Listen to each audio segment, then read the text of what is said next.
So wait, so you're saying right here and right now that amputees are better swimmers than black people? I mean, Tyree's black, dude. Yeah. Okay. I rest my case. He's Double trouble. Double trouble. But he's kind of shaped like a turtle. Yeah. You know? I've seen him in the water. This is a great thing to have someone who knows the paraplegic you're referring to as it's like a comedy checkpoint here. Yeah. Now he's a real half man. I've seen him. Yeah. You've seen him? You've seen Tyree? Oh yeah, I know Tyree very well. Oh my. What does he do? David Lucas actually roasted the shit out of him on Roast Me that day. Yeah. So Okay. I'm looking for him. Tell him I'm looking What for does him. Tyree do? That's a good question, Dr. Phil. He does comedy. He does comedy? Yes, sir. Yes, sir. He has a hilarious little like motorized device. Yeah. Oh. And at Comedy Works, they have to help him get on stage, and it's always a hoot. Yeah. They do. They have It a is lot funny. of ledges there. It's not. It is funny whether it's a Sam's sister gets all drunk and rides and kicks him off, and that shit is crazy. Yeah. Is that true? Yes. Yeah, I have video of it. Yeah. These are all true things. My sister's married to a black man. What? I know. Now I've seen everything. Yeah, bro. What's next? A dog wearing sunglasses? What?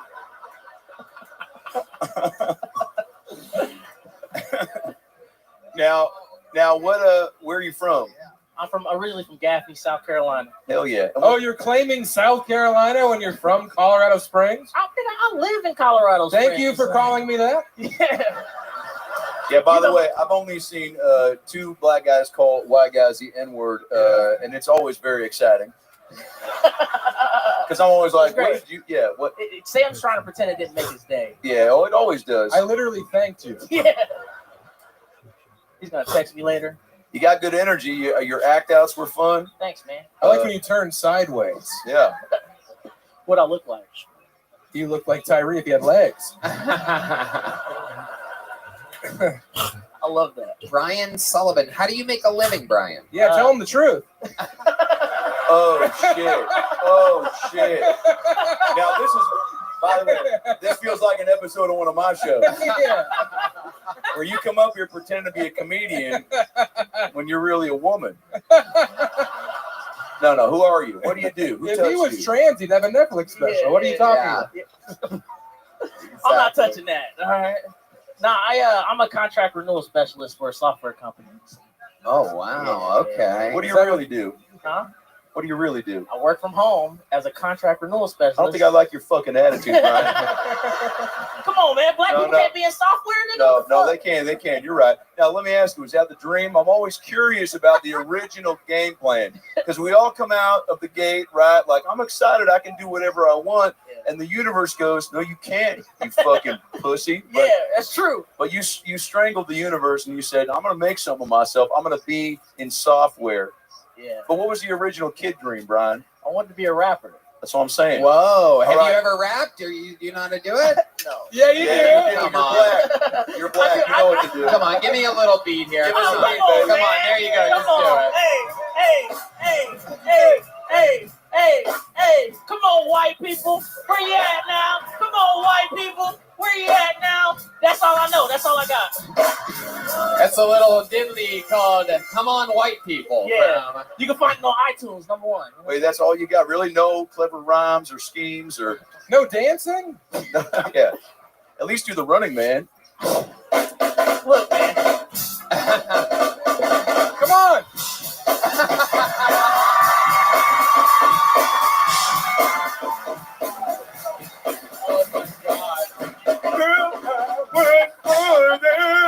That's right. Dr. Phil is out of control, and I love it.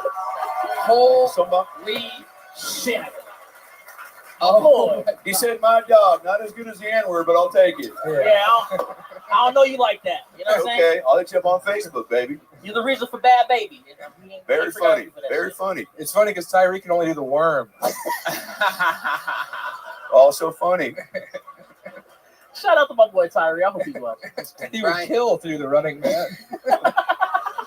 If he could have done the Running Man, his legs would have been taken by that thresher. We'll be right back. I felt like a good time to take a little ad break, Tony. Tony, say something about HelloFresh and their avocado spread. That's right. Zipix nicotine toothpicks. Zip more, smoke less. Huh? Who wants it? There you go. Let's go. Absolutely. I just killed a woman. Brian, how long are you in town for? I'm here tomorrow. We're doing Cap City with David Bory. So. Let's go. There you go. David's hilarious. Great. You're leaving Right. here with a brand new handcrafted by Bonsai killer fucking Texas leather joke Yeah, book. fuck yeah. Amazing.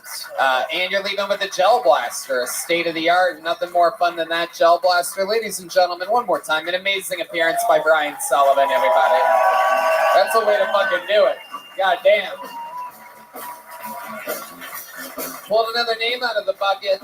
Here we go. We're just going to keep it fucking moving. Make some noise for your next comedian. 60 seconds for Chado, everybody. Chado. Here we go. Here's Chado, everyone. What's up, everybody? A little bit about me. I've been happily married for 6 months. Yeah, thank you. Yeah. In total, it's been 24 long fucking years, though. Yeah. She's all right. She adopts a lot of animals, though. We have 5 dogs, 2 cats, and a couple of those kids running around. But this last dog she adopted, I think, is racist. He's racist because he's always barking, growling, and snapping at me. But he's really cool with my black friends. They're always hanging out, smoking weed together. Won't pass me the blunt. Yeah. But people ask me, what's the hardest thing about being married so long? I'll tell them, saving money. Saving money is going to be the hardest thing because when you go out to dinner, these 2-for-1 specials really aren't that special. You have to buy drinks, appetizers, dessert. And that shit I'm not going to buy if I'm going single or Dutch, right? And these dating apps, $30 for Tinder if you click single, divorced, or separated. But as soon as you click married, Ashley Madison pops up. I'm not trying to spend $300 to fuck some married chick. I was trying to spend $30 so I can fuck that cashier down at CVS. All right, I'm Chado. That's my time. All right, Chado. I fucking love CVS. Yeah, me too. My man, immediately connected. I think people would assume that Chado and I are actually friends. We could be. I don't think so. Oh, damn. Sorry, buddy. No, I'm trying. there's plenty of room for you and the crew. I'll buy a drink. I mean, I got a car. We can drive to gigs. So. Wow. I have a car. That seems to be a popular thing about comedians. Like most of them don't have cars. Most of the ones you hang out with. Yeah. Correct. Yeah. Well, maybe we should call Adam Ray and see if he'll buy you a car. Yeah, Loser. that motherfucker. What a fucking piece of shit. Chado, welcome to the show. This is your first time? First time, 63 signups, I believe, in a row. Holy Wow, shit. look at that. that. Deserves a round of applause. Amazing. Wow. You got to stay patient. That's what I always say. Stay patient, stay the course, right? And look like you run a chain of Applebee's, Yeah, Exactly, yeah. it is true. You look like if the lead singer of Creed didn't believe in God. Yeah. Just went Can you take me lower? I'm good at that.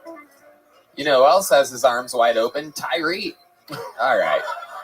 Because that's the only limb that he has. You remember Tyree? Okie dokie. No, we got it. We got it. Chado, how long you been doing stand-up? So my plan Oh, here was we go.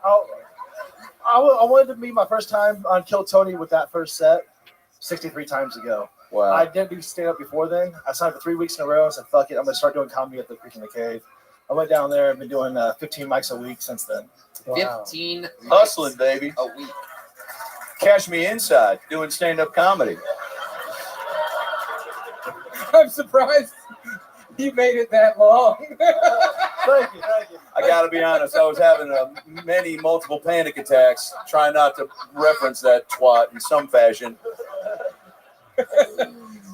So Chado, For a child, she had enormous breasts. Yeah, she was. I don't know if. I'm not going to say anything about that actually, but other than you're right. Yeah. speaking of What is the age? What is the age where you can like? It's okay. Like if you were at a daughter, Tony, and she was like, I want. Let's say she's. I don't know. Like what's? I guess ladies.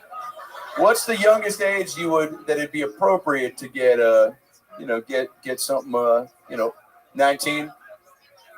Oh, who was This that? one, I like this one. Whoa, that's a bad mom over there. Bad mom. Welcome back to Shitty Parent.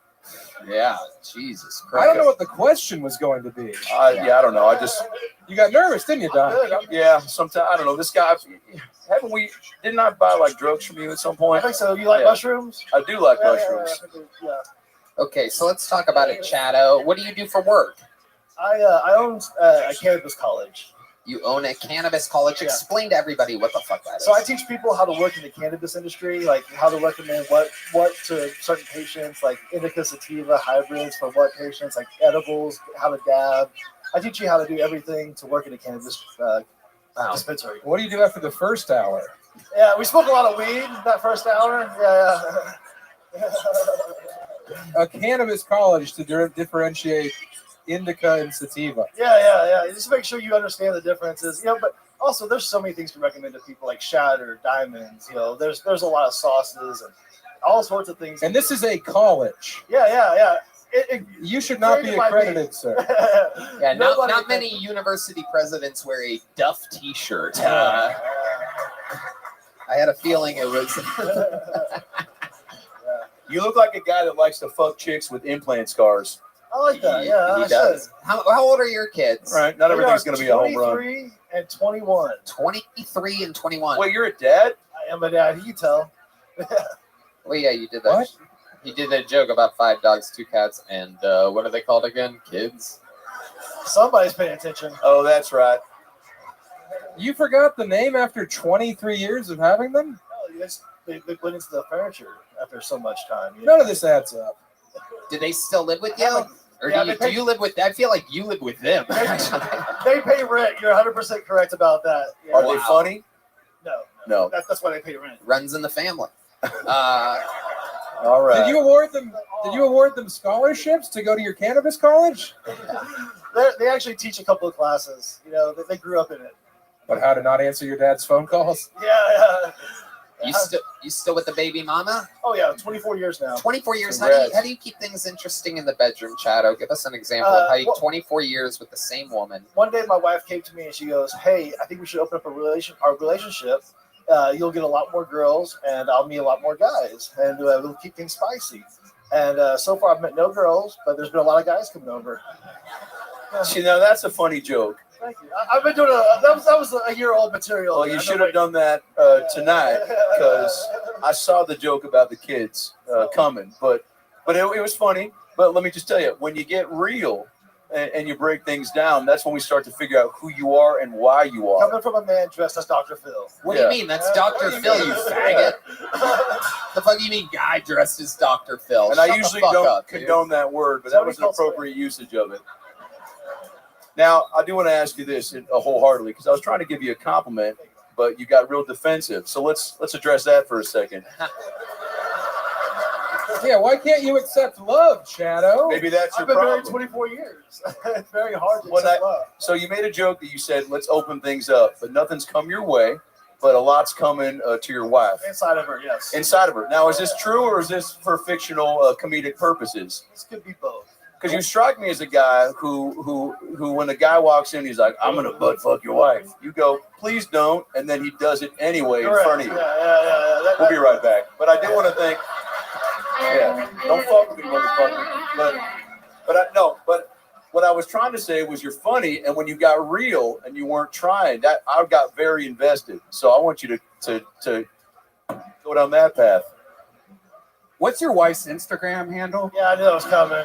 She's got a secret show this Thursday. Okay.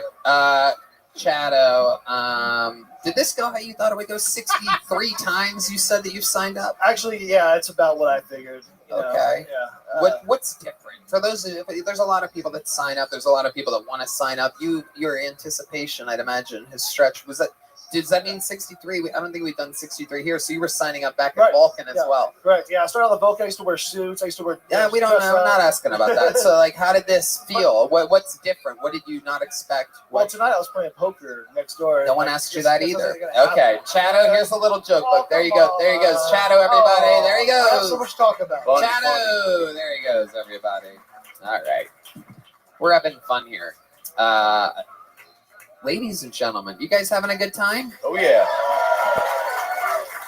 This is a very, very exciting moment. I'm going to bring up one of the regulars of Kiltony. He has been on the road with me, absolutely killing. The boy is absolutely famous. It's incredible. He gets recognized everywhere. He's a star. He's been on the show only a few months.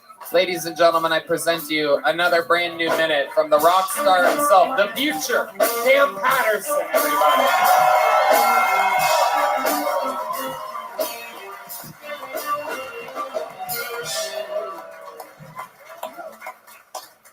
I be fucking Chad old wife. I fucking love you. I fucking love you, dog. I fucking love you, dog. I be fucking his wife. Yeah, you are. When I was younger, I never understood like hood slang. Shit never made sense to me. And where I'm from, a lot of people call out girl that a hoe. We call them fast.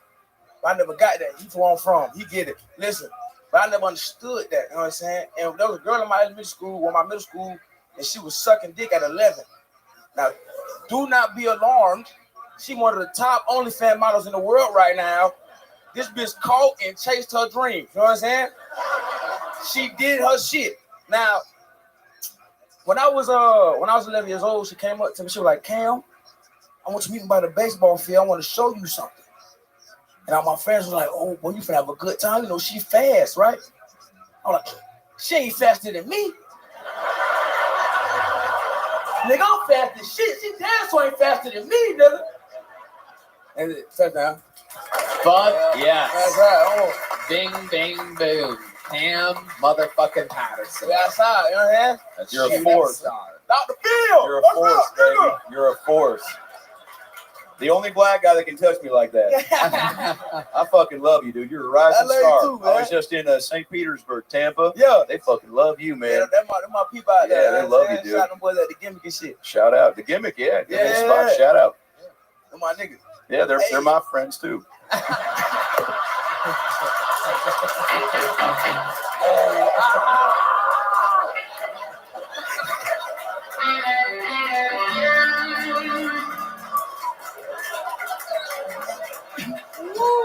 Oh man. Hey Doc. What's up? You want to see my rock collection? Oh shit. Can I be honest? That's the only reason I came to this show tonight. I got some rock for you. Analyze those for Oh. see what you got in that shit. I got. God bless you, man. There you go. Now, riddle me this. Is there a purpose behind each collectible? Oh, well, I like this one. It look like somebody bone. Yeah. I'll put that inside of Chad's wife later. Shout out. My homeboy Miles gave me this one. This was dope. You know what I'm saying? A white bitch that sucked my dick 2 days ago gave me this. I really like this one. So that's like a good luck charm. I'll put that one in my back pocket.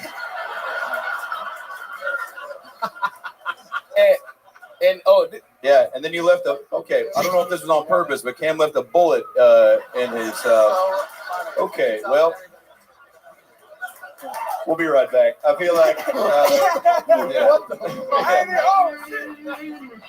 yeah, it's okay. Everybody stay calm. We're good. We're good. Remember the Chad dick joke thing? Okay. Holy fucking shit. All right. Quit touching it. Yeah, I'm sorry. Keep touching it. Yeah. Touch it again. Yes. Rub it together. Yes. It's like a dildo for Brad Williams. Okay, that's funny. Fuck you. Brad is a great comic. Go see him on tour. Oh, We outside. God. Cam Patterson, it's all happening. Sam Talon admiring the bullet. It's a good bullet, right? Okay. Can you imagine if your dick was this big? That would rule. You know, Tony, I found something last week. He gave his rock to somebody in the audience to touch, and she took it, and he was really upset about it because that was one he really liked to touch. I went outside and I found that bitch. Yeah. I was gonna say. Yeah. I found her. Yeah. She ain't get far. No You know what way. I'm saying? I found her. This place is filled with facial recognition cameras and shit. There's no way anybody's getting out of here. Trust me, I got my rock back. Oh, yeah. I bet you did. And then she had to give you another one after she sucked your dick. Talk to me. I have a question. Is there a location you'll go to find rocks, or is it, do you just kind of, is it, because rocks are everywhere, right? Yeah. Or do you have, is there like a park that's more conducive?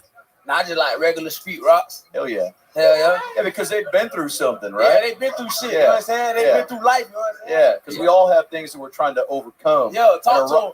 Talk to him, Dr. Well, Phil. let me fucking finish, Cam, Oh, and I will. sorry, nigga. All right, yeah, that's all right. I love you, Doc. No, I will say this though. Rocks, what you're doing, you're carrying around a little symbol of yourself. Okay. I'm being fucking serious. Stop laughing. No, it's but you get what I'm trying to say. I think that there's a deeper meaning behind you collecting these little treats. Yep. Have you ever seen a rock though and been like, "Fuck, you deserve to stay in this puddle"? Yeah. Hell yeah. And what was her name? Keisha. Yeah, sounds about right. Well, I don't know how you do it, Cam, but you get funnier. I saw you, I think the last time was like a month and a half ago. You weren't here last time, Dr. Phil? I watched it. I'm saying. Oh, you was here. Oh, when I watch the show on YouTube, I feel like I'm here. Oh, yeah, 100%. No, you guys ever watch the show on YouTube? It's a fucking delight. It is Hell true. yeah. Hell yeah. I mean, when Hans Kim walks off stage is when I really get invested. No, but for real, it's you just I don't know, you're grinding. You can tell. Got to, hell yeah. You got to. You have to, right? Everybody Sam, what's that thing you always say about grinding? Talk to him, Sam. Get the mortar out, get the pestle out, put your hopes in there, grind it all the way down. Next thing you know, you got a reality. Hey, look, I want to tell you There some it real is. shit. I got your book, nigga. Thank Yeah. you. I don't Thank read you. it, but I got it on audio book, though. You know what I'm saying? I listen to it. That's a good Yeah, step towards literacy. That's Yeah, good. Yeah.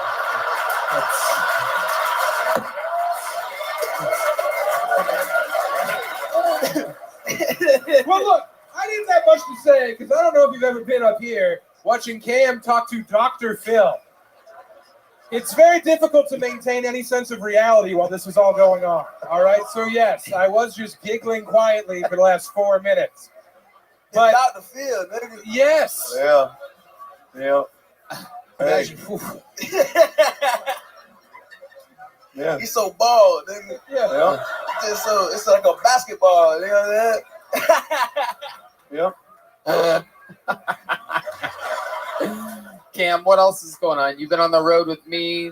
Yeah. I mean, I think I mentioned this last week, how much fun it is to have Cam on the road because he reminds you of how special things are. Sometimes you have so much fun, you forget how exciting it is when you start out. The thing that stood out to me this week, I took him to, we did a massive theater in Columbus, Ohio, and we went to the best steakhouse in the city before, and he was amazed at how great the service was. I nigga quit. These motherfuckers don't even let them. We weren't even out of Coca-Cola, and there was another one. All these things throughout the meal. But they were fast as fuck, dog. They were. Hey, Cam, They how were. fast were they? As fuck. Not as fast as him. Oh, I'm fast as shit. Right. I'm sorry. I'm trying to help you get merch off the ground, I Cam. missed the lob. I'm sorry. That's all right. It's all right. We'll do it again. Yeah, I'm Arvidas Sabonis, all right? You're Clyde Drexler. Who is that? Oh, yeah. Yeah. I forgot you're 15. I should have. Yeah, you're so young. I'll help you out. He's Miley Cyrus, and you're You're That's So Raven. there you go. Oh, Yeah. yeah. Yeah. Hell yeah. That's still a very old show. Yeah, that was in the 90s. Yeah. So anyway, we're having this steak dinner. The waiter takes the Caesar salads away, and there's a pile of black pepper in front of me on this bright white tablecloth. And this waiter grabs the crummer out of his pocket, does one swipe, and it's gone. And what did you say? That she had a teleportation device. It's gone. Really, it's one of those you had to 'Cause beat us. I ain't never seen no shit like that before, dog. I almost choked on a crouton to death, the way he said it in the moment. This motherfucker had a teleportation device, because it was. The black pepper was there, and then it was gone.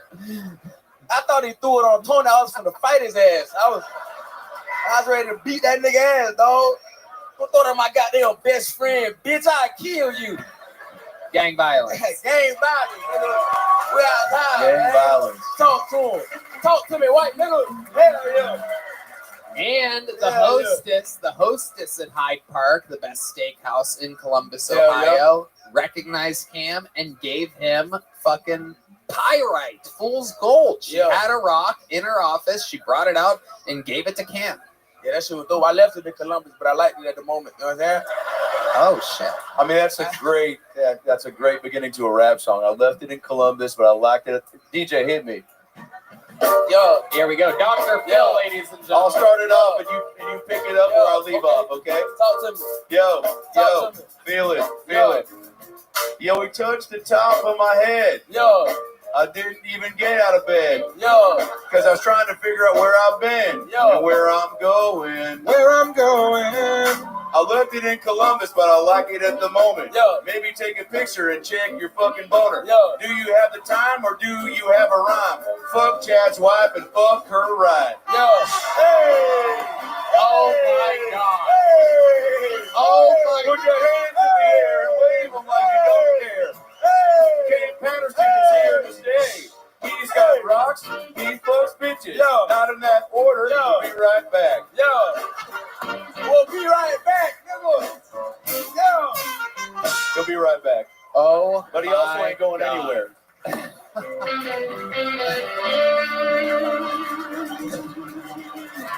Cam motherfucking Patterson, the future has arrived. You saw it here again. There he is, Cam Patterson, everybody. Make some fucking noise.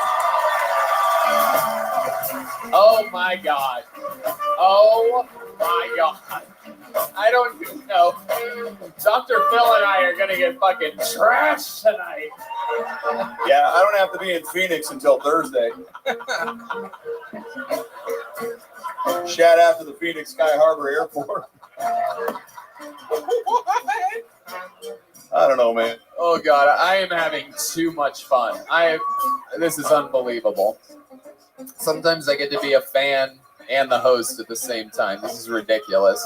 I pulled a name out of the bucket, has an I circled next to it, which means that the person is inside of this room. It is an audience member that had the courage to sign up. They almost always tend to be more interesting than the nervous comedians that are funneled together. It's usually almost always a first timer.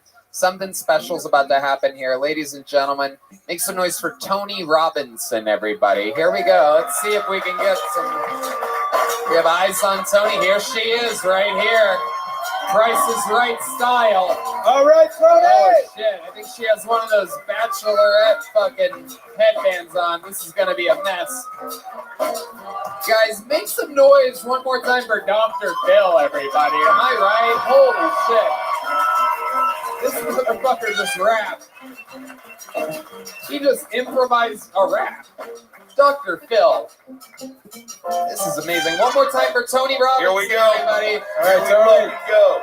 Here we fucking go. Come on, straight from the crowd. Make some fucking noise.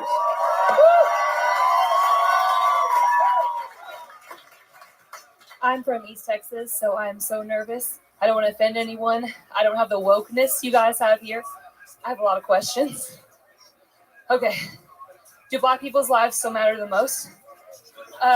Whoop. Can I skip ahead to Asians, or have I waited too long? Is there such thing as a Mexican with no siblings? Because I've been told that, like, yes, that's a thing, but that's how Jesus makes the chupacabra. And do I hurt my gay friends' feelings when I don't like something and I'm like, man, that sucks so hard? Or do I hurt my Black friends' feelings when I smoke a blunt and I'm like, God, I just got caught in so bad? I'm not really sure. If I can't say retarded, what can I say? Because I've heard touched before, and I kind of get it. Maybe like there's like this retarded tooth fairy that flies in your room while you're sleeping, like, but not straight. She's like kind of leaning to the right. Oh, I mean left. I'm sorry, I forgot where I was. But when you wake up with a fidget spinner under your pillow, you're either retarded or you're Chad's wife. God damn. God damn, God damn, God damn. I liked it. Compelling premises. Holy shit. This is incredible. You're like a funny Amy Schumer or something like that. Welcome to the show, Tony Robinson. Thank you. I thought about this for so long. I'm so excited. I love this. Yeah. I love all of y'all. We're all here together. Wow, look at that. So much positivity. So excited. You better keep that headband away from Thank Cam. you for being. Oh, I brought. He's a gonna rock get the for wrong Cam. idea. I brought a rock for Yeah, Cam. you're not going to give me a bullet, are you? No. Oh shit, it's hard to get it out of those pockets. So I did. I brought him a rock. It's black like him, but it has Wow. a C made out of pink like me. Yeah. And Oh then my it's goodness. right there. Yeah, right. That is not a street rock. Today. He's I gonna know I hate got that. it today at Uncommon Objects. It's not a street rock. It's at white people's store, but whatever. Yeah, there's some Joanne fabric shit right here. Yeah. That is Feels incredible. nice though. It is It's nice, right? a $10. beautiful. I don't know. It's It didn't a- say what kind it was, which devastated me. I would like Wow. some Feel information. that's as smooth as Han Kim's brain. It is incredible.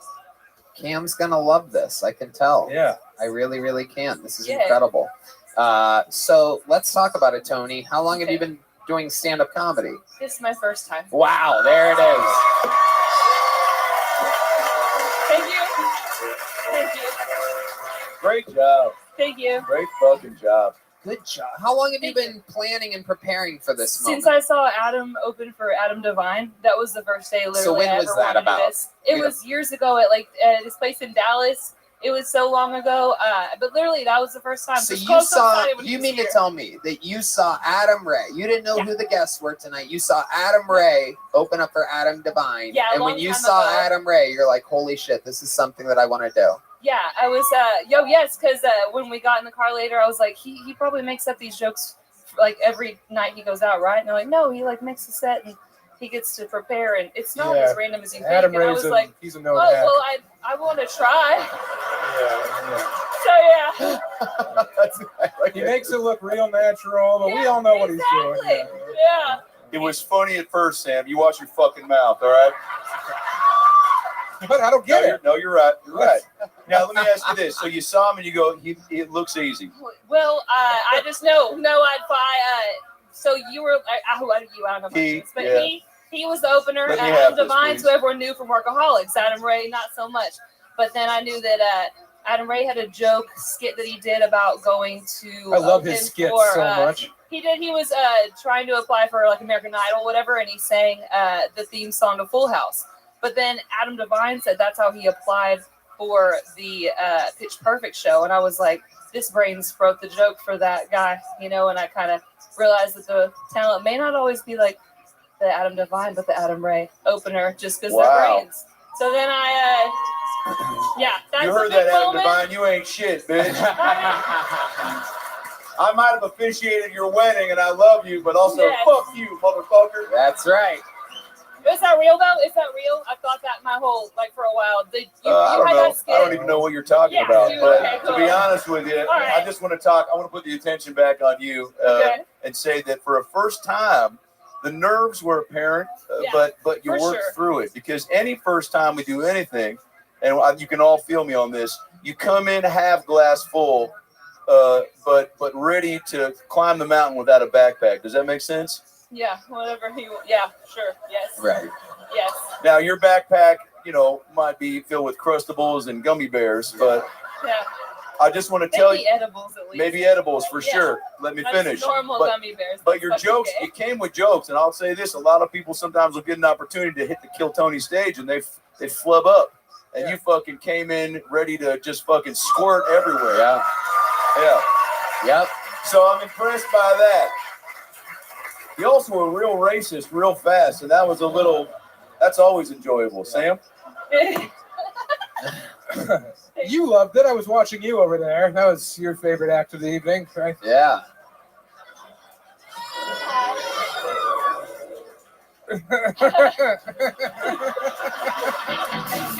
You I saw you. No. Don't rim shot it away. No. Yeah. Thank you. To be fair, she's never been this close to so many black people, so this has to be. Yeah. She's got a backpack and junk in her trunk. Let's talk about it, Tony. You're from East Texas. I liked the racism. I liked how you said. Okay, thank you. I liked how you set it up. She set it up Yeah. clean. She didn't just go straight into the, if you would have just said, do Black lives still matter as much or whatever, that would have been crazy. But Yeah. instead you said, I'm from East Texas. I'm not woke like you guys. You gave yourself a little, you did it very professionally, you. especially for a first timer. Yeah. I watch this shit all the time. I plan. Ooh, all the So time. here you are. You're in the mix right now. What do you do for work, Tony? I'm a bartender. Okay. Yes. And where in East Texas do you live? Corpus Christi? No. Well, I don't know if it's like laughable compared to that. No, I live in Tyler, Texas, which is much smaller than Corpus Christi, but. What's the population of Tyler, Texas? Oh, like 100,000, right? Is that where Friday Night Lights took place? No, Patrick Mahomes came from pretty much, yes. Okay. White House is Tyler, and yes. So then we got that. We made that. So Patrick You're Mahomes. welcome. Yes. All right, relax, Tony. Yeah. You can tell by the silence That's the nobody only gave a thing. fuck. That's Yeah. the only thing. I thought people everywhere were really into him. I'm so sorry. No, it's all right. It didn't matter. Yeah. Tony, what's your love life like? Good question. Ambitious. Whatever. What'd you say? I'm so sorry. No. What's your love life like?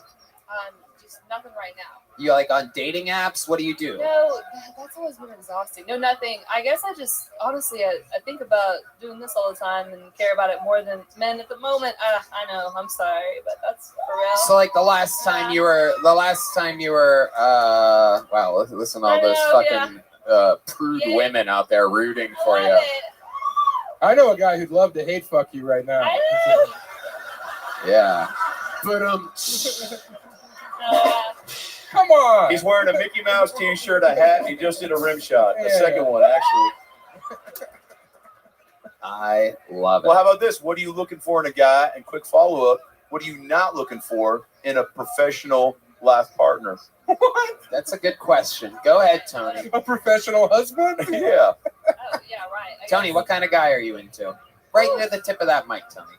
Okay. Yep, like that. All Yep. right, cool. Man, I don't know right now. Nice. More money than me.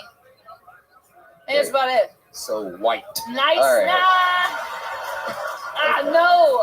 Sorry, James. You're no, out. coming Bud. here is so much more exciting. We only have white in Tyler. So coming here, it's like, no, I want to like, could I meet like a Brazilian guy and maybe like hook up with him and my grandma wouldn't find out and I could like still go to heaven. You know, like, I think there's like. Wow, she's crushing right now. Very fucking funny.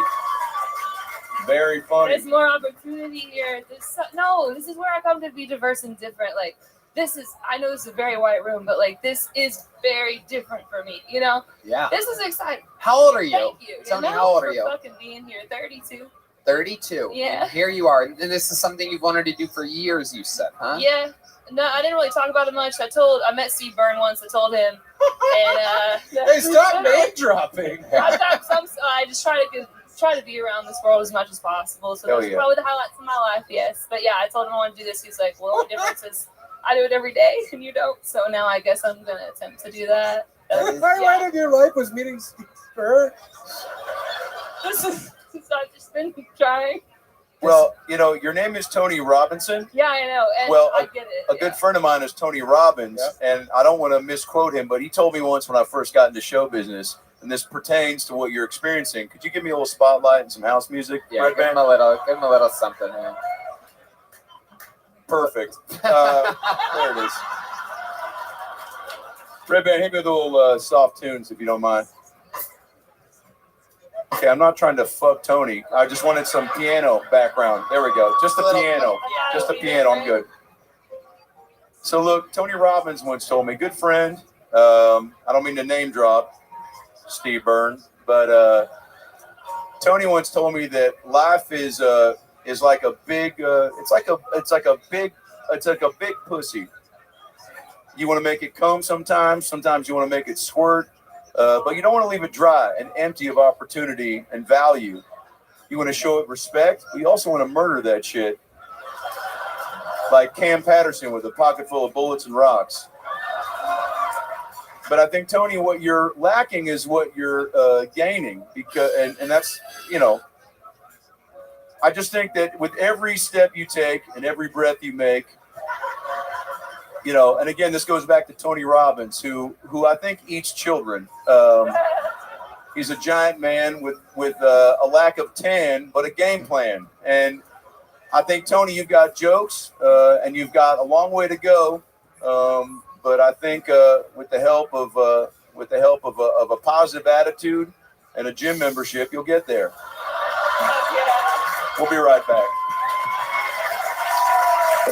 Wow. Holy shit. Tony, very fucking funny.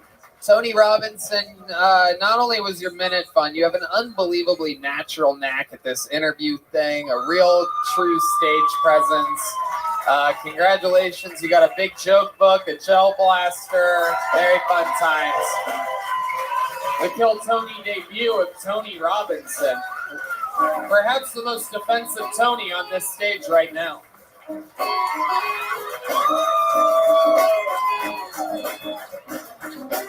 Yeah, we're gonna do another bucket poll. Make some noise for your next comedian, Brenda Sparks, everybody. Brenda Sparks. Here we go. Brenda. There's Brenda, everybody. Make some noise for Brenda, everybody. These people wait all night for this. Everybody! So, I used to date a guy with no legs. Crazy. How tall he was. I'm over here like 5'1". I'm like, what you got? He used to beat me and point guns at me. And I'd be like, I look into myself. Run between trees, bitch. Treat him like a bear, zigzags. You know? Got that nigga. You know what I mean? So, yeah, that was a bad one. I feel bad for that one. I'm my bad, guys. I'm a little nervous, and I'm scared about Tony over there looking like scary shit. Yeah. So, yeah, that's all I got. That's it? Yeah. 35 seconds, Yeah. one N-word in 35 Yeah. seconds? Yeah. No jokes, one N-word? Yeah. Holy You shit. scare me. You scared the shit out of me, bro. Likewise. Yes. Thank you. Jesus Thank you. fucking Christ. You terrified me. Oh my You God. scare me, dude. What Waffle House did you just crawl out of? Holy shit. Detroit. I don't even know where the fuck to begin with this thing. I am What so do you scared live under right a now. professional wrestling ring? What are you? Yeah. By the way, Yeah. the only person I've ever heard say the N-word and then go, my bad. Facts. I mean, as if that negated it. Yeah. I don't even like to say the word negate, but I said it to prove a point. Yeah. But I said it to prove a point. Facts. I messed up. Got too comfortable. I messed up. You were comfortable? Yeah. I got too comfortable. It looked like you were fucking prolapsing up here. I was. Look, we've all been there. Oh, God. We get nervous. We let the N-word slip. Who are we to judge? Yeah, no, you're right. If we're judging others, we're judging ourselves first. Yeah. Facts. Steve Burns said that. Yeah. Yep. I might come on tour. Fuck it. I'm going to leave my wife. Move to Austin, Texas. I did want to ask you, so you came up here with a couple things to get off your chest. Yes. Did you feel like you accomplished what you set out No. to do? I did not. What would No. you do in hindsight going back? I would do my jokes better. Yeah. And have confidence about it. Well, confidence will come Yeah. with timing and preparation. I love you, Phil. Thank I you. love you too. Yeah. Thank you. I'm not going to buy you a hotel, but I do think That's fine. that you're not unlikable. What? You know, Whoa! Damn! I think how many times have you done stand up? It's my 5th time. Yeah. Did you say the N-word all the other times too? No, I a valid didn't. question. I did not. Why I do you did not. Why do you think that came out tonight? I do not know. How often do you say it when you're not I in front of really a don't- sold out I crowd? really don't say that often. That's not true. I'm from Baltimore. My Baltimore came out. I'm sorry. You're from what? My Baltimore came out. I thought Baltimore was known for crab cakes, not the N-word from black people. That's fair. It is You're fair. right. I I'm am sorry, right. guys. Well, I it's really okay. apologize. You got to fuck up to fuck in. I don't know. You're right. There's You're a right. cliche there You're right. somewhere, but You're you right. got to learn from your mistakes. I learned it. Yeah. Let me I'm ask super you a nervous. question, Brenda. How many black guys have to fuck you so that you think you're allowed to say that word like that? 37. Okay, there you go. And also, how do you look both 14 and 72 at the same time? I don't know. Why do you look like you smoked all of Cam's rocks? I did. Okay. I just saw him. So, yeah. All right. Yeah, Have you checks ever out. eaten anything other than fast food before? No. No. All right. I love Taco it. Bell for life all day. I love it. Can I say this? Yes. And this is why I love this show. Yeah. Tony's throwing it, she's taking it, throwing it right back. Yeah. The yes and ability, you got to acknowledge that. I'm sorry. Thank you. Your jokes Thank might have you. been fucking atrocious, Yes. but you're not getting defensive. Tony's fucking throwing it your way, Yeah. which Yeah. is well deserved. Oh, he's a scary bro. yeah, but you're taking it. You're going. Yeah, eat I'm fast used to it. food. I've seen the show. So. Yeah, but now why do you really do drugs? You said yes to the I crack. used to. How many I used drugs? What drugs did you do? I've been Can I sober. take some guesses on this? Yeah, this will be a fun game. Give it to me, Tony. What This will you be got? Red Bay. What Can you I get got? some theme music real quick? What you I'll got? host this. So I'm thinking maybe, you started with a little, maybe a touch of Adderall as a kid, right? Okay. A little bit of Okay. Ritalin, right? No. And then as you got older, you tried cocaine for the first Yeah. time. Okay. And am I right so far? Not the Adderall, but the cocaine, yes. Ritalin? No. Nothing? Nothing. So you started with cocaine. I started with drugs when I was 22. Oh, wow. Never You touched you weed, caught, you never caught up alcohol, fast, nothing. huh?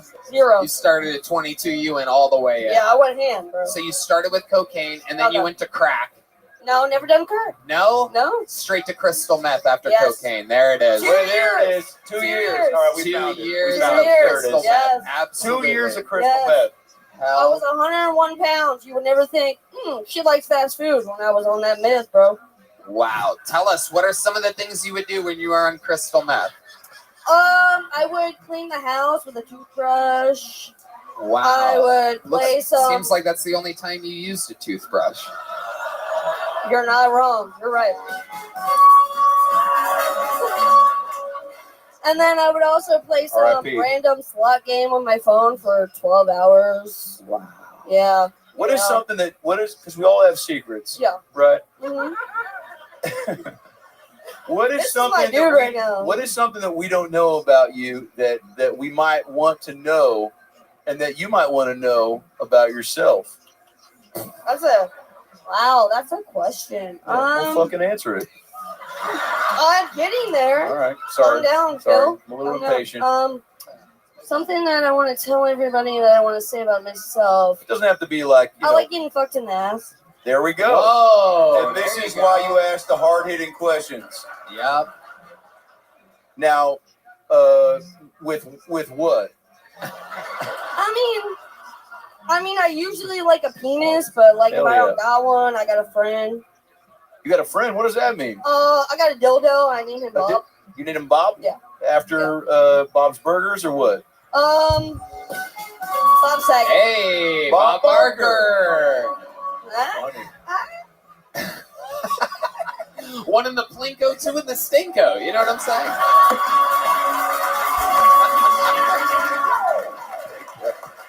Thank you, Dr. Bell. I'm a sucker for a good anal plinko joke. Always have been, always will be. One in the showdown, two in the hoedown. You know what I'm saying? Hello. So stupid. That's Brenda, personal. how many abortions have you had? I have this One. question written down. One. Only one. Yeah, Not just one. today. We mean, Just one. okay, In life, one. good. It's been a year now, so one. Oh, Yeah. There you go. Facts. oh my God. I don't know how I feel about that last sound effect. Can you imagine a doctor playing that after he does your abortion? Yeah, I think we got it. Oh, there's a phone call coming in. Dr. Phil, take it. Hi, it's me, Hans Kim. Making sure you got my abortion payment through PayPal. I told you I did impressions. Suck my dick, Steve Byrne.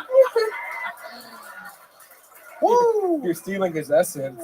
Oh my God. Good Brenda. callback.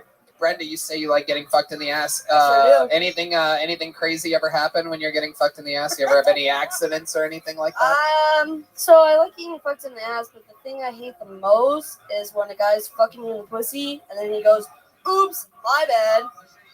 Warn me first. You know what I mean? Let me know. Warn you what? He puts it in the wrong hole. Oh. He Yeah. put it in. He was in my vagina, Uh-huh. and then he comes out, and then puts it in the wrong hole, and They he's have like, to be very similar, though. I gotta be ready for it. I gotta be ready. This for is it. Red Band, come on, get out of here. Goddamn. You get one a show, get it out of here. wait. Red Band, are you telling us that your email alert is a queef sound effect? Wait, Red Band, I'm gonna do you. Play that sound again. I'm Red Band. Okay. Oh, I just got a text from my mom.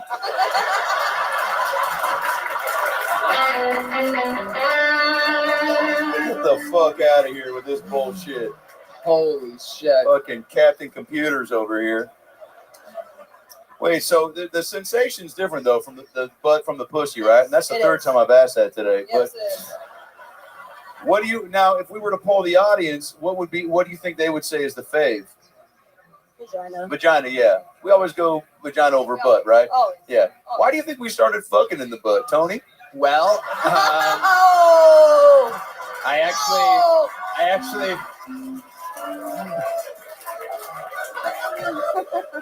I didn't mean it like that. I just looked at you first.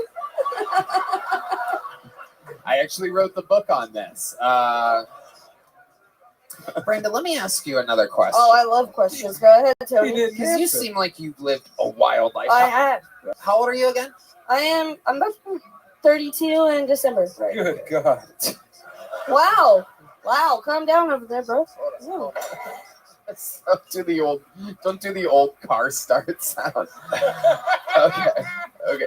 Wait. Okay. 32, not Okay. 82. Calm Yeah. down, everyone. Right. Okay. So 32 years old. Yeah. We've learned so much about you. I mean, for someone that did 30, you might have the longest interview to short set ratio here. We're at 11 I like minutes that. on the That's interview. That means 35 seconds of stand-up comedy, but your interview got is that, yeah. so intriguing. Before we let you go, we found out so much about you. Yeah. Crystal meth, fucked in the ass, Yeah. so much. Yeah.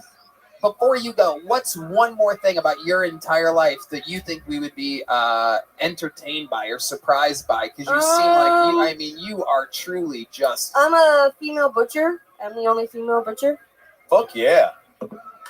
You're the only female butcher At HEB. at HEB. What HEB are you the female butcher at? Lakeline. What? Lakeline. Lakeline? Yeah. Oh shit. James Atkins realizing that now you know why all the meat tasted like shit. Yeah. Wow, the only female butcher. Yes. Absolutely incredible. Yeah. What's your living situation? What type of Barely. I mean, Are you kind in a of. sleeping bag or a waterbed girl? Yeah. I think it's see, beanbag chair. Beanbag chair. Don't Yeah. knock a beanbag chair. I never Great would. place to get butt Papa's fucked on all on. day, bro. Papa's on. What's that? Papa's on. Papa's Own? Yeah. Papa's on. Papa John's. Yeah, you must love them. I do. Yeah. I do. Because of Pizza the all day, N-word bro. thing. Yeah. The Yeah. N-word thing. Yeah. Wait, now let me ask you this before we let you go. And be honest with me. Okay. Because again, we I all got come you. from somewhere. Already talked about my ass place. I appreciate you being so open and honest. I don't care. Well, we do a little bit. That's fine. You'll get over it. You'll move on. What do you love about comedy? What brings you to come to the stage and go, I want to talk about this? Because it's tough to be an open book. It's tough to be a closed book If it's with an gonna- open heart. If you want me to be honest, Yeah. That's what I just fucking said. Yeah. And it's gonna be stupid. No, it's really, not. really think about it. Look N-word and think about it. It's Tony. It's Tony. It's Tony. It's Tony. Did you hear that? She said it's Tony. I I've said, seen what you makes live twice, and you blew my mind. So it's Tony. Jesus fucking Christ. That's fucking cool. I'm sorry. That's fucking cool. Yeah. Tony, fuck her in the butt. Yeah. There you go. Thank you. Here's a little joke book for you. There she goes. One more time for Brenda Sparks, everybody.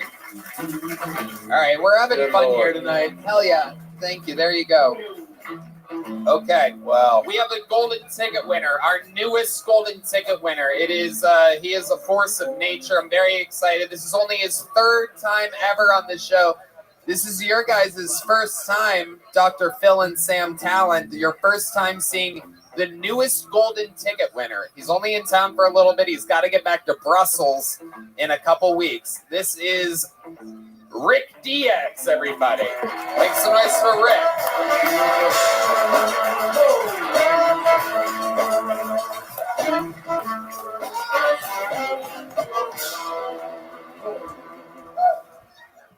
Oh, you're already laughing. I haven't said anything yet. It hurts my soul. I've recently started seeing someone. She hasn't noticed yet. Yeah. Every time I hear a child cry, I run as far away as possible. I learned that from my father. I met this girl and she told me she was open-minded, and I changed her mind. Yeah, I never take dick pics unless I see a really nice one. Fuck yeah, Dr. Phil. I called the suicide hotline, and a very nice guy called Mark picked up the phone, and he really listened to me. He really listened to me. I felt so listened to for the first time in my life. And at the end of our conversation, I had to convince him not to kill himself. Amazing. Rick Diaz, on brand, on point, self-deprecating, completely owning the awkward character that he is. That is the real deal. That is who Rick Diaz is. Very funny. Very funny. What sort of a condition do you have? Yeah. So I asked my therapist, and he insists I'm not autistic. So I was like, then what? I don't know. That's very funny. So what did he say after that? No, he says I'm not even depressed. So I'm like very confused. But I still paid him. I think that's all he gives a shit about. Yeah, do you have like a weird bone disease or something? No, I have bones. I can't see yours, so you know. Oh,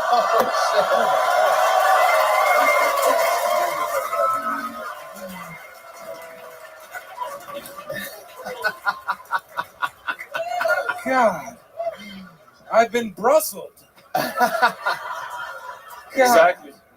in honor of 9/11, I brought Rick on this show because you can knock him down with a paper airplane. I would set it on fire. Yeah. It'd be nice. Rick, you're incredible. You've been here for a couple weeks. This Yes, is your sir. third time on the show. Your third Monday in Austin, Texas. I Yes, was sir. blown away by your first appearance, and you were here. You said you were here for a month. I said you can perform every Monday this month that you're here. Yes. How has Austin, Texas been treating a guy like you? I imagine you get knocked over a lot on 6th Street. Yeah, that was incredible. 6th Street. That is, this lady came up to me because people recognize me now. The people have seen me here, and this very hot woman came up to me, you know, and she was like, "Oh my God, the guy from Kill Tony." And the long story short, we didn't fuck.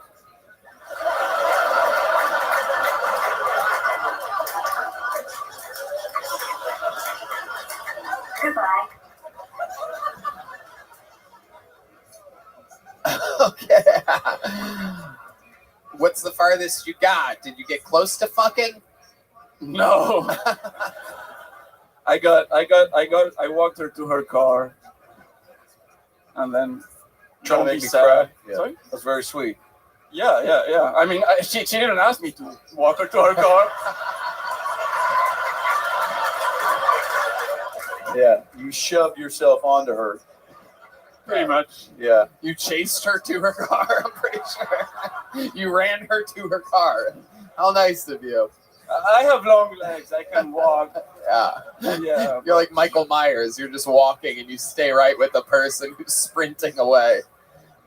I can hide behind the bush pretty good. For Halloween, I'm gonna dress as a serial killer. Yeah, or I'm gonna dress like this. Should work. Amazing. Amazing. you sound like Dracula's agent. I would be so rich if I was. Born in Spain. How long have you lived in Brussels? I moved to Brussels when I was 7, so many years. Yeah. Right.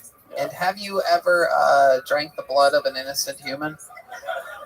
I have tried and failed. Yeah, innocent humans can beat me up. Have you been in a fight ever? Sorry, have I been in a fight ever? Yeah. No, a 12-year-old kid punched me in the subway once. Why? He wanted my money. What'd you do? I was in shock, but I kept my money, I guess. Did you walk him to his car or something like that afterwards? I kind of half wrestled a guy that I was semi-fighting in high school, and I lost, predictably so. Yeah. But if I ever have to fight someone, I'm ready to die. I've been ready to die for a while, so, let's go. Wow. Yeah, and this is what I love. People that got nothing to lose but everything to gain, Yeah. And you could gain a couple pounds while we're at it. But also, I think that your slender figure is what gives you the hunger, no pun intended, for life. Because your jokes per minute are more I've heard than anybody that we've had up here tonight. And I think that Brussels is letting the rest of the country know, Austin in particular, that you guys got something special happening over there.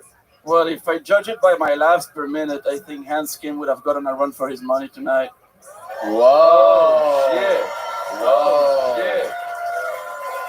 Whoa. Oh, shit. But you have a full-time, very, very, very important job in Brussels. Isn't that correct? So you technically can't be a regular on this show anyway. I could take a leave of absence if I negotiated it. Jesus Christ. Yeah, but you need like a green card, or you can't like just be here every My week. dad has an American passport. I could apply for that shit. I mean, and I would kick Hans Kim's ass. Whoa, Jesus Christ. Oh my God. Rick Diaz. Wow. I mean, I love it. He beat me at Catan, so fuck you, Hans Kim. Wow. This is. Hell yeah, that sounds like some nerd shit. What was that? Like nerd shit. What's Catan? Is it like Dungeons and Dragons meets Narnia? It was a Chris Catan impression contest. A Chris Catan impression contest. Yeah. Funny, Yes, Sam. sir. Thank you. Wait, what is it? What is it for real? It's like a board game where you build houses based on resources you acquire, such as wood, bricks, wheat. There's sheep place. Yeah. Wow. Yeah. This is worse than the butt fucking addict. Yeah. I agree. Yes. But to each his own. Yeah. And to own is each. Yeah. I like it. You're opening up. I love that.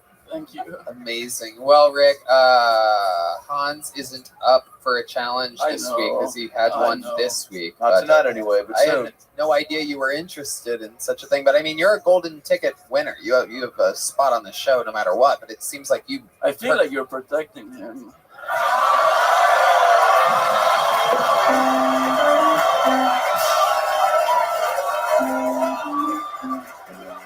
I don't care. How much longer are you in town for? How many more Mondays do you have here? 2 Mondays.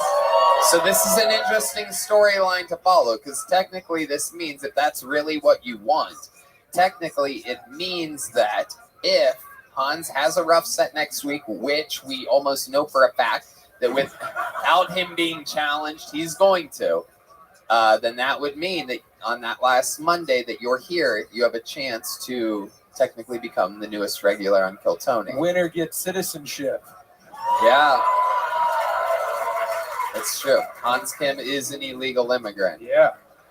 Not a lot of people know I that. feel like I was abducted by an illegal immigrant. Anyway. What? That made sense to me. Doesn't matter. Yeah. I got back to the Hans Kim's level right now. So that's what happened. Oh shit. Man, you hate Hans. I actually love the dude. He's funny as fuck. No, he is. It's great. Well, Hans has one advantage. He can be out when the sun's out, But you must be at home until the moon shows up. Ha, ha, ha, ha. 1, 2, 3 tiny fingers with bones next to them. I don't know. I'll panic. Thanks for the sound effect shout out, Red Band. It's a nice change of pace from that fucking diabetic queef you played earlier. Diabetic Queef, by the way, great name for a band. That is true. I'm a big fan. There it is. Rick Diaz, another great showing, another great minute, another great interview. Golden ticket winner, not easy to do. Rick Diaz, ladies and gentlemen. All right. Back to the bucket, and very exciting news. This is unordinary with the odds of this happening, but it is another inside house bucket pull. One of you has been pulled out of the bucket, and I do believe the name of this person is Jet Nauman, everybody. Jet. Jet. Oh boy, there's Jet. Here we go. Coming from the audience. His friends seem concerned. His buddy is wearing a shirt that says psilocybin on it. This should be interesting. The Kill Tony debut of Jet Nauman, everybody. Oh, shit. You're gonna have to give me a second here. All right, so usually I just became a dog person. It's because I don't know. I don't know. All right, so You got this. yeah. Thanks, Dr. Phil. So I just became a dog person. No, it's just because I was dog sitting for one of my friends. And he was out of town for like about a week and a half. And he had he's got one of these like just it's a mutt. Yeah, I know you got it. But he got back. He was upset with me.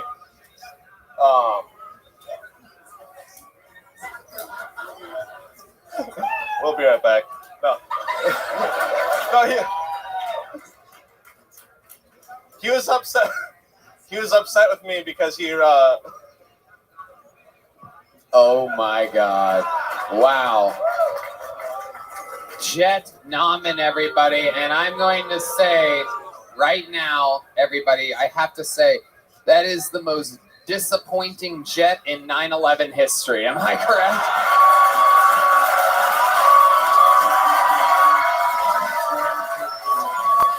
I'm supposed to have wires that lift me up in the air. Don't fucking touch me. Get back over there. Where's the Austin security guard service when you need them? There's a fucking Geico caveman touching me up here. Look at this fucking melting stoner. What are you? Jesus Christ. You are frightening. You look like Brendan Fraser's corpse. Holy shit, you fucking suck, dude. You did nothing. You signed up and you did nothing. I definitely. Yeah. This might be the worst bomb on 9/11 for sure. There you Sorry. go. That's Sorry. horrible. I made that joke 45 seconds ago. Except I did it much better. There were no bombs on 9/11, but I bet you think there were because you seem like a conspiracy theorist. I don't like Sam Talent. Go ahead. It was tragic. Yeah. Yes. It was horrible in every single way. I bet you have nothing for an interview. It's just horrible. I hate it. Why did you do that to yourself? Were you in the video game? idea. Were you in the video game Paperboy? I was. Yes. All right. No further questions. You did nothing. You have nothing. You get nothing. Ladies and gentlemen, Jet Nauman, everybody. There he goes. Should we ask? Unbelievable. Boo this man. Hold on. Wait till he comes back around and goes back to his seat. I want this to be a good fucking boo. Here he comes. Should we ask him something? There he is right there. Come on. Oh, you have a question for Jet now? Yeah, man. We should ask. We should at least get something, right? He couldn't No. speak. No, he just couldn't speak, and he had bad timing on his retorts. Was Jet. it? Were you fucked up? Were you too high? No, he has no excuse. We've all been there. I once drove to a 7-Eleven, forgot I drove, and walked home.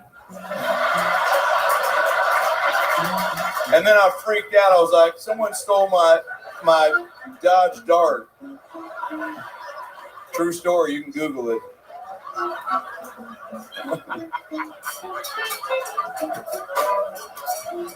Oh my God! I hope Chris painted that joke. Chris, you're killing it. Wow. Whoa, my God. Little sneak peek, huh? Well, it's funny that we mentioned that because, ladies and gentlemen, it is that time. We have come to the end of the episode, and what an episode it has been. How fucking fun was this tonight, huh? Let me remind all of you. Adam Ray, live from Portland on YouTube. Sam Talent, the Chubby Behemoth podcast. Running the Light is the book. Get it at samtalent.com. Adam Ray's on tour at adamraycomedy.com.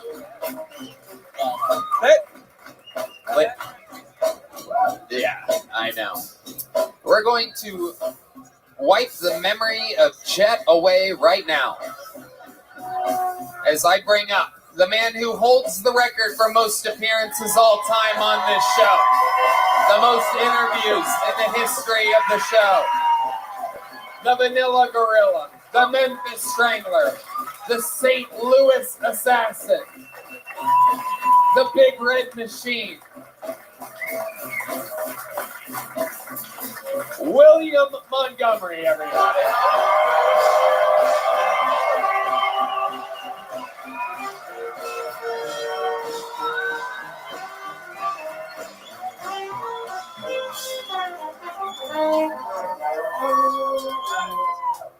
"9/11 update, it still happened. So in the past month, I've discovered that Barack Obama is bisexual and the Russian opposition leader may still be alive. And I only got one question. You mean to tell me Captain D's and Long John Silver's still ain't settled this shit, man? Fish fry nuggets, raise up. Who you with? Popeye's Army 504. You heard me? Hoo-doo, hoo-doo. I saw a headline earlier today that said earthquake rocks Morocco back to the Stone Age, and I couldn't help but wonder, so the earthquake caused no damage in Morocco? That place be staying in the Stone Age!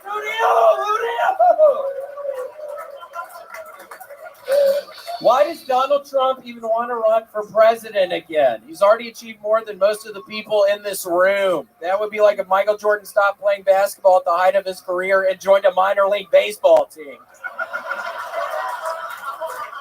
Quick 9/11 update. They just found a missing plane? Okay. All right, William Montgomery, everybody. I do believe he's added a new Hootie Hoo trademark to the...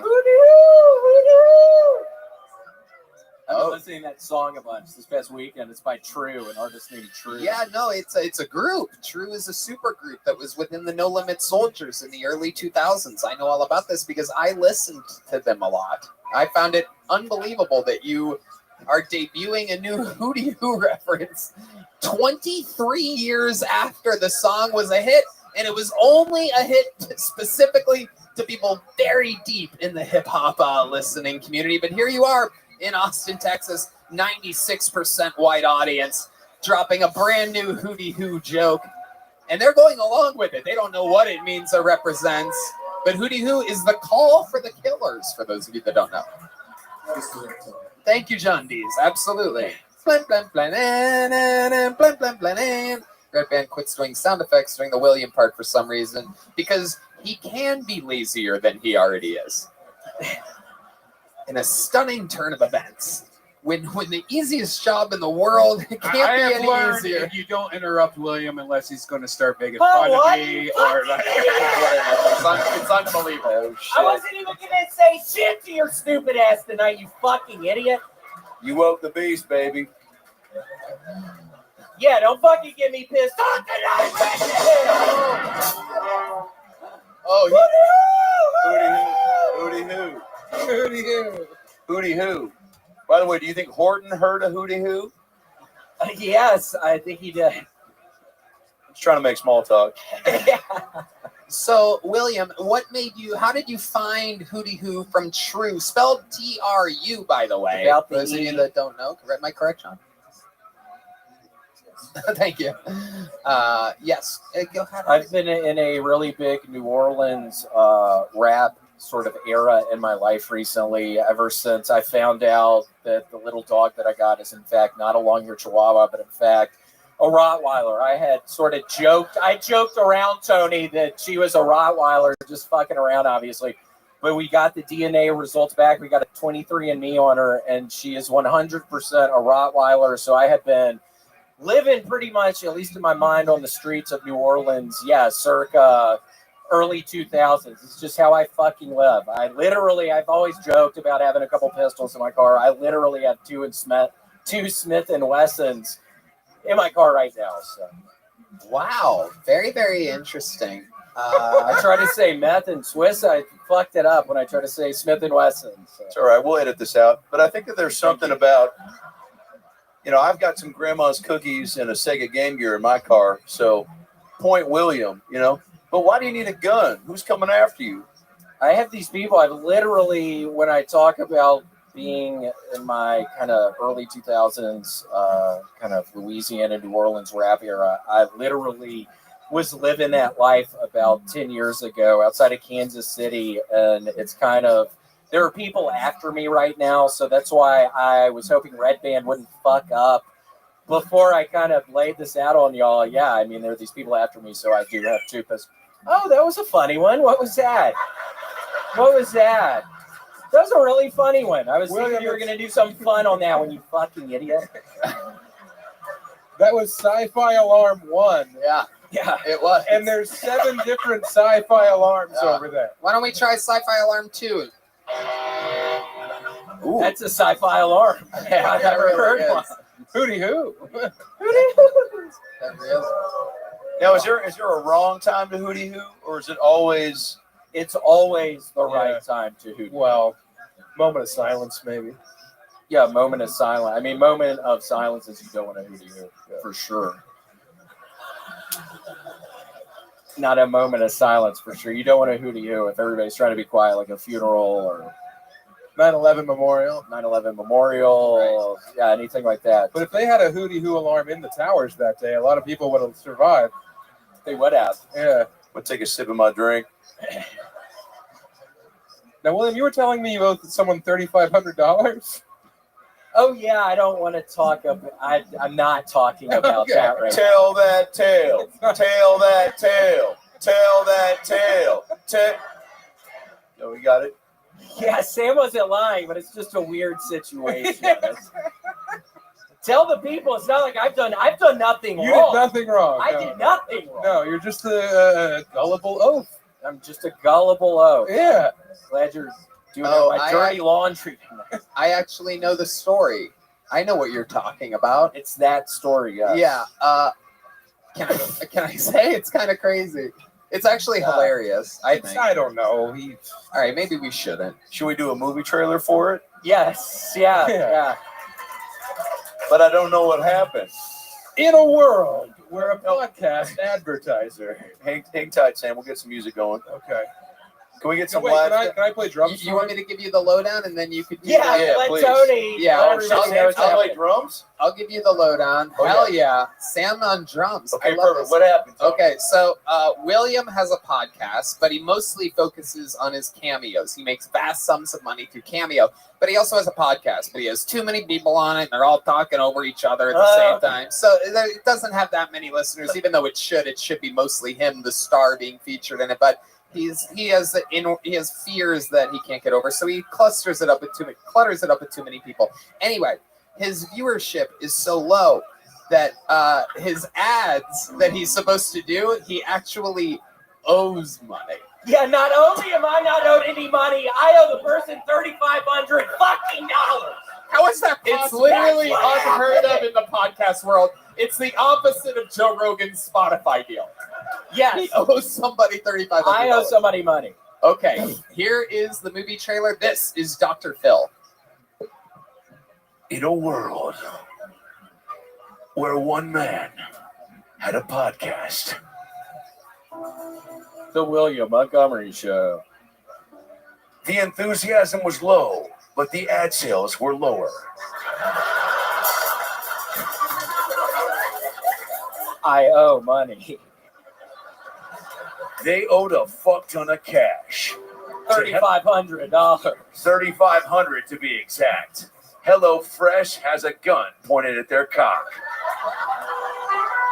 I'm not allowed to go anywhere near the HelloFresh corporate offices. He's the only man in Austin, Texas to not realize his full potential, with the people on his podcast willingly holding him back. I mean, I can explain that one. I mean, we're good. We'll figure it out in the movie. Okay. One man, one summer, one beard. $3,500 later. He had to do anything for cash and was willing to do whatever it takes. Just take your penis out of your shorts, man. He was kicked out of most grocery stores for asking people to take their penises out. But he needed to support his family. I've got like 5 kids right now. He's got 5 kids. And it's really hard to raise 5 little boys on $3,500 missing from your bank account. Every day he woke up looking in the mirror saying the same thing. Is my hemorrhoid ever going to get out from my fucking asshole? He'd already forgotten about his real kids and focused on his butthole kids, his hemorrhoids. 5 hemorrhoids, 5 kids. He knew that this was a summer of change. The summer everything had to turn in his favor. William Montgomery had one hootie hoo left. He stars in this summer's feature film, Gullible Oath. With Cam Patterson as the guy with rocks and bullets. Brian Redman is a guy who does his penis out at the HEB. And comedian Jet with the longest story ever with no ending. This summer, Gullible Oath in select theaters only at the Mothership. Fuck yes. Oh my God. Wow. Oh my God. Wow. You know what? Let's do something fun. William, put that mic back in the mic stand. Sam, you stay right there for a second. William, you sit right here. Come sit here. You guys want to do one more special thing to end the night, huh? Sam, play this guy up who I'm about to announce. Ladies and gentlemen, closing the night, doing a minute of stand-up comedy for the first time on Kill Tony. New stand-up comedian, old legend of the game. Make some noise for the one and the only Dr. Phil, everybody. Here he is.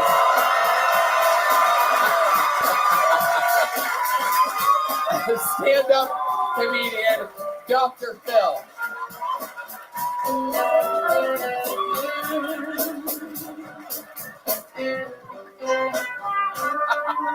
Thanks so much, everybody. One more time for Jet, my son. And one more time for the Kill Tony Band, the best band in fucking Austin, Texas. I'll tell you that much right now. Yeah, you fucking know it. All right, I didn't think I was going to come up do real comedy, but I wrote a couple things down. So bear with me. If you play that fucking cat, Red Band, I'll put you in a fucking sleeper hold. Just stick to the queef. All right. Let's see. Hans is actually a nickname. It's short for keep your fucking Hans off me. All right. There's something there. Hans is an AA. If AA stood for Autistic Asian. All right. Not bad. David Lucas wishes he could be here, but he's washing his hair with syrup.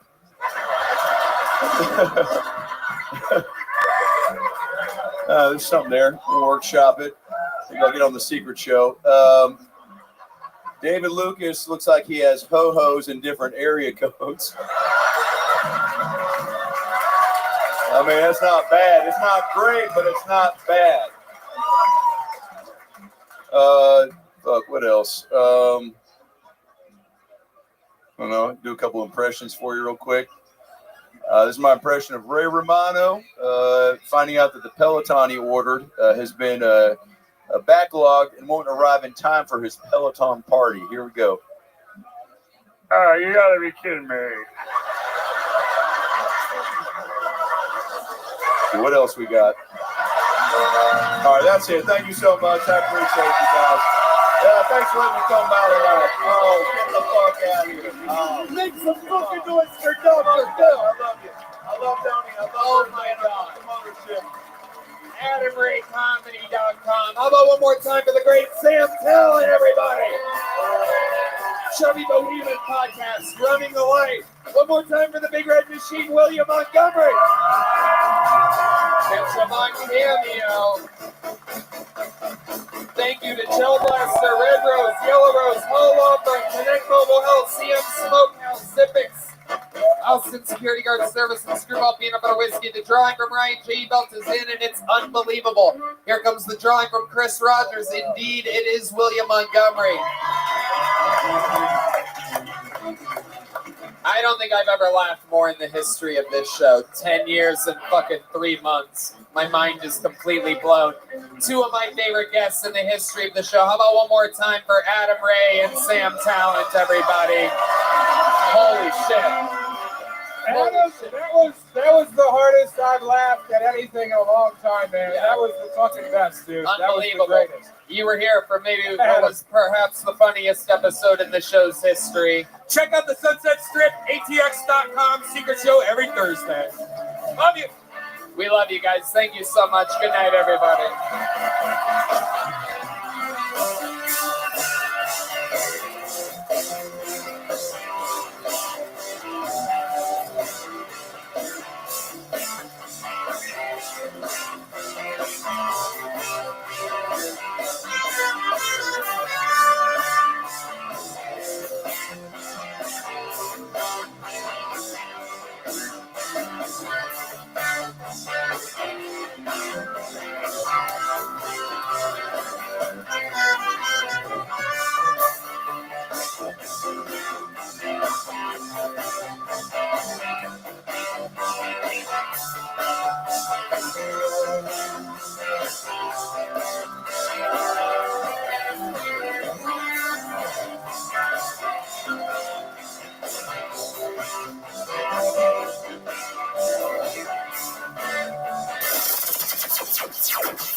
Hey everybody, Kill Tony live from the HEB Center in Austin, Texas. Saturday, December 30th at 7 p.m. Just went on sale, and you have to trust me, tickets are going lightning fast. It's absolutely unbelievable. These will be the first podcasts of Kill Tony ever in an arena. This is 2.5, 3 times as big as the ACL Live Theater that we did for the 10-year anniversary. We've become an arena act, so check it out. It's going to be crazy. A lot of surprises, a lot of fun, unbelievable guests. It's a big production. This is our version of WrestleMania. Go to Ticketmaster.com. Look up Kill Tony. It's the one with tickets available. We're going back-to-back nights, the 30th and the 31st. HEB Center, live. Hey y'all, Kill merch is on fire. New hats, Cam Patterson merch, the Rowdy Roddy Piper homage t-shirt, the Stone Cold NWO t-shirt. All of it is restocked. All of it is flying off the shelves. Get it, got it. Killmerch.com right now.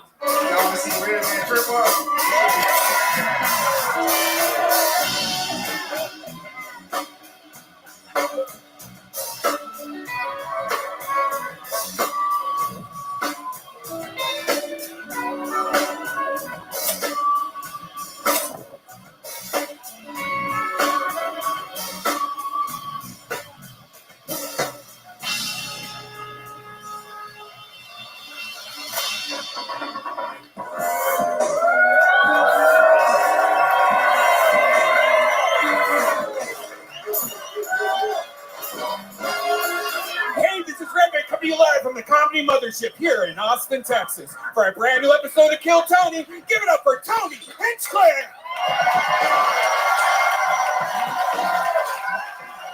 Who's ready for the best fucking Monday night of their lives, huh? Yay! Make some noise for Red Band, everybody. Hi. Oh, yes. We're in it again tonight. This is Kill Tony, the #1 live podcast in the world, brought to you by Gel Blaster, available in stores everywhere, including Walmart.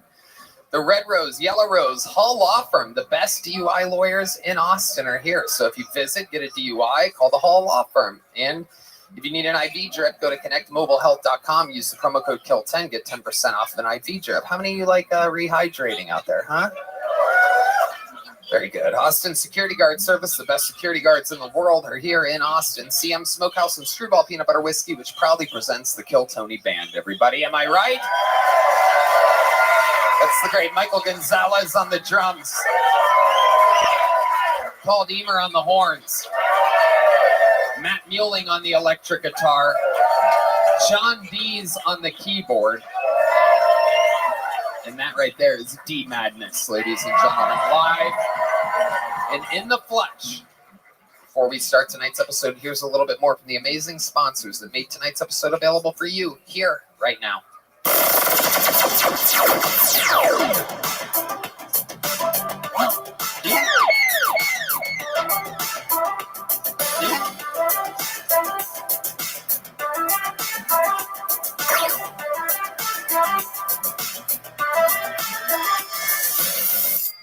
Hey y'all, do you shoot wimpy loads? Is your partner begging for more of that sweet, sweet man juice? Increase semen volume and orgasm intensity. Shoot bigger loads and impress your partner. Ultra Loads contains premium ingredients such as Prima-V, a purified version of Shilajit that has been clinically proven to increase testosterone levels. Red Band. It has black maca to increase libido and zinc for bigger loads. Free U.S. shipping and a 100-day money-back guarantee. That's right. Blow big. Blow big time.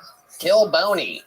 Go for it. Shoot Ultra Loads. So go to ultraload.com and you can save 25% with the discount code TONY25. That's ultraload.com for 25% off with promo code TONY25. Hey y'all, Bub's Naturals is a tribute to former Navy SEAL Glenn Bub Doherty, a national hero who laid down his life saving Americans in Benghazi, Libya. Glenn was a best friend to hundreds, people from all walks of life, ski bums, outdoor enthusiasts, hippies, SEALs, fitness fanatics, and everyone in between.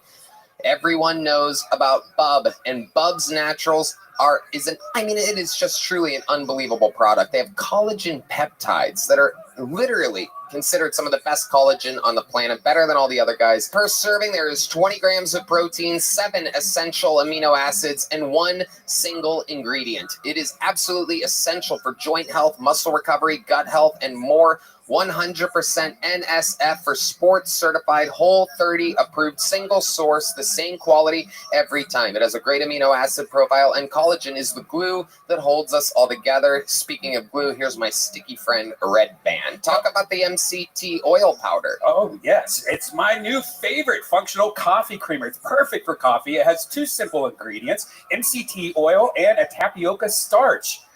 It comes in 2 versions, Halo Creamer with grass-fed butter and with MCT oil powder. Bub's Halo Creamer is keto-friendly. MCT oil powder for mental focus, sustained energy, and gut health. Bub's is the only MCT in the world that is Whole30 approved, and it's got a great ratio of C8s and C10s. No doubt about it. USDA Organic Fair Trade, the first ever coffee bean to be Whole30 approved. Tested free of yeast, mold, and aflatoxins. Small lot roasted, guaranteed fresh. It's got an amazing roast story if you go to their website. That is bubsnaturals.com. And if you use the promo code TONY, you'll get 20% off. So go to bubsnaturals.com, use the code TONY for 20% off. Get collagen in your life, get some good coffee, some good creamer. You use all these things anyway. You might as well improve your health, improve your life, and pay tribute to the great former Navy SEAL Glenn Bub Doherty. That is bubsnaturals.com. Use code TONY for 20% off.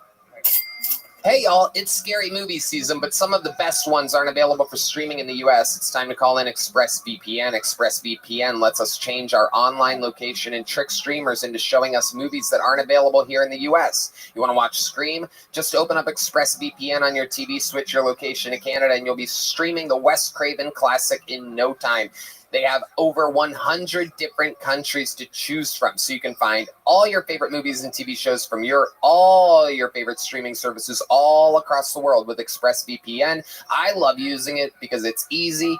Redban taught me all about it. He's the real tech wizard out of the two of us. Tell us more, Redban. I was just in Vegas using the airport Wi-Fi, and trust me, I put ExpressVPN on, and it works on my laptop, my phone, my tablet, and more. You can protect yourself on every device. Just fire up the app and click one button to get started. So get your money's worth. And that's right. Get your money's worth indeed, and get 3 months of ExpressVPN for free when you go to expressvpn.com/KillTony. That's expressvpn.com/KillTony. expressvpn.com/KillTony.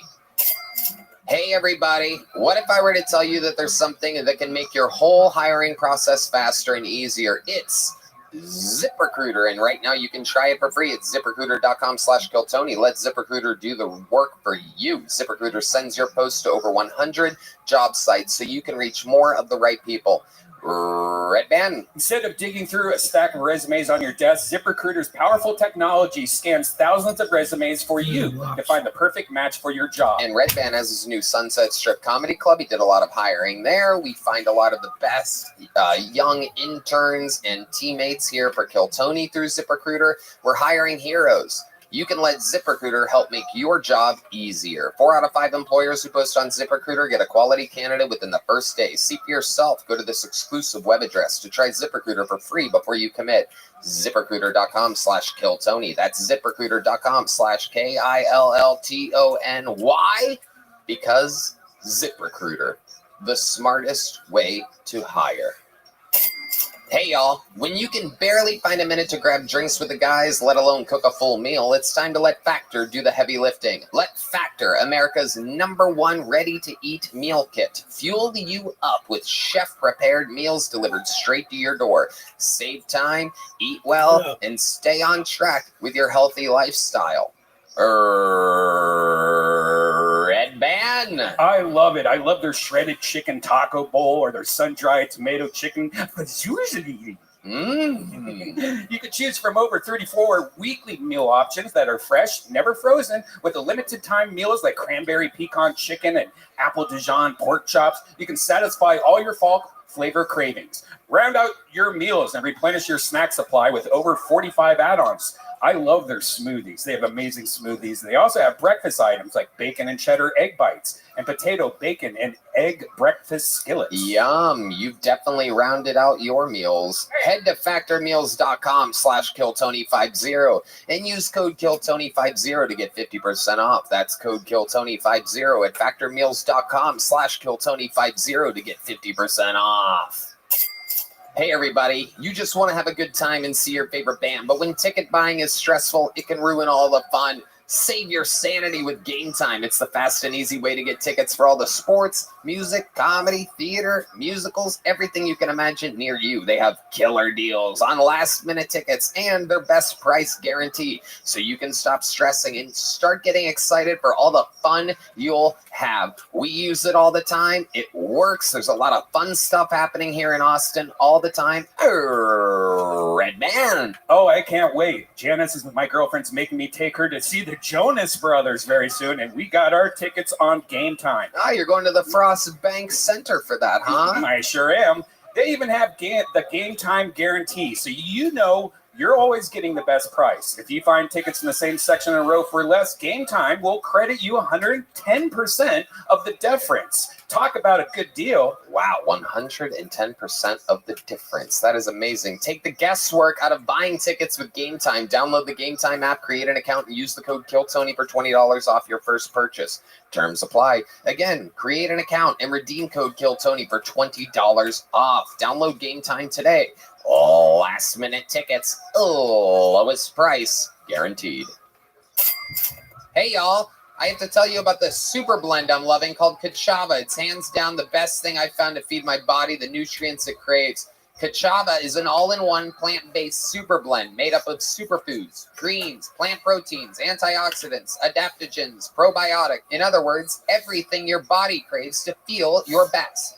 And I know what you're thinking. Something this good for me can't possibly taste delicious. That's where Kachava really earns their thousands of 5-star reviews. It tastes amazing. It's creamy, smooth, and comes in 5 delicious flavors. I'll tell you right now, the vanilla and the coconut acai are my favorite, but it also comes in chocolate, chai, and matcha.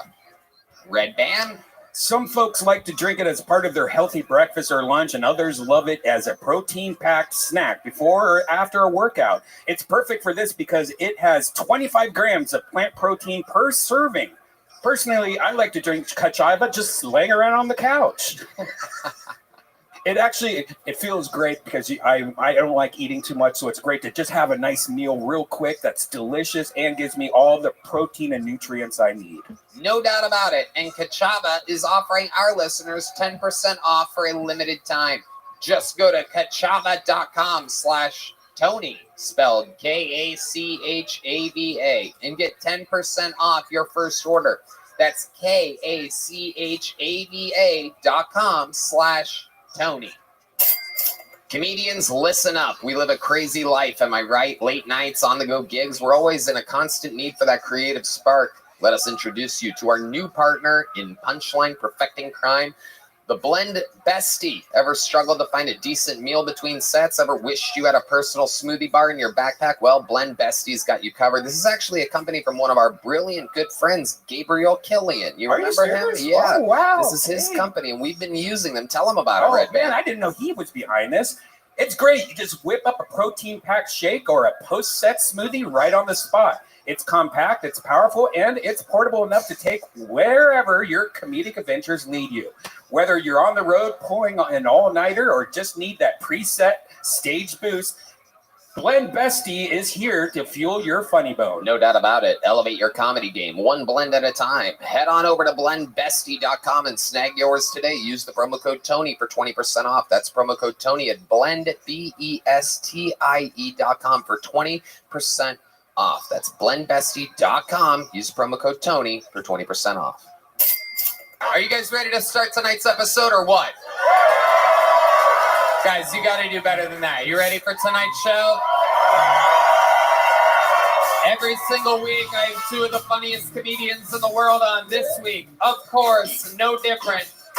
2 of our favorite guests of all time, and the first ever regular in the show's history. Over 10 years ago, she started writing a new minute every single week. Roast Battle royalty, both stars of Comedy Central's former hit show, Roast Battle. Make some noise for Kim Condon and Jamar Neighbors, everybody.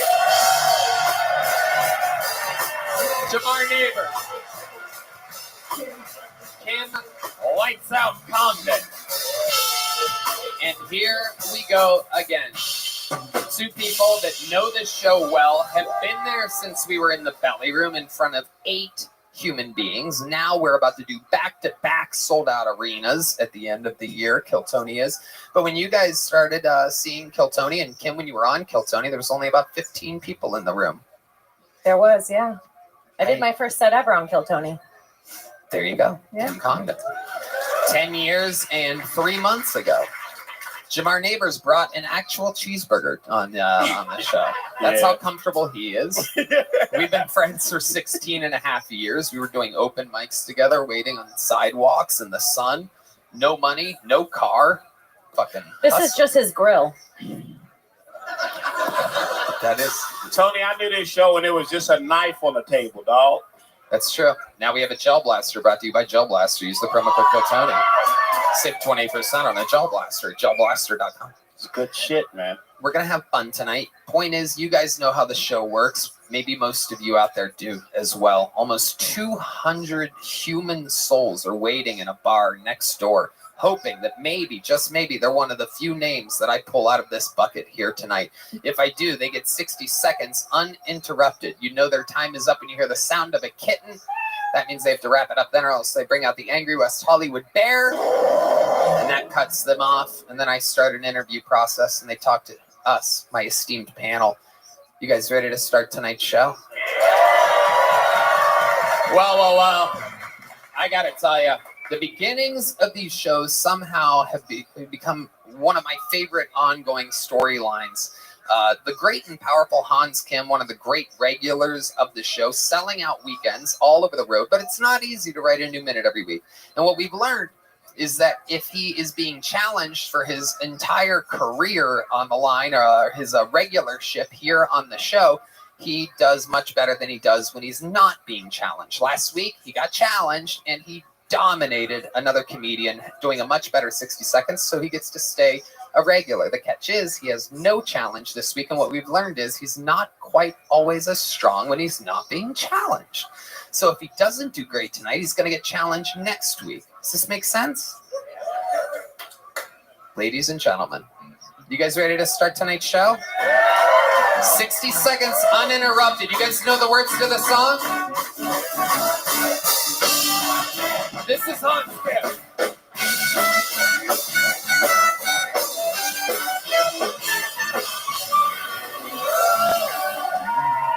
Thank you. Please laugh.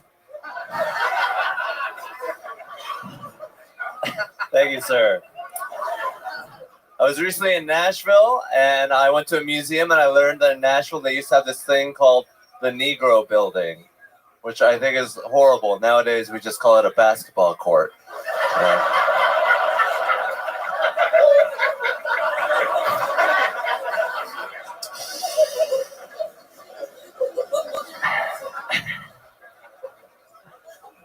I don't understand these people that are like, don't get a tattoo, or when you're older, it's going to look ugly. Who are these people like, man, I might not have had any fun when I was a kid, but at least I have this pristine 70-year-old body. I've never heard anyone be like, man, I would totally fuck your grandma, but her tattoos are gross.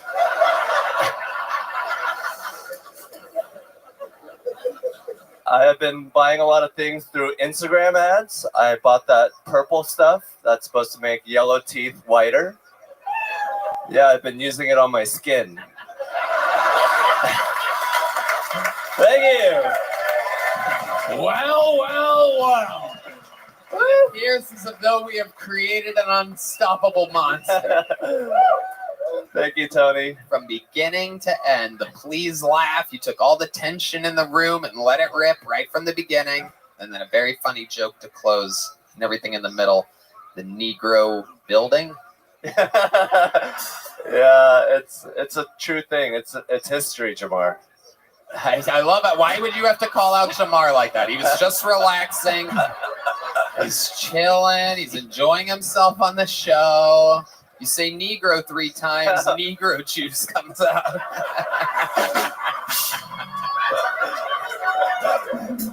His hair was flat before this. He's just mad now. Hans Kim, you are racist.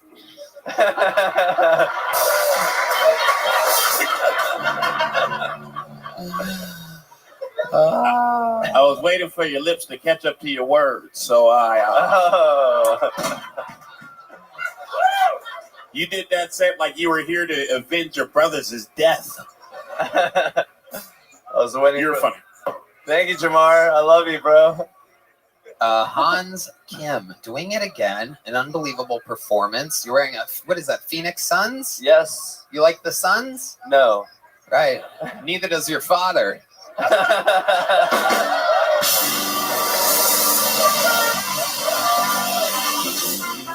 Thank you.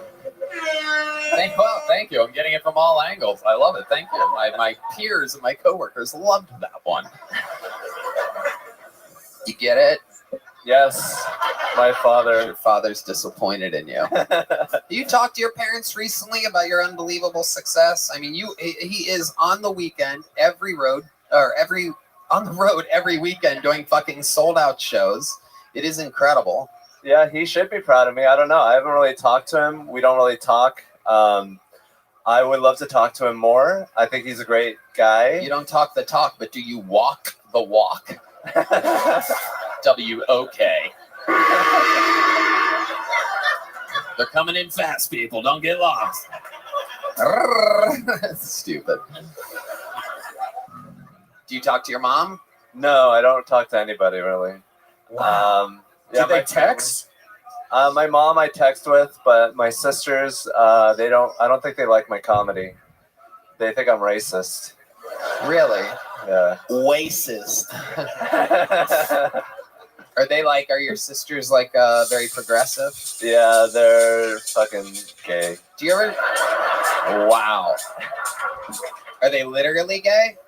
One of them is probably gay. Wow. Okay. I hope Samurai she's gay. scissors. You know what I'm saying? That's the sound of Asian lesbians eating each other out right there. There it is. There it is. So you don't ever call your family just to say hi? I'm sorry. We're gonna have to edit that one out. That's an edit point right there. No? All right, we'll leave it in. Leave it in. God damn it, we'll do it live. What else is going on in your world, Hans Kim? You added shows this weekend in Denver, Yes. Colorado. We did a little show, and Cam was supposed to be there, but he had to cancel on me. Yeah, he's got to do theaters with me, his actual dear leader. I love that you're trying to hijack my fucking own creations. I think that's why I came up with that joke about that building, because You're angry. Huh? I'm jealous of Cam. Cam! Whoa, gave the black fist on that one. Let's go in with our senior African-American correspondent, Jamar Neighbors, on this scene. I like how you're squinting and still need glasses.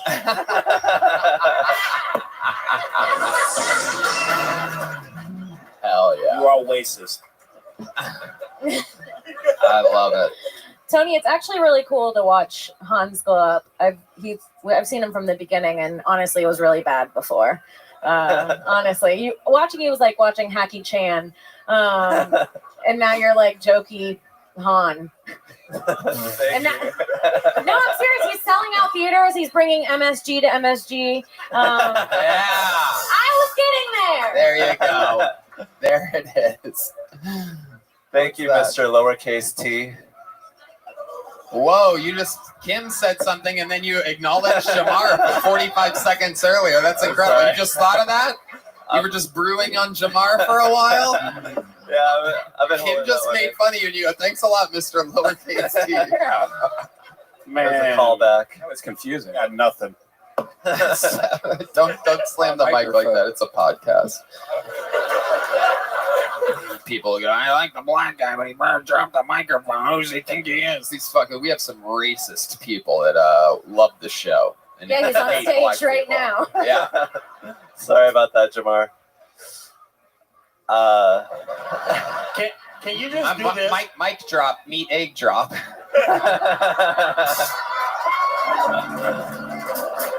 I want you to apologize to all black people right now. Dear black people, I'm sorry that I said Little Mermaid was a shitty movie. I hope you get challenged for your spot. For your little spot. Say sushi's bad. Sushi's bad. All right. Well, we've evened the scales of everything. Hans obviously will go unchallenged next week. Congratulations, Hans. Thank you, Tony. This whole putting pressure on you thing is really, really upping your game. I like it a lot. I think you do too. I think it makes life a little bit more stressful, but it's not easy. And you're a shining star. Hans Kim, ladies and gentlemen. Thank you, guys. There he goes. All right. We have a bucket poll ready to go that we pre-picked a second ago. That's going to be our next one. Actually, no, that's an insider. Somebody tell Liz she's next. But first, our first bucket poll. This appears to be a new name. Let's see what happens here. These are people that sometimes maybe they've been on once or twice or whatever before, but it's usually new people. We're going to meet them all together. 60 seconds uninterrupted, and then an interview going to Ben Williams, everybody. Here we go. Ben Williams.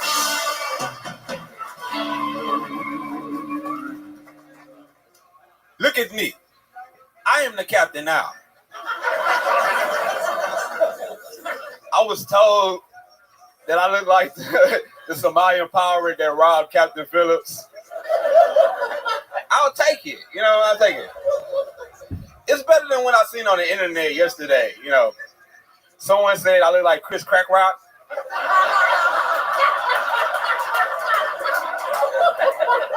It was my mom. Don't worry, she's blocked from all social media.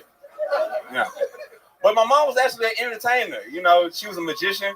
She made my dad disappear. I know I look like I got a drug addiction, but this is starvation, Like I won't sell my body for drugs, but I might blow a guy for a meatball marinara. Yeah, life is tough, man. Yeah, all right, man. Yeah, I'm Ben Williams, man. Yeah, I think I got one. Yeah, I'm Ben Williams. I think I got one more. I try to get in relationships, but I'm too broke. Nowadays you need money for everything. You can't even die. All right, there you go, Ben. That was it. That's the end of the minute. Yeah, you went over. How's it going? Thank y'all. Ben, you were on last week, right? Yeah, I was on like 2 weeks ago. Look at you. Very, very lucky man. Yeah, man. Thank you. You look fantastic. You look like if Jamar was born prematurely. This place is becoming a real Negro building. You know what I'm saying? I am black. Funny shit, man. Hey, I support black people. Funny shit. You're going far. I have nothing negative to say about you. Except for your fingernails look real dirty. Yeah. He look like he go like this a lot. He looks like a tiger lived in the woods.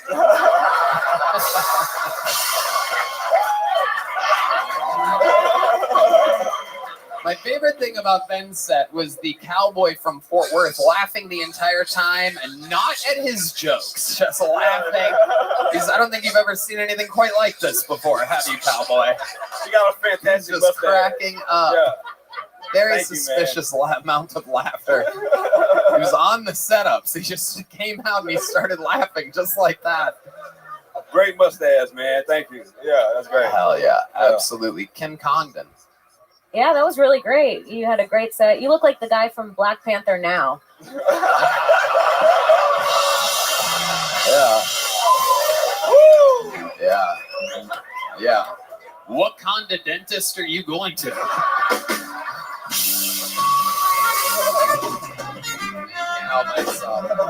I can tell he lives in Texas because of his Buc-ee's.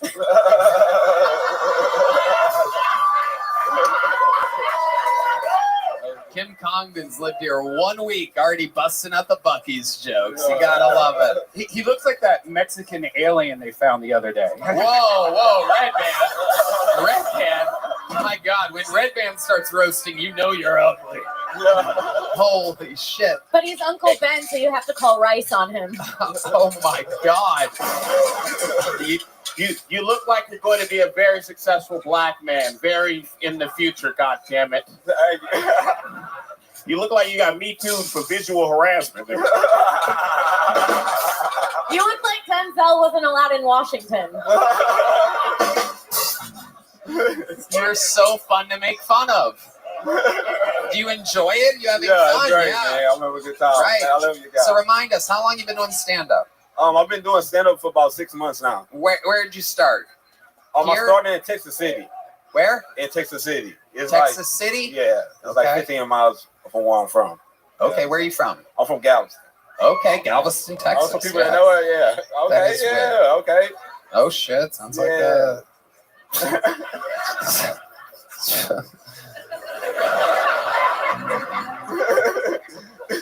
Galveston, Texas, famously where Robert Durst put a body out on the water thinking that it was going to go towards the ocean. Yeah, this is the body. Yeah. It was discovered in black trash bags. We're not far off from okie dokie.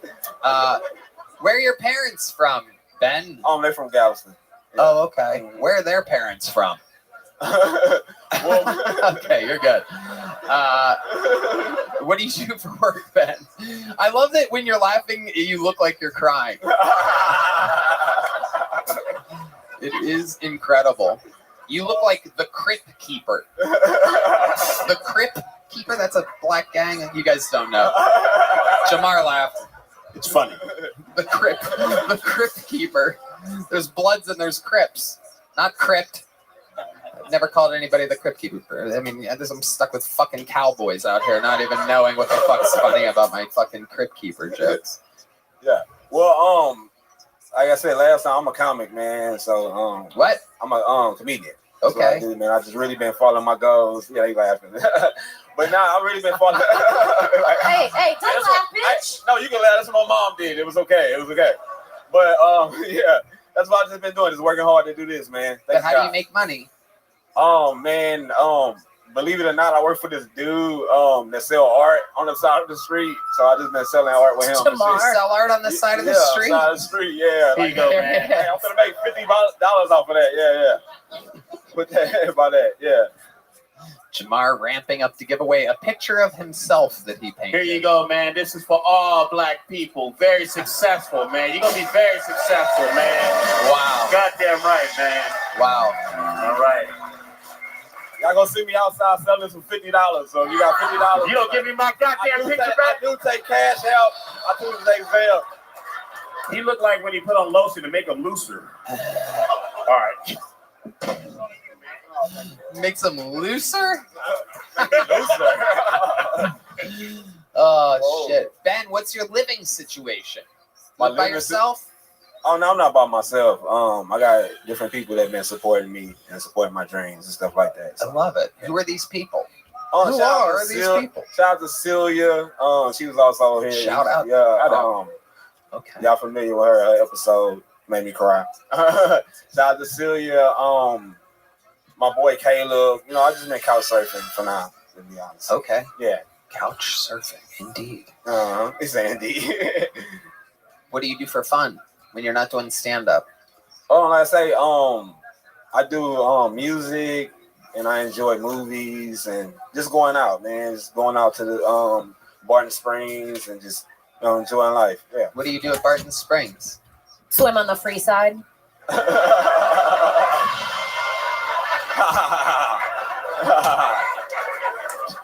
I can't believe you think he swims. She thinks I was about to say that. You threw my joke. I was gonna say, she thinks I can swim. I'll put my feet This in the water. motherfucker's got fucking just enjoy floaties. Yeah. I was actually a lifeguard and I couldn't swim. They didn't have that. Is that true? Oh my God. Ben, you are absolutely adorable. You got a big joke book last time? Yes, sir. A big one? Yeah. Good for you. Fun times. Congratulations. You're walking out with a piece of art. You got a gel blaster last time you were on? Yes, I did. What'd you do with the gel blaster? I still have it. You still have it? Yeah. You haven't sold it? No. He just wants a meal, dog. For sure. I love your style, Ben. Whoa, look at that. Bitch, give me my sandwich. Hold on now. I'm going to eat that. Ben, congratulations. A good minute. Thank you so much. There he goes. Ben Williams, everybody. Well, when I pulled this next name out, it stopped me right in my tracks because she is Kiltony famous. Not only did we watch this young lady, but I have watched this young lady grow over the years here in Austin, Texas. But she's an employee of the mothership now, and she's opening for me in one of her hometowns of Philly, PA in 2 weeks. We know her. We love her. This is a brand new minute from Mothership Royalty. Liz Splat, everybody. Here she is. Yeah. What the fuck?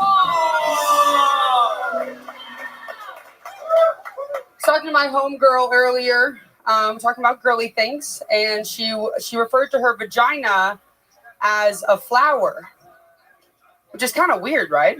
Because I guess I don't know about you guys, but I've never seen a flower get beat the fuck up like that. You know what I'm saying?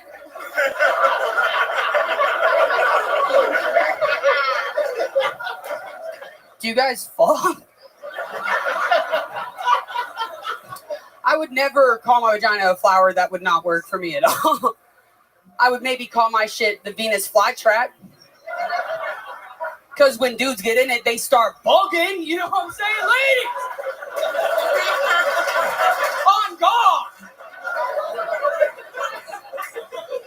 Yeah, I fuck. I'm not afraid to talk about it. Actually, I was having sex the other day with this dude, and not to brag, but we broke my bed. Okay, you guys over here figured out I had a pretty shitty bed. So what's exciting is 2 weeks later, this dude bought me a new bed. I know. I was like, okay, can we fuck on the stove? Cool. I got one more. Hey, can we fuck on my credit? Is that possible? Liz Splat. Tony! Amazing. That better be nice, Kim. Whatever you're writing down, it better be a compliment about how skinny I am these days. I was Fucking writing bitch. down that you look like you lift guys' legs over their head. That was nice, dude. Thank you, bro. Thank you. And honest. That is amazing. So you broke the bed. Yeah. What happened when he got on it?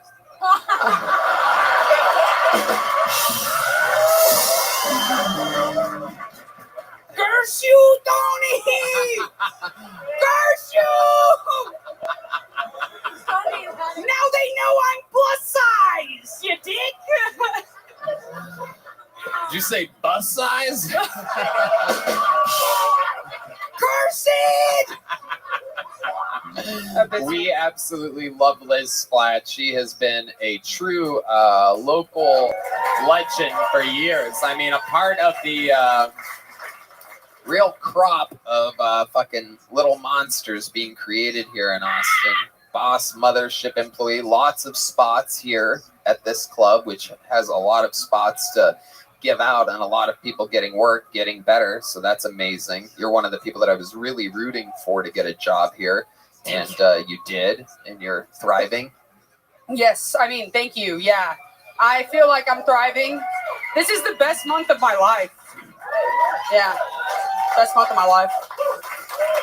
What else is going on? Tell us more, Liz. I went to the Drake concert earlier this month.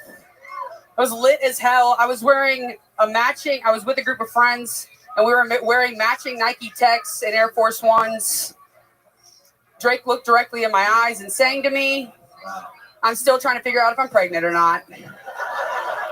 Oh my goodness. Pray for me. Pray that it's yes. That'd be clutch. I could use a Looks Drake like baby. you might be. Oh, shut up. Sure, we're friends. We drink together at the bar at the end of the I mean, she's been around rappers, but not the music. Yeah. These kinds of rappers right here. My damn sandwich. My sandwich. Jamar, very protective of his sandwich, something to keep an eye on throughout the episode. Jamar appreciates my shape. Yeah, damn right. Hell yeah, dude. Hell yeah. Hell yeah, baby. Hey, I knew I could count on that. I like Splat, man. She looked like her gynecologist is a dildo with a GoPro on the tip. I like that. You gotta love it. Splat is also what happens when Jamar fucks her. It's like a wet sound. Anyway, Yeah, because this pussy be mad wet. Hell yeah. You know what? Turn it into a compliment. Got your ass. You know what? I'm with it. Let's go. I know that, Jamar. Why? Because you fat and white? Huh? Oh, shit. Yes. Look at her. Yes. That's all we've established about me so far is that I'm fat and I'm white. And you're hilarious. Oh, That is true. That is true. That is true. You look like Charlize Theron went method again. I don't get that reference. If you saw the so movie, you know. She looks like Charlize in the Chocolate Factory. I like that. I like that. Liz, what is your love life like? Is that a black guy that you broke the bed with? No, actually, it's non-existent right now. Oh. It's just a non-existent love life. In fact, I didn't want to break it to you earlier, but I never broke the bed with a guy. It never happened. I thought it'd be a funny joke. I lied to you all, and you believed it. Now look at you. Just begging to break a bed with me, yours truly. Tony's gonna go home and unscrew some of my screws in the bed. That's just true. to make Those it real. are the only things getting screwed in that bed. I just said that. It's just funny because he made it funnier. Well, you said the screw thing. I applied it. Totally. Yeah, Look, it crushed. They love you. At least I think you're something onto will have a something. good frame. Oh. It's me because I'm a woman saying it to her. Are you talking shit about my body because I have a belly bite? I have a bug bite on my belly. Whoa. Wait. Aw. Can't, let me see. Take it off. Let me see. Take the bug. Oh, shit. Whoa. Can Yoni zoom I've in? never seen a Band-Aid on a bug bite before. This should be interesting. Whoa. That is infected, ladies and gentlemen. Damn. D-Madness. I have $1 for you. She's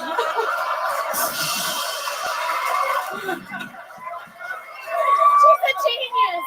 You're not giving my Band-Aids.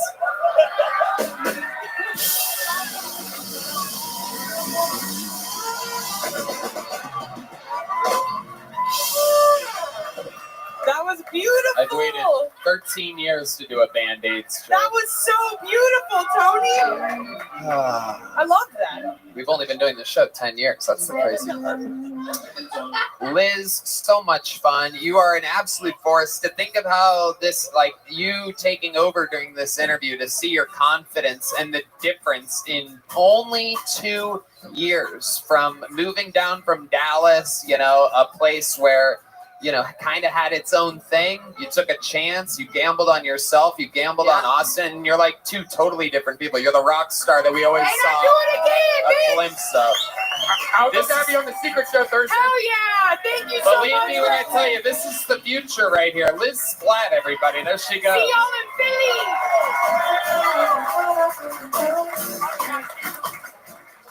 Part of the crop of unbelievable employees here. You know, the system that the great Adam Egan brought over from the Comedy Store, picking some of the finest talent in the city to work here, to work around their elders, to learn things as they go, to pick up on good habits and things to do and what not to do. And another one of the employees here at the mothership just spent another weekend doing theaters with me on the road. The man is a force of nature. He's probably the most famous regular on the show somehow, and only a mere fucking 3 months.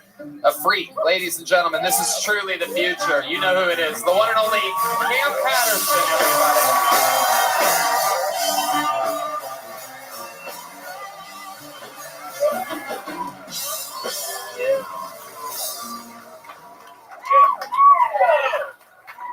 Hey, y'all fuck with Target?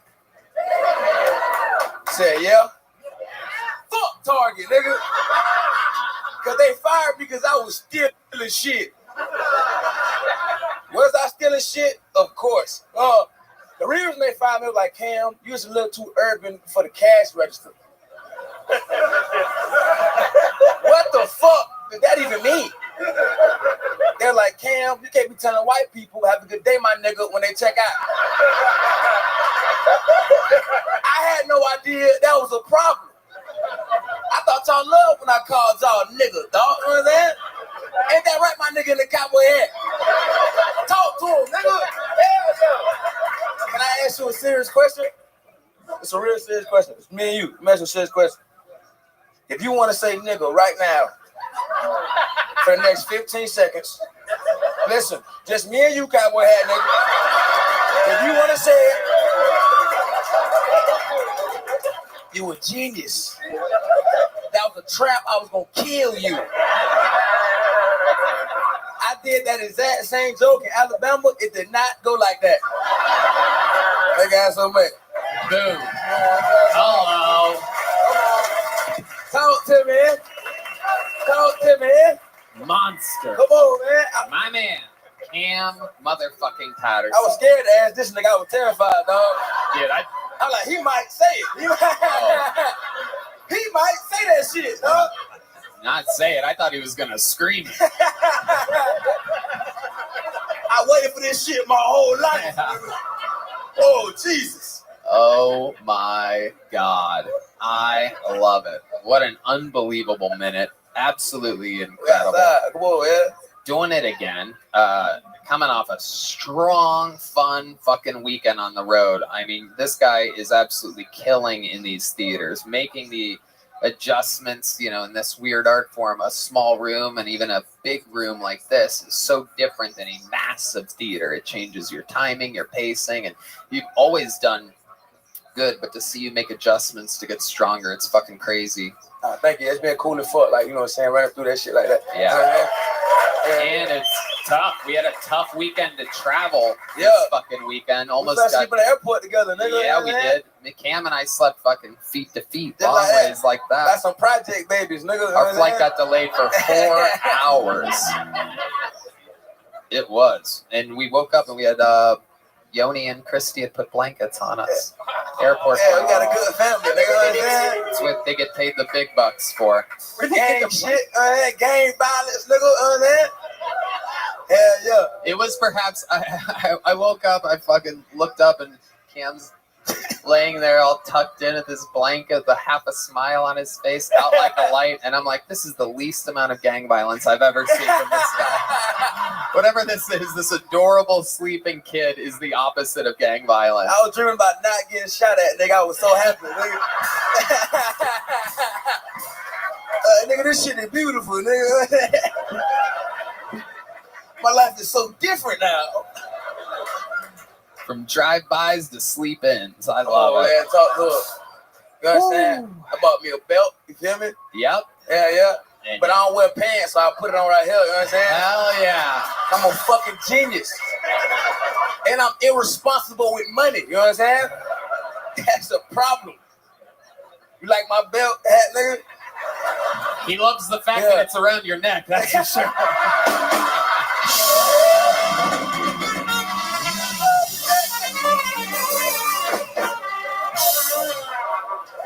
Hey, if you didn't like that, I'd have whipped you with it. No reparations, you know what I'm saying? Oh, hell yeah. Oh, shit, he just reached for something. He reached for something. He was about to give you some money. He was about to give you some money, nigga. He was about to give us some money, man. Yeah, us. Yeah, nigga, me and Jamal, you owe us 40 acres and a mule, nigga. You know what I'm saying? Hey, nigga, hey, you whoop him with that, nigga. I whoop him with this. Oh, my. Hey, Cam, you're one of my favorite comics. I have nothing negative to say about you. Man, we like that. I think you're fucking brilliant. I got one question. Did you kill King Von? Nah, man, Cam's fucking brilliant, man. I got nothing negative. Absolutely. What else is going on, Cam? Anything else in your normal life? That show we did in Indianapolis, a dude had stopped me, and he was like, hey, my girlfriend could suck a great dick. And I thought they were like a joke, and I was like, haha, that's cool, you know what I'm saying? And then she was like, nah, I can suck a dick. And then I was like, what? And then she was like, I can. And he said, you want to give her a test drive or something? But she sucked my dick, you know what I'm saying?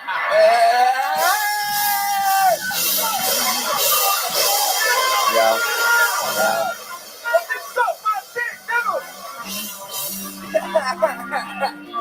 Black power!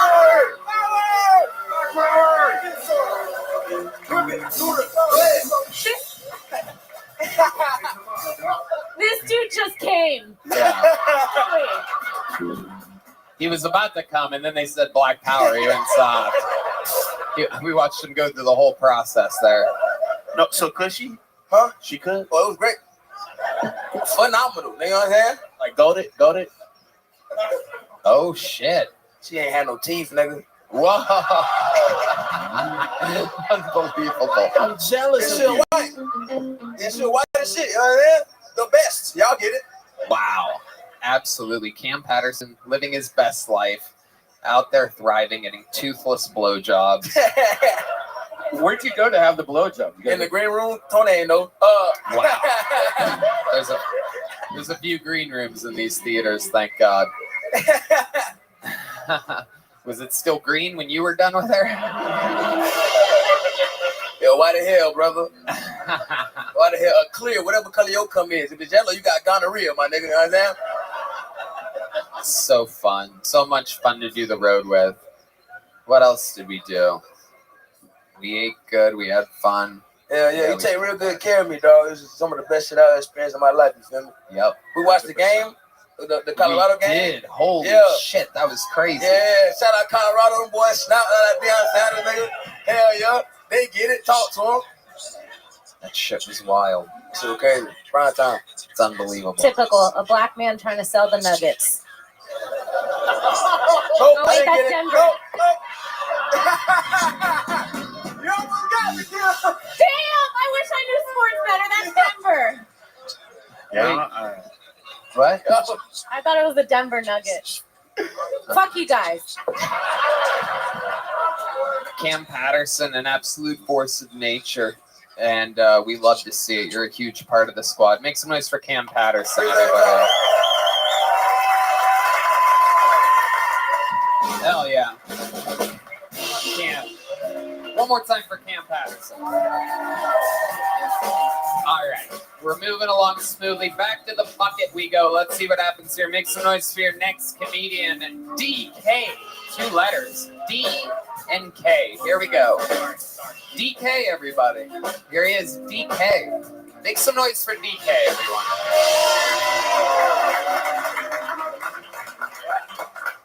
So, I lived with a woman recently, and I get asked, did it change your opinion on anything? And I go, yeah, it did. I now think Chris Benoit was a hero. For those of you not in on the joke, it's not that bad. Chris Benoit just killed his wife and family. You know, funny thing about that, I was reading the Bible recently, and in the Bible it says that women were so beautiful that the angels fell down to heaven to bed them. Did you guys know this? Yeah, I noticed after reading the chapter several times that it mentioned nothing else. It stopped there. So, that was, I'm so sorry about that, guys. Chris Benoit is not a hero. I think women are perfect. I just actually decided that right now. All right, that'll be it for me. Thanks. Wow. Chris Ben, what the fuck did you think was going to happen there? That was scary. Yeah, I was like, what Jordan Peele movie is this? I was about to get out. Look at you. You are adorable. Are you dressed for your first day of second grade right now? What's happening? Yeah, that's how it feels. I'm definitely nervous like it's my second day of second grade. Wow. Yeah. Look at you. Have you been on this show before? Yeah, I have. Okay. It's my second time. How did the first time go? It went good, but I don't think you end up liking me. I was drunk for my interview. Oh, okay. Yeah. What did we talk about? Did you watch it? Yeah, we did. I did. You asked me what I did, and I told you I was a neurosurgeon, and you did not find that funny. Because you're not a neurosurgeon. Yes. Right. Yes, and why would you say that if you weren't a neurosurgeon? I was making bad decisions that day, clearly. Okay. What do you do for work? So I manage gaming accounts online. I run a small business online. I was working at a hotel at the time, but I no longer do that. I make enough income managing accounts. So yeah, that's what I do. I do that in comedy. All right. How long you been doing stand-up comedy, DK? About 2 years now. 2 years. And yeah. That is your second minute. Do you have jokes that really are really good? Yeah. You just haven't done them? Yeah. That was a new one. How many of you want to hear a good DK joke? Here we go. We're going to give you a chance here. We're going to let you reload a little bit because Chris Benoit, a little bit of an old reference, kind of inside baseball, pro wrestling reference from, that tragedy was probably, 10, 11, 12 years ago or something. Yeah. So here we go. Let's reload. 2 years in the game. DK, your best quick little joke here. And here we go. Bonus round joke for DK. Yes. Drunk the first So, time he was on this show, and now just had a rough minute here. So we're about to actually find out. 2 years in the game, and all he does is work from home and do stand-up comedy. Here we go with his best joke, DK.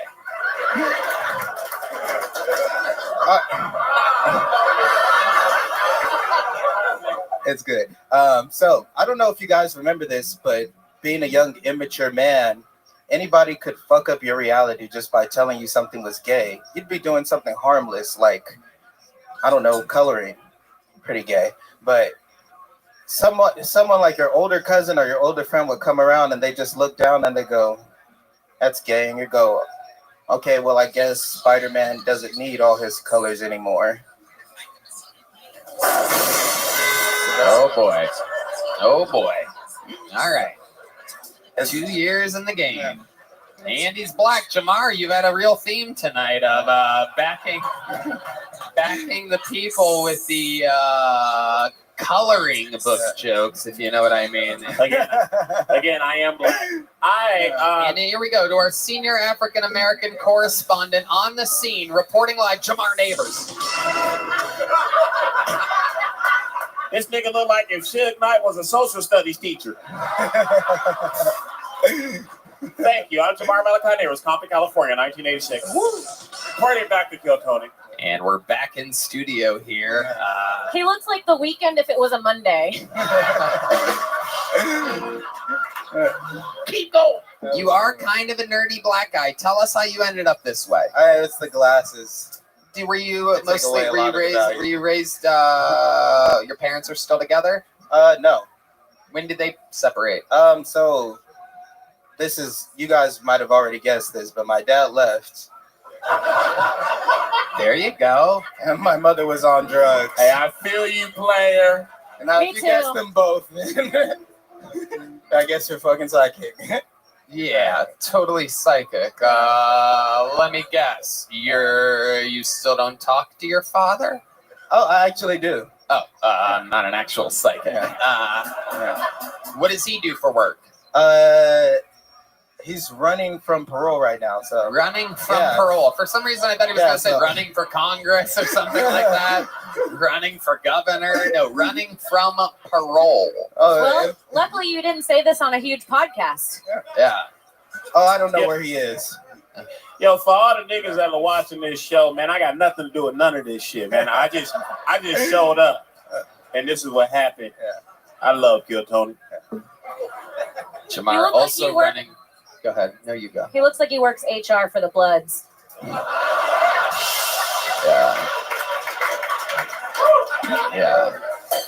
Oh shit! That killed so hard. Someone just broke a beer bottle over their head. Unbelievable. Doesn't get any better than this. Middle of Austin. He looked like somebody wore his skin and then gave it back to him dirty. You're the only one on the panel that could have made that joke. That's why I said it. That was a good one. That was a good one. I love it. This is incredible. So you make all your money from home on a laptop computer. What do you do for fun when you're not doing stand-up comedy? What else? Tell us more about you. I go out to bars, clubs. I do a lot of reading, and what do you do there? What do you do when you go out to these bars and clubs? Tell us. I dance. I socialize. You dance? Yeah. How many of you want to see DK dance right now? Oh, come on, give me a little something here, John. Give me a little something to dance. You better not tap dance either. That's actually what I was gonna go to. That's immediately what I was going for. Little dance music. Here we go. 1, 2, 3, 4. DK. Oh shit. Oh shit. Build the Statue of Liberty. Yeah. I want to make sure that everybody knows what I'm doing, so I wanted to do a fist pump. Okay. All right. Show us how you dance at the clubs, DK. That's not club music, though. All right, here's a little club music for you. The best damn band in the land. John D's on the keys. All right. Oh shit. He's doing the young pedophile. The pedophile shuffle here. Uh-oh. Oh my goodness. It's like Bill Cosby shit. There it is. You give me two-step music, I'm a two-step. Okay, what kind of music do you want? You have any Give me hip-hop, step like music? club music, yeah. Yeah, give me something to get sturdy to. Sturdy? Yeah, like you get something to get sturdy to.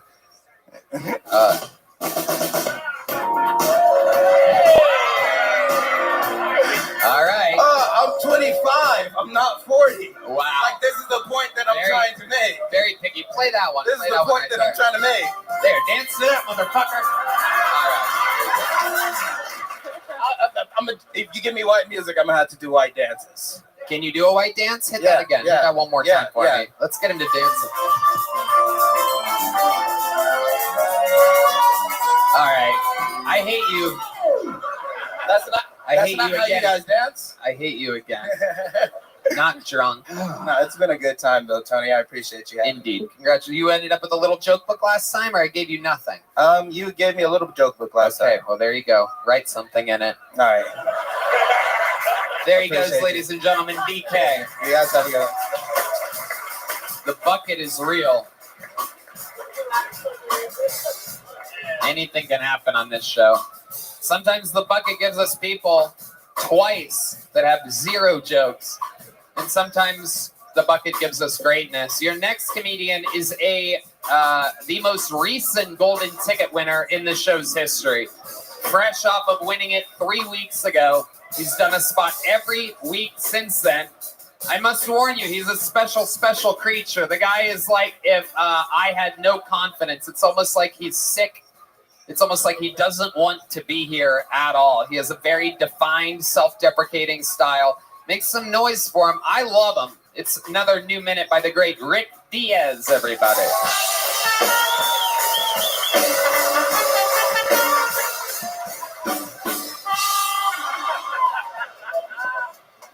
All right. Okay. I've been trying to get rid of my toxic masculinity. I really miss COVID. I miss COVID. During COVID, people were staying 6 feet away from me, which was closer than before. Yeah. I wouldn't hurt a fly if I tried. I tried. Yeah. I don't. Does anybody here have a sexual bucket list? I can help. I don't have a sexual bucket list. I have a sexual bucket. And it's full of tears from Hans Kim. Thank you very much. I've been sad man Rick. Rick Diaz. Wow. Another amazing minute from Rick Diaz. Very defined style. Again, calling out Hans Kim. I love that you want to take his job. You literally are a golden ticket winner. You get to be on the show anytime you want. But you would think that you would never guess, right? I don't even live here. That's not. He doesn't live here. And he literally wants to take Hans Kim's job from That's him. what foreigners do. They take Americans' jobs.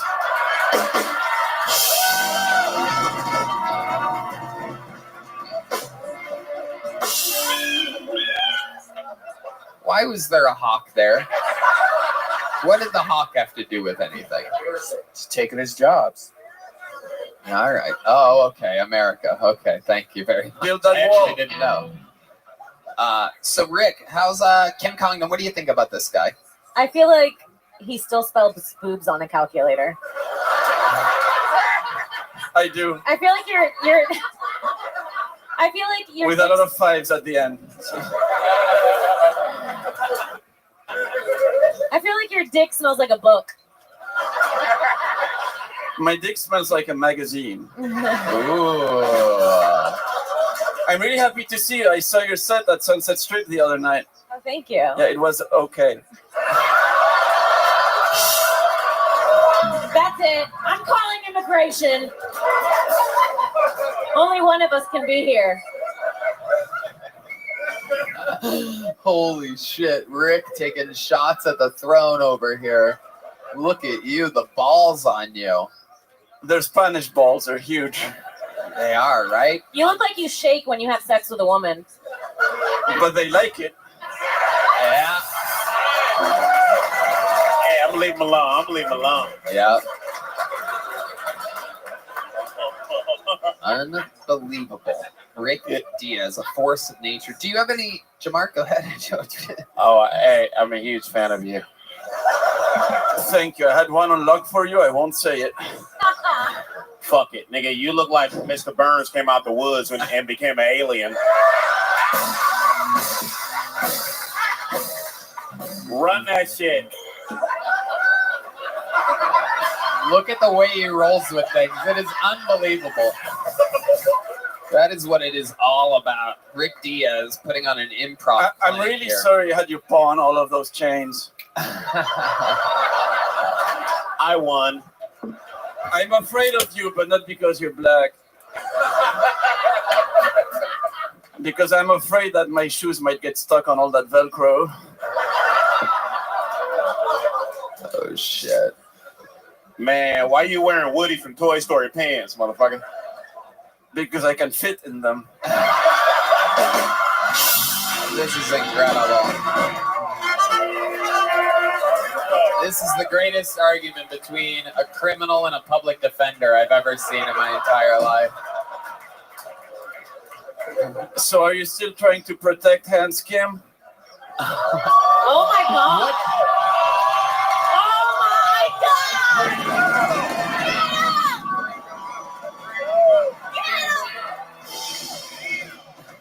If Michael, settle down over there. Jesus Christ. Battle drums, really? I don't care about the regular spot. If he dies, he dies. So wait a second. You literally are leaving the United States of America next week. Yes, sir. And you have one more Monday left in town. One more Monday to take a man's job. What is this?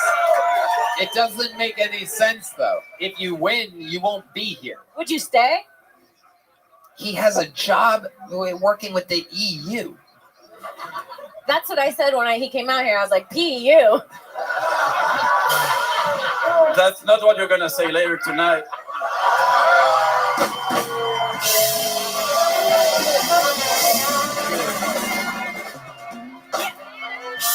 I'm gonna be saying, someone call 911.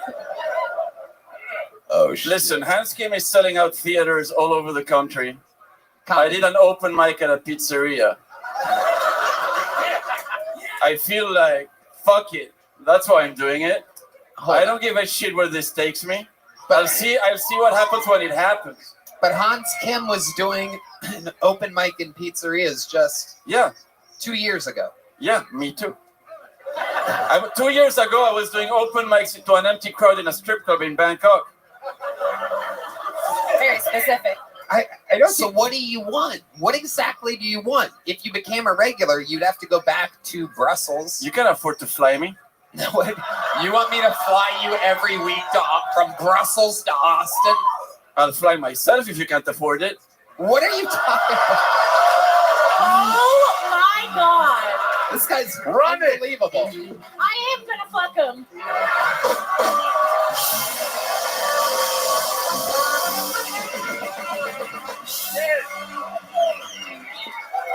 Fuck him, Kim. We finally found a way to keep him in Europe. He's gonna need that free health care after you're done with him. Kidding. I'm kidding. Shut up. And the unemployment benefits.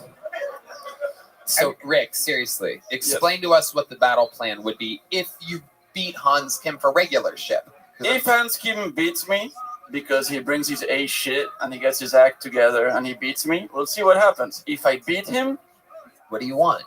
I'll give him an honest rematch at New Year's Eve. In that my arena. God. Listen to that. I fucking love this idea.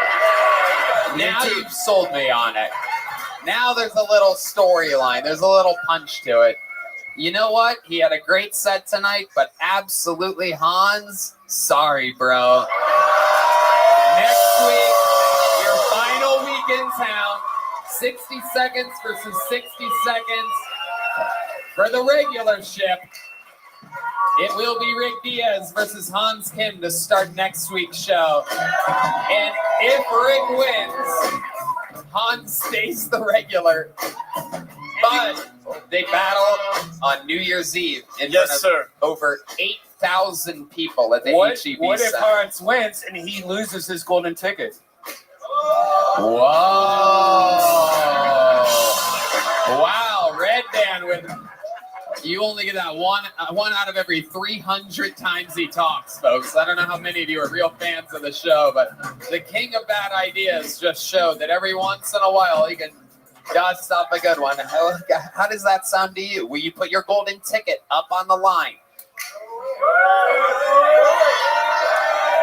Now, let me remind you, if you lose, that means you don't get to go on every Kill Tony that you want. But if you win, then you battle again. And if you beat him on New Year's Eve, you're the new regular and he's gone.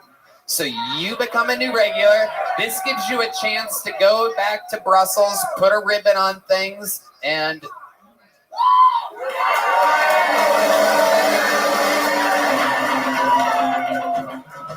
look at this guy. Natural showbiz fucking star, soaking it in, building anticipation, calling off the band, and here we go.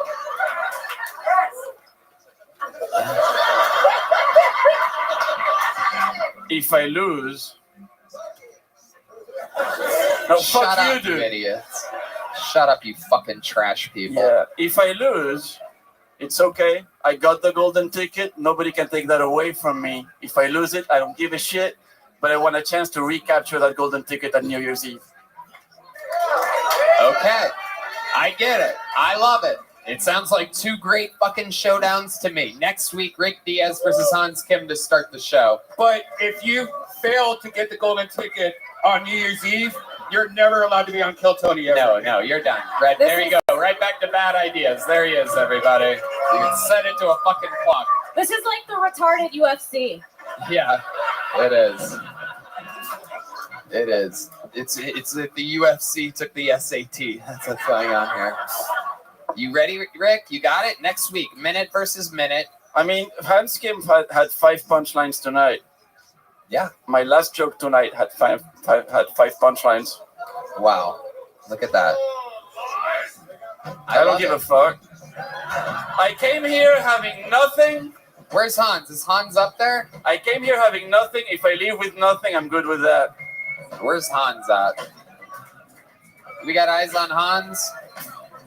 This is hilarious. Hey. I want to see this face off. I'm That's going what for we you. do. Yes, No, it's okay. We have a scale back there. Can we get the scale? We'll let these guys weigh in. Give me a scale. Give me Hans Kim.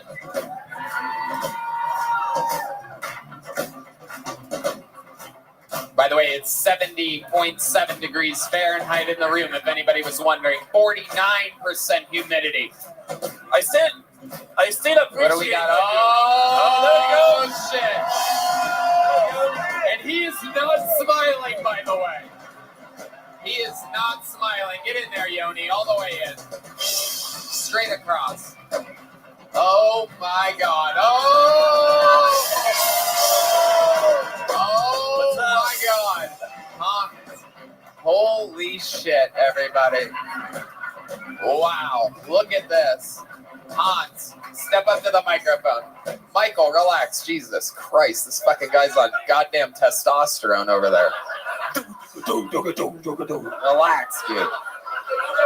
Oh my God. Let me tell you guys something. All entertainment aside, Hans absolutely hates the fact that I challenge him on his regular ship. It bothers him tremendously, but he does see the results week after week after week of the pressure. It's how diamonds are created. And here you go. You have this Rick Diaz who for 2 weeks in a row keeps dropping your... For no reason.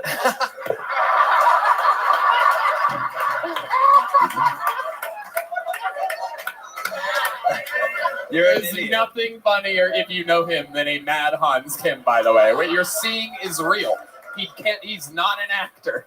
You see that smile? How would you like it if someone came to your job was like, hey, I could do better at your job. I challenge you. A guy that I invited into my home, he played Catan with me and my girlfriend. I did a podcast with him, and these are what Europeans are like. Don't turn into this. You are American. You have a backbone and a spine. Oh my God. I love the nerd off you guys are having. It is incredible. I invited him to my house to play Catan. I let him use my retainer when he went to sleep that night. I swear to God, I gave him a 20% off LensCrafters coupon. I let him borrow my fucking calculator. He needed to do a math problem. Computer modulators. This is really gonna Dungeons and Drag on. Hey, that is true. I hope Rick Diaz wins because he's less racist. Oh, shit. When you come to a dork in the road,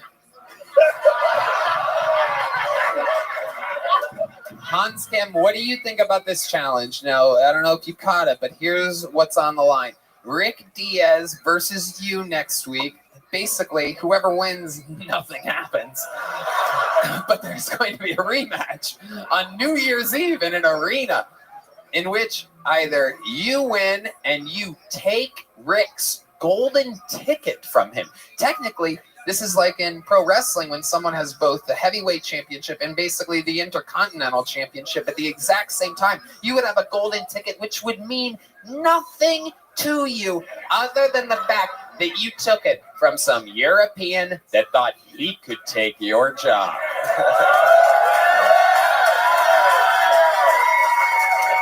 Let me remind you, Hans, that you are beloved on this show, and every single time, I believe you're 6-0 all-time in challenges. Why is it padded? Padded. Why is it padded? Explain to us why. I love that you two hate each other. That's on 1 year stand-up. How long have you been doing it? Oh my God. Hans, how long have you been doing it? 10. Oh shit. Look how pissed he is. Some of you might not be able to see it. Maybe you need to know Hans a little bit better like I do. But that is his fucking furious face. I mean, right now he's smiling, but you're going to see it's going to go right back to it. Watch Rick say something. Say something, Rick. Say anything. Anything at all. Hello.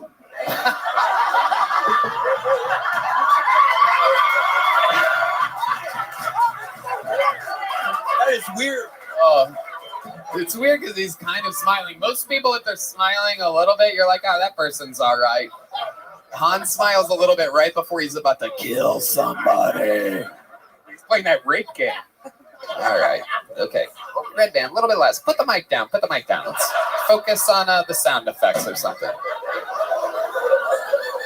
So, Hans Kim, you have a chance to take Rick's golden ticket from him. Why don't we just skip next week and announce it for New Year's Eve, and we'll take care of business then. How about that? Does that sound good? Yes. Okay. Yes, sir. Wow, Hans is extra excited about this.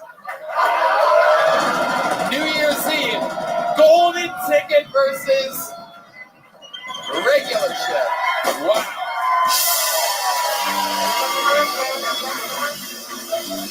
We have a scale there. Let me stand on the scale for no reason whatsoever. We have an actual scale. 177.6 pounds. And here we go. Rick Diaz is going to... There you go. Rick Diaz is going to stand on the scale. This is incredible.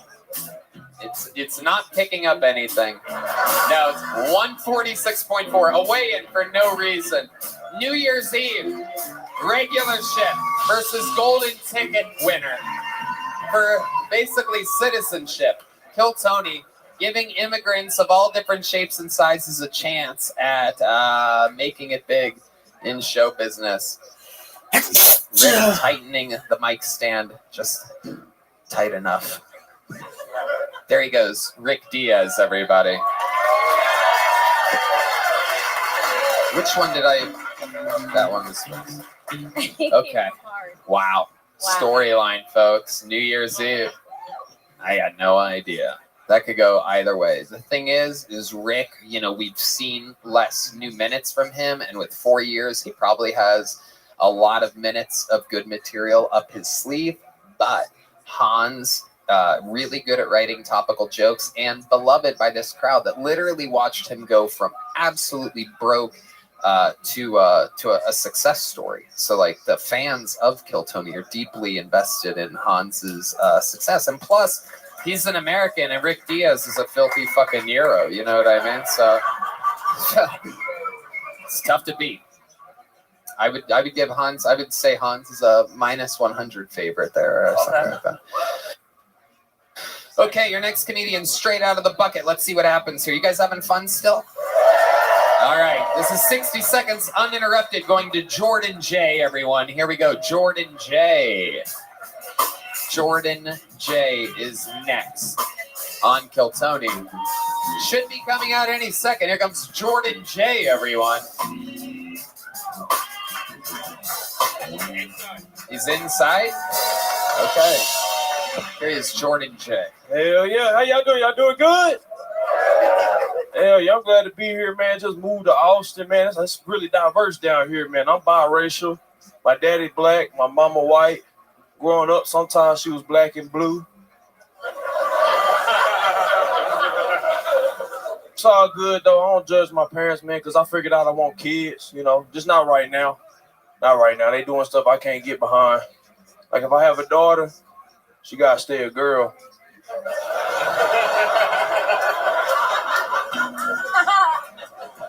I'm not transphobic. I'm just selfish. Did you know it costs $100,000 to change from female to male? Yeah, so if anybody in that house getting a new dick,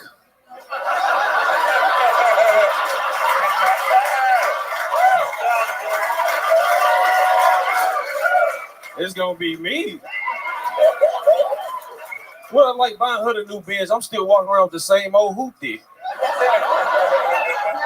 I get to know when she can have a hand-me-down. Hey, y'all been great. That's my time. Jordan J.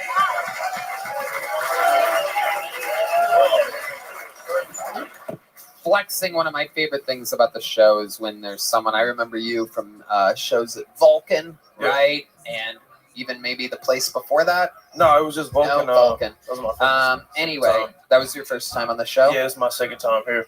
Right, second time on the show is right now. Second time on the show, yes, sir. And the first time did not go that well whatsoever. No, it did. It went great. It did? Yeah. I got a big joke book.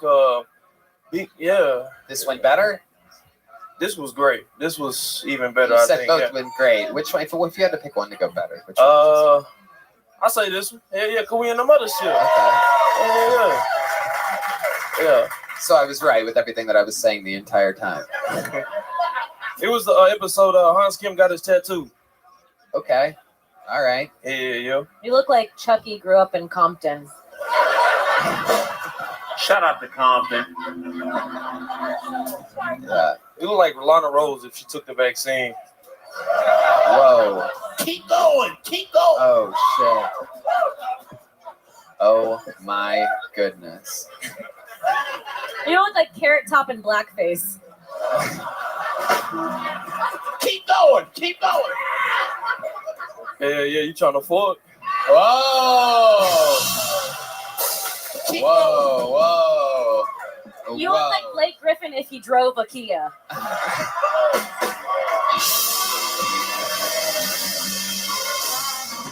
Oh, shit. She got a bite of the cheeseburger. That means Jamar loved that joke. That is absolutely incredible. If Blake Griffin drove a Kia. Jordan J, remind us, how long have you been doing stand-up comedy? 2.5 years now. And where are you from? Dallas. Yeah. And how long have you been here? 2 weeks. You moved here 2 weeks ago? Yeah, man. Okay. How does it feel? What's changed? Shit, a lot, bro. Like, the pussy down here crazy. It really is.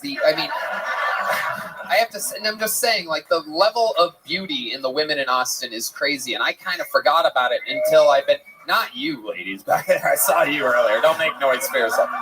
But no, it's crazy. You know, I was just in Kansas City on Friday, Indianapolis on Saturday. You see thousands of people at once at a time in a day, and then another city the next day. And then you come to the Austin, literally the fucking airport, and you're like, oh, that's right.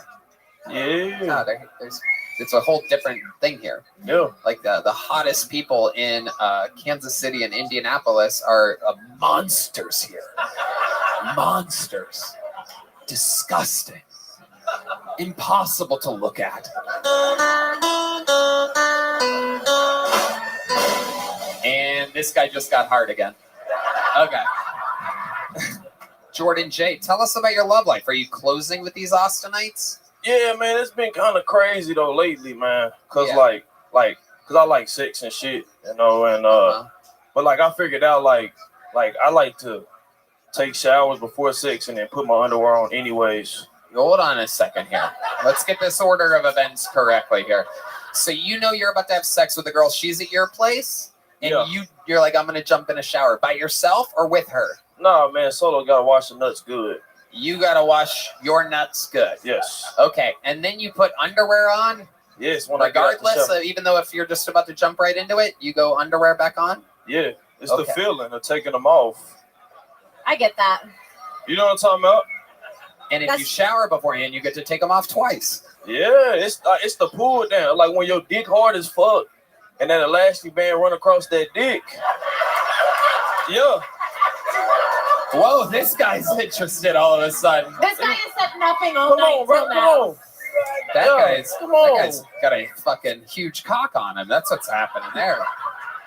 Wow. Secret's out, dude. What's up, dude? You own property?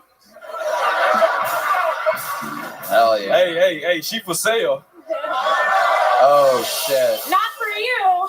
Oh, my goodness. This is incredible. Wow. And you're kind of like, what would we consider you? You're somehow a white mom, black dad, and you came out kind of red. Yeah.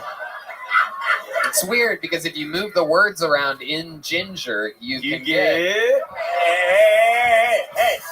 Hold on, let's check in with our senior African American correspondent here. Hey, I'm Jamar Malik. My neighbors from California. If you switch gender around, there needs to be two G-I-N-G. Oh, hell no. Yeah, going back to Tony Hinchcliffe. Spelling bee champion Tony Call him Hinchcliffe. albino. Fucking call him albino. Yeah. Yeah, man. Yeah. Last I think Albino indeed. So does the carpet match the drapes? Is it Yeah. Yeah. It's weird because it go through like when the seasons change. Like it go from right. Yeah. This is actually, we have a chart of what your pubes, if Jamar, turn your head sideways. We have a chart. This is how it starts. And as the seasons go on, it gets dark and then red again and then dark and red again. Yo. This is January through February, and then March gets a little, April, May, and then June for some reason, we go dark again. Winter is where everything dies. And then July to October here, and then a little something special for Christmas and New Year's at the end there. Shout out to Juneteenth. Red Band's gonna have to go in and fix every time you drop that mic. I mean, look at him.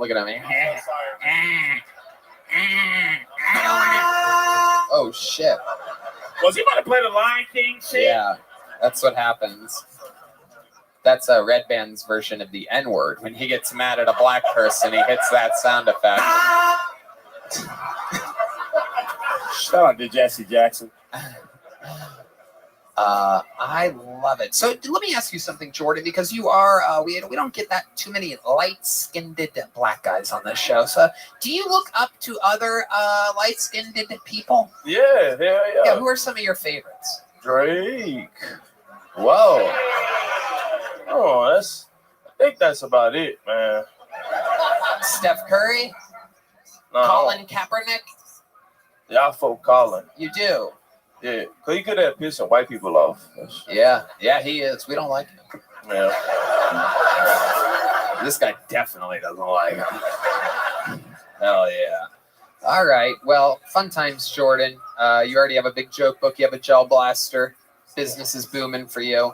Jordan, I'd love to have you on the Secret Show Thursday. Yeah, man. Thank you. You're also going to leave here with some Zippix toothpicks as you walk off backstage. I don't have any up here, but Zippix. Smoke more. Smoke less, zip more. Zippix toothpicks. Don't smoke more. Don't do that. Don't smoke more. Use Zippix toothpicks. All right, pulled another name out of the bucket. We having fun out there tonight, huh? It's a fun episode. I like it like this. It's just the machine is rolling. Everything is fully operational. How about another hand for my amazing guests, Jamar Neighbors and Kim Congdon. We're having fun here. This is so much fun! Make some noise for your next comedian. 60 seconds uninterrupted for Chad Dixon. Chad Dixon is next on Kill Tony. Here he is. Make some noise for Chad, everybody. These people wait all night for this. Make some noise for Chad Dixon, everyone. Hell yeah. Back-to-back gingers. What a treat for you all. Oh my gosh. My name is Chad. I actually come from a long line of shitty names. Yeah. My grandfather's name was Gaylord. True story. My father's name was also Gaylord. It took a while to crack the code. I heard recently that dogs can smell lung cancer on your breath.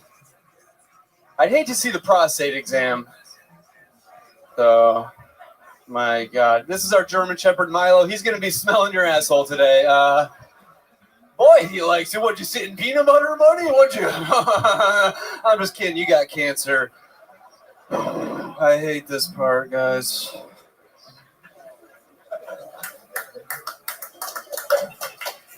My girlfriend just broke up with me like 3 years ago. Oh, thank you. That's been tough. It's been a tough year. She had the perfect body, perfect body for pass blocking in the NFL. You know what I'm saying? Just calling them out. Okay. Chad Dixon, everybody. Hell yeah, Chad. Thank you. My goodness gracious. Welcome to the show, Chad. How long have you been doing stand-up comedy? I've been in Austin for 2 years. I did it before COVID. I don't know. Everyone has their starting date. They're like October 20th. I don't really know. A ballpark? I'd say 3. 3 years. Okay. All of it here in Austin. 2 in Austin. Where'd you move from? Syracuse, New York. Whoa. Yeah. Upstate New York. This explains a lot about the lack of punchlines in your material. We had the whole process. Bad audiences, bad who's the best comedian out of upstate New York ever?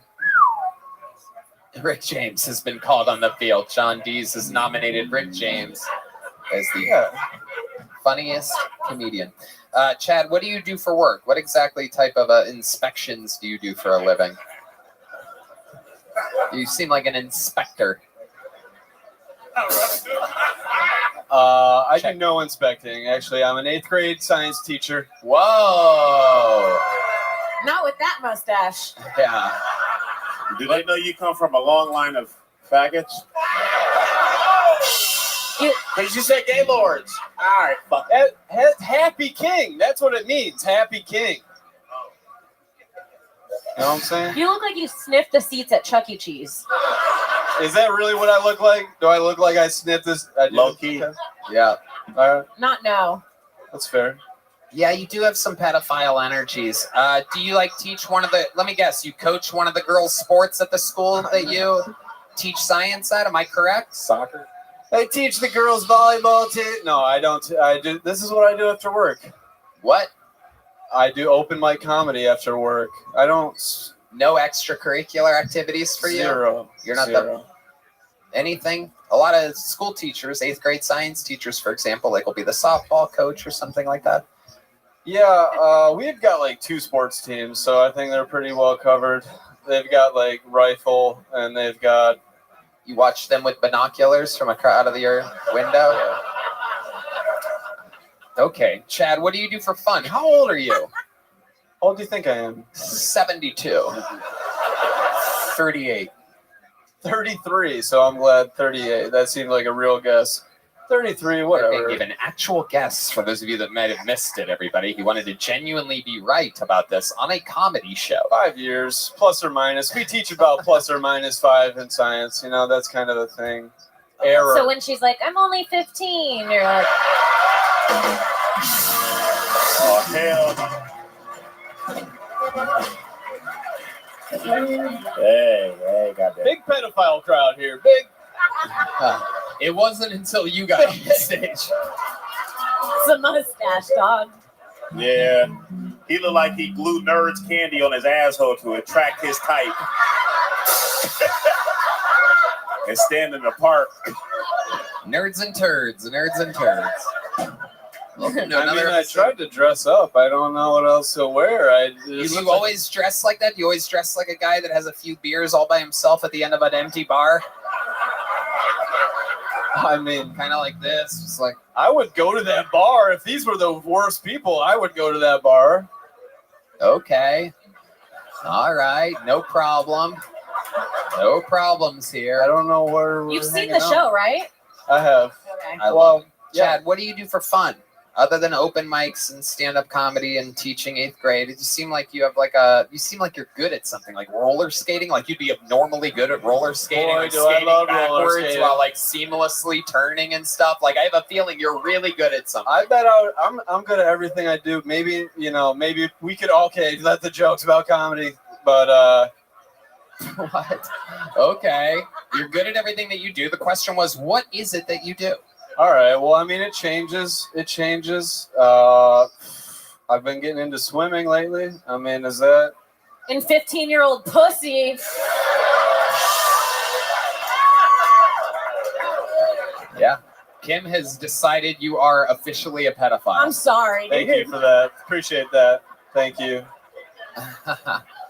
So swimming, what kind of swimming are you doing? We're going to Barton Springs. We're freestyling. Whoa. We're going for about 2 minutes hard and then about 8 minutes of when you survival. Hard because there was a 15-year-old there.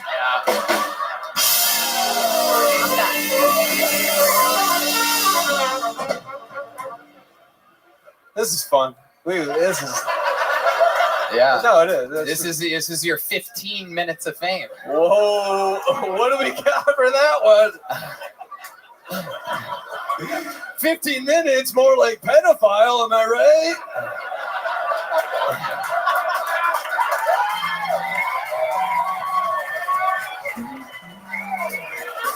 Way to take the ball and run with it, like you do when you're at a playground with 15-year-olds, so they chase you back to your van. Just lean into it. You gotta lean into it. This is my path now, guys. We had a clean rap sheet before this, but hey. It is incredible. It is incredible. What kind of car do you drive? 2018 4Runner, and that was after I've had multiple vehicles stolen from Austin. Give it up to Austin police, not finding those vehicles. What vehicles were stolen exactly? One of your dates leave on one of your big wheels? Oh, fuck yeah, dude. Fuck yeah. They got something for that. He do look like Pee Wee Herman in AA. Oh boy. Do we still want to know the vehicles? Does anyone care really about my Yeah, what are the vehicles? vehicles? We want to know. First vehicle I ever bought, Jeep Wrangler. Fucking A Barbie Jeep Wrangler. Yeah. The Jeep ain't the only thing. That ain't the only. All right, what else? A Jeep Wrangler. And then a vehicle of my girlfriend, our Tacoma got stolen. So big Toyota crowd. Yeah. So I hit pretty hard here. I know. How about a Voyager? Any Voyagers? Did you have any? I don't know what a Voyager is. I had a Hyundai Accent for a while. It's a van. Whoa! No, he's like that.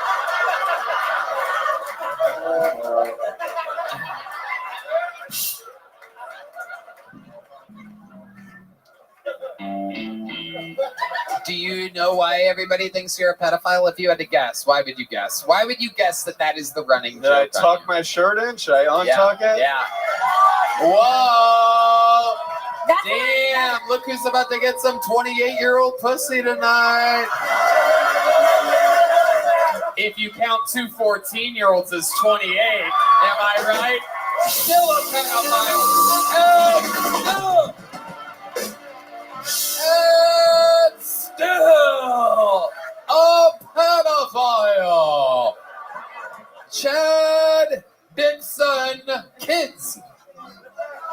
Dixon. Chad Dixon little girls. Oh, take the mustache off, Chad. Let's see if that helps. How many of you think you should take off this mustache? All right. Chad, fun times. You're a pedophile. We love you. I'll tell you what. The set was terrible, but I like the way that you handled the interview so much. Chad, look over here. Look over here. I like the way you handled the interview so much that I'm going to give you a real Texas leather joke book by the great Bones. Yeah. I could tell I look in those eyes and I see there's something there. And what is there? A pedophile! There he goes. You're going to leave with a gel blaster. Now, let me remind you, the people that you shoot with this, make sure they're wearing goggles at the time. Yeah. He looked like when he get hard, his dick point to the nearest 10-year-old. But he puts the comic compass. I think 45 jokes was enough about the whole thing. I think we did. Yeah. There he goes, everybody. We're just kidding around. Yeah. We kid. We're like you. We kid. There he goes. Chad Dixon. Chad Dixon, everybody. Just gonna ruin this mayor. Kim said it. Kim said it. There he goes, everybody. He's leaving. Chad Dixon. Chad Dixon comedy, everybody. All right, what are we doing? We started late, right? All right, we have another golden ticket winner. We're going to fly through it real quick. This guy, famously from Houston, Texas, moved to Austin, Texas, got a job working at a Buc-ee's. This is a brand new minute from Enrique Chacon, everybody. Here he is.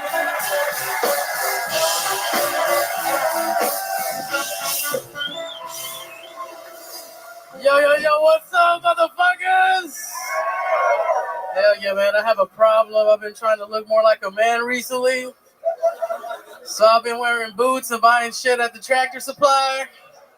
I even got a new haircut, man, and honestly, I just ended up looking like Kim Jong-un's sister, bro.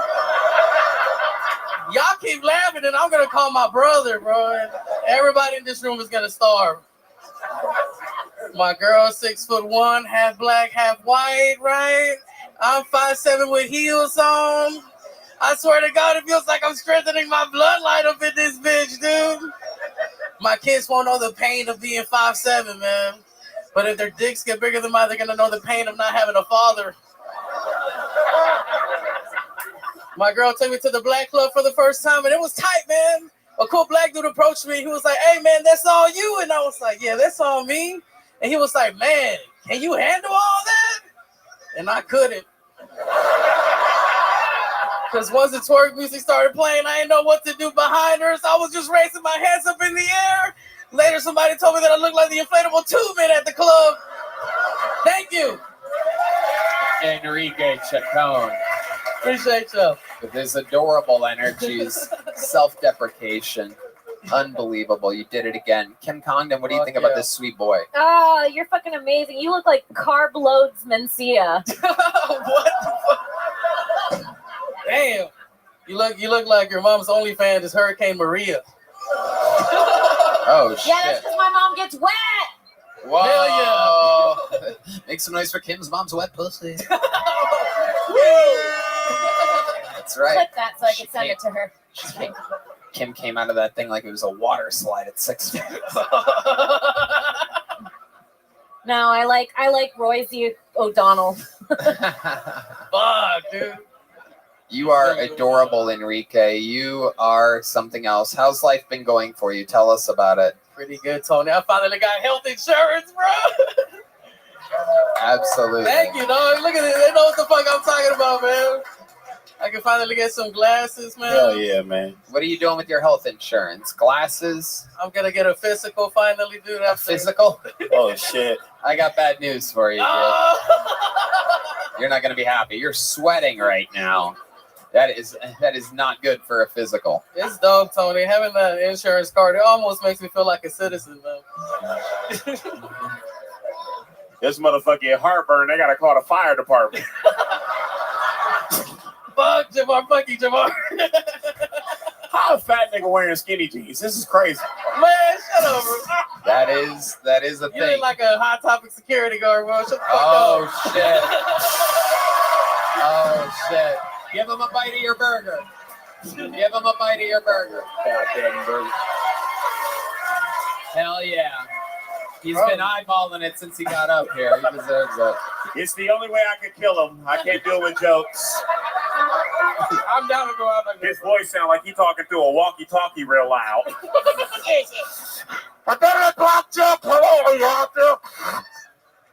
looks like breathing makes him run out of breath. Got some hoes, bro. I'm gonna buy me a fucking Peloton after this, dude. I love it. I mean, incredible. What type of exercise do you do? What is the most... You're watching it. It is incredible. He's wiping sweat from his face. He's not old enough to be this sweaty at all. I feel like a Baptist preacher right now, bro. Fucking... Lord, I gotta do what I gotta do. How old are you, Enrique? Oh, I just turned 27. 27 years old, and obviously very high blood pressure. And there's a lot going on here. 27, you're adorable, you're super likable, but I mean, it seems like you're in terrible shape. Literally, I'm gonna go back to again. What type of working out do you do in real life? What's the most that you do? Is it really coming up these stairs at the mothership? What is it? It's partly that. So recently I rescued 2 goats, right? You know, from the slaughterhouse. So you rescued 2 goats from the slaughterhouse? 2 goats from the slaughterhouse, bro. Okay. He likes them tartar. You wrestled 2 goats at a what? The slaughterhouse. I rescued them. 2 of them, you know, they're beautiful goats. So I think that's the most thing I do. I just like scoop their shit up, you know, tend to them, feed them. The what? Where do you keep these goats? I have so me and my girl got a big ass property, right? So I was tired of doing yard work, Tony. I was, man. Uh-huh. So I decided to get some fucking goats, you know? And the goats eat the grass. They do everything. You see these fucking assholes, no? Yeah. Wow. Damn. Couples at the front. You've been called the N-word by a black guy and an asshole by a Mexican tonight. Welcome to Austin. Welcome. You don't see that out in Fort Worth. So I picked up one of the goats, right? And before the guy gave it to me, he was like, man, I got to let you know this goat is a hermaphrodite. And he was like, do you want him? And I was like, yeah, man, I don't want to sound homophobic, you know? Yeah. So I got to she him at home. Damn. Wow. Incredible. What is it? What's it like? Does it have balls, a vagina? What's going on? I don't know. I haven't molested it yet, bro. You want to know? We can do it together, Tony. Hell yeah. It's a throat goat. Hell yeah. Not bad. All right. Stupid. Had to do it. Damn. Enrique. Wow. So how's work at Buc-ee's going? Everybody knows you work at Buc-ee's. Yeah, Sometimes you're the mascot. Oh, actually, not anymore. You're looking at the new cigarette manager at Buc-ee's, dog. Whoa, you got bumped up. That's all I do. Count cigarettes. Hell yeah. Talk to representatives, bro. I love it. Gets my blood pressure going, dude. Yeah, absolutely. Making the big bucks. I love it. And that's a big raise, right? Oh, yeah, it's a big raise. Amazing. Well, hence the health insurance. Oh, that's how you got it. Becoming a manager Just coming at full Buc-ee's. circle, bro. Incredible. Use the health insurance, Enrique. Yeah.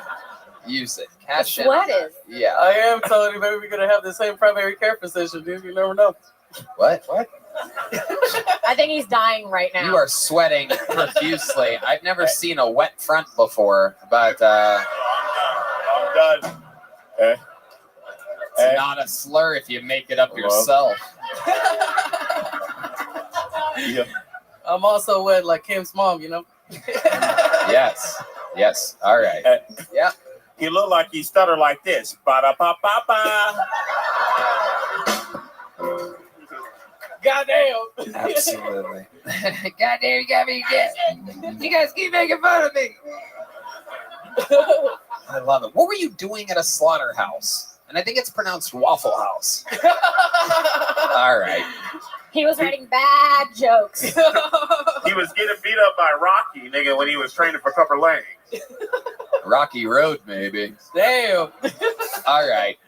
Enrique, you're adorable. We love you. Golden ticket Thank winner from Houston. Now lives in Austin. Yeah, have a good Enrique night. Chacon.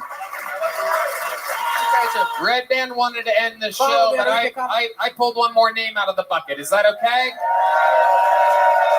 Your final bucket pull of the night. Let's see what happens here. 60 seconds uninterrupted. This looks like a new name to me. Let's all meet him together. John Stork, everybody. John Stork. Oh, hell yeah. One more time for John Stork, everybody. Come on, your final bucket pull of the night. Kill Tony, giving anyone a chance at 60 seconds. Here he is, John Stork. I wasn't the most promising child scholastically. I remember thinking there was a letter in the alphabet called Elemento.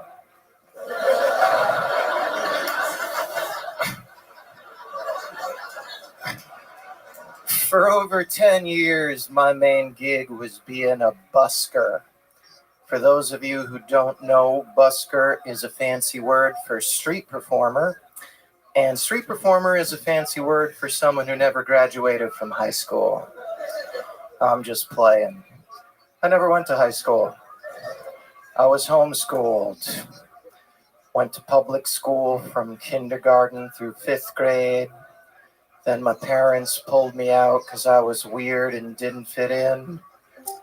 So homeschooling really helped with that.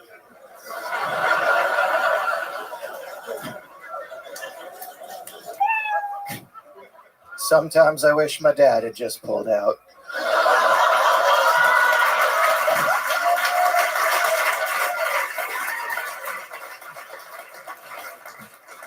Fuck yeah. John Stork, everybody. 60 seconds. And then some. I love it. That was very funny. Thank you. How's it going? How long you been on stand-up? About 2 years solidly now. 2 years.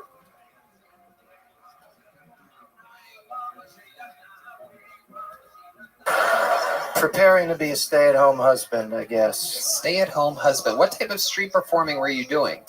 I did an act with acrobatics and fire and handstands. Wow. That kind of jazz. That sounds amazing. What made you stop that? Were you making good money? I was doing okay. I was living in Key West full-time, and this hippie kid came in named Benjamin and tried to do a fire show, and he lit himself on fire, and a tourist lady too, and his response was to push her into the ocean, but she couldn't swim.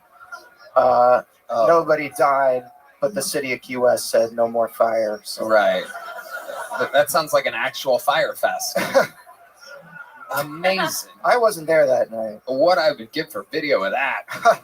You light a lady on fire, throw her in the ocean. She can't swim. Yep. Damn. Do you have video of that? No. I don't know if anyone captured it. If it was captured, I think it was confiscated for legal purposes. Right. There's Incredible. a huge lawsuit. And then after that, you went in disguise. You started dressing like the Babadook.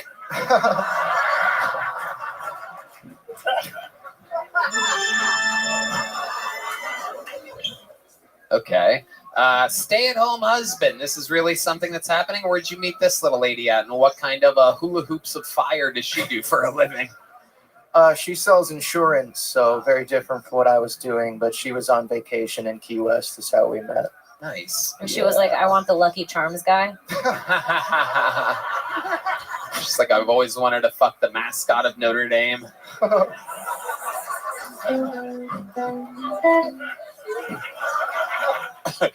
He look like a magician that only pull heroin out the hat. Man, nigga, what you want, nigga? Well, I got everything. I got the fentanyl shit. I got the late shit. I don't know. Stay-at-home husband, and that's in Key West. That's where you live still. No, we live in San Antonio now. That's where she was living. So that's where we moved. That's sad as fuck. San Antonio, not a ton of art there. No, I was trying to busk on the Pearl, and they kicked me out. There was a guy earlier that tried to busk on a kid. You know what I mean? 15-year-old to be specific. He was trying to busk a nut.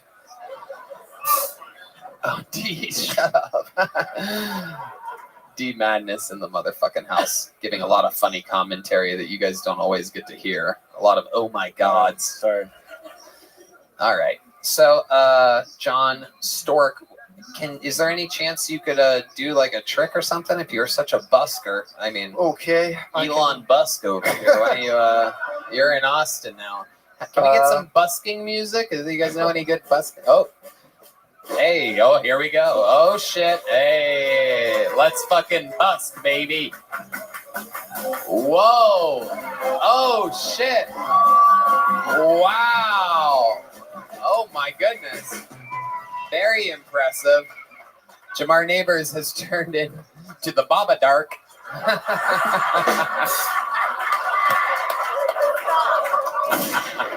I'm live from Compton, California, and we're gonna check in with our senior African American correspondent. Oh wait, he took the hat off. hey, what's going on, man? I'm from Compton, California. Hey, what's going on? I'm from Compton, California. Jamar Malachi is here. This nigga looked like he ripped his jeans trying to look for a vein. Going back to Kill Tony. Back to you, Tony. And we are back in studio. John, have you ever done any drugs? Well.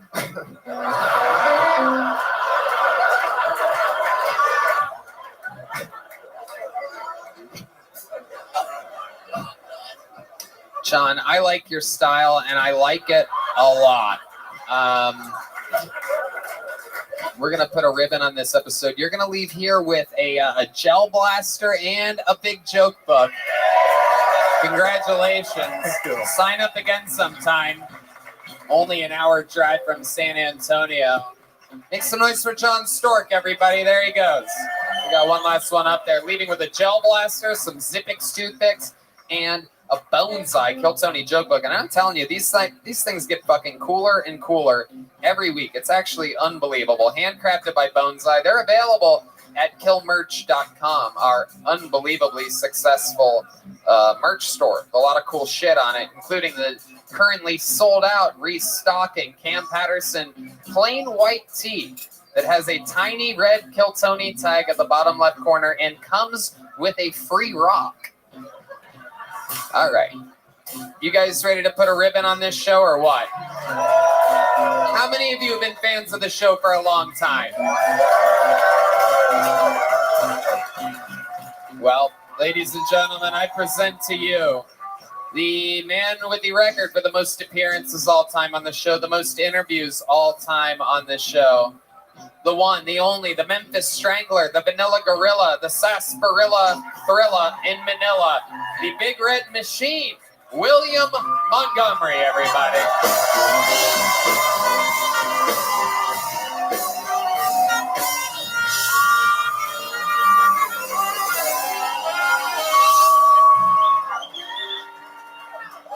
I actually have some very exciting news. I've started a church. The good news is gay people are allowed. The bad news, they got it tied 25%. Isn't it weird how every time I Google search Ron Paul, a SWAT team hogties me and FedExes me to Guantanamo Bay? 3 buddies went to check into a La Quinta Inn in Nashville this past week and ended up managing the hotel for hours after they discovered no one was working there. I actually have a confession. I was actually selling the employees Xanax bars out of room 217 and they all blacked out. I never gonna stop selling Xanax bars out of room 217. It has come out that comedian Hassan Minhaj has been lying about being the victim of racism for years to remain relevant. From a white girl dumping him in high school to people sending him anthrax. Now I'm starting to question whether he was actually raped by Russell Brand. Okay, that's my time. Thank you. 1 minute, 9 seconds for the veteran of not only the show, but obviously the Civil War, William Montgomery. Absolutely incredible. You did it again. Love the joke at the end, making fun of two comedians at once. Jamar and I started stand-up with Hassan Minaj. Do you remember that? Yeah, he used to pull up at Marty's and shit. Marty's is a Yeah, it was barely a comedy club. It was really some dude's like living room that really wanted, I don't know, what do you think? He inherited money or something like that? all I know is he raped bitches on that couch, and that wasn't good. He did? Marty? Probably. You remember Hassan Minaj? I paid $5 to get raped on that couch. Yeah, I was there. I watched it. I jacked off to it on everything. I remember Hassan Minaj. What do you remember about Hassan Minaj, though? I'm curious. No. Real shit. Like, hey, yo, he was a hard worker. He did pull up with new jokes every time and shit like that. That's all I fucking remember. But he was a hard worker, so I'm fucked up about you shitting on him. Well, you're going to have to deal with that. And The saddest part is that we can clearly hear the microphone dropping. And I just want to say something, though. Red Band, I know today is like your Christmas. It's National Cheeseburger Day. Oh, wow. Look at that. Unbelievable. Eat it, bitch! Not a damn chance. Wow, Red Band using an inside reference. Shout out to Not a Damn Chance Burgers, one of our local favorites here in Austin, Texas. Even though the owner keeps inviting my friends that visit from New York and LA to have to go to the place instead of bringing them here. It drives me absolutely crazy, but he does it. Shout out to Philip, everybody. He's here tonight. This is the kind of power I possess, is to make my friends feel awkward about doing shit that annoys me on a show. Yeah, card I use rarely, but when I do, very effective. Not a Damn Chance Burgers is literally one of the best burgers in the world. Has to be. He's won multiple Michelin stars. Some of the best. He gave Michelin stars in Austin. I think he would win one here. But you know what? I found out they don't do that. It's only in New York and LA. Isn't that right, Philip? Oh, okay. More than those two, but not here. How about a hand for my friend Philip? Literally one of the best chefs on planet Earth. Sushi by Scratch restaurants. Best sushi in the world. It's the best sushi in the world, and literally the best. The burgers are so good that I think they're fucking too good, and I sleep deeply after the burgers. They literally, I can't work after eating one of his burgers, so I have to eat it at the end of the night. Tony, you brought up Marty's. When I moved to LA, I was doing the open mics at Marty's, and I remember one night I was high as fuck on cocaine and I think Bud Ices, and I held my breath in that place for 2.5 fucking minutes. Yeah, that's just what I remember about Marty's. I held my breath 2.5 minutes. Well, I also remember you from the movie Scary Movies with the little hands. When they with the little hands. I'm trying to. Because of my little hands. Is there anything you want to say to Jamar after what he just said to you, William? No, I have to hold my tongue right now. I mean, I have to. No, man, because I got a no lined up, so it may be a good response to yours. Jamar, roast god William Montgomery loading up right now, famous for his incredible roast skills. Oh shit, there's the corpse of John Benet Ramsey taking a pee break right now. I fucked her. I better be nice. Put a bra on, bitch. Holy shit, I saw your titty. Oh my god. Oh my goodness. Yikes. Dude. Wearing Keep your bitch in check, dude. What the fuck?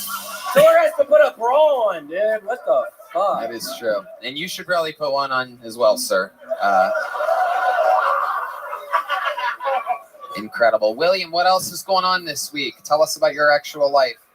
Oh, man. What? Why are you already fucking laughing, you fucking idiot? Oh, I haven't shit. even He's said mad anything. at who appears to be white Spike Lee sitting in the front row here.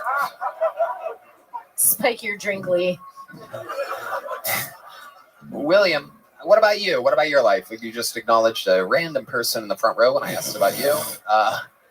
Tony, I'm super excited about the end of the week. I'm finally going to the water park in between here and San Antonio. What is that place called? I can't. There's a Schlitterbahn. Finally going to Schlitterbahn. But you're Cancer. Like, aren't you not supposed to be in the sun? Red like Band that? bringing up skin thanks for cancer. bringing up Here my we skin go. cancer. Comedy Lord Red Band bringing up Williams. I actually skin have cancer. to. I have to go back to the dermatologist. I think I have fucking skin cancer now, right by my nose. Why are you laughing, you fucking idiot? I'm not even kidding. William? So I hope I look really cool with a big scar on my face because I'm about to have a big scar when they have to remove it. So I've been dealing with that, Tony. I mean, I'm trying to have fun. I'm trying to have a really good time at Schlitterbahn at the end of the week. But all I can think Kim about. Congdon. I think you have comedy cancer. Whoa. Wait, that's a good thing, Kim right? taking a shot at one of the most beloved characters in the history of the show. This is incredible. This is the moment we've all been waiting for. William eyeballing her, looking her up and down. Anything can happen right now. I think you got cancer in your butt, bitch. Oh! What do you mean I can't roast people, Tony? And Jamar, I think you have cancer all over your skin, dude. What's going on? William Montgomery beard is red because he combed it with the comb he killed a prostitute with. Okay. I'm gonna go pee my again, Tony. guests, my guests are done for the night. Your job here is done. You know, I've been hearing though on the road with you, Tony, that William's just been destroying every single one of your shows. Though, like he's been killing it. Yeah, he's It's one been of a the top pleasure. young It's been rising wonderful. comedians in the world. We wouldn't have it any other way. You look like it retired. Oh my goodness. Oh, look at the wheels turning over here. You like George Washington toilet. Oh, I'm gonna Jamar. go take a George shit. Washington's toilet. Oh my God. All right. William, tell us a little bit more before we get out of here. Let's put a ribbon on this. Tell us something that you're passionate about this week. Well, I did bring our sweet little dog here tonight. I've been really passionate about her. I've been getting on Reddit a bunch recently. I haven't been on the Kill Tony one in about 2 months because of all the fucking faggots on that. But other than that, I have been looking at a bunch of the Watch People Die subreddit. Man, I saw the worst one last night of these two pit bulls literally eating this man alive over in England somewhere, and you see all the other old people just kind of standing around trying to kick at the dog, but this guy's getting eaten by a dog, and I'm just really excited about my dog being here tonight. So Someone was eating a Yeah, I mean, the dog was eating a human? Yeah, two pit bulls were eating some old British man. Oh my goodness. Watched it over and over for about 30 minutes, and then I couldn't go to sleep, and I've been having nightmares, and it's just been a really rough week, Tony. I apologize. I'm not saying a lot. Jamar, stop taking your dogs to England. Okie dokie. Sorry. So much fun. William, any last words? Anything that you're passionate about, perhaps? Anything you want to yell about? Yeah, I mean, I've been still listening to a bunch of True, the rap artist I've been listening to the past month a lot, so I just kind of want to end this with a hootie-hoo! Hootie-hoo! Hootie-hoo! Hootie-hoo! Hootie-hoo!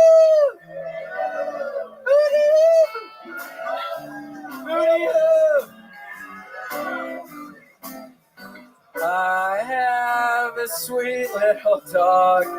It's been 4 months. It's been 4 months. William, just sing that. I got a sweet little dog yesterday. I got start singing, bitch. You throw me off all night, you fucking weirdo looking piece of shit. I got a sweet little dog. What's the reverb? Yesterday. I got a sweet little dog. Yesterday. All right. Okay, thank you. William Montgomery, everybody. We did it again. Fun episode. New Year's Eve.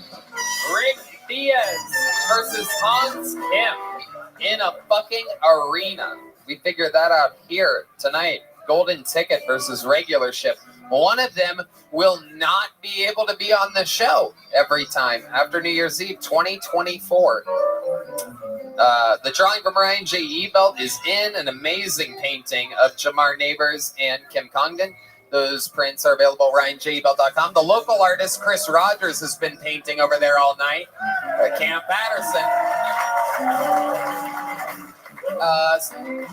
How about one more time for my guests, people that I've been doing stand-up with since they started? Jamar Neighbors. Anything you guys want to plug real quick? Jamar? Hey, watch Martin Luther King Jr. on YouTube. That's my comedy special. Watch this full season 2 and 1 on Hulu, and I'll be at Skankfest the 28th through the 1st. Started on Kill Tony, was the first regular in the show's history. This girl was writing a new minute every week before anybody was watching over 10 years ago. Kim Congdon, everybody. Thank you. Thank you, thank you. Check out my podcast, This Bitch with Sarah Weinschenk, my solo podcast, The Kim Congdon Takeover, KimCongdon.com for show dates. Thank you, guys. How about one more time for the best damn band in the land, the Kill Tony Band, the great Michael Gonzalez on the drums, Paul Deaver on the horns, Matt Mueling on the electric guitar, John Pease on the keys, and the great D Madness on the bass guitar.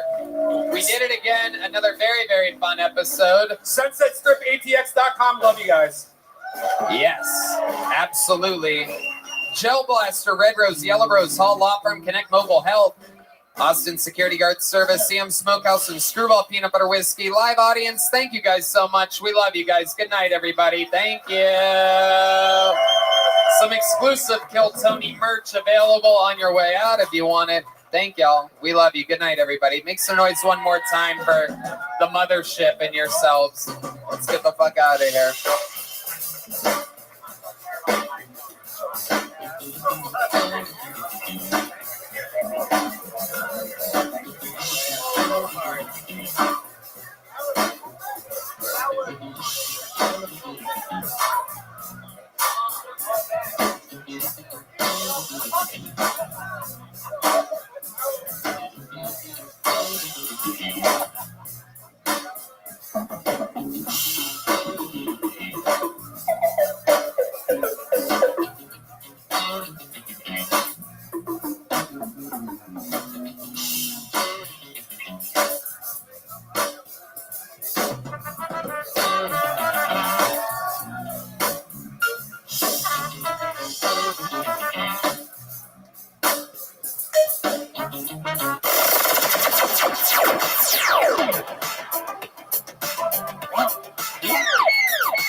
Nando Castillo, Raul Vallejo, Carlos Sosa, Big Mike, Michael Gonzalez, Matt Mueling on the electric, John Bees on the keys, and right there, he thinks he's in Austin still.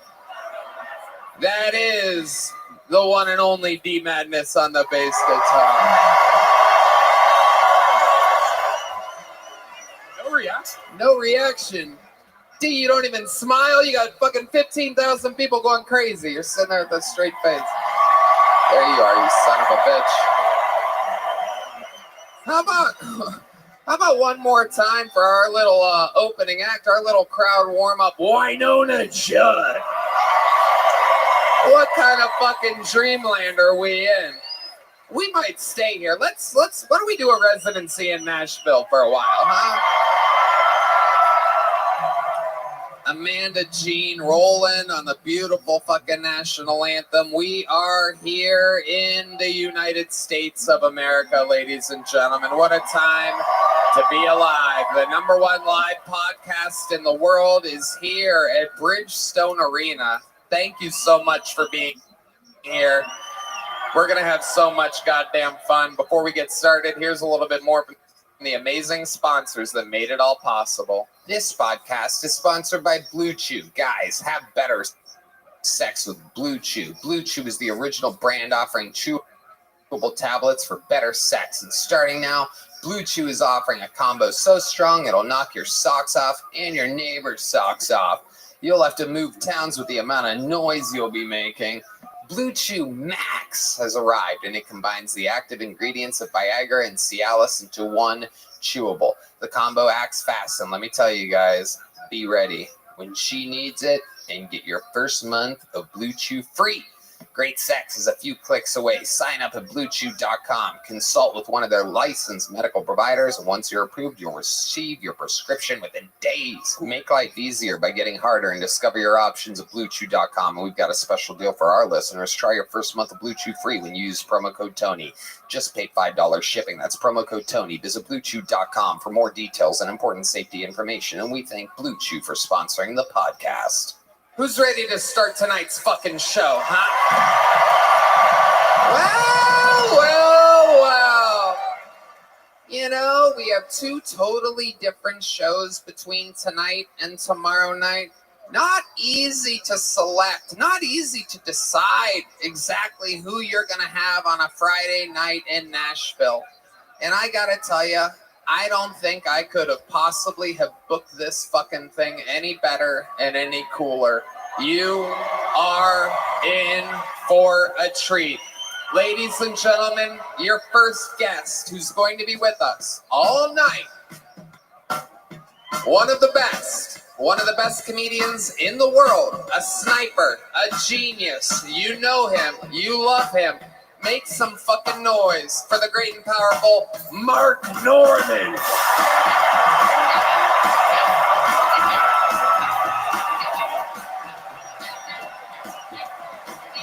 Yeah, right there, baby. Mark Norman. Hell yeah. Let's fucking go. Smoking his cigar backwards, ladies and gentlemen. What a badass motherfucker. Well, you might as well stay up, because I'm warning you right fucking now, this roof is about to explode. As I bring to the stage a first-time guest in the history of the show, a man who I've wanted on this show since the very first episode. Who better in Music City, USA, than perhaps one of the funniest, coolest musicians of all time, Nashville? I present to you, live in the flesh, Nashville's own Kid Rock.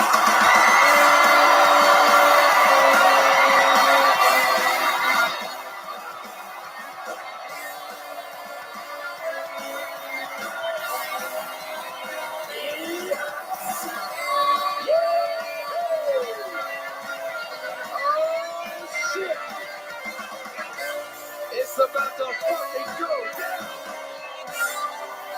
Woo! Oh, my God.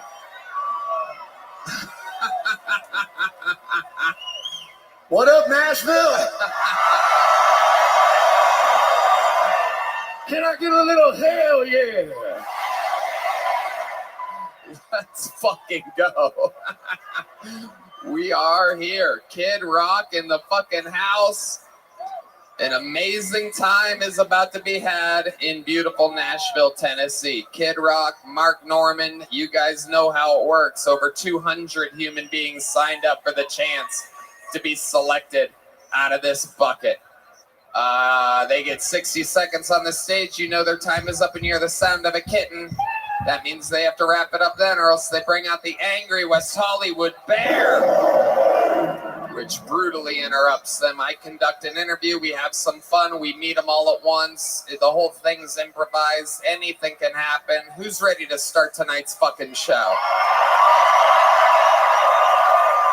I have selected the first bucket pool of the night. While we go wrangle them, I have one of our great golden ticket winners ready to get us started with a brand new minute. And by great golden ticket winner, I mean perhaps the greatest golden ticket winner in the history of the show. Ladies and gentlemen, on an absolute hot streak to get us started tonight, this is the unstoppable force known as Martin Phillips.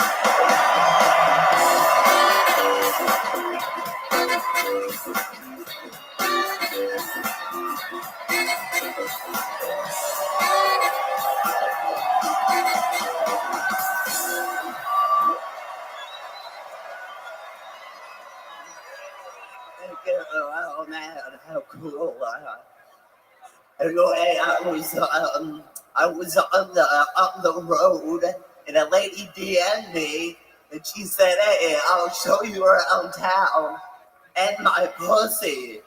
I was like, damn, this city offers great tours. Like, what a package deal, you know? Not too bad in the city, you know. You might be stretching this out. Okay, I'm an advocate for smoking during pregnancy because the sponsors are to look cool too, you know. And when you see a messed up kid, you're like, hey, his parents are chill, you know. Let those drink. When I was a kid, the tooth fairy was coming, so I put my grandfather's dentures underneath my pillow with a note that said, "Here's a full set. Pay up, bitch." I included the gums. Sorry. Martin Phillips getting us started here tonight. I love it, Martin. This is a very special look. Oh, man, I'm a cowboy, baby.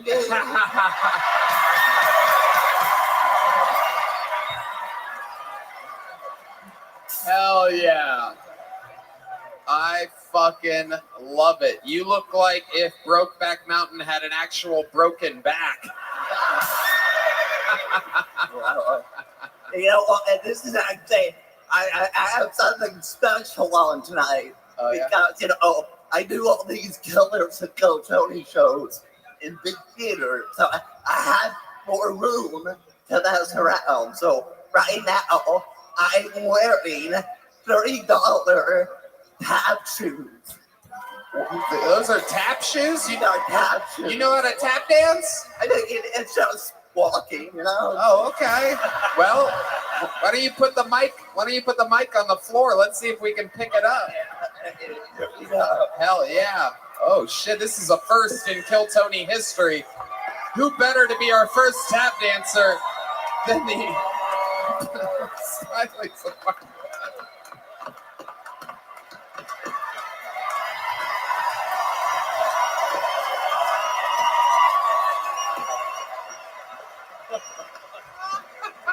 It's that easy. It's that easy to do. Unbelievable. So book me, Grand Ole Opry. If this isn't a Make-A-Wish, I don't know what is. This is a beautiful thing. It's like if somebody put Woody from Toy Story in the microwave. If there's a cash prize, just fucking give it to him now, right? Oh, I love it. Martin, you're enjoying Nashville? Yeah, it's cool. I just got here this afternoon, but Jesus, you got thrown right into the vortex, huh? Yeah, I just jumped in, you know, and we're on with it. This whole outfit's also very hot. It's very uncomfortable, actually. I'll tell you what, you wear that outfit, go right down the street here to Kid Rock's. I'll have him waiting for you. You go in there, drinks are on me, and you crush as much pussy as you want tonight. Yeah! Let's go! The show has begun. There he goes. Make some noise for Martin Phillips, everybody. He's got us started here tonight. And it has begun. Martin Phillips, you'll see him at Kid Rock's bar getting trashed tonight. If you're wondering what he's like when he's trashed, he walks exactly the same. There's no way to know. Hello, everyone. You know, sometimes life throws a little roast your way. Maybe it's a Google review that has you looking like a villain, a mugshot you wish never happened, or a negative article that's haunting you like an ex at a party. That's where Net Reputation comes in. They specialize in cleaning up your online messes so you can focus on what really matters. Roasting, joking, and, you know, just having fun. So if your Google search results look like a dumpster fire, let Net Reputation put out the flames. Whether it's a negative review or an embarrassing article, they'll help you bury that stuff faster than I can bury a heckler. Visit netreputation.com, where they'll make sure the only thing that shows up when people search your name is that you're a genius, not that one time you tried to sing at karaoke. Net Reputation. Check it out right now. There she is, ladies and gentlemen. We spared no expense for Nashville, Tennessee. That is indeed Heidi, live in the flesh. And the great Valerie, everybody. The real deal. All right. It is time for your first true bucket pull of the night, ladies and gentlemen. We're going to meet somebody here in an arena for the first time in Nashville history on Kill Tony. And the first bucket pull tonight goes by the name of Patrick Callahan. Here we go. The heartbeat of the show, the bucket. And it starts with Patrick Callahan. Hey, what's up, guys? Wow. Let's get this out of the way. I don't know if you guys can tell, but I am a man. I know you thought I was a lunch lady, but yeah. I am a man, but I get called ma'am a lot. I'll go to the drive-thru, I'll order my food, and they'll be like, okay, can I get anything else for you, ma'am? I always panic a little bit. I'm like, no.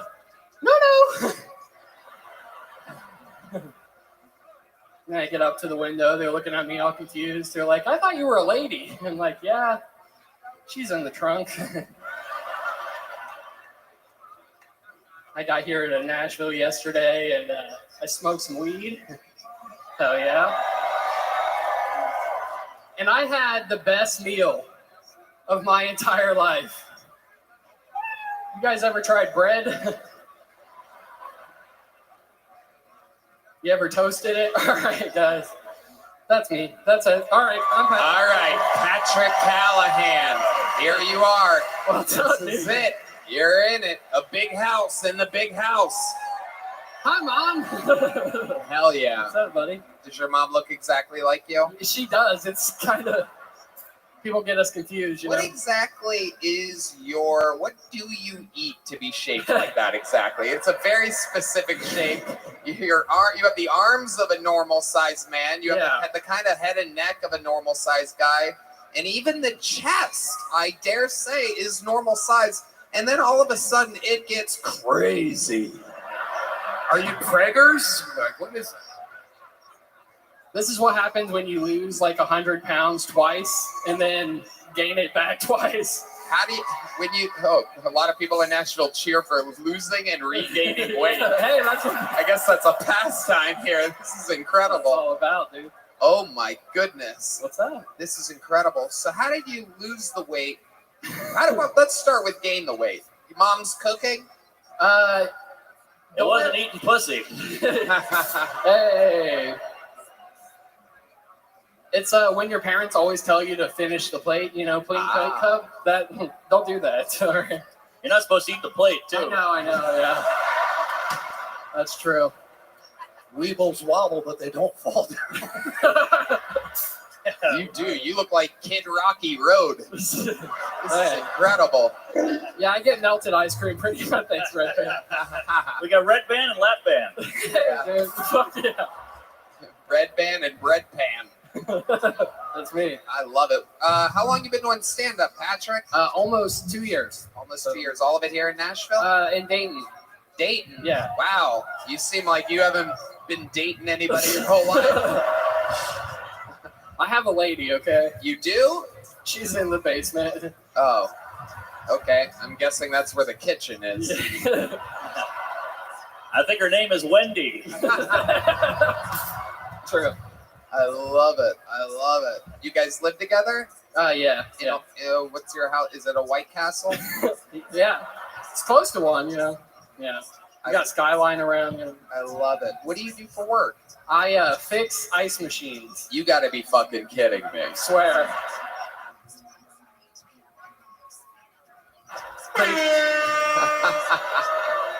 Pretty cool, right? All right. Amazing. Wow. How long you been doing that for? 10 years. 10 years fixing ice machines. It's sad. Yeah, I know. That's all right. Goodness. Wow. What do you do for fun? Comedy. I don't know. I produce like podcasts and stuff. I'm trying to be Red Band, Oh, wow. You I really know. set your standards very high. Amazing. So you fart sometimes? Is that what you're saying? Sometimes, yeah. I have a cool soundboard. Incredible. Do you have any special skills or talents that would surprise us? We just found out Martin Phillips can kind of tap dance. I can whistle like a train. That's kind of cool. Oh, let's hear that. All right. Terrible. All right. Fuck me.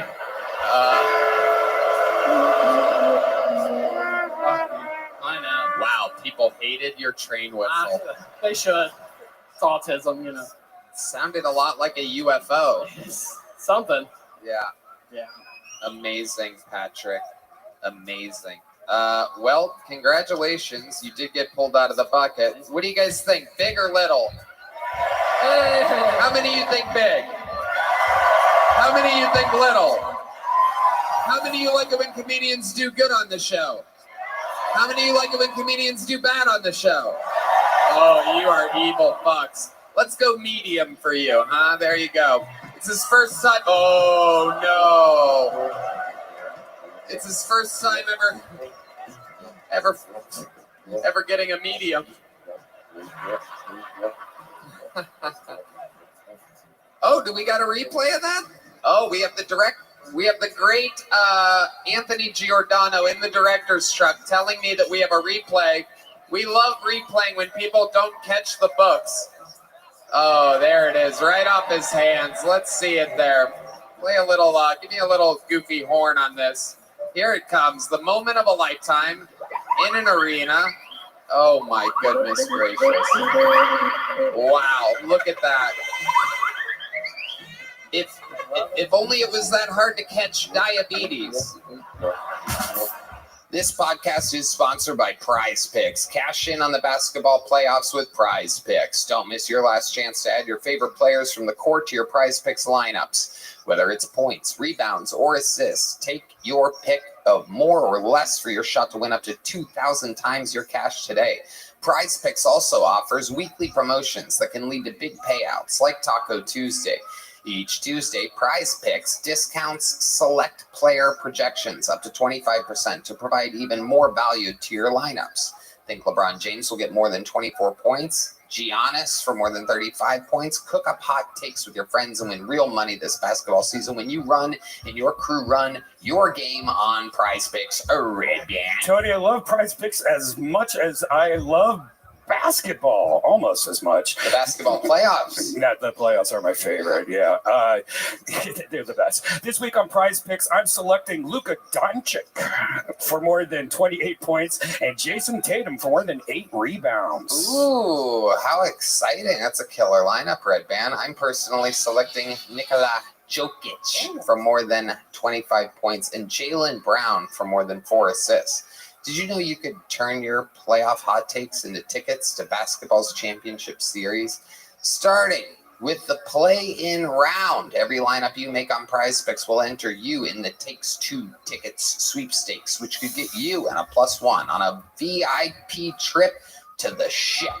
So download the app today and use code TONY to get $50 instantly after you play your first $5 lineup. That's code TONY to get $50 instantly after you play your first $5 lineup. Prize Picks, run your game. Hello there. This podcast is sponsored by Nicked. Look, you've heard us talk about Nicked. They've taken nicotine pouches to the next level. They're the only pouches that we use these days. My favorite flavor is citrus ice by a mile. Nicked is a step ahead above the other pouches. They use the best ingredients for a cleaner, more refined experience. They're made with natural coconut fiber instead of wood pulp for a smoother, better experience that won't hurt your gums. Nick pouches come in different strengths to help you hit the sweet spot, 12, 6, and 3 milligrams, with a range of refreshing mint, bold fruit, and unflavored options. There's always something to keep you satisfied, and coming soon, Nick will have a 0 milligram option, so you can dial in the perfect experience to suit your needs. Whether you're trying to kick chewing tobacco, traditional smoking products, or vape, Nick flavors hit just right. All right, bam. Tony, these Nick pouches are ridiculous. They're seriously the best. I love the Nick cans come with a built-in disposable lid for your used pouches, meaning no litter and no mess. It's time to upgrade to nicotine pouches, just like we did. Right now, our listeners get 35% off when you order through our exclusive URL, nykdpouches.com/Tony. And you can use this code up to 3 times. Don't wait. Get 35% off now at nykdpouches.com/Tony. That's nickedpouches.com/Tony. Nick products are only for adults of legal age, and every order is age verified. Warning, this product contains nicotine. Nicotine is an addictive chemical. Ladies and gentlemen, your next bucket pull goes by the name of A.J. Jackson. Straight back to the bucket we go. We want to see what the hell Nashville has to offer tonight. Oh, shit. A.J. Jackson brought a human with him. Yeah, I did. Make some noise one more time for A.J. Jackson. So I got high as hell the other day and started watching Forrest Gump, and I realized why that movie is so timeless. Because women are whores and men are retarded, huh? Chill out, buddy. All right. So I'm a 90s baby. I'm a big fan of the Mighty Morphin Power Rangers. I think the Power Rangers are badass, huh?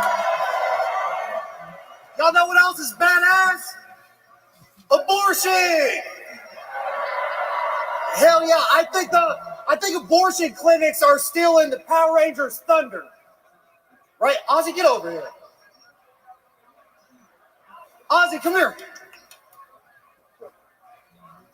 Because abortion clinics, they'll be like, dude, the patient will get out on the desk and they'll be like, you ready? You're ready. And the abortion doctors will go, it's abortion time. Coat hanger saver, power up. Ah! Baby blaster, blah, blah, blah, blah. Go kill some babies. All right. We're gonna stop you right there, AJ. Holy shit. You do realize we are in the Bible Belt. Yeah. Hey, the fucked up thing is, I am Catholic. Sorry, Father. All You right. get why you brought the dog now. You're going to need emotional support after that step. Sure thing. Okay, AJ, let's just talk about it here. First of all, this is the first time in this show's history where the dog did a better job than the comedian. We love the dog. I see why he was trying to get away from you the entire set. Absolutely embarrassing. Yes, sir. How long have you been doing stand-up comedy? A little less than a year. Little less than a year, and you came out 2025 in an arena with Forrest Gump and Power Rangers references. Those are two of my favorite things. Yes, sir. Yes, sir. Still two of your favorite things. 30 years. That's called autism. Are you just call yourself autistic? Or are you really autistic? Self-diagnosed. I don't know if you've seen our autistic people on Kill Tony. They're autistic as fuck. Yeah, I'm more ADHD, attention deficit, horny disorder. Every time most people are like squirrel on my tits. Seems like you got a lot of excuses for being just a boring, normal dude. I'm autistic. I'm ADD. Look at my dog. I got nothing. Power Rangers. Have you been diagnosed by a doctor with any of these things? Not doctor. Right. Not doctor. Right. Just ex-girlfriends. Not too many of those either, Tony. I bet, AJ. Kid Rock. Power Rangers and Forrest Gump. I mean, save some pussy for the rest of us.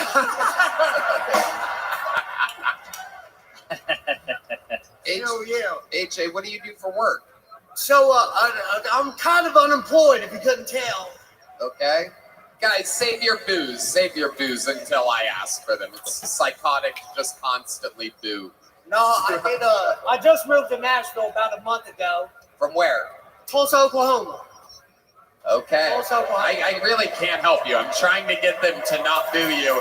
Every single thing you say is terrible to say. There's here. nothing good about Tulsa. I get it. Do you like country music? That's the wrong answer. This is incredible. I think if we would have planned this, if I'm like, okay, I'm gonna create a heel that the crowd's just gonna hate.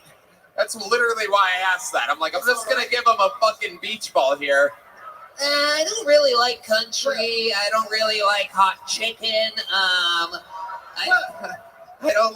don't like rainy nights and temperate days. Can we at least give an applaud for the dog? Don't fucking. God. So creepy for you to literally spell it out like that. Yeah, I was looking. So what's the deal with the dog? Is this just? He's a support animal. He is completely not trained. He's just chilling. This is definitely not. He's adorable. We love him. Everybody loves him. We kind of want to save him from you. Yes. But he's not an emotional support animal. Yeah, he's just like his daddy, I guess. Wow. I think that's a bomb sniffing dog. I wonder if he'll. As long as there's peanut butter on there. I wonder if he'll catch the little joke book. Do you think can the dog catch things? Ozzy, Does it ever catch anything? if he looks at you, hey. If I hit the dog in the face with the joke book, I'm gonna feel bad. Ozzy, look, Ozzy, Marshall. Ozzy, this dog. Ozzy, look over here. Oh my God. Have you ever taken this thing on a fucking airplane before? Well, it's never an airplane. Never an airplane. It's gotta be terrifying. There's 20,000 people here. Hey, Ozzy, look. Ozzy, look.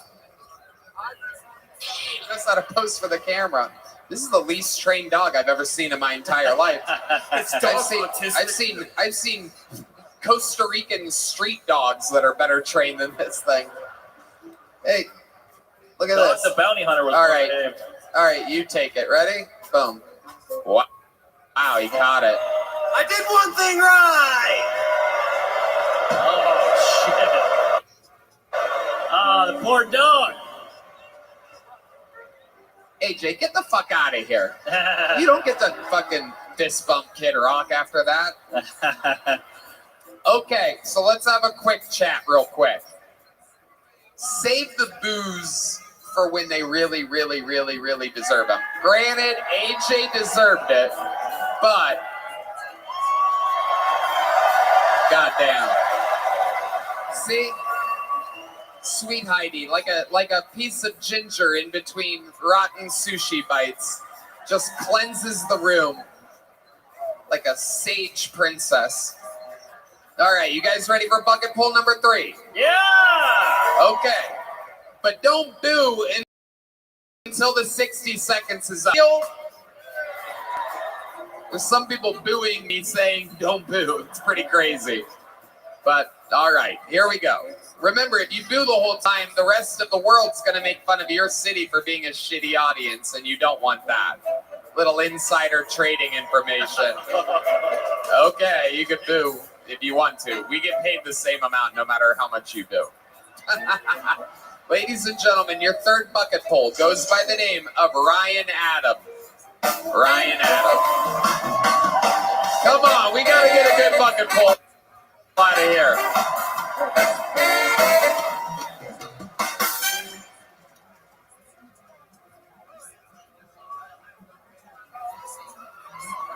Has anybody here ever taken the Am I Gay test on Facebook? If not, don't bother. It's 35 minutes of gay porn, and once you get to the end, there aren't even any questions. I checked twice.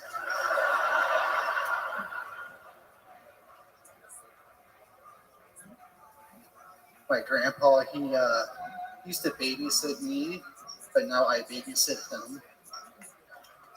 I took him to buy some groceries, and in the middle of the aisle, he goes, $5 for a bag of Doritos. Back in my day, I could get my dick sucked for $1. I said, Grandpa, you can't trick me like that anymore.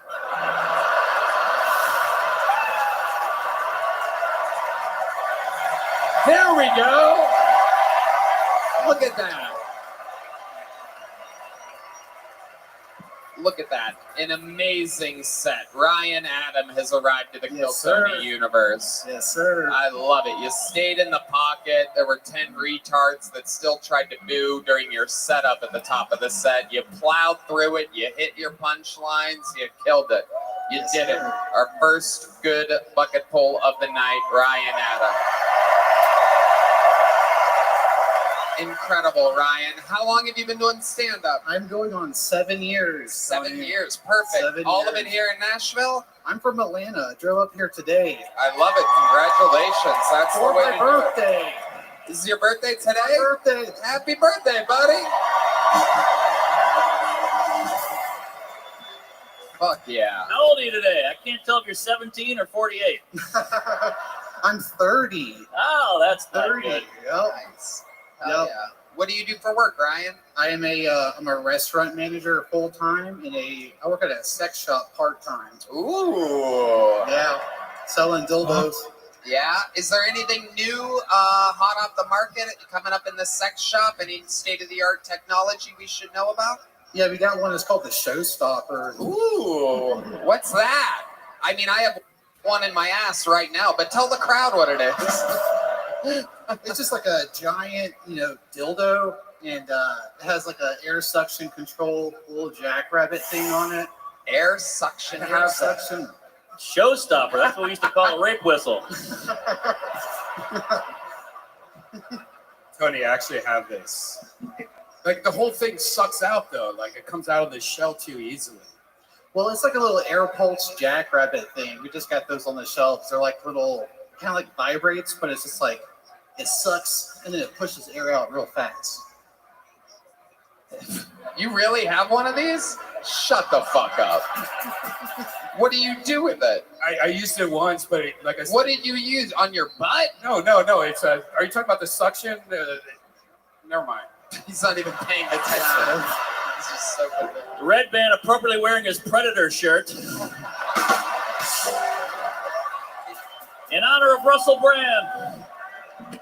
Hell yeah. The number 17-ish. Okay, very good. All right, Red Band. He also looks like the goalie from the Big Green right now somehow. Okay, so Ryan Adam, let's talk about it.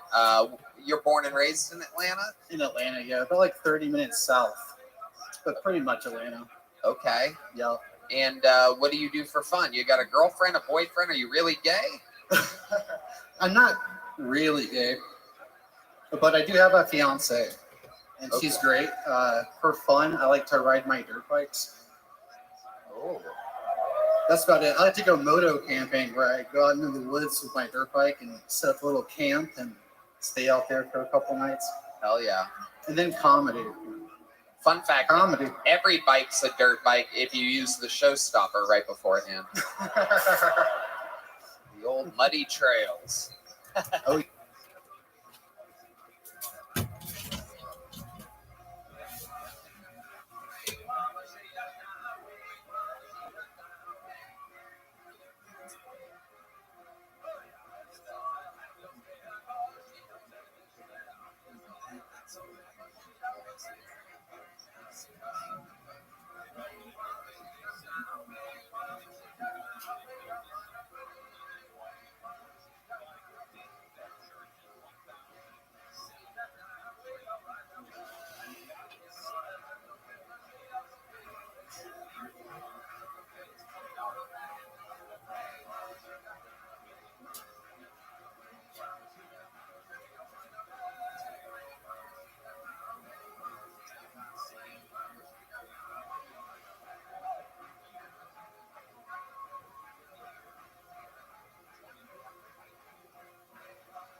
oh yeah. I love it, Ryan. Before we get you out of here, tell us something crazy about your life or childhood or something that would surprise us about you. My childhood. My dad was really big on meth whenever I was a kid. Wow, a huge pop in Nashville for crystal meth, ladies and gentlemen. Crystal meth. You can't even make it up. The crowd goes wild for meth of all things. Absolutely incredible. They booed almost everything all night. You mentioned meth once, the place goes nuts. Kid Rock. You said your dad was on meth? He was big on meth. Probably had a couple Kid Rock CDs. Yeah, big on meth.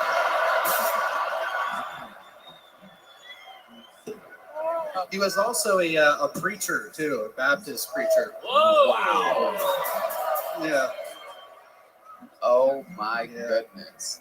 Incredible. He was breaking bread and breaking bad at the same time. Yeah, pretty much, yeah. Amazing. What does he do now? He's in like the trucking industry. He kind of got past all that, married a nice lady, in a nice subdivision manager somewhere. I love it. That's making it 30 minutes south of Atlanta. And what does your fiance do? She's a bartender. Shout out, Allie. Love you, baby. Wow. Look at that. Is she here? No, she had to work. Oh, she's dead. Yeah. Well, she's going to love to see how good you did here tonight in an arena in Nashville, Tennessee. We have custom-made Nashville joke books by the great Boneseye, who's in attendance, live in the flesh right here. There you go, my friend. Ryan Adams, your first killer of the night. Other than Martin Phillips, of course. Hello, this podcast is sponsored by Voodoo Ranger Mini Rippers. Amazing. Guess what? The best beer on the market just got a whole lot better. Mini Rippers are mini cans of Voodoo Ranger's highly drinkable Juice Force IPA or Tropic Force IPA.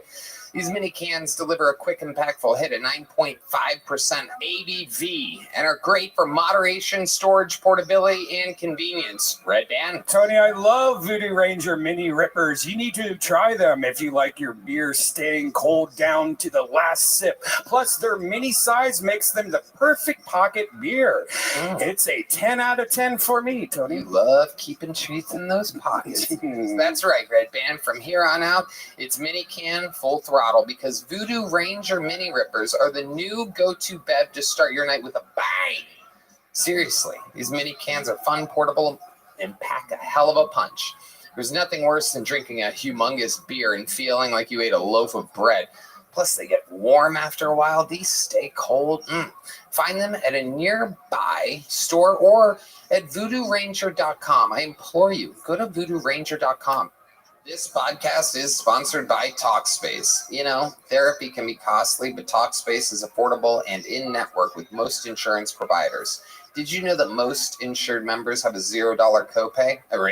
That's right, Tony. TalkSpace, the leading virtual therapy provider, makes getting the help you need easy and accessible and affordable. I think TalkSpace is providing some of the best mental health treatment out there. Oh, isn't that nice? Sweet boy. You can easily sign up online and get paired with a licensed provider that's the right fit for your needs, typically within 48 hours. You can also switch providers at no extra cost. TalkSpace makes getting help convenient because you can take your appointments from the comfort and privacy of your own home. You can even talk it out between sessions by sending messages to your therapist. And as a listener of this podcast, you'll get $80 off your first month with TalkSpace when you go to TalkSpace.com/Tony and enter promo code SPACE80. To match with a licensed therapist today, go to TalkSpace.com/Tony and enter promo code SPACE80 to get $80 off your first month and show your support for the show. That's TalkSpace.com/Tony, promo code SPACE80. And now it is time for one of the regulars of the show. Your first regular of the night, an absolute sensation. Once in a generation talent that we watch write and perform a new minute every single week.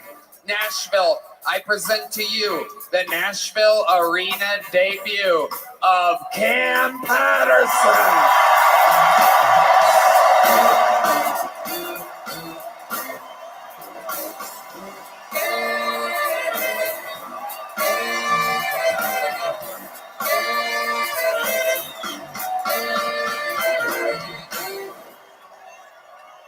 Yeah.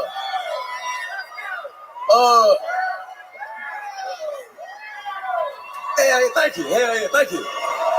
That's all.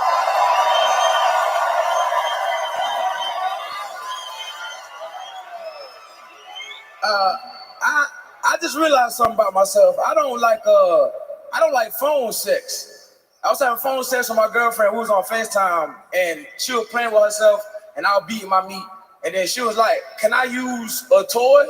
And I was like, "Yeah, no problem. You can use a toy." And then she pulled out an 11-inch green dildo. And I was flabbergasted, really, dog. Cause understand something. Bitch, I said a toy, not Hulk's dick, you dirty hoe. It's clobbering time, dumbass bitch. That's crazy. And like, I don't listen. I'm fine with my girlfriend having like toys to use, pleasure herself and shit. But it has to be the same size as my dick, no bigger. And I've been to her house a million times. I've never seen a green dildo there ever, dog. Where has she been hiding this bitch from me? I want to go there and cut it in half and have two of my dicks so she can use it when she need. Like, that pissed me off. Just understand something. That's like me going, you know what? Can I use a toy? And I just pull out a fat white bitch. It's clobbering time. All right, let me get back and sit down something.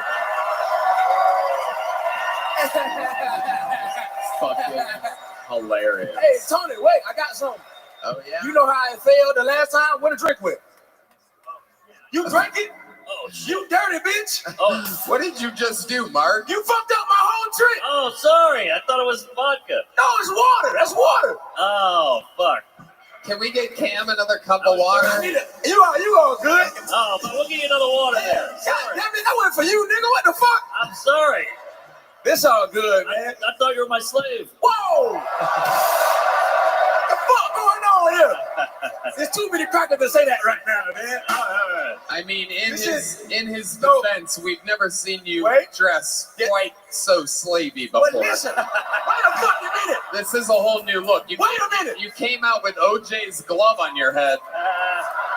Baking soda. Yes, we got Kid Rock and Crack Rock. This was a terrible idea. I spilled something on my shirt backstage. And then like this, I gotta cut my hair down. My hair don't look good right now. Oh my God. Oh, Jesus This Christ. a lot. This a lot. Damn. This not gonna work it out. Wow. You look like a Katrina Wow. victim. You get This blacker is- every time I see you. You're like if a box of Newports was a person. This magic trick brought to you by Hennessy. Sorry about We got Hennessy in Tennessee. What the hell are you about to do? There is no winning this. You're about to just spill a bunch of water on a stage. Okay. Okay, before. Okay, good.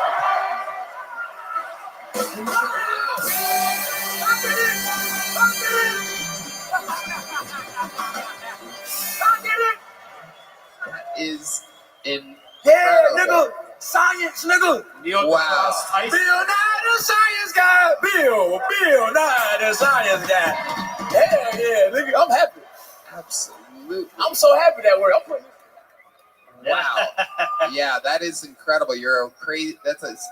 You are like a real magician, Cam. I'm a magic nigga, man. You know what I'm saying? Yeah. I'm magic, dog. I always thought you were more of a David Copper House, not a David Copper Field, if you know what I mean. It flew over their heads, but I got what you were saying. It's a lot of math, but when it'll hit you on your drive back to Atlanta or whatever. It's as close as I could get to saying the N-word. Okay, forget it.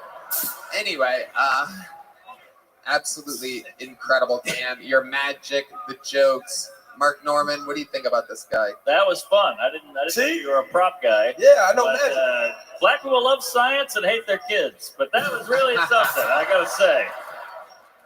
Well done. That is amazing. He's been on this magic kick. I saw him backstage. He made a whole rotisserie chicken disappear. Whip it through the glass. Oh, shit. Yeah? I just realized my face was up there. Yeah, it's cool, right? We have state-of-the-art technology. Oh, shit. What the fuck? It's actually a mugshot.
We took us off of. Kid Rock, this is your first time seeing the great Cam Patterson. He's so confused right now. Like, who is this nigga? He's got a lot of energy in this little guy. A lot of energy. He looks like He's got a lot of energy, this little guy. That is one way of putting it. That is one way of putting it. It's the best shit ever, man. Absolutely. How do you like Nashville so I like Nashville. Nashville nice. I don't like all the bridal showers. That's gay. The what? The bridal showers and shit. Oh yeah. I don't like all that shit. The bachelorette. Yeah. Nashville cool though. I fuck with Nashville. Nashville nice. Yeah. Nashville is like white Atlanta. That's what it is, really. Yep. Yeah, it's white Atlanta. It is. Yeah. It is. A lot of these bridal showers give second and third wedding vibes. I don't know Yeah. if you're feeling the same thing. Feels like very few first weddings happen. Yeah, it's nice though. White as fuck. That's a big lady. Hell yeah. Oh shit. Oh my god. Big lady. You guys know how to spot them like Doppler radars over here. It's like big lady, big lady, big lady, big lady. Oh my goodness. Hell yeah. Look who's got the front row. Hell yeah. These two have the best. Lady. Pretty sure that was a compliment. Hell yeah. I would fuck her. I would fuck her. You only noticed her because you look like Kool-Aid. You going to hell, nigga. I saw the Those two people have the best free seats in the house.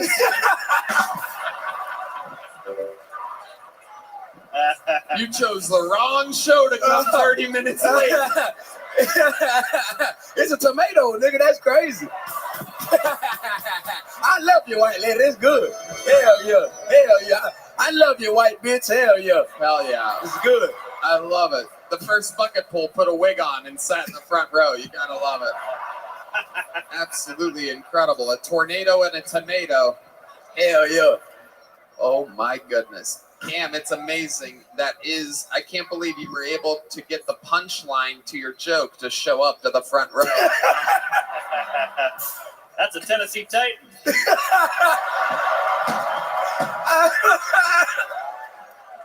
This guy's the one that gets in between those legs every night. Yeah. Hell yeah.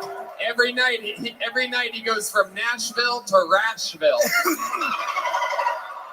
Oh, this is Kill Tony. Type shit.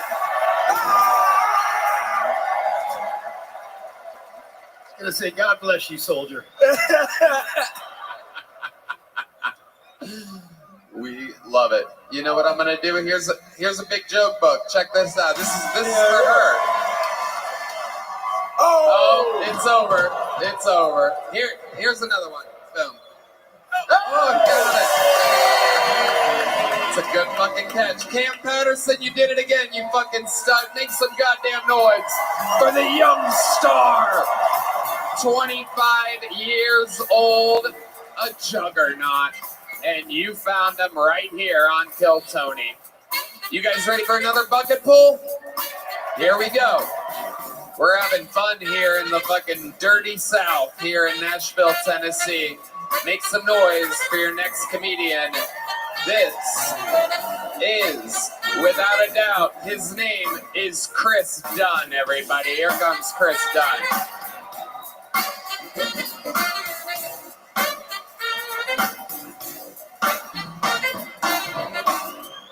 What's up, Bridgestone? How we doing?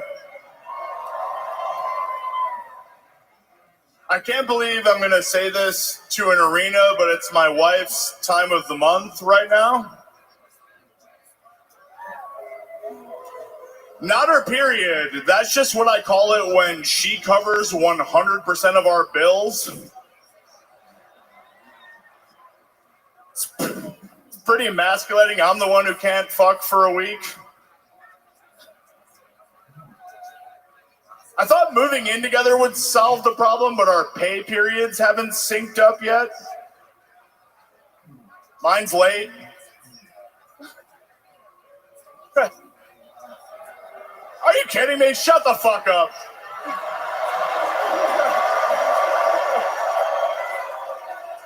Why boo? Yeah. She's 4 years younger than me. Okay, never mind. All right. Wow.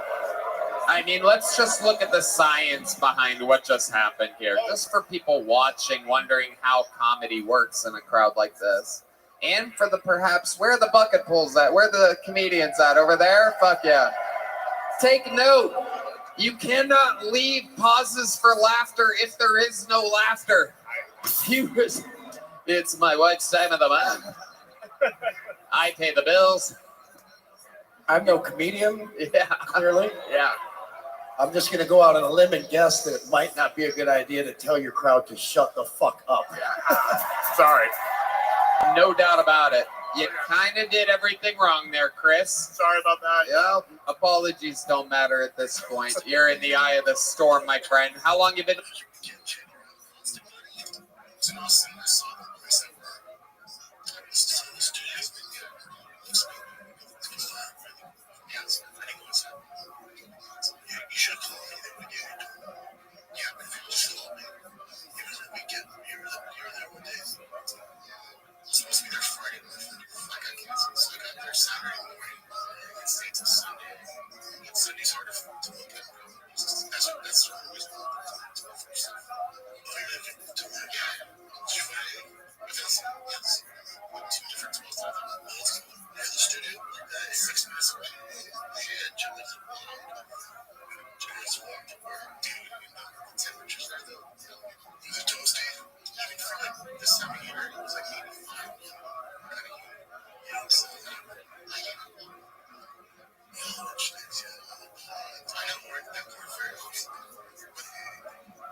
You've been doing stand-up? Under 2 years, just under 2 years. Under 2 years. Well, much like your last name, I do believe your career is done now. What do you do for work? It's not good. I'm an Uber delivery driver right now. How old are you? 34. 34, and you're an Uber delivery driver. Mark Norman? Well, at least one of your deliveries is good. So how did life end up like this? How did you end up 34, a white guy, Uber delivering? What happened? I was in bands. I did okay. I kind of started over when I started doing stand-up. So I've started living shitty again fairly recently. I was all right for a minute. You don't play music anymore? Not professionally, no. But what did you do when you were doing it professionally? What instrument were you playing? Drums. What type of band were you in?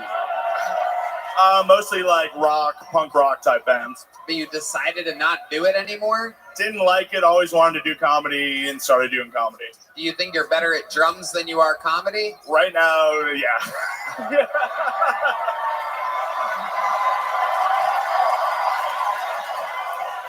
You guys think we should have a fucking Mexican drum off right now? Well.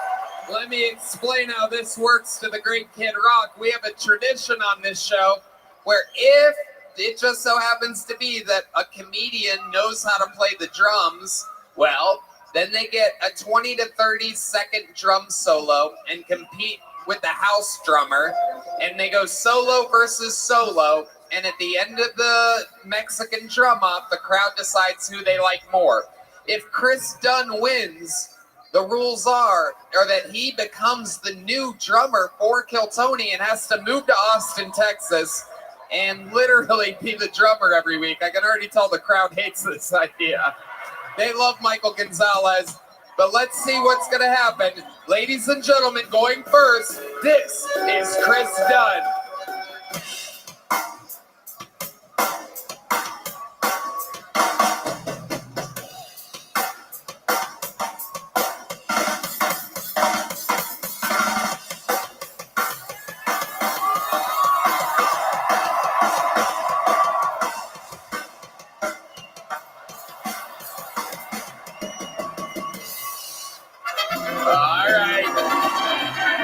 He lost a stick there at one point. Doesn't get much more embarrassing than that unless you count the set that he had earlier. All right. We got a little replay of him losing his stick. Let's see that real quick, Anthony. Let's see it. Absolutely embarrassing. Everything's going okay. And then, oh, and it hits him in the head. Jesus, we didn't even notice that the first time. Let's see it again. See the replay up there? It's unbelievable. I mean, even God himself is like, nope. Look at that. All right, here to defend his throne, undefeated.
At all time in Mexican drummers.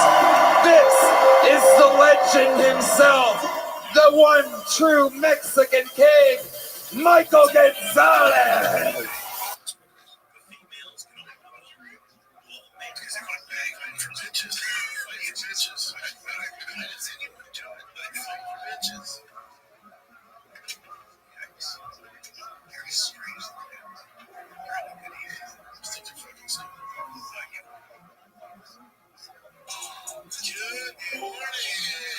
Welcome, Audie. How are you?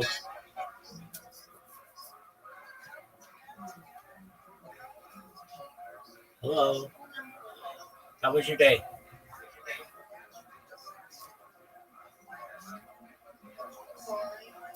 Excellent. Good to hear. I'm almost through all these Kill Tonys, but it is a live one or their Nashville show. If you'd like to watch, you want to play a game?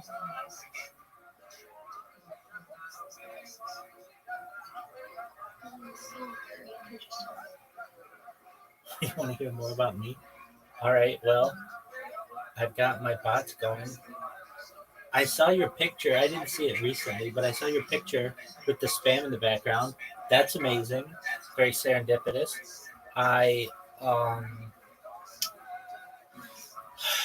Well, this is just really boring, but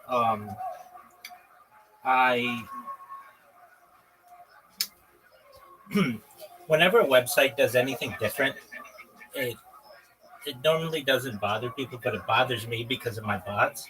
And so Blue Sky has put up like a new, just like a pop-up message that just tells people that they're going to be allowing authenticated accounts soon. And it gets in the way of my spamming. It's no big deal. I mean, it's like a couple extra buttons I have to hit click. But, okay, there's that. So I recently found out how to, well, I shouldn't say recently, but I know how to make these bots on mobile devices as well, at least Android devices. And I have been doing that and just getting more and more people to find out about what I do. And so let's see the last person to say something about me, how long ago it was, and what they said. We're going to take a look. All right. Oh, tight. Somebody just said something 10 minutes ago. Got off my ass and trying to find out what that Rabbi Rothschild spam bot plague on here is literally the entire live show. Just some fun in his room with 0 viewers for hours. Yeah, that's pretty much correct. The next one was 38. Was 1 hour. They said by Rothschild, you mean Joe Biden? Another hour ago at Rabbi Rothschild guy, could you not today? Why? Oh, because I spam these people, and it's just annoying to them, but it gives me more influence. And eventually somebody's going to see what I do, and they're going to see all my different accounts, and they'll be like, what is going on with this? And you just become like, it's the mere exposure effect. You just become like, as I've had people call it, omnipresent. You're just always there. And I had somebody 2 hours ago, this Rabbi Rothschild bitch needs to go get a fucking hobby. I have blocked over a dozen of this cum stains accounts. I mean, these guys are just pretty intense. So I love it because it's just more awareness about what I do. And like, even this person got off my ass trying to find out what Rabbi Rothschild spam plague on here is all about. So it's like, you know, like if you spam somebody once, it's no big deal. They'll be like, whatever. They won't pay attention to it. If you do it twice, 3 times, 4 times, you know, then they start paying attention to it. And, you know, it's like an annoyance to them.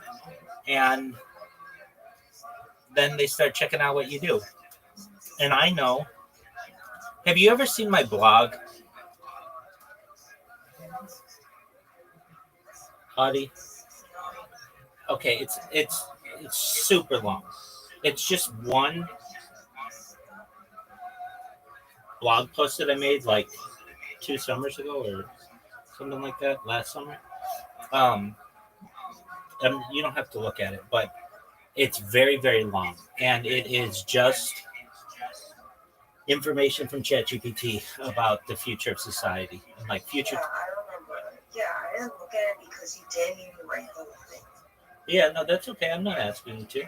I wrote some of it, and I certainly wrote the prompts. But yeah, no, I understand. I mean, I don't know that much about 100 types of computers that are faster than a quantum computer. Frankly, no human on Earth knows.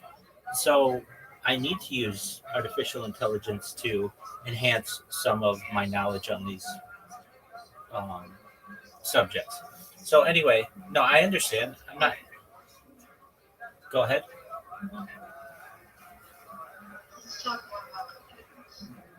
You want to talk more about computers? Okay, like the future of computers.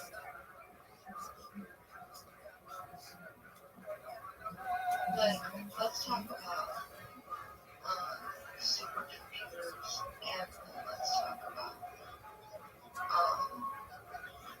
artificial intelligence. Excellent.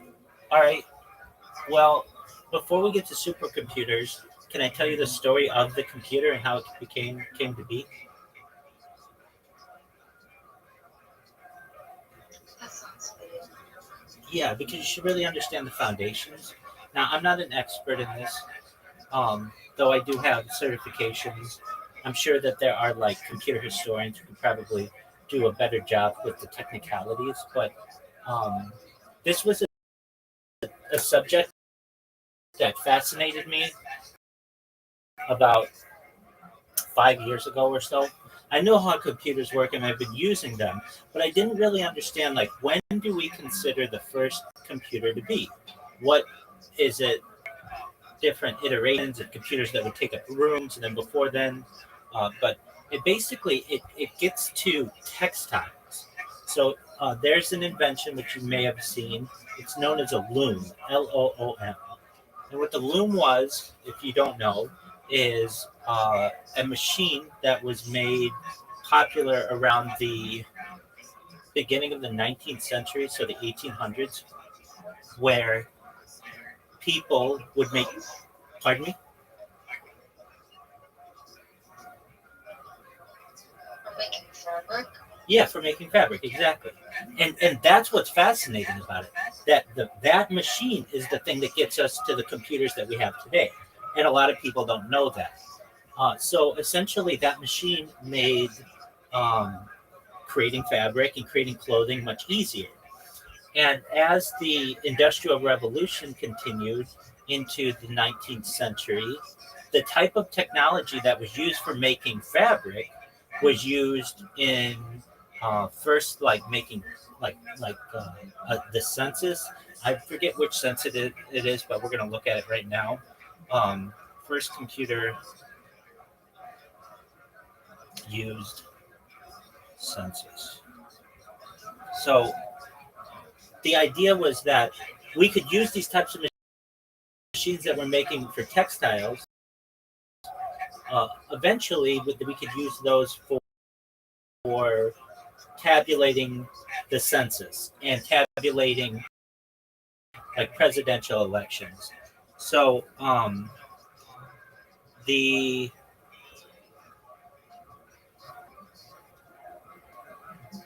used elections. It was like the first major event that used what we would consider a computer was in, oh no, it was in like there. Let me get the right one. 19th century.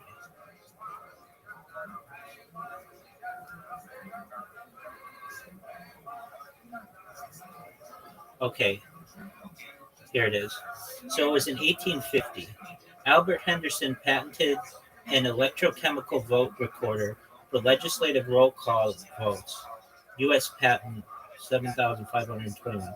The system allowed legislators to vote by holding down the A or nay telegraph key on their desk to remotely print their name in either the A or nay column on a piece of damp blotter paper that served as the official record of the vote. However, the first practical use of an electronic voting machine came much later. In 1869, not much later, that's 19 years, Thomas Edison refined the idea by adding electromechanical counters to count the votes. The first use of the paper ballot to conduct an election appears to have been in Rome in 139 BCE. And the first use of paper ballots in the United States was in 1629 to select a pastor for the Salem Church. In the 19th century, many early developers of voting machines continued to interpret laws requiring the elections be by ballot as the requirement that elections be carried out by the use of little balls. So many early voting machines operated by depositing small balls in the appropriate containers as each voter cast a vote. Okay, so we get like the introduction of the computer in like the mid 19th century.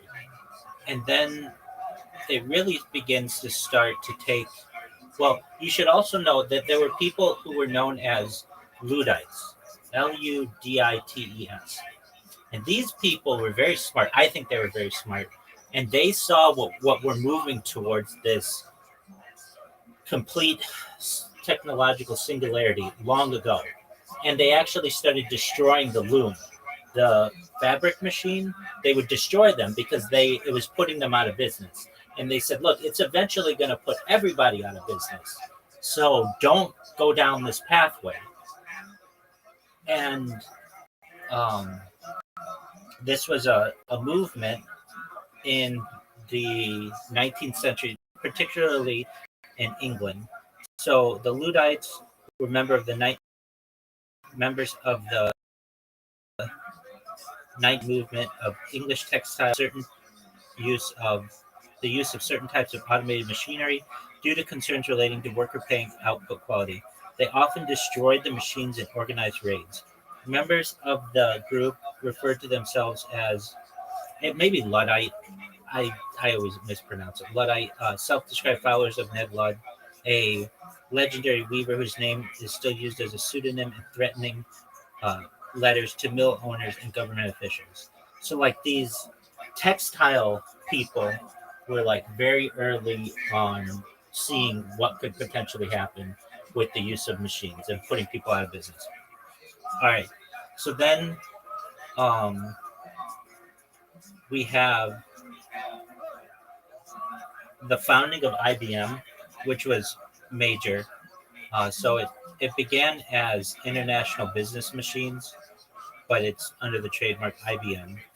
And essentially, within their history, it originated with several technological innovations developed and commercialized in the 19th century. So there's a computing scale that was patented in 1885, an electronic tabulating machine in 1889, and a time clock for workers in 1889 as well. On June 16, 1911, their four people's companies were amalgamated in New York State and formed a fifth company, Computing, Tabulating, Recording Company, based in Endicott, New York.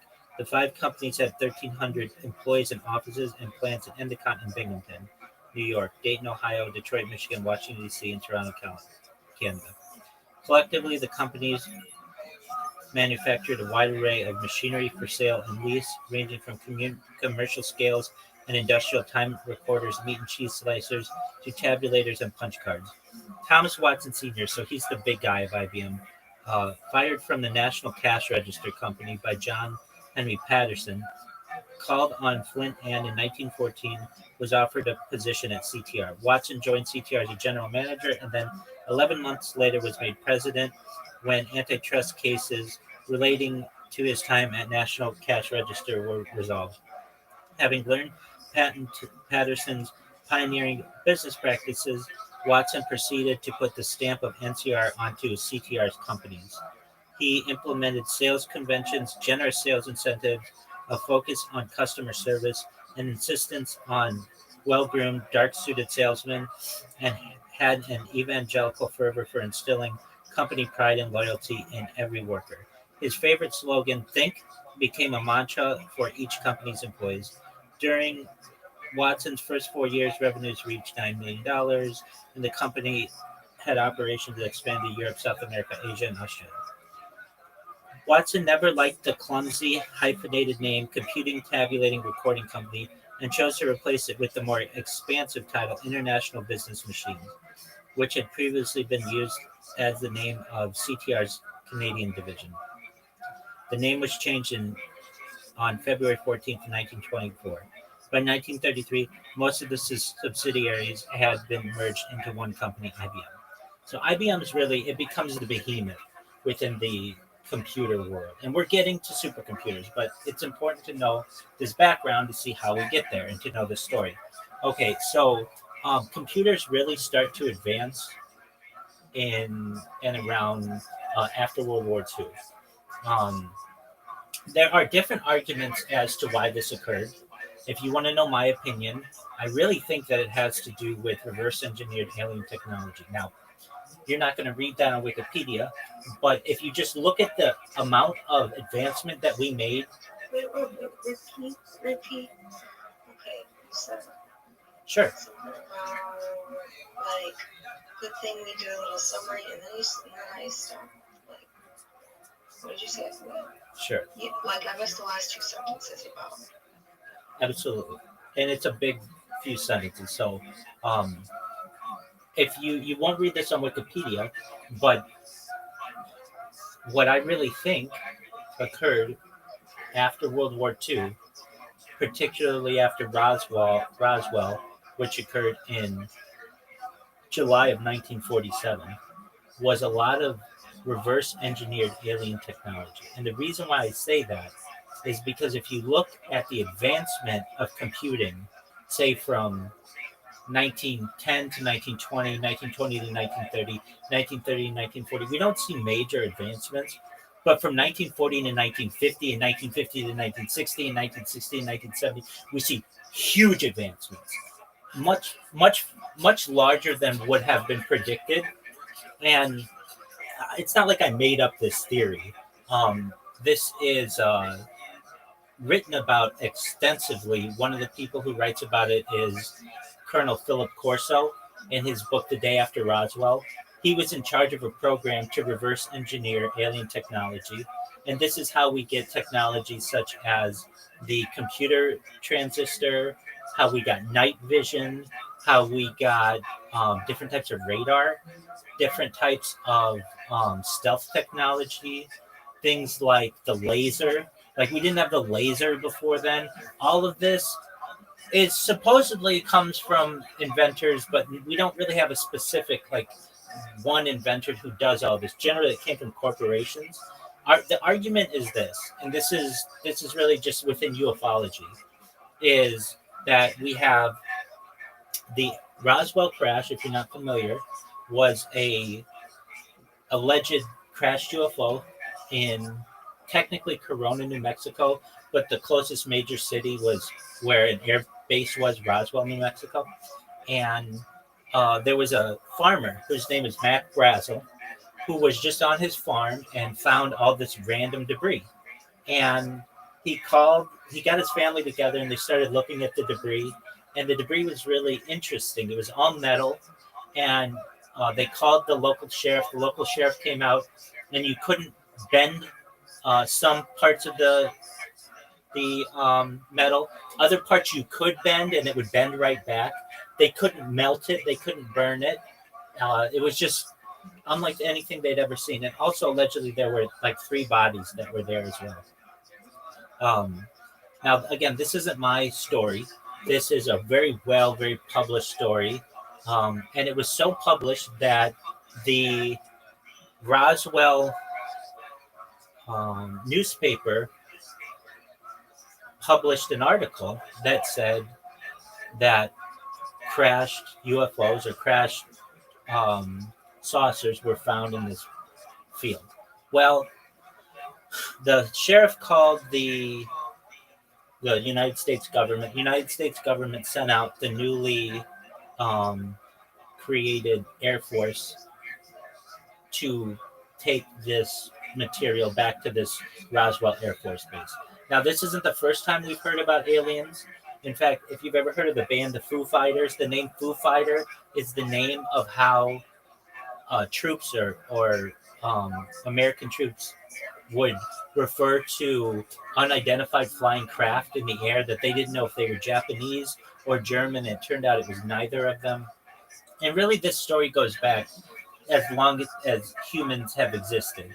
We see images of aliens on hieroglyphs. We see it on in Renaissance paintings. We see it in German wood cuttings from like the 16th century. There was an article about a crashed UFO that hit a windmill and in Texas in the late 19th century, and they buried the bodies that had crashed with it. So this isn't the first time we've ever heard this, but this is the time where it's most publicized. And allegedly, much of this technology was given to these major companies like IBM, like Bell Laboratories, like General Electric. And what they would do is say to the engineers there that we found this from either the Germans or the Japanese or something, and we need you to reverse engineer it. And what that means is to basically take it and figure out how it works. And then what we're going to do is we're going to patent it as a company, and then we'll be able to make money off of it. So this was very common. And some of the items that were allegedly reverse engineered were things like night vision, were things like infrared technology, were things like Scotch Guard and Teflon and some stealth technology. Pardon me?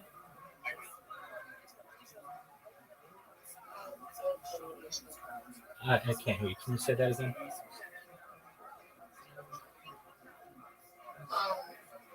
You just said the naming of this book. I don't know what it is. Oh, you don't know what those are? Okay. So do you know what night vision technology is? It's like that green colored.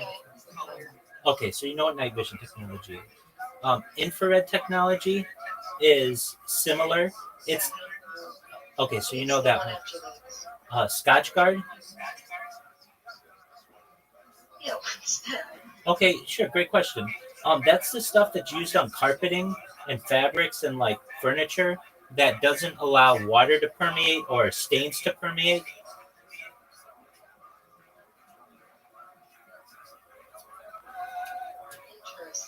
Definitely. So this was not something that had been invented before this. And then I said Teflon. So Teflon is that coating that is put on pots and pans. Do you know what so that essentially it doesn't burn your what is the purpose of it? So that you have what would you call it? Non-stick functions of a pan. That wasn't invented before this happened. Other things, the big one is the computer transistor, the microchip. So basically, there's this huge move towards making things smaller, and the microchip becomes one of these. The transistor becomes one of these. So previously, and if you really want to know my thoughts, as honestly as I can be, if we did not have the reverse engineering of this type of technology that gave us all these electronics, we would be living currently in a world of like steampunk. Do you know what steampunk is? Yeah.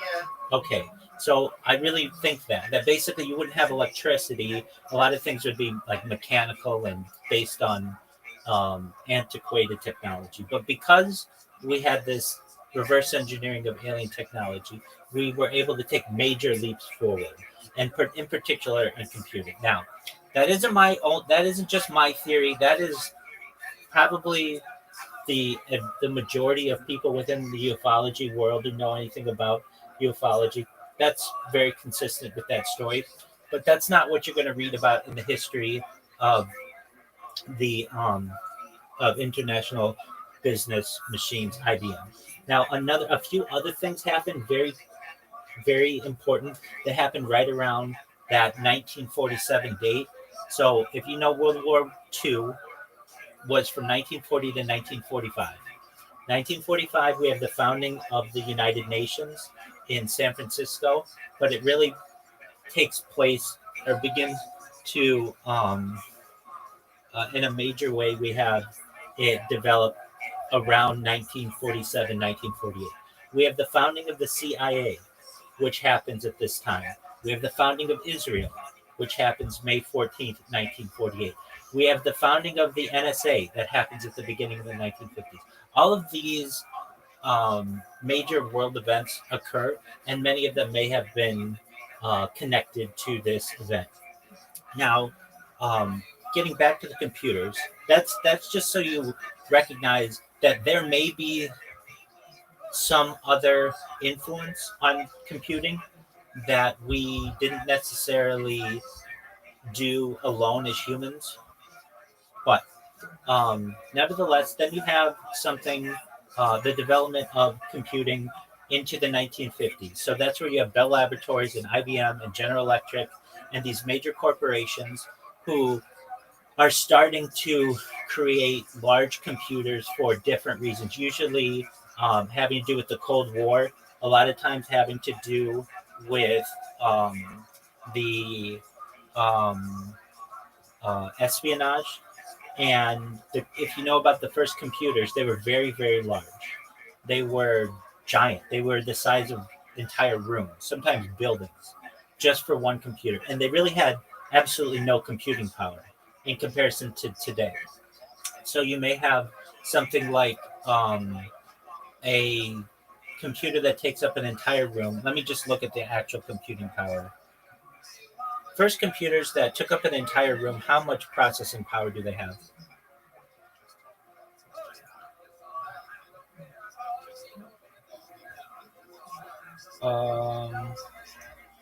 So it's just like absolutely nothing, like 500 flops. That's floating point operations per second. And like today, we're at 1,000 trillion flops per second. It's just advanced incredibly quickly. The first one was the ENIAC, built in the 1940s, and it was capable of about 500 flops. It was a massive machine weighing 30 tons and occupying a 1,500 square foot room. ENIAC used the common octal-based radio tubes of the day, and its design included 1,800 vacuum tubes and 1,500 relays. So that's another thing. We were using tubes back then and weren't using the microchip. That would only come about later. So then we get, so in terms of like speed, like, well, depending on your device, but just like your phone has like maybe 8 gigabytes of RAM. So a gigabyte is 1,000 megabytes, and a megabyte is 1,000 kilobytes, and kilobyte is 1,000 bytes. So it's like millions of bytes, basically. And back then, these things were running at like 10 bytes, 20 bytes, not even a kilobyte yet. That wouldn't come about until like the 70s and 80s. So then we have the space program. And without going down that rabbit hole, because I can talk about it at length, I really have the things that I feel I am, and I don't feel I'm an expert on anything, but I know the Apollo missions better than just about anyone you will meet. And just to give you an idea, the Apollo program, I looked this up not too long ago with a friend who was asking me questions about it. The Apollo program in its entirety had less than 1 kilobyte of memory for its entirety. It was like barely anything, which makes us wonder, why were they allegedly successful on that, and were they successful on it, or was that a hoax? And we can go down that road another day. But basically, to give you an idea of how quickly we've advanced with it.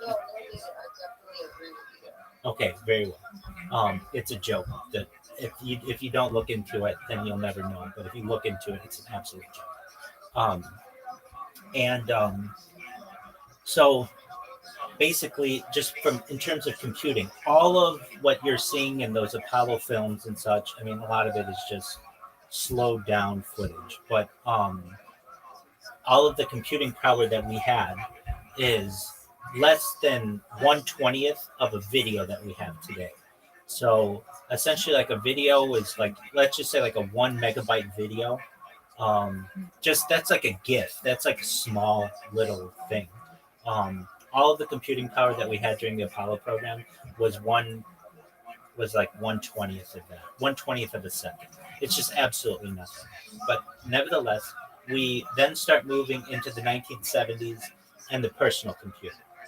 And so we have Microsoft, which was founded actually in Albuquerque, New Mexico, by Bill Gates and Paul Allen.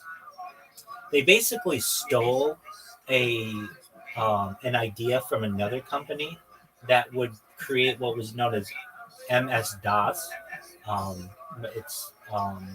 But essentially they stole this technology, and they were trying to recruit people in Albuquerque, New Mexico, to work for them, but nobody wanted to go to Albuquerque, so they relocated to Washington, to Seattle, and they start Microsoft. A little later, we have Steve Jobs and Steve Wozniak, who begin Apple Computer. And this is really, there are other computer companies that are around, but these are the big two, as you know, that really are still around today. And the story of Apple Computer is lengthy, but essentially you have Steve Wozniak, who's the brains behind it and the engineer behind it, and Steve Jobs, who was the marketer of it. And he was like the salesperson. And basically, due to some legalities, especially around that time, a company wasn't always allowed to have the hardware and the software. They could create the hardware, but they weren't allowed to create software for it, or vice versa. So you would have software companies that would emerge, and then you would have hardware companies that emerge. But into the 1980s, we get the personal computer with the Apple I and the Apple II, and basically the ability to start home computing. Then we get into the early 1990s, and that's, you're probably more familiar with this. But actually before then, we have the internet that starts. It was originally like a naval, it was started by the United States Navy to be able to communicate from different buildings quickly. And then from there, it made its way into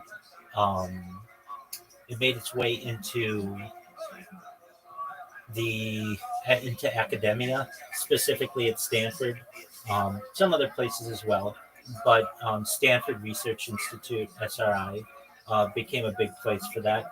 And then we get into the bringing of the internet into the home. Additionally, we have MS-DOS, which really revolutionizes the ability of a common person to be able to use a computer. And I was born in 1985, so I remember a time when there weren't any computers. No one had a computer. There was no internet. And so I'm almost like a historian in that I remember these days, and then eventually what it was like when the computer came about, and you would hear about, somebody's parents used one at work or saw one at work, and then eventually their parents might have brought one home, or your parents might have brought one home, and then eventually, it wasn't necessarily connected to the internet back then. It would just be an offline system.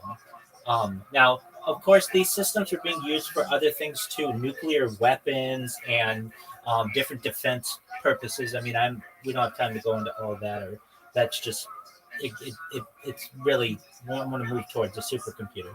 Okay, so then a lot of this is going to be what you know already. You have the founding of the internet that begins, arguably, like the first email is sent, I believe, in like 1991. I think is when they say, but some people may say that there were messages sent in 1988. But around that time, you start to have the internet being used as a communications portal. The internet did not really make it into the mainstream, though, until Windows 95 came out. And when Windows 95 came out, it was like a revolution. There was Windows 3.1 before then, but it wasn't used as much in people's homes. And I can remember when Windows 95 came out, it was revolutionary. And the reason why was like as I don't know, an 8-year-old, because it really didn't come out in 95. It came out in like 94, and I was born at the end of 85. So I was maybe 8 or 9. I remember being able to use this, and it wasn't like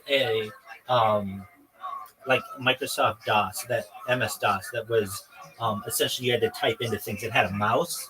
I remember hearing about a mouse, that we were getting a mouse, and I thought it was like a pet that we were getting, but not understanding that no, a mouse was not a pet. It was something connected to the computer. And I'll never forget, like while we had we had a computer, it was not connected to the internet for a couple of years because my parents were hesitant. They didn't know. They didn't want me perhaps exposed to all of the things that happen on the internet, and they didn't know either how to use it. And there was an extra cost and some other things. But I do remember being connected or being able to install games, and more than games, the encyclopedia. And I remember seeing my first video on the computer. I'll never forget what it was. I don't know if it was the absolute first one, but I remember it was Apollo 11, allegedly. And I remember just watching it over and over and over again. It was just like a short clip, but it was part of this, what was then called, I believe, Broiler Encyclopedia. And then there would be other encyclopedias that would come out, and Carta was one, and some others. Okay, so then within all of this, we have telecommunications and we'll get into this, why this is all important, but on the flip side of this, which hadn't yet merged. Go ahead. Can you just pause for like 30 seconds? Sure. My brain needs to talk. Absolutely.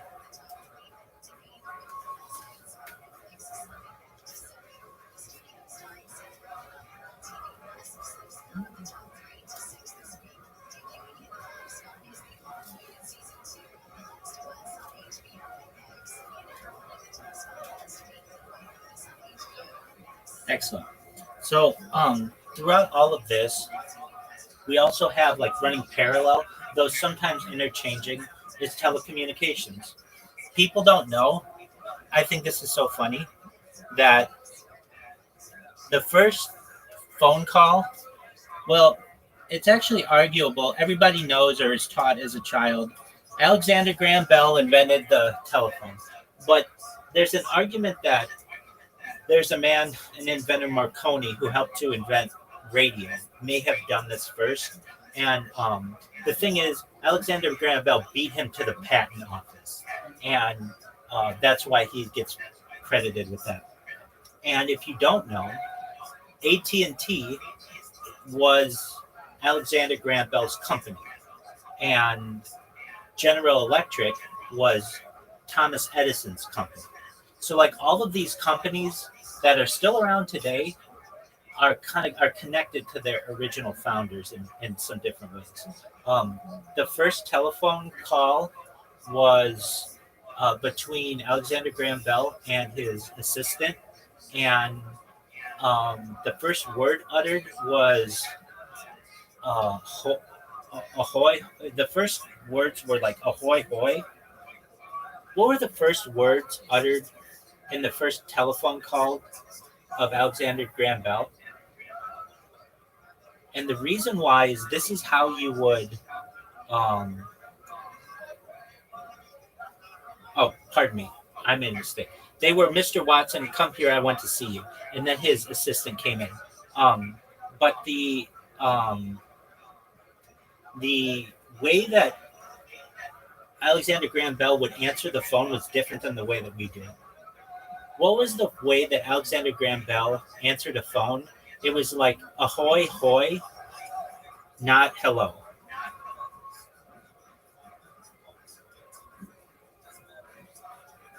Yes, ahoy hoy. Alexander Graham Bell preferred to answer the phone with ahoy or ahoy hoy rather than hello. He suggested using ahoy as a suitable greeting for telephone calls, inspired by its use as a nautical greeting. Despite Bell's preference, Thomas Edison advocated for hello as he believed it was easily heard and distinguished from other words. Eventually, hello became the standard greeting as telephone exchanges were set up across the United States. But I find this fascinating that, like, when they first started using this technology, they didn't know what to say, and they had to come up with a nomenclature. So, all right. So then we get into telecommunications moving in a parallel but sometimes connected way with computing. And the reason this is going to become merged within your lifetime, as you know, and then we start moving in the 1990s. We have Windows 95, Windows 98, Windows 2000, Windows Vista, Windows ME, Windows Vista, Windows 7, Windows 8, Windows 10, and now we're at Windows 11. So those are all iterations of basically, frankly, the same type of computer system that Windows 95 was. They have this, aside from Windows 8, they all have the start button, they all have the clock in the corner, they all basically run the same way. They're just they're just faster iterations of each of them, but they haven't changed that much. All right, then we have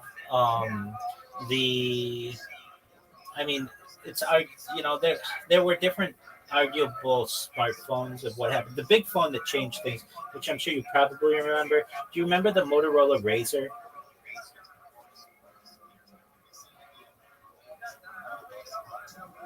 Yeah. Excellent. So that was kind of when phones started to become sexy and weren't just being used for practical uses.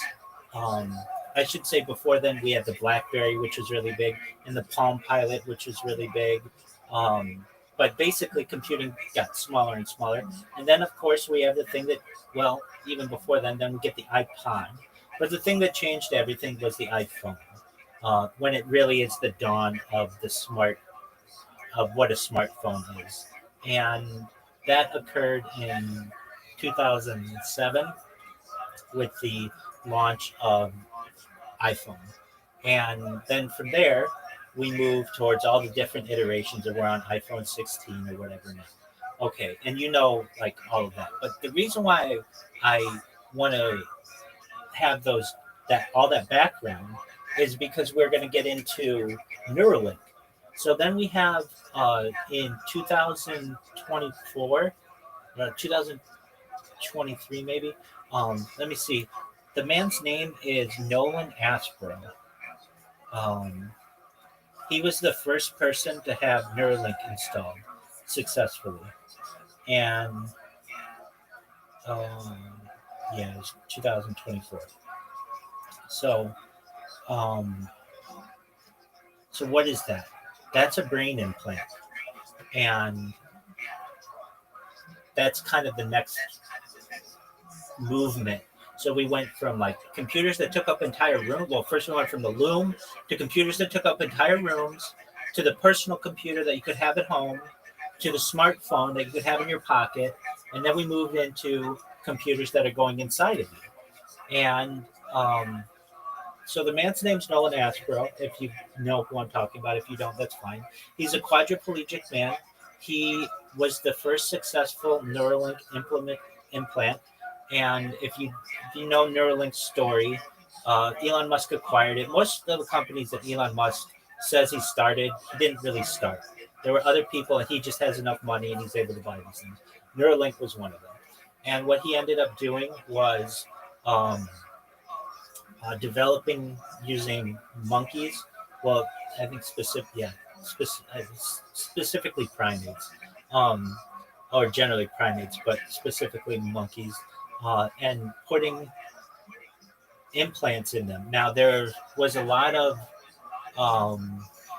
there was a lot of contention on this program because some of these monkeys were in pain, and but they will be seen perhaps as having made major sacrifices for the good of humanity. So we have Nolan Asper. This man was a quadriplegic. The way that means he can't use his arms and legs. The way that he became a quadriplegic is he used to be able to walk and run and move his arms and stuff, and he went and he was just in like a pond, and he dove in and landed incorrectly on his neck, and it snapped his brainstem or his spinal cord, and it left him unable to use his arms and legs. So he wasn't living what he felt, and he admits, was a very fulfilling life. And when they were looking for test cases for Neuralink, he volunteered. And they went to his house, and they made sure that he was a good candidate for this. And he's basically in a mechanized chair or motorized chair. And he was then chosen, and the surgery was done to make him the first Neuralink implant. Now, what does that mean? Well, it means that he can basically use an implant within his brain wirelessly without using his hands or his legs, and he can move a cursor on a computer just using his brain. And he can do some other things too. He can play video games, and it's not just he can play video games. He can play video games better than anyone on Earth. As he has said, he basically has an auto aimer within his brain, within his mind. And so if you know what an auto aimer is, it's basically a computer system that allows someone to always shoot in the right direction in shooter games, first-person shooter games generally, or other types of games like that. And so we have this case. Now, they have Neuralink has done implants on other people too. The second one. Like, sorry to interrupt you. That's okay. That kind of makes sense because like when you think about like cybernetic technology, or just like robots in general, like you know how it's what the future is I am, and you used a very important word, cybernetics, and that's what this is. A lot of times people don't know what that means. When people ask me what does cybernetics mean, without going to the dictionary and giving them a dictionary definition, I just say that it is the merging of biology and technology, and that's really what it is. We've had cybernetic technology around longer than just Neuralink. There are arguments to be made that pacemakers are cybernetic technology. In fact, if you know who former Vice President of the United States Dick Cheney is, he has made it known that he wants to be known as the first cyborg because he's had so many different pacemakers put in to keep him alive. And there's an argument to be made that anyone with a pacemaker you could make an argument that that's a person who's a cyborg of some degree. But we have Nolan Asper. He's the first person to have Neuralink. And then there have been other people. I don't know all of their names. Nolan is the big one in my mind because I've seen multiple interviews of him, and he was the first. All right. So what that is essentially what's called a BCI, a brain-computer interface. And as we move into the 21st century, those would become more common, first in people who need them, like quadriplegics and people with perhaps mental issues. And then eventually it's going to become perhaps something that's put into infants, newborns. And there are all kinds of morality discussions about that, which we don't have to go into. But as we're moving, we have advancements in technology. Now, there's something called Moore's Law, which you should know. And the idea of Moore's Law It's a formula that basically says that the number of transistors in an integrated circuit doubles about every 2 years. Moore's law is an observation and projection of a historical trend. Rather than a law of physics, it is an empirical relationship. It is an experience curve law, a type of law quantifying efficiency gains from experience and production. So what does that mean? It's not like the laws of gravity or the laws of physics, but it is just basically an observation that every 2 years or so, technology doubles, approximately, ish. And if you're like, well, why hasn't the iPhone doubled? There's something called planned obsolescence, that basically these corporations are slowing things down purposefully. But if left ungoverned, technology every 2 years will essentially double. All right.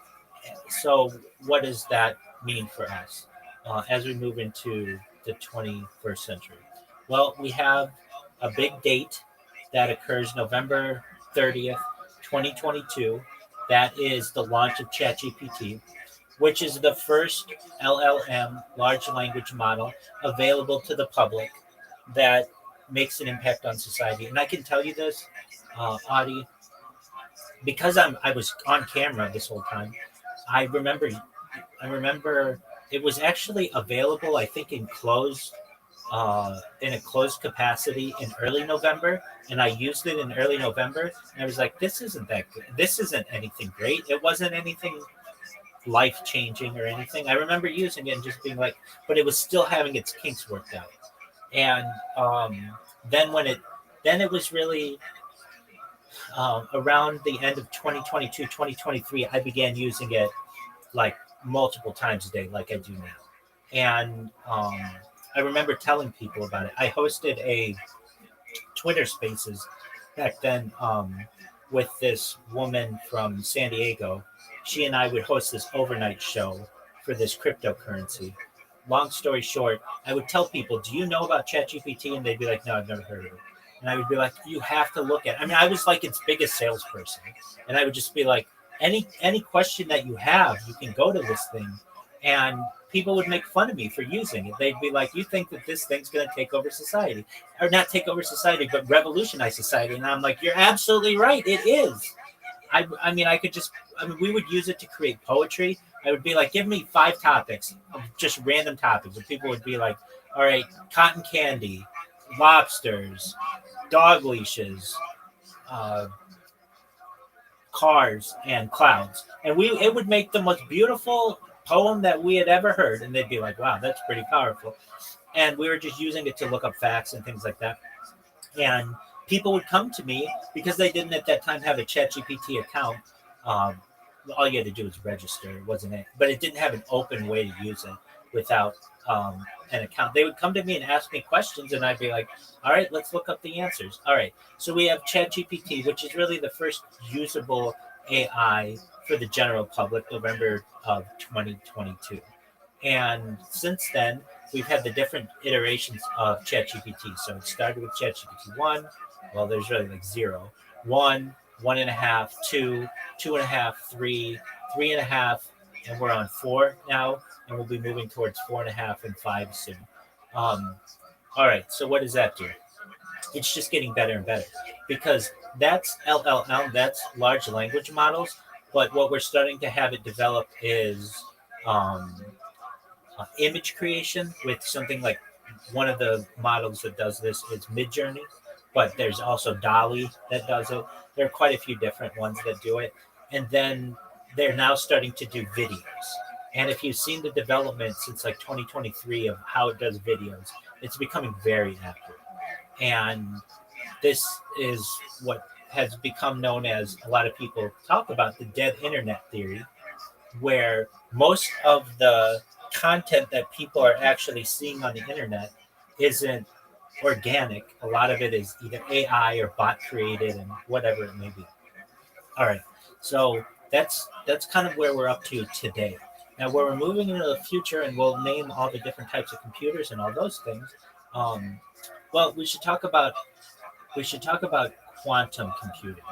So generally, computers use a binary system, which are ones and zeros. But with quantum computing, they use what's called qubits. And difference from binary. Now, I'm certainly not an expert. Really, I know a lot, but I know a little bit about a lot of things. And there are some things I know a lot more about than others. But essentially, the differences between quantum and binary computing. Quantum computing differs significantly from binary computing in several key aspects. In conventional computing, information is processed using bits, which can either be 0 or 1. Quantum computing, on the other hand, uses qubits, which can represent both 0 and 1 simultaneously due to the principle of superposition. This allows quantum computers to perform computations on multiple states at once, enabling massive parallel processing. And parallel processing is very important. It basically allows simultaneous functions to be completed as opposed to having to wait for each individual function that we have with binary. While binary systems must return one result because bits are replaceable due to their binary nature, quantum computers can process multiple states and perform complex computations in parallel, thanks to the superposition of qubits. The capability makes quantum computers particularly efficient for certain types of problems that involve large numbers of variables and complex relationships. So one thing about the quantum computer, and there are different countries that say that they have created quantum computers. They're very expensive.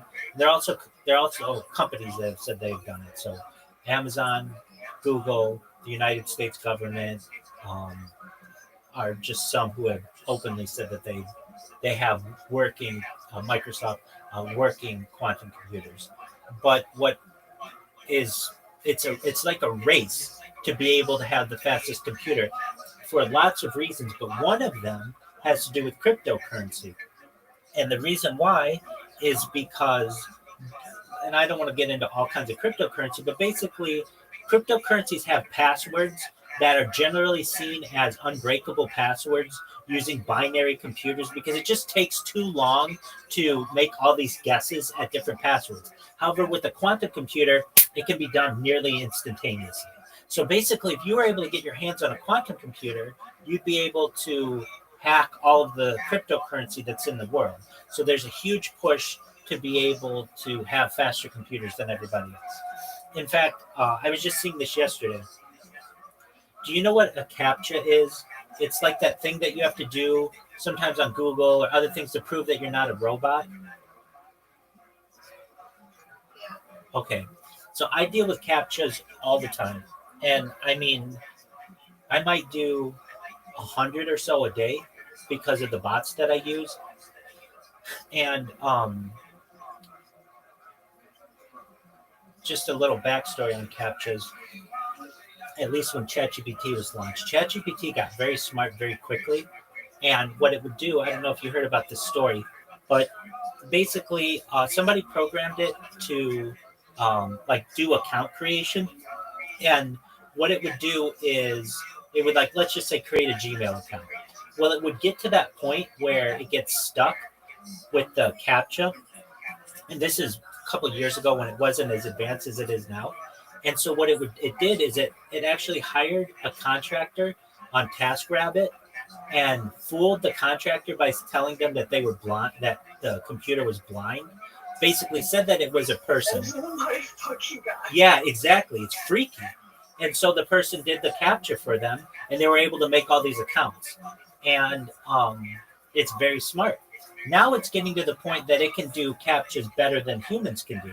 In fact, I just saw this yesterday.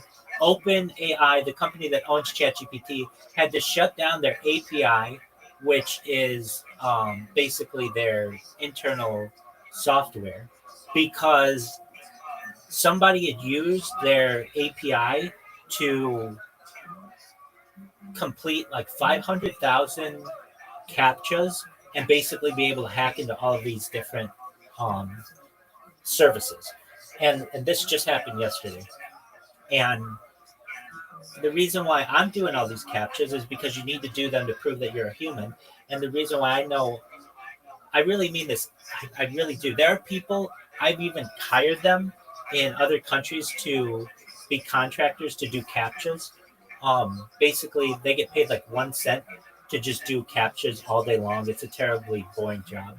But to be able to get around some different types of, are you a human? Wait, 1 cent, like an hour? No, 1 cent per one they do. No, one they get paid 1 cent per capture they do.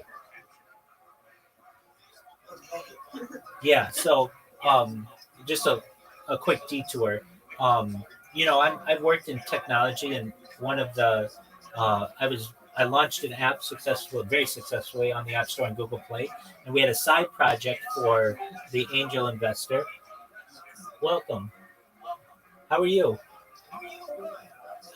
We had a side project for the angel investor. He was very much into the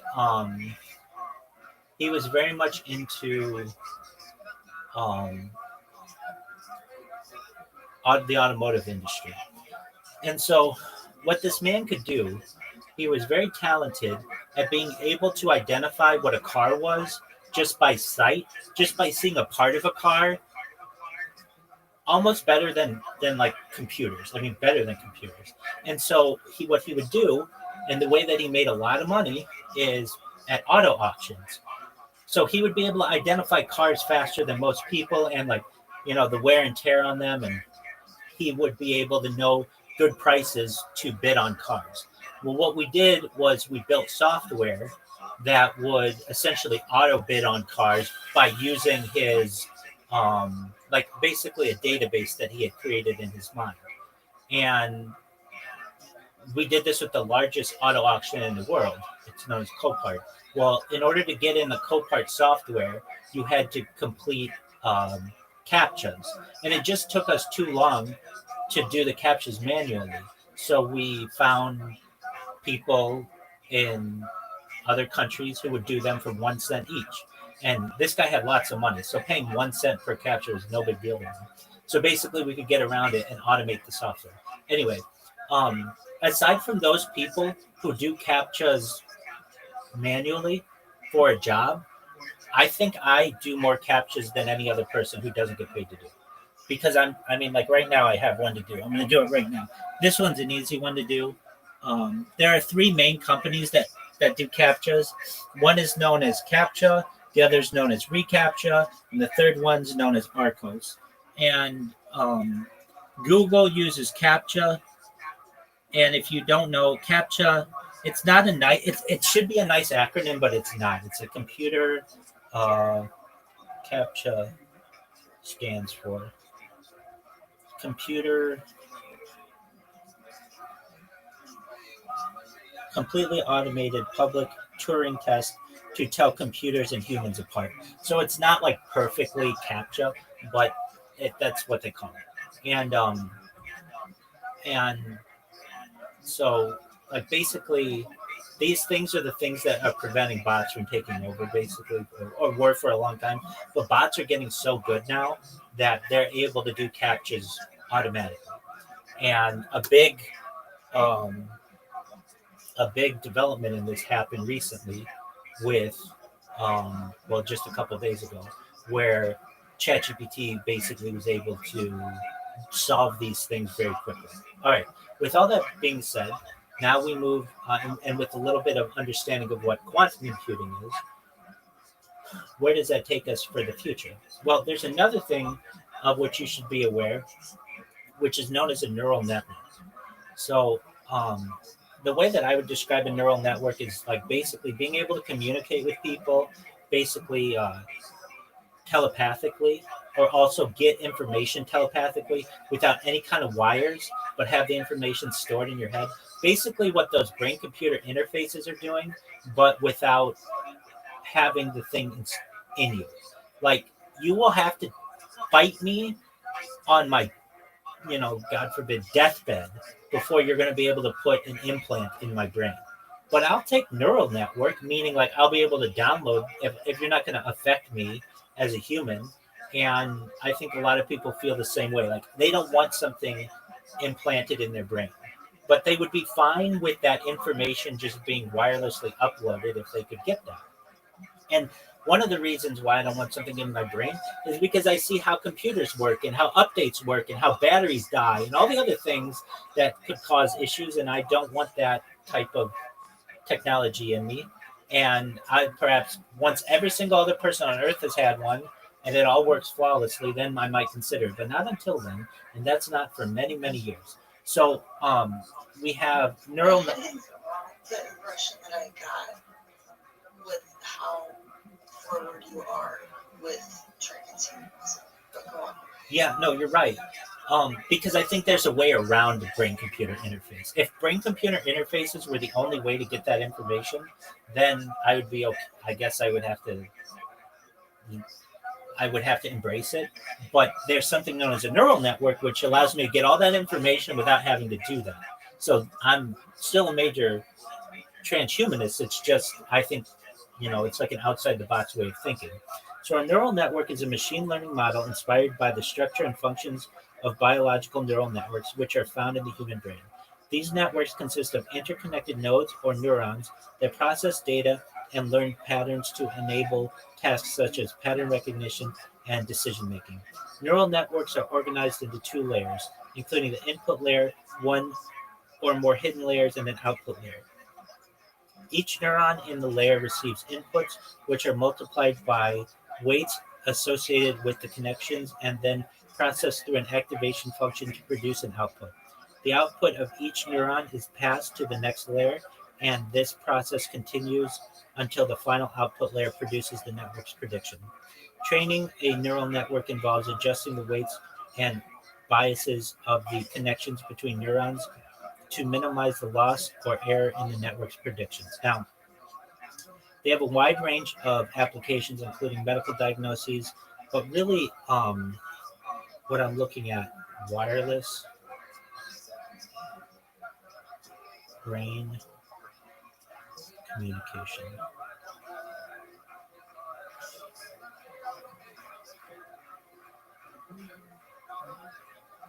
So these are still neural networks. It's just a different kind. So brain optimized deep neural network models of human visual areas for learnings. Okay, so what am I talking about? What is a way to download information into the brain like a neural network, but not needing a brain-computer interface?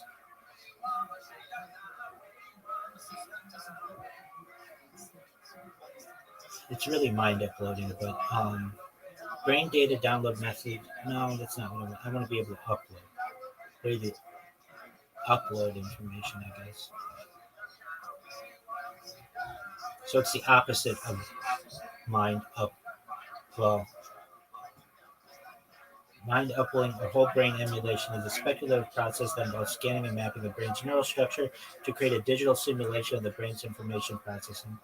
The process aims to replicate the brain's functions in a computer, allowing for a simulated mind to experience consciousness in the same way as the original brain.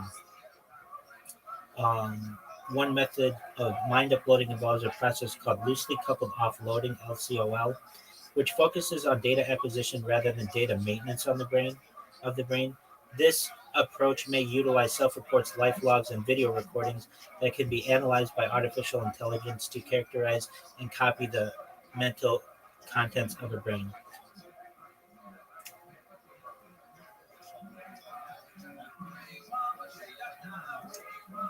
So basically there's a wired way to do it, which is a brain-computer interface, and then there's like the wireless way, which is through scanning.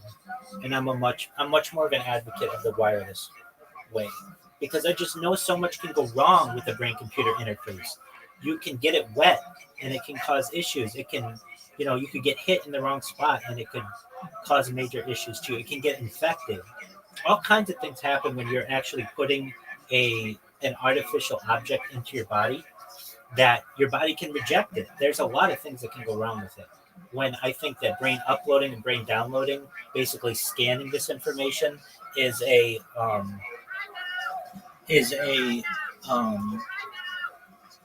better way to do it. Okay, so then where does that get us? Well, it really moves into the world of telepathy and telekinesis. So what are those? So telepathy is the wireless communication, wireless brain-to-brain communication, and telekinesis is being able to move things with your brain. And both of those are going to be a reality within a few generations. It just depends, perhaps only one generation. All right, so what does that mean? And do we have any evidence that telepathy actually takes place? Well, if you listen to anybody in mainstream science, they say, no, telepathy isn't a thing. However, if you go to some biologists, they will say that telepathy, at least between animals, is something that's done regularly. And we know that it's done between it's not telepathy, but it's similar. It's radar between bats. You know, when bats are flying in huge groups, and the way that they're able to not hit each other is through sonar, basically little sounds that they use to bounce off each other. And perhaps the way that birds fly so that they don't hit each other. It's just we can't detect a lot of this information. And, if you've ever known anybody who has owned an animal, like a pet owner, which, you're connected to one, those animals you get a really deep relationship where it's almost like they know what you're thinking, even though you can't, or you know what they're thinking, even though you can't communicate it. And I think that there's arguably brain waves that we haven't had the opportunity to study yet that may be having an effect. So I think that telepathy perhaps may already be a thing. Even when you're around other people and you get a weird feeling of someone, perhaps they're sending you brain waves, and your brain's able to pick these things up, or at least give you some type of understanding or some type of information without it being said. Whether that's true or not, there are other cases that we have of telepathic events, if you want to get down this road, through aliens. So I study alien abductions at length. It's one of my passions. And if you've ever heard of any of these alien abduction stories, the aliens don't speak English, and they don't speak French, and they don't speak Portuguese, but they can communicate to people perfectly and seamlessly through telepathy. And these people just basically hear a voice in their head that is from exactly, and it's seamless. And there are other types of devices I've actually seen when it's 15 years old. Well, I've seen it on television. They're known as voice of God weapons. So basically, the government developed what are known as voice of God weapons, VOGs. That, if they ever have a big protest or something, they can make everybody at once hear the same thing without any sound coming out. And at the time, you had to put a thing on your head so that you could hear it, but they've made it so that these things are wireless. And they just haven't used them yet. What they have started to do is use what are called LRADs, things that have piercing, really high sounds, or perhaps even things that make your skin feel like they're on fire, but it's just using different wavelengths against you. It's not actually burning you. They use these, I think it was in Slovenia, or I don't want to say where, it was in Europe. There was a protest just recently, and they have video of it on TikTok. You have this huge group of people and these huge crowds, and then somebody just flips a switch, and all these people just scatter, and they all look like they're in immense pain, and they do everything that they can to get away from these things. Basically, what I'm saying is that waves or waves are very important, whether they're brain waves or whether they're communication with sound waves, any kind. They're very important, especially when you get into to computing as well. All right, so then what? I mean, like Wi-Fi. Wi-Fi doesn't actually stand for anything. Like people think that like, oh, these things have acronyms like RAM is random access memory and things like that, and CAPTCHA is whatever computer, that's whatever it was that I said. But there's it's completely automated public Turing test to test computers and humans. But Wi-Fi was just chosen because it was a play on hi-fi, which was like a type of um,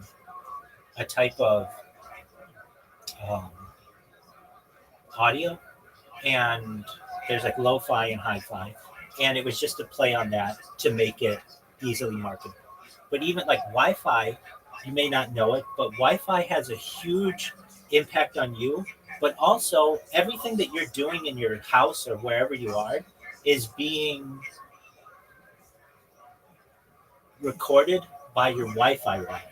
So, like, basically, your Wi-Fi router is shooting out different wavelengths, and it can tell where someone is in a house or where they are in a school just by the profile, the signature of a human, and the way that the different wavelengths are bouncing off of them. That's why I don't ever get too worried.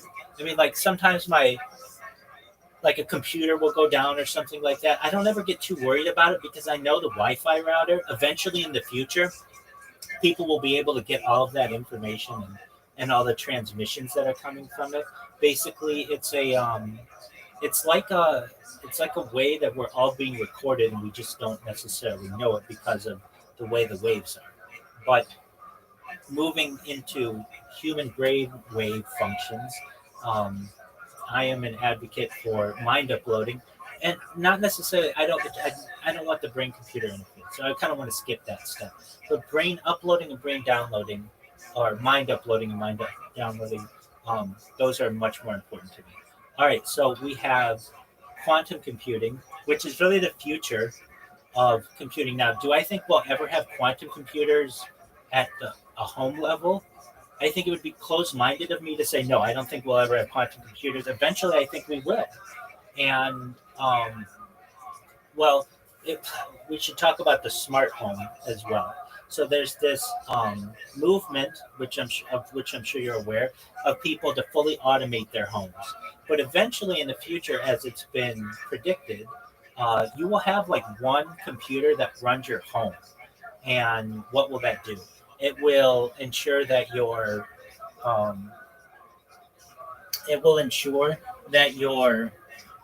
the temperature, that your power is consistent. It will also perhaps run any kind of like televisions. You won't have televisions, but screens. But eventually we'll move away from screens into projection, and then eventually from projection to just perhaps within the mind. But all of this is like, I can tell you, Bill Gates' house is known as Xanadu 2.0. It's located in, what is that? It doesn't matter, but it's just important to me. Bill Gates' address. It starts with an M. I just can't remember the city. Medina, Washington. So he's got this house, Xanadu 2.0, and it was, there were all kinds of secrets about it from the contractors who built it.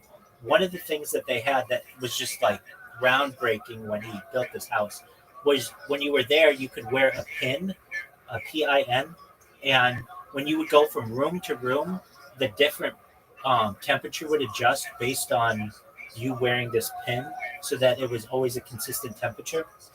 And that kind of thing will be found in your regular home. It is already, but especially moving into the future. All right, then what? Well, this all is moving towards what's known as technological singularity.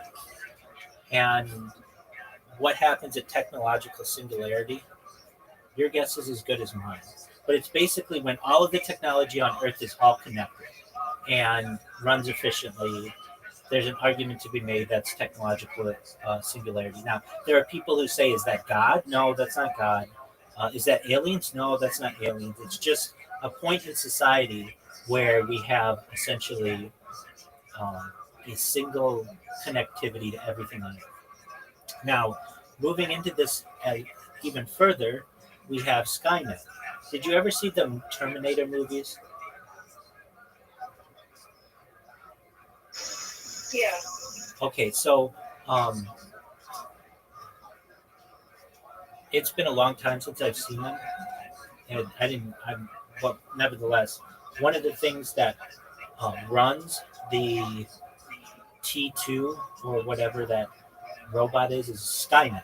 Basically, Skynet is the overarching computer system that has taken over the world, and that has already been started. Now we're moving into. I'm sure you've seen drones, but the movement of drone or the advancement of drones, especially in warfare, has been incredibly quick, especially in the Afghanistan conflict and in the Ukrainian conflict, where even handheld drones are being used to kill people. And that type of technology is going to move towards, it's very scary, but regular society. There have been arguments that police in the future, I mean, they won't even have police. Well, I just saw this last week.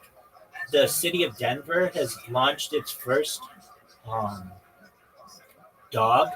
It's known as, I think it's called Spot, but it's a drone dog. It's from Boston Dynamics, if you're familiar with that company. And there are some different companies of which you should be aware. Tesla is not a car company. Don't ever think that Tesla is a car company. Tesla is a robotics company. And their big robot is known as the Optimus, which is like a robot that, that you've seen that walks around and can do flips and things like that. Boston Dynamics is the big one. They have been working on drones, robots, essentially since the 1980s. And then we have the Chinese have amazing robots. And then the Japanese, who were really the precursors to all of this, especially when you look into companies like Honda. Honda in the future likely will not build cars. They will just build robots and things like that because they are more profitable. Perhaps. Okay, so, but like Mitsubishi and Samsung, they all come out with these robots. And what does that mean for society? Well, it's going to mean that a lot of people will be put out of jobs. And what will that mean? We'll need something known as a universal basic income, basically a given amount, an amount that you're given every month to be able to sustain yourself. And it's just, we're in what's known as late stage capitalism. And there's a struggle between the haves and the have-nots. And with the advent of the drone, eventually, well, not even eventually, already, lawyers are being put out of jobs, doctors are being put out of jobs. There's something known as a Da Vinci, which is a robotic surgeon that does surgery better than any human could ever do it. And not only that, it can do it anywhere in the world. So basically, so long as like you can connect to the system, this Da Vinci can perform surgery in Europe or in South America or in Asia. And okay, so those are where we're at with the type of technology that we're seeing now. It moves. Oh, I was talking about quantum computing. Do I ever think we'll have quantum computers at home? I think eventually people may. I think quantum computers may run their homes, or at least some kind of sub-quantum computer. You wouldn't necessarily need a quantum computer to run your home. That's a little advanced, but perhaps for other things that make people may want someday. I do think that we will be seeing them now. Just like it would be, I heard people say, and like really important people, I forget who, I think people were just quoted in like the 1960s and 1970s saying someone will never have a need for more than like 64 kilobytes of RAM. There's just no need for it. Or other people who would say that we'll never have a computer in someone's home. There's just not a need for it. And then they would be proven wrong within the coming decades. I don't want to be one of those closed-minded thinkers to say, I don't think we'll ever have quantum computing at, like a home quantum computer. But that's quite an advanced computer that really I don't know what you need for what you would need it at this point. I mean, but I'm sure things will come about that you would. All right, then what? Well, we have to talk about the different Gs. So we have 1G, 2G, 3G, 4G, 5G, and we're moving into 6G. And what are those? They're just iterations of different wireless signals. 1G was essentially like your original, almost like the Wall Street phone, that big brick phone, the Pablo Escobar phone. But those are really satellite phones, so those are a little different. But 2G was like your old Nokia phones. 3G was getting, or even the Motorola Razr was a 2G. 3G was just the beginning of like the iPhone. And what did 2G get? Or what did 3G? Well, 1G got us like voice communication. 2G began text messaging. 3G allowed for picture sending and like connecting the internet generally at faster speeds, though the other ones could too. 4G started allowed for video communication, but more sending of videos. 5G has now moved into like video conferencing and more advanced, faster speeds. But 6G, and I've heard 6G is so powerful. Even I've heard 5G is so powerful that if you wanted to, you could move a car with it. There's just like a way to move these wavelengths in a certain way to be able to like move huge objects if you wanted. And then 6G is going to get into like the neural network and perhaps brain computer interfaces in 7G and 8G and 9G and 10G. And when I talk about these in that big blog post that I made, I don't want to say I talk about, but I asked ChatGPT, like, what kind of technology is 8G? What kind of technology is 9G? Welcome, Miss Aquarius. How are you?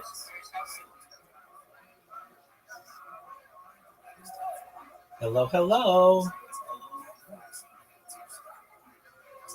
Miss Aquarius, can you hear me?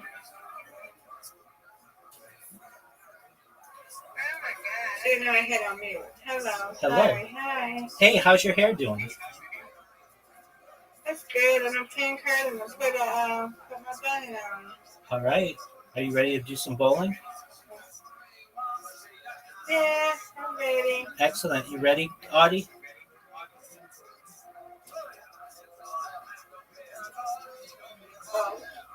Okay.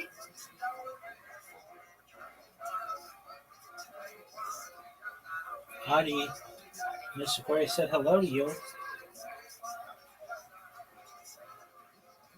Are you okay, Audie?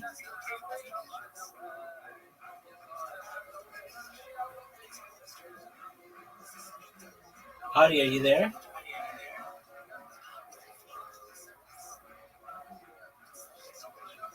Audie, we just heard you. Can you hear me? All right, that's all right. Oh, let's play 2 games. You got it, girl. You should have the invitation right now. Got it. Okay.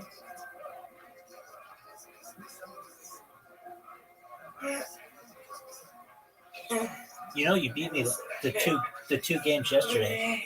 I'm coming back for you today. Come on. You better come back. Come back, Rabbi. Absolutely. It's on. It's on.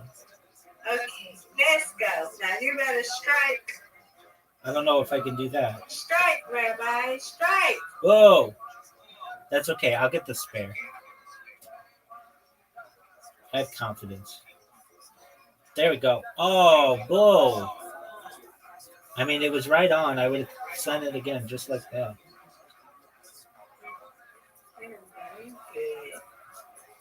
All right, Miss Aquarius. Let's see what you got. Oh, this is a tough split.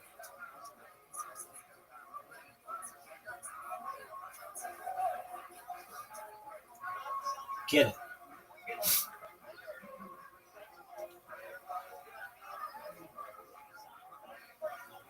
Get it. Get it. All right, this one is not fun. It's in the corner. No. Aww. No, that's right. Get it. Nice strike, Miss Aquarius. That's a big shot. That's a big shot. Thank you. Get it. Nope. That gave you a huge lead. Get it. No, come on, Rabbi, you got it. No, you're up.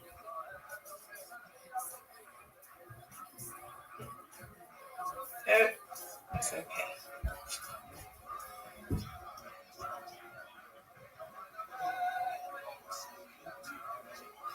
Get it.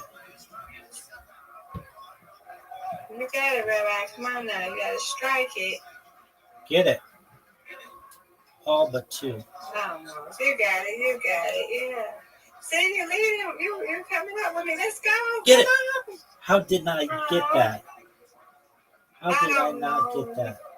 All right, it all comes down to this. You win, I win. That's a strike. That's right. You'll get this. You'll get this. That's all you got to do. Get it. It's okay. You got it. Come on, Rabbi. Come on, get this strike, please. Get it. Got it. I got it. You got it. Yes. I'll take it. You win. You won. You won. You won. Yes. Get it. You get it. You got it. You got it. There you go. There you go. I like it. I like it too. Excellent. All right. Yeah, One more. yeah. Let's have you get one. Let's have you get one. Come on. Come on, Rabbi. You did it. Yes, ma'am. Ooh, almost. Yeah.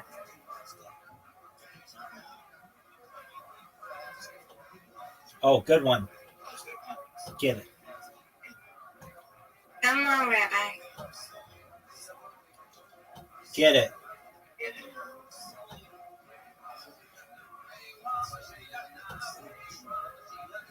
Get it. No, Yay. not what I wanted.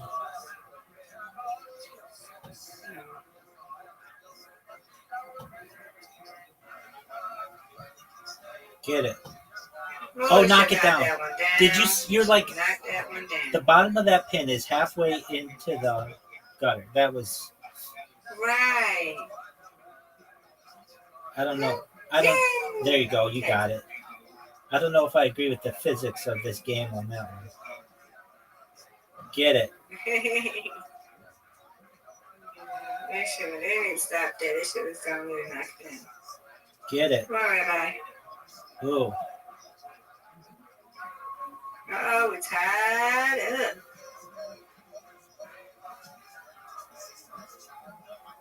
Get it. Oh, Lord. See, like, nope. Get it. Oh, well, you got it. Come on, Rabbi, you better strike this now. Come on, Rabbi, let's go.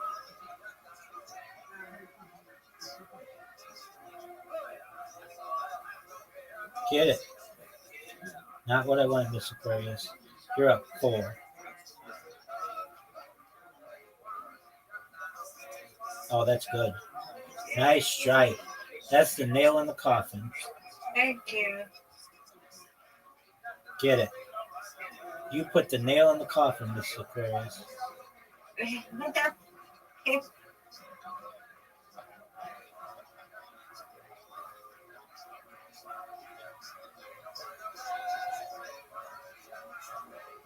Get it.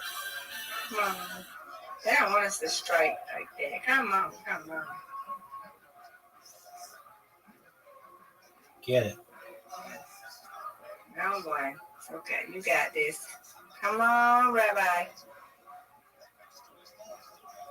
Bad.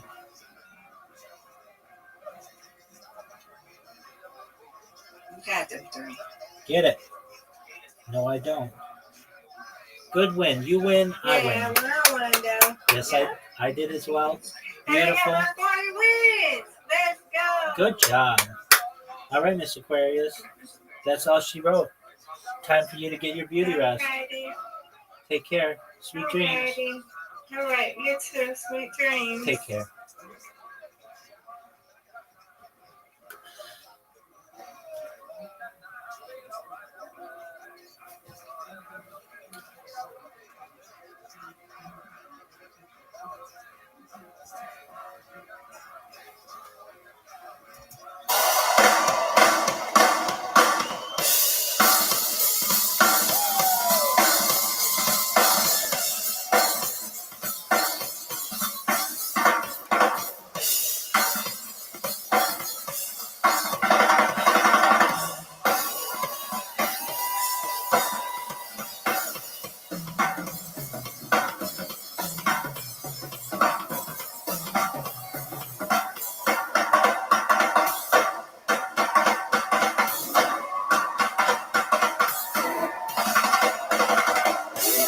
Wow. Well, oh boy. I mean, what can I say? There was Kid Rock noticed your Belle Biv DeVoe homage in there.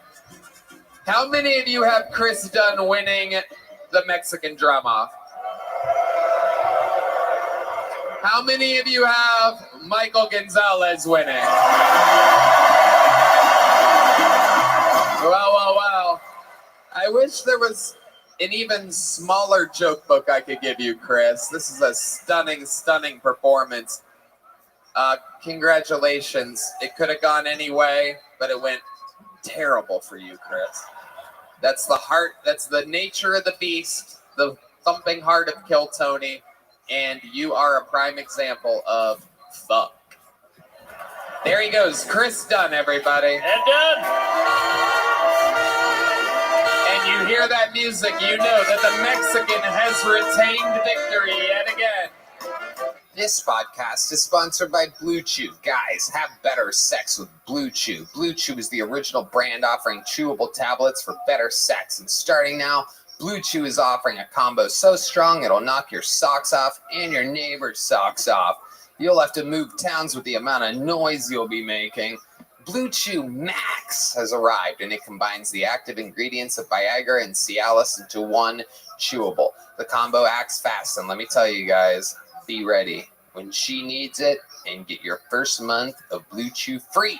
Great sex is a few clicks away. Sign up at BlueChew.com. Consult with one of their licensed medical providers, and once you're approved, you'll receive your prescription within days. Blue Chew tablets are made in the USA and prepared and shipped directly to your door. The best part, it's all done online. That means no visits to the doctor's office, no awkward conversations, and no waiting in line at the pharmacy.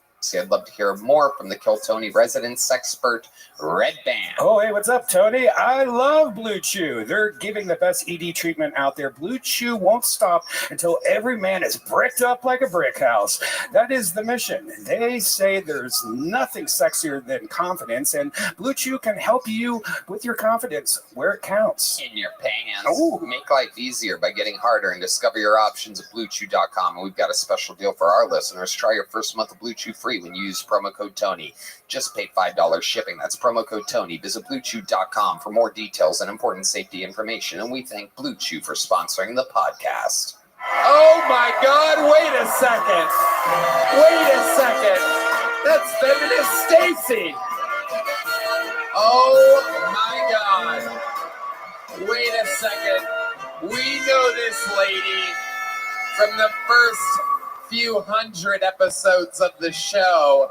Feminist Stacy, one of the famous old band members of Feminist out of Los Angeles, California. How did you become one of the Bucket Pull Girls, Feminist? Kid Rock meet Clit Rock.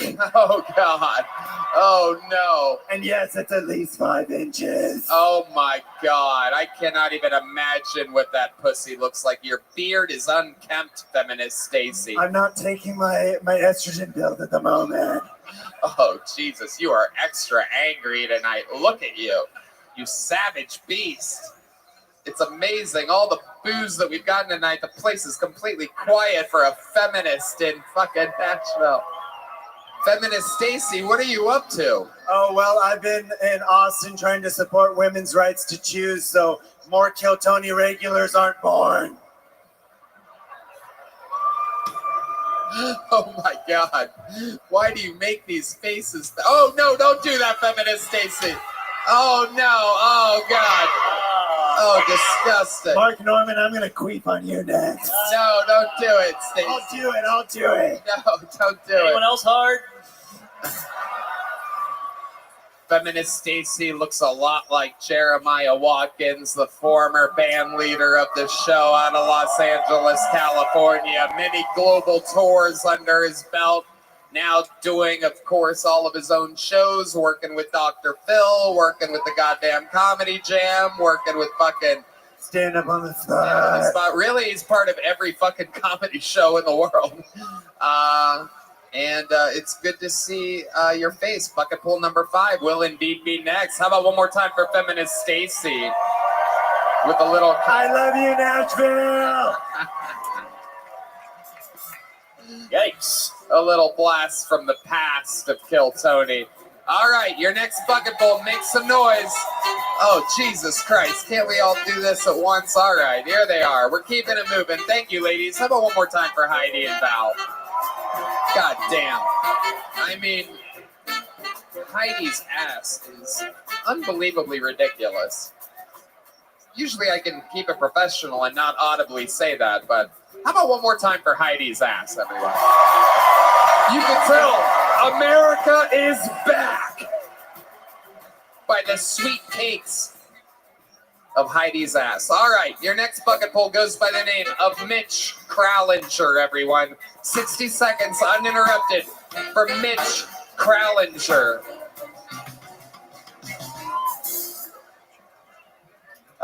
As someone who works in the field of marine biology, sometimes people ask me about sea level rise, because that's a scary thing you hear about.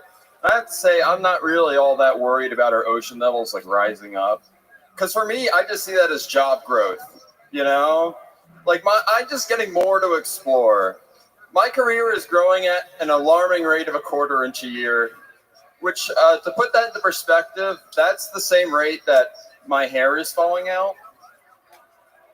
So if you see me in like a year from now you can look at the top of my head and then decide if you still really want to invest in that oceanfront property. One of my favorite facts about sea turtles is that their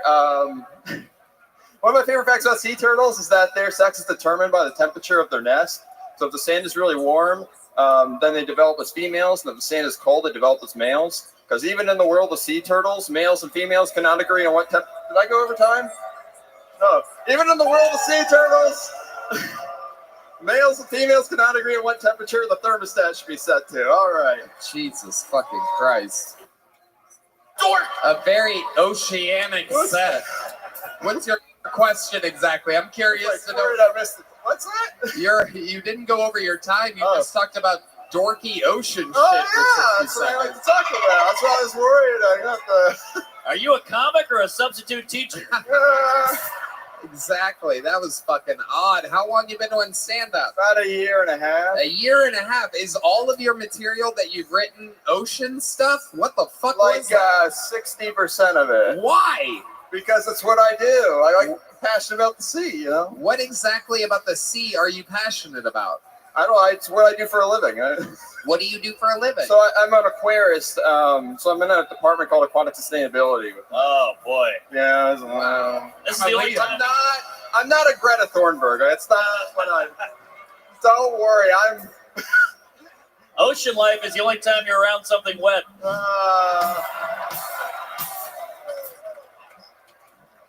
So what exactly is your job at the aquarium or whatever? So aquatic sustainability is basically trying to make like a lot of facilities like more aquatically sustainable for the environment, like oceans, like aquariums and things like that. So they hate the ocean. I mean, yeah, nobody really gives a fuck. It's giant bodies of water and nothing seems to really be changing drastically. Tennessee is landlocked, motherfucker. Yeah, I know. I used to live in Tennessee. Where do you live now? I live in Atlanta. Okay. All right. There we go.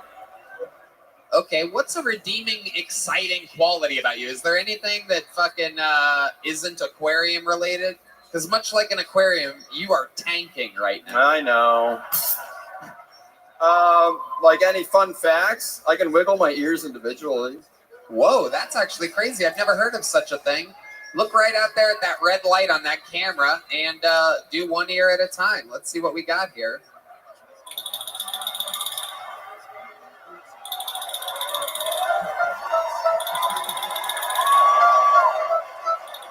Kid Rock. Oh, wait, you can do it? Oh, my God. Wait, Kid Rock can do it.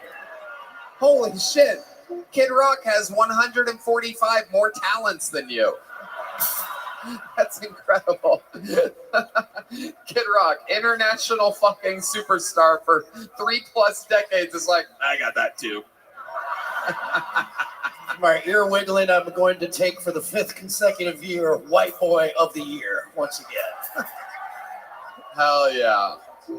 Wow. Mitch Krallinger. And so you thought that some of that aquatic material was just going to crush this arena tonight? No. Okay. So you kind of were planning on doing bad. Well, you know, chances of getting on it, you know. So I was like, well, you know, I got my marine. Let me ask you this, I got my Mitch. stuff. You're here right now. You're still here. You're still in it. Are you glad you signed up? Yes. Okay. Well, at least you have a good attitude. Ladies and gentlemen, Mitch Krallinger, everybody. We are running out of little tiny joke books fast. Boneseye's nowhere to be found. I think he might be in the back sewing some up right now. This is unprecedented, the amount of little joke books that are going out. We get to take a break from bucket pulls for just a moment. And this is a very special moment, ladies and gentlemen, because this spot was given out to this person many, many months ago, because it was decided as soon as we knew we were doing the Bridgestone Arena in Nashville that this specific all-time great golden ticket winner deserved a spot here. She is from Nashville, Tennessee, one of the all-time great golden ticket winners. Her first time here at Bridgestone Arena. Make some noise for the great and powerful Fiona Collins.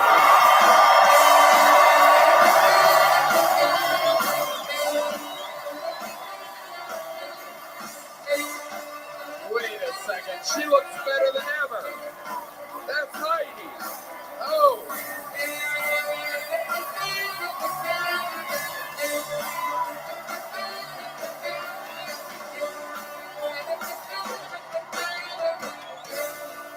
One more time for Fiona Coleman.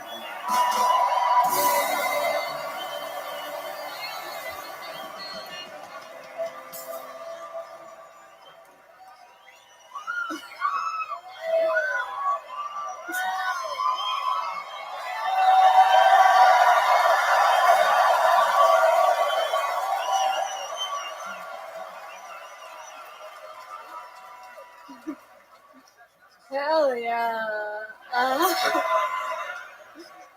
So, I did recently get engaged.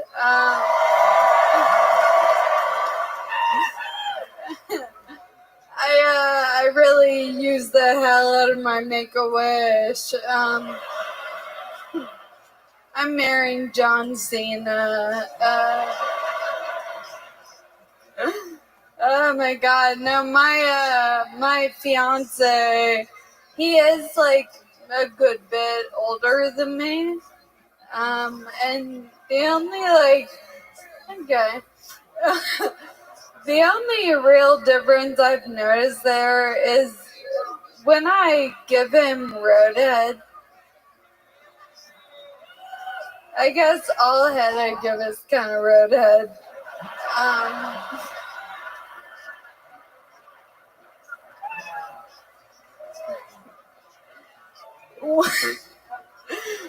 When I give him roadhead, though, he will turn his hazards on. Like, what the fuck? Safety first. Yeah. Thank y'all so much.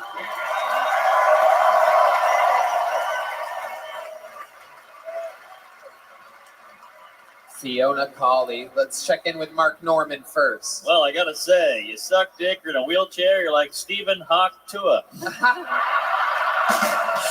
Boom. Holy shit. That is, without a doubt, your Doritos joke of the night, ladies and gentlemen. Wow. Fiona, how amazing is this? You're here in your hometown, down the street from your home club. You have some family in attendance, I do believe. You look fantastic. Thank you. Life is perfect. Kid Rock. Born and raised, Nashville. Born and raised, yeah. You know, we call that here, she's a fucking unicorn, right? Goddamn right. Kid Rock, meet Kid Roll. You guys were in a band, that would be the name, Rock and Roll. Oh, yeah. Rock and Roadhead. How exciting that you're officially engaged. I know. Amazing. Anyone can do it. Amazing. Amazing. Is your father gonna roll you down the aisle?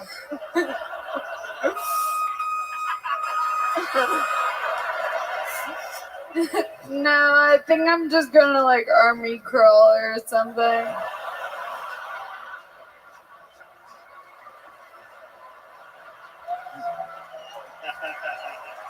The best.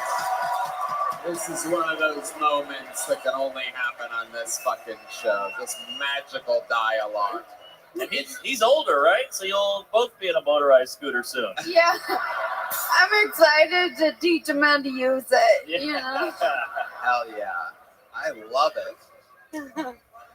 Seriously though, is your father in your life? Is that how that works? Does he kind of like, is he just gonna like hold your joystick and push it slightly forward and walk alongside of you? How does this work exactly?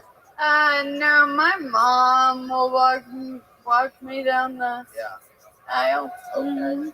Perfect. Yeah. Well, we have good news for you. We are here at Bridgestone Arena, and the great people at Bridgestone have donated a new set of tires for...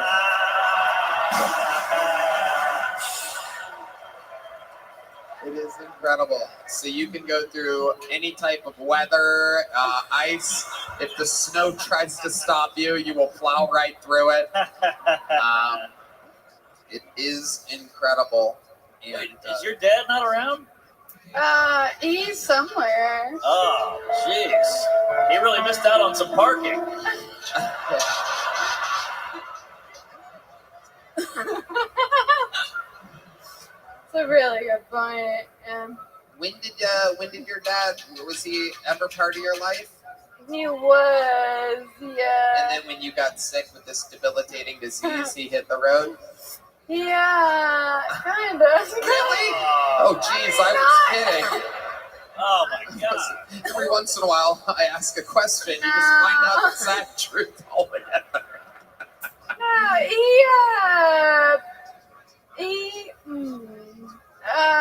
You know, why don't you, I bet he ends up watching this. Why don't you look at that camera and tell your dad exactly how you I'm okay. Fuck him. Yeah. He's somewhere. I heard recently he said I stopped speaking to him because I got famous. But Ooh, I like yeah, that. Good for you. spicy. Let's change the narrative. Yeah, I like that storyline. Goddamn right. He didn't walk out on you. You rolled out on him. Yeah. No, I army crawled away from him. Fiona, you are an absolute fucking icon. You are, in this little Kill Tony universe, you might be one of the most beloved people. And tonight you came out fucking guns a-blazing and absolutely crushed it. I've been so looking forward to this for you. And it's awesome. You did it. The American dream. How loud can this place get for the great Fiona Cawley, huh?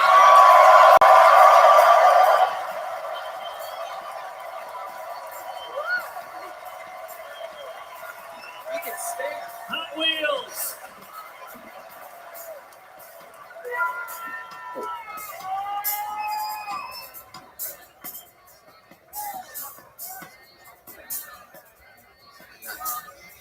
All right.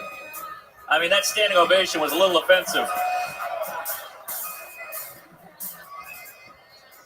All right. I do believe we have a bucket full in the back.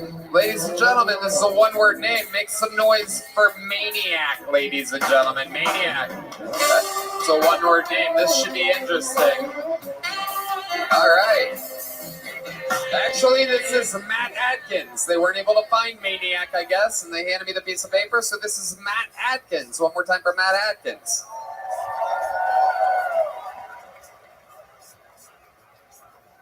Yeah, so I've been doing comedy for about a year and a half, give or take, and people, they ask you, how do you come up with jokes? What's your writing process?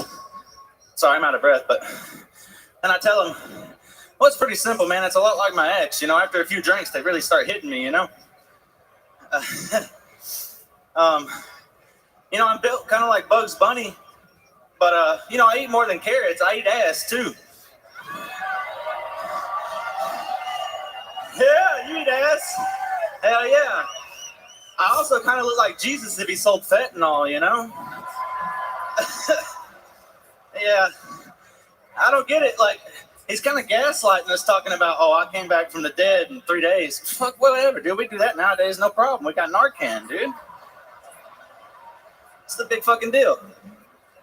He needs to come back down here and see things have changed a little bit. Right, that's it, I guess. Matt Atkins. Welcome to the show, Matt. Thank you so much, Tony. How long you been doing stand-up? A year and a half, give or take. Where at? All in here in Nashville? I go to Nashville. I go to Huntsville. I started in Venue 220 in Pulaski, where the KKK was founded. Oh wow, very exciting. Kid Rock is hard as a rock right now. What do you do for work? Well, I'm a painter. I paint not like artistry, but like houses and stuff. Okay. Commercial, whatever you got. Okay. Absolutely. What do you do for fun? You look like you have some interesting habits. I mean, I kind of like to do a lot. I mean, I'm a skateboarder. I'll go hiking. I'll fish. Oh yeah. I'm like an ATV as a person, all over the place. Okay. I love it. How about drugs? You look like you've done every drug except for a daily multivitamin. Let's see. Acid, mushrooms. One time in Indiana, I did a Suboxone and I almost fucking died. Tell us about that. Yeah, so I was like, me and the homies, I won a contest at Hardee's. I worked at Hardee's, and yeah. One of the people there was like, dude, sign up. You might fucking get on. I was like, I ain't no way. But here, you know what? If I do, I'll take you with me. I got on, and then we was at the hotel, and he's like, man, we need some weed. And I was like, dude, I'll find us some weed. Watch. A dude come walking out, and the way he walked out, he had that I'm a dealer walk, and I was like, he's got it. So I went over there, and he's like, man, I can't get you no weed because my dude's out of town, but I got these Suboxone strips, and I don't know. What did it make you feel like? For about 10 minutes, I felt really good. I was rapping Tech 9 in the trunk, and hell yeah. and a few other things. I was hanging out with this dog named Chico at the hotel, and then Was the dog real? Yeah, the dog was real. Some old lady's dog, and then shit, I don't know. We went to Wendy's, and I think that's where it went downhill.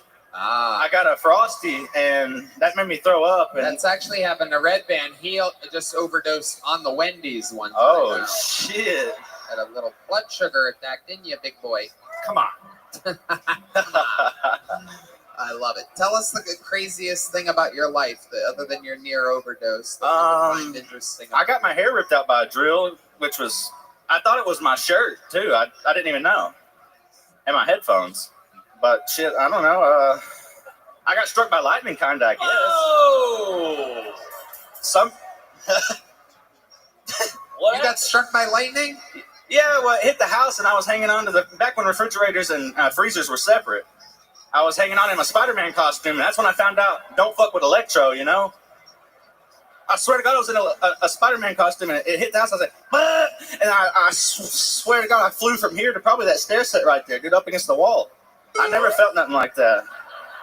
No power like that before. Shit was crazy.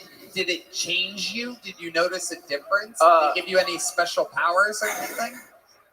I feel like I could move quicker after that. Can we see how fast you can? Can you put the mic in the mic stand and show us some of the quick movements that you can do?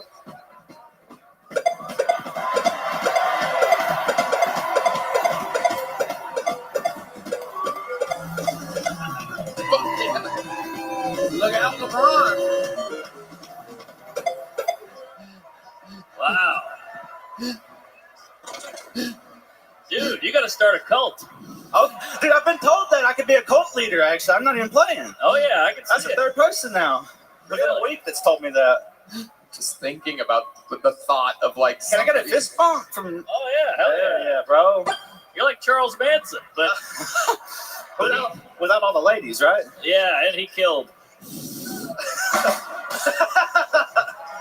All right, Matt Atkins, I like your style. Here's a big Nashville joke book, my friend. Ooh. Lightning does strike twice. Another drop joke book by Matt Atkins. All right, we finally wrangled a one-word name all the way from section 104, row B, seat 12. We thought we had, what was that? Mark, you throwing plates over there. I'm trying to get it to the crowd, but the wind caught it. Ladies and gentlemen, make some noise for the long-awaited Maniac, ladies and gentlemen. The Kill Tony debut of Maniac. Fun fact, I'm not racist. In fact, my ex-wife is black. We were married for 8 years. 3 kids together. And just because I hate that bitch doesn't mean I hate all black people. Case by case. Another fun fact, I used to fuck my couch.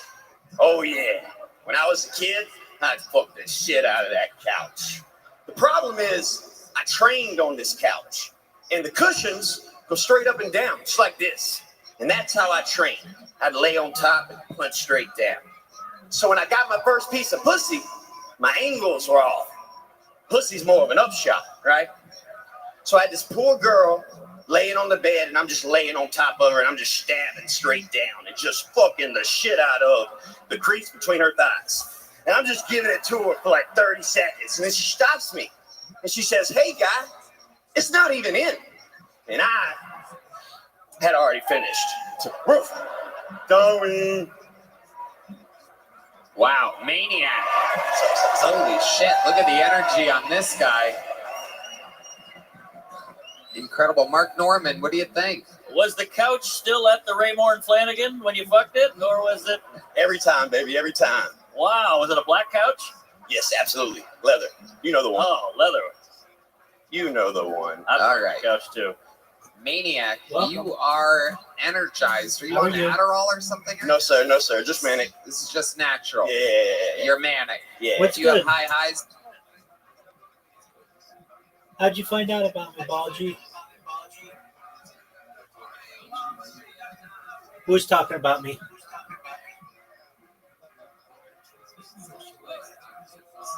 Oh, okay. That's cool.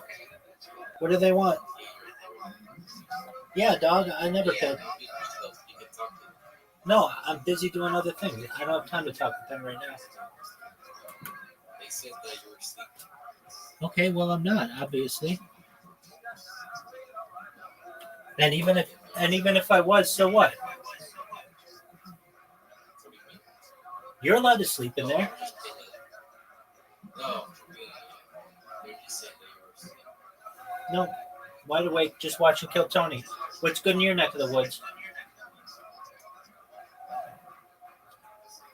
live in the woods. It's a phrase. Okay, what's good in your area? That's personal. All right, man. Wait, actually, I'm on Twitch. I'm watching Shane. All right, cool, man. Well, I'm watching Kill Tony. Enjoy. Highs and low lows?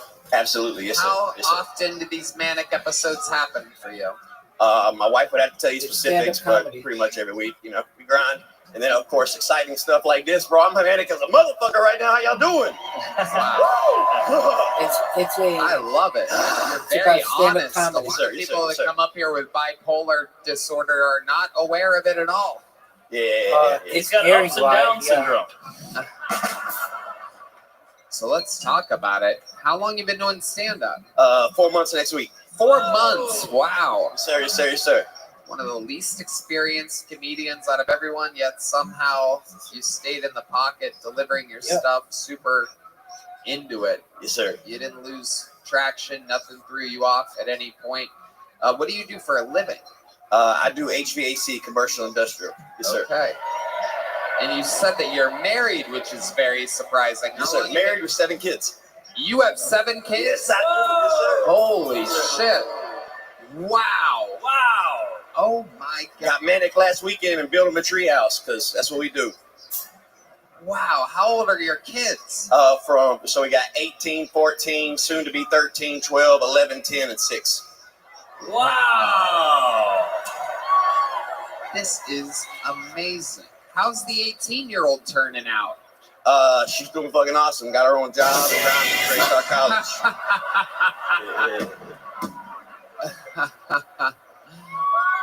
Wow, she's going to college. Yes, sir. Yes, sir. Real regular college. Yes, sir. Yes, sir. Wow, you must be so proud. Absolutely. Absolutely. That's amazing. Damn, 7 kids. You're like Elon Musk without the the money. Just a bunch of rusty parts in the yard. Yeah. Yeah, this is feline Musk. Wow. So what do you normally do when you have this kind of manic energy? When you're not building tree houses or doing stand-up, what do you do with it? So I pretty much grind 7 days a week. I work for the greatest company, Southern MEP. And then I work for myself on the weekends, doing HVAC, residential, and all that, you know. And then I got a lot of hobbies, boxing, comedy, you know, doing shit with my kids. Like, I stay busy. Is it positive? Let's see some shadow boxing, Maniac. I gotta see it. I want to see your form. Put that mic in the mic stand there. Let's see what we got. Whoa, he's a southpaw, huh? Okay. All right, little tippy tappy. All right. Incredible. You ever been in a fight? Once or twice. Yes, sir. Yes, sir. Yes, sir. Who was she? A big girl. Incredible. Wow. No smoke. What's the, how do you as a father, because I cannot picture you as a father to an 18-year-old girl. Yes, wow. Has she ever brought any boys home or anything? No, she's gay. Yeah, we rocking out the hard. Yeah. She came over. Yeah. She's got a wonderful girlfriend. I love her to death. Right. She came to me about 2-3 years ago, and she was like, "Daddy, I'm gay. You know, I hope this doesn't freak you out." And all I heard was no dicks. And so, wow. You know what I mean? That's all the father can really ask for. I love it. You talk about that on stage? No, not yet. Just now. You should. That's great. And it's personal to you. Yes, sir. Amazing. Amazing. So you were truly pleased when she told you that she was gay? Absolutely. I love all my kids. Let me ask you this. What's your oldest son's age? He's 14. 14. So what would you say if the 14-year-old boy told you that he was gay? I'd be freaked out if he was interested in touching anybody. No, not if he was gay. My 14-year-old's autistic. He battles epilepsy. He won't even let nurses touch him. So if he ever like wanted a connection with anyone in that kind of way, we would celebrate it absolutely. You know, hard swallowed maybe, but we would celebrate it. Wow. Yeah. You said he suffers from epilepsy? Epilepsy. Yeah. Oh, yeah. I suffer from speaking weird. Yeah, yeah. So maybe where it comes from. I like your fucking style, maniac. It's incredible. We got one big joke book for you, buddy. Yes, sir. Got it. Appreciate you, big dog. Let's keep it moving along. Before we get back to this bucket, ladies and gentlemen, I must warn you, this place is about to get very loud. I'm bringing up another regular, and it's a very special regular indeed. This man has been an icon in the show's history. And soon, I'm sure, we will be able to get him his United States citizenship. But for now, he remains the Estonian assassin, Ari Matti!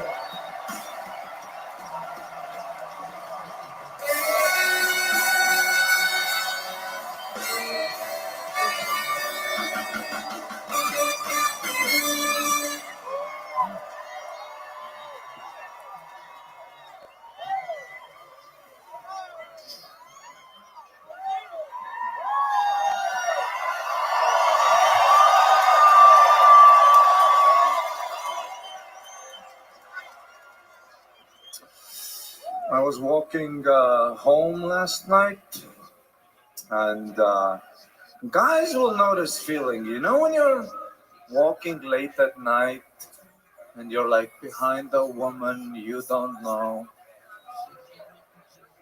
and you're walking the same direction, and there's that tension. She turns left, you turn left. She turns right, you turn right. And you're kind of in a rush. But you also don't want to seem like an assailant. It gets really strange. You know when you notice that she knows you're there as well? The body language changes a little bit. They start clutching the bag, warming up the hamstrings. And then there's a really tense moment, you know, like when they finally look.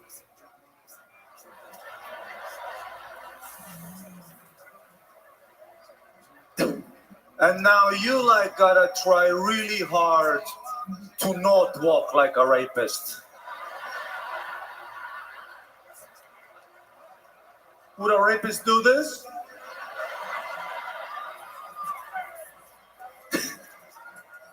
Then you take an alternate route, and then you reappear from another street. You gotta be like, don't worry, I just live where you live. Thank you so much. Ari Matti, for the record, with a new minute 55 seconds. This guy never misses, never takes the show off, and goes above and beyond, basically doing 2 sets at once, almost a 2-minute long set. Of course, we let our regulars go as long as they want. Ari, how the fuck did that feel? You just did it again, buddy. Thank you. To be honest, I was kind of stressed back there, huh? I love it. You know, when the show started, they started booing. I was like, oh dear God, if they boo near this act out, fucked, huh? I love Nashville. Second time here for me. Oh my God, what a place! Tell us what do you love about it? The beautiful women. They got them. You got white girls that got some batonka here. They do. Yeah. I love that you noticed that. Just a fucking And I love the cellulite on your ass. I love it. Fucking It is. fill those craters with cum. There is a very real thing that happens. That Hattie B ass. Yep. There's a belt. There's a big white girl ass belt. I noticed it because I'm from Ohio, and then when we went to LA, everybody from Ohio that moved to California noticed that there's a fucking flat drop off. Girls from California tend to have no ass. No ass. California, no ass. Right. No ass built. Texas, they got good asses. But here and up into Ohio, I'm sure Kid Rock actually knows. He actually probably has a map from a pirate ship like map of what white girls' asses sizes around the globe. And the jean shorts cut off with the boots. Very nice. The jean shorts. Oh, yeah. We love the jean shorts. That hand is sticky. You gotta love it. Where are my white girls with jean shorts and fat asses tonight? Anywhere? This girl's raising her hand. How are we supposed to believe that? Really Get on your chair, you slut. I am a white girl with jean shorts and a fat ass. I guess everyone is.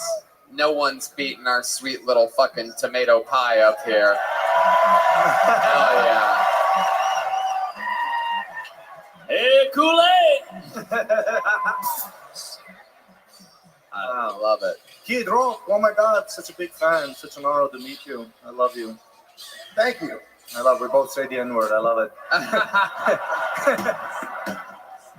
It's God's country. I love it. I love that. I love the little boy church shirt you got ready tonight. That's nice. It's my Def Jam shirt today. I saw it at the store. I was like, it's Def Jam time. I thought it was picture day. It's like a Cosby sweater. 80s Gap commercial, right? Yeah. It is a wild shirt. Would you get that from what, a vintage store or something? Yeah, I was at a secondhand store and I was skeptical because it looked so big. But then I watched Def Jam all day. I was like, if they can pull it off, I got it. You know what I'm saying? I love it. I love it. I can't wait to get like a fucking onesie with my face on it. You know what I'm saying? You know that Def Jam shit? Bam. People will buy that. That's merch. Yeah. What else do you have fun up your sleeve here in Nashville? Any other big plans? Fuck, I don't know. You been eating good while you're here? Yeah, it's that chicken. They love the chicken. They love the fried chicken. Everything that gives you diarrhea. Yeah. Nobody has a solid shit in Nashville, huh? No. Uh-uh. There's no abortion here, but you got the miscarriage with the food. You just pee out your butt. It's bourbon, tacos, barbecue. It is a healthy flow here. You know, normally you go on the road and your body kind of clenches up a little bit. You know, you tend to retain. If you're a comedian out on weekends, it takes a day or two for you to come up with the solid shit. Not in Nashville. Not in Country fried fucking steak and eggs at the Sun Diner. My favorite breakfast here in Nashville. And right afterwards, both times, today and yesterday, I'm just speeding back to the hotel. It is unbelievable. They got that gumbo. They really. Hell yeah, they got the gumbo. Yep. But no porn here on my phone. Nope. Crazy, right? What the fuck is that? I didn't know what to do, so I bought a gun.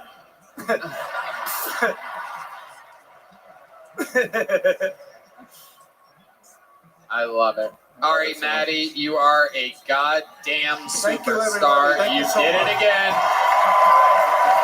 You did it again, folks. The juggernaut, the Estonian assassin, Ari Maddie. We're trying to get him his American citizenship. It's a lot harder than you'd think it would be. You could probably make a call, right? Kid Rock knows a guy. Ooh la la. Heidi and Val absolutely killing it tonight. Time for bucket pull number 8. Ladies and gentlemen, make some noise for Ryan Sharp, everybody. Here we go. You guys still having fun out there? Here he is, Ryan Sharp. How we doing tonight? It's weird. I'm 23. I'm from Pittsburgh. and I live with a roommate, and it's weird being an adult male with an adult male roommate, because some nights I'll be at work and I work overnight, so I don't get home until 2 a.m. and they'll text me like, "Hey, there's a fresh batch of brownies on the counter. Don't forget to clean up after yourself." Feels like living with a wife sometimes, and other times I'll wake up at 1:30 in the morning and I'll open my door and he'll just be standing there looking at me like that. Like, "Hey, does this look infected to you?" But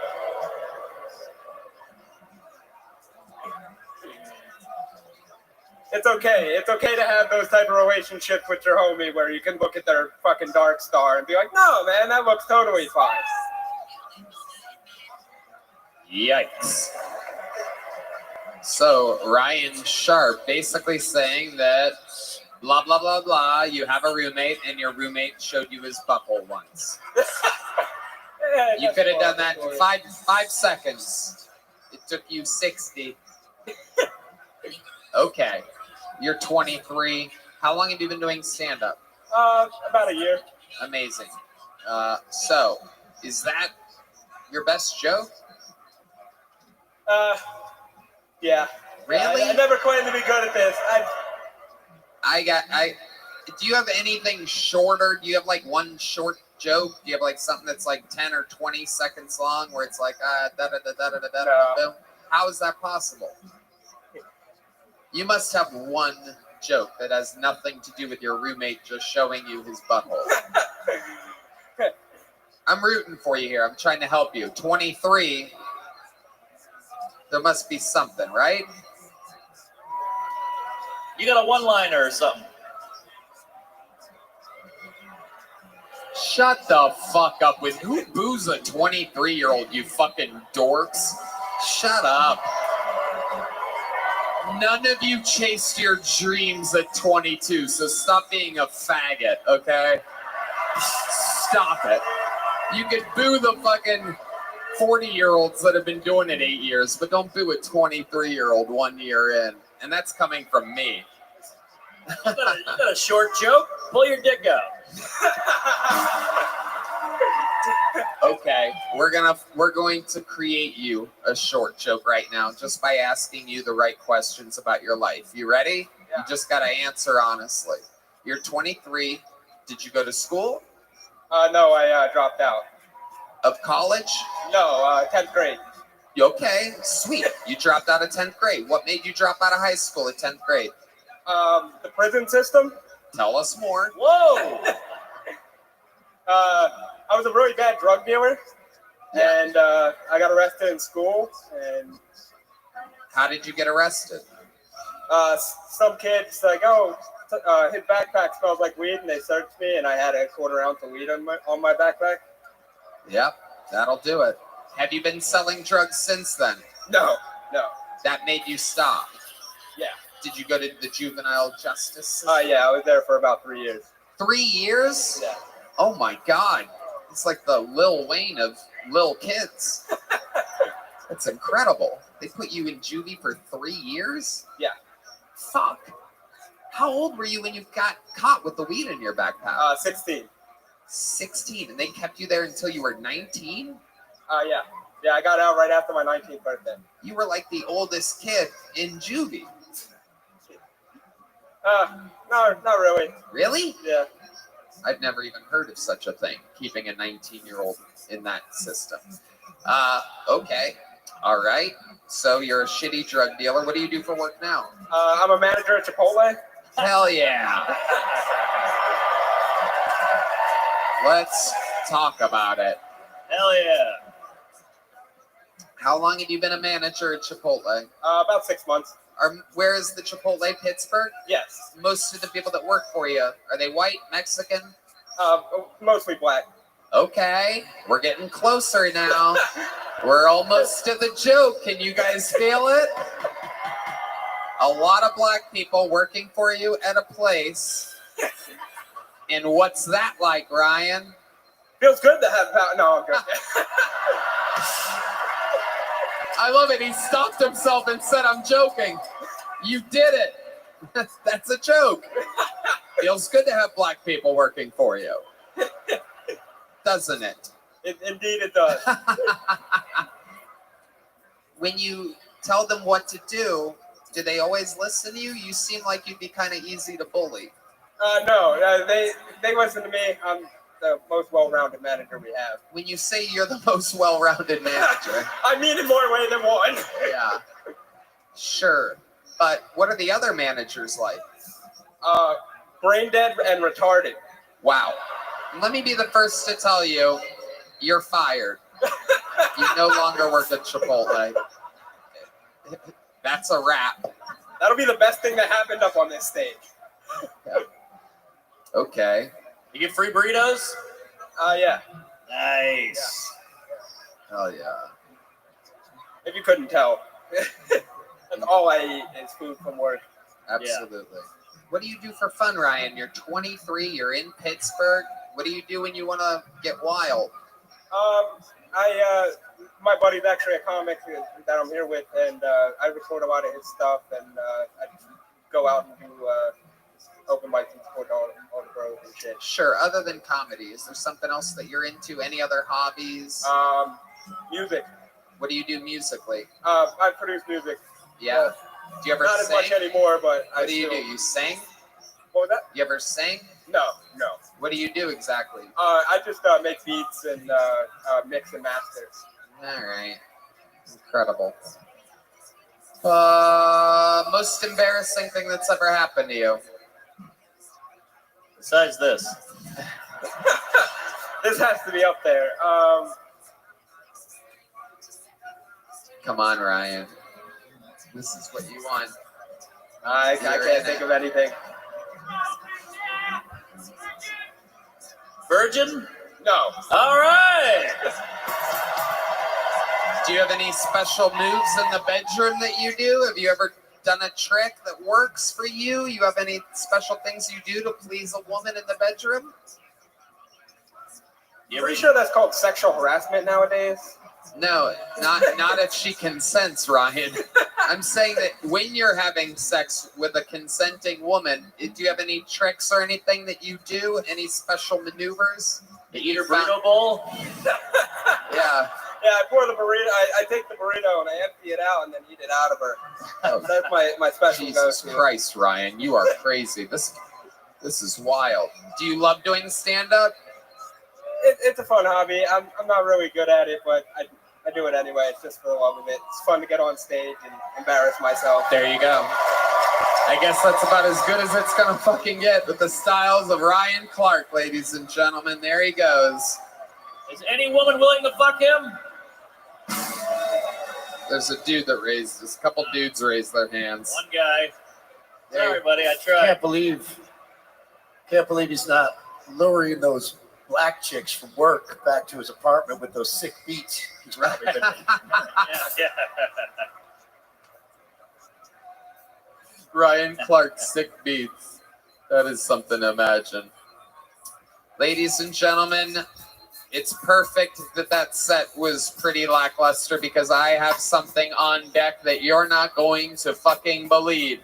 Not only is this one of the greatest regulars in the history of the show, he also happens to be one of only 3 living members of the Kill Tony Hall of Fame.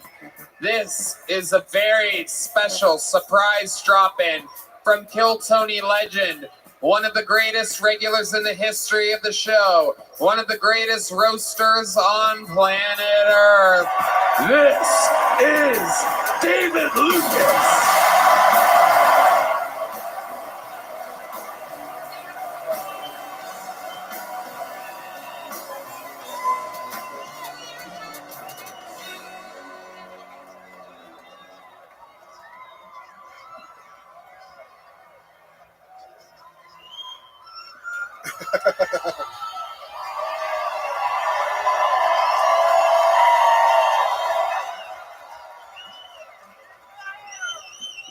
Yeah. I'm sick of this body positivity shit. They tried to make it real popular a few years ago with Lizzo. And even she was tired of being a fat bitch. She lost weight. They tried to make us start feeling bad for fat people again this year. And I'm a fat person. I don't think the world should accommodate big back motherfuckers, you know? Y'all saw that shit where that fat ass girl tried to sue Uber because she couldn't fit in the car? It's like, bitch, you know you ordered the wrong size Uber. You should have ordered a tow truck, you know.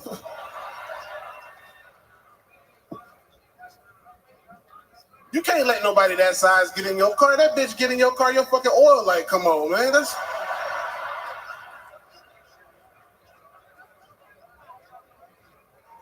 If she would have tried to get into my car, I would have turned into a Japanese granddad. I'd have been, oh, no. Oh, no. Too big, you big size.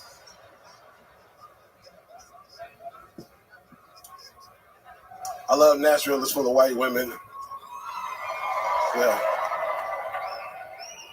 I feel like if I don't fuck white women, then Martin Luther King died in vain. All right, that's my time. David Lucas. Thank you. David Lucas. Yeah. Martin Luther King size comedy. Look at Tony, nigga. You got on Netflix without showing your pussy. I'm surprised. I was like, I know they gonna have this nigga topless on the first episode. Hell yeah.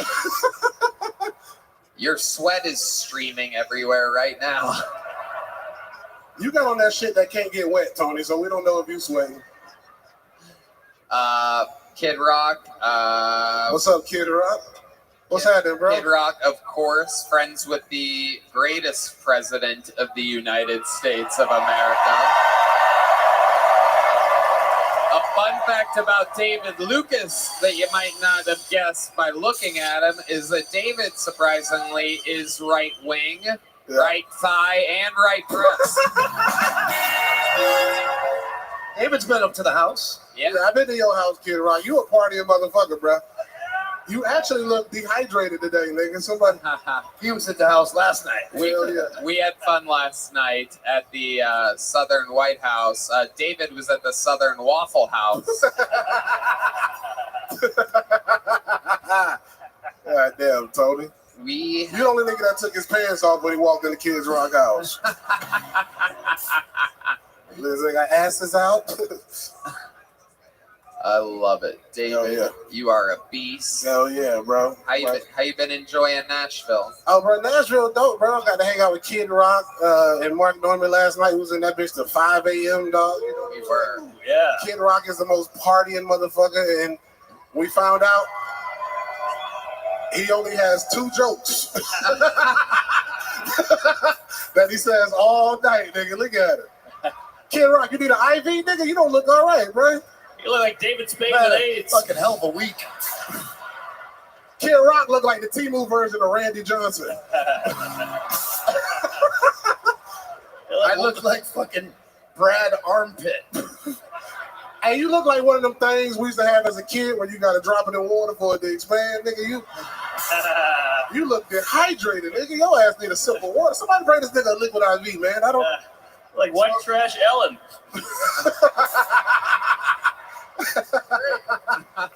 Tony was the only girl to come to Kids Rock house and not get fucked.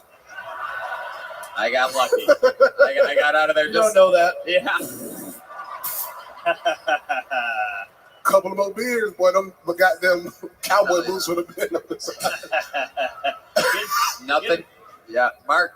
Kid Rock's got a lot of women, but David was the only one whipped last night. No, can I tell the joke? Driving up to Kid Rock's house? Sure. All right. If I tell it, it's not racist. Right. So I'm the only black person in this Suburban driving up to Kid Rock's Southern Mansion, right? And I noticed that I was the only black person after we had to enter a gate and wind around a curve. And I'm like, damn, it ain't no other niggas in the car. Y'all can do whatever y'all want to me right now. And Tony was like, we actually brought you to fight his other way.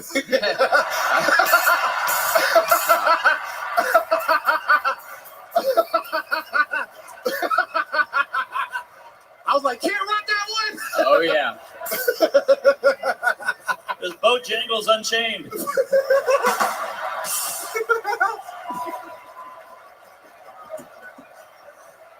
Mark, you got on capri pants, nigga. Shut your ass up. You got your ankles out like Heidi, nigga. What the fuck wrong with you? You listen, Ari Maddie was wearing your shirt from 8th grade. It is true. We went from Ari Maddie to Ari Fatty. This is incredible. Tony, shut the fuck up, nigga. You look like you about to assassinate a nigga with the pressure coming out of your ass. I put a 7.62 round in that ass, boy. You can shoot a nigga from a half a mile away. I know it. It be silent. All you hear is, nigga, drop dead, bro. Oh, what a wild. I thought Kid Rock was going to talk more shit tonight. All the shit we were talking last night. Oh, well. It's a school night. It is. I have a show tomorrow. I don't drink before show, so I'm a little... Oh, yeah. This nigga heart don't start beating till tequila touch his tongue. It is fitting that you're here at Bridgestone Arena since you are burnt rubber. I knew it. Well, you got skid marks on the front of your drawers, nigga.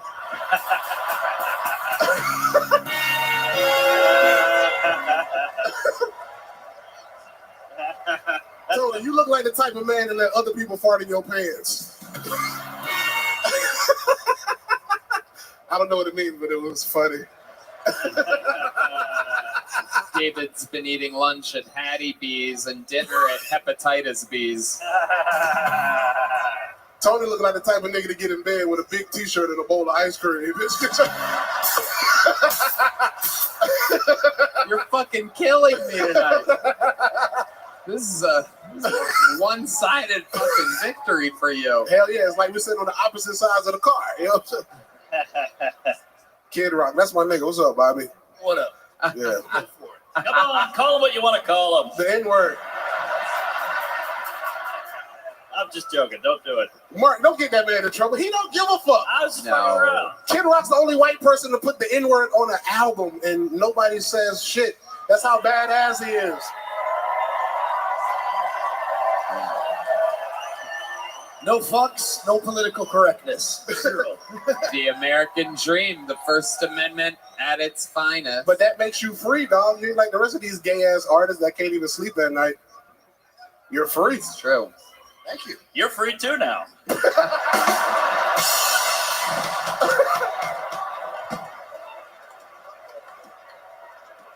Mark looked like he would have owned the only tranny slave plantation. A plantation full of RuPauls. Right.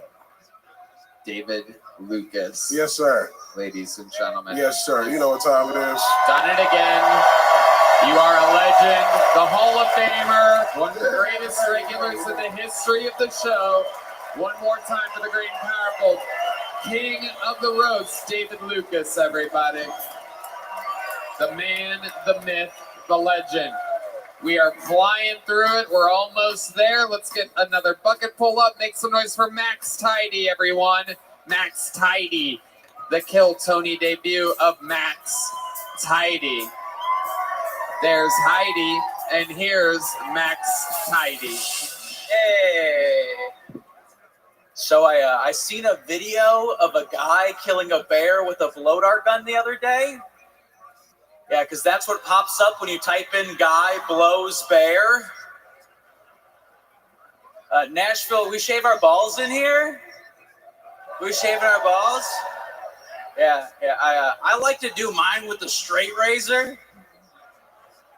Act like I'm holding my dick hostage. I start saying weird shit, and I'm like, you know how I got these scars? My dick looks up like circumcision.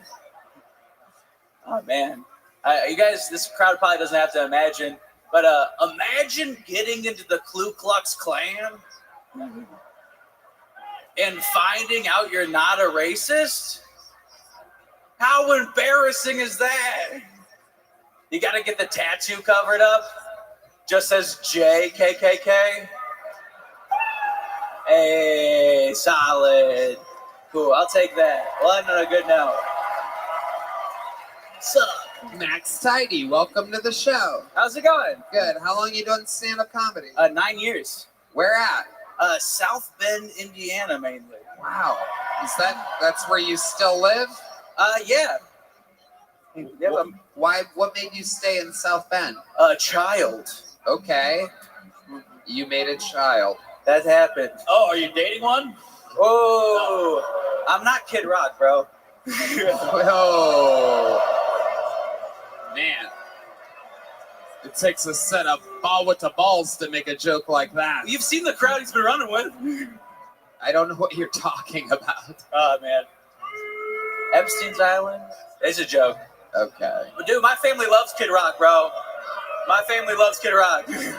Max, you better fucking show goddamn respect to the king himself. Give it up for Kid Rock. Let him hear it. Come on. Well, you don't need to do that. They already love him. A lot of hosting.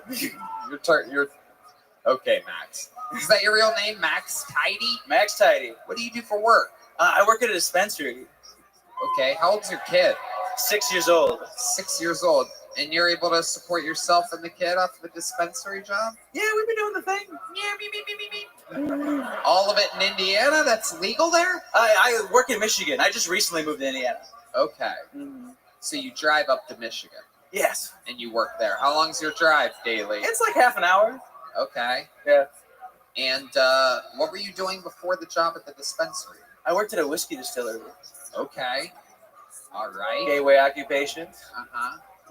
And have you ever thought about, are you still with the mom? No. Okay. Does she have visitation rights? Yeah, we feel like we have like a schedule set up. Okay. And how often do you have the kid? I get him like for my 2 days a week, and then like every other Sunday, then like once a quarter I get him for a week straight. Talking about like my visitation rights right now? Yeah. It's interesting. Crazy. Yeah.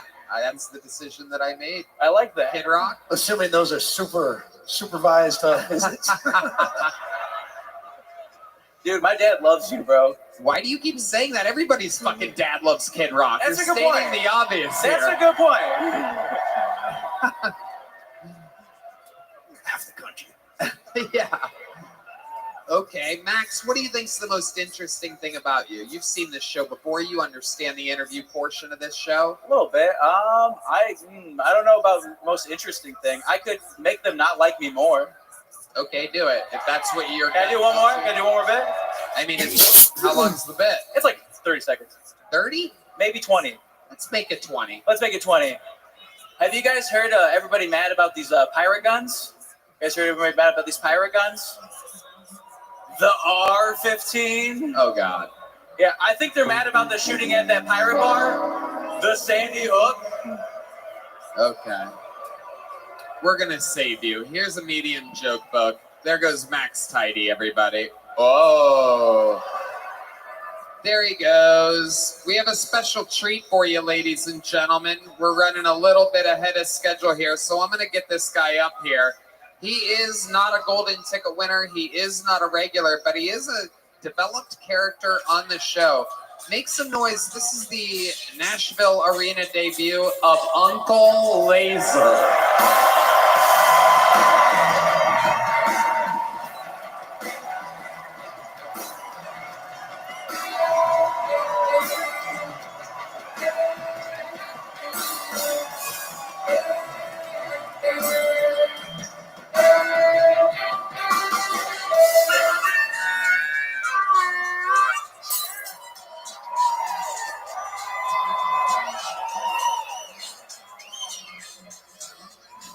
Y'all can tell I was probably addicted to cocaine at some point in my life.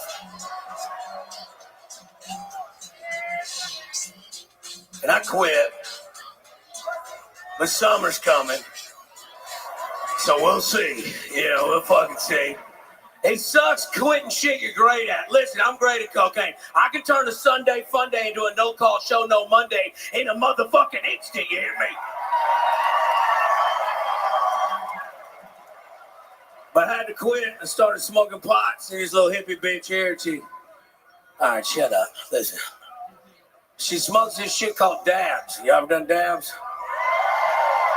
Well, listen, for those that don't know what dabs are, it's the highest rated THC. That basically, when you smoke dabs, it gives you Down syndrome for the rest of the week. Okay. He got shit to do that day. Not gonna fucking get to it. All right. And then she wants to get all sexual with me. She's like, hit me with that horse cock, daddy. And I'm like, first off, who talks like that? You know. Second of all, you're going to be lucky to get My Little Pony, you know, because I got cerebral palsy at this point. She goes, hey, are you okay? Do you need anything? I go, no, my mom's coming to get me. Don't worry about it. My name's Uncle Leslie. Y'all been fucking great. Uncle Laser, coming from a place of experience and honesty, talking about what he knows. Very real stuff. This is the real guy. Live in the flesh. This is who he is. This is what he does. He keeps a harmonica on him at all times and a pair of outfielder sunglasses. He is an actual gas station visiting, a gas station visiting human being. Rocking the Stone Cold Muscle shirt right at home here in Nashville, Tennessee. It's a beautiful head of hair. Thank you, son. Thank you, Mr. Mark. Like a homeless Pat McAfee.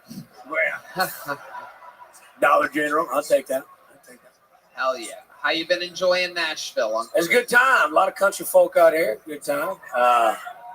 Just trying to put the cunt in country. You know what I'm saying? What are we talking about? Hell yeah. Yeah. How's it been going for you? Any wild nights? What you been doing?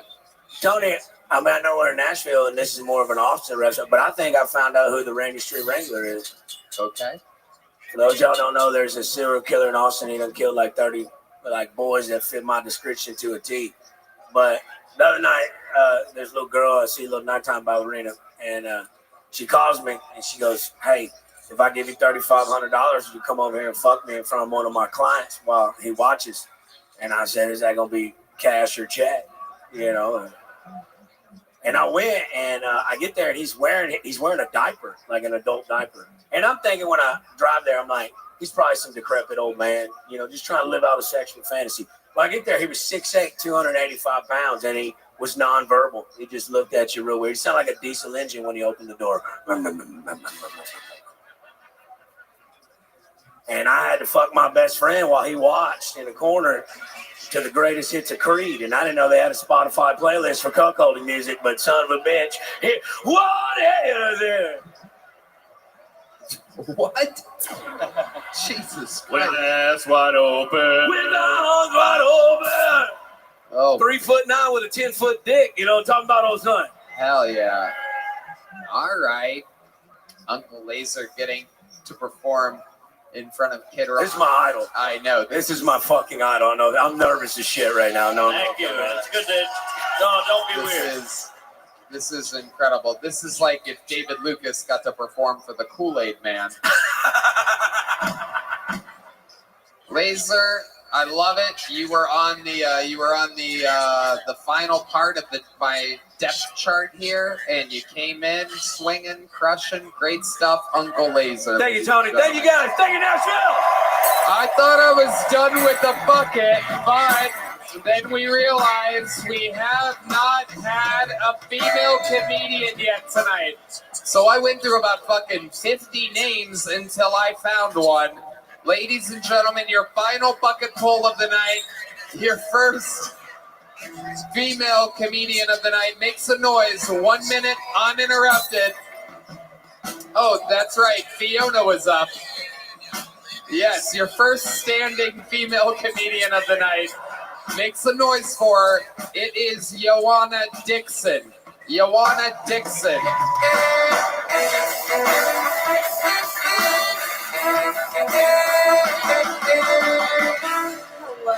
Hello. I'm too short for this.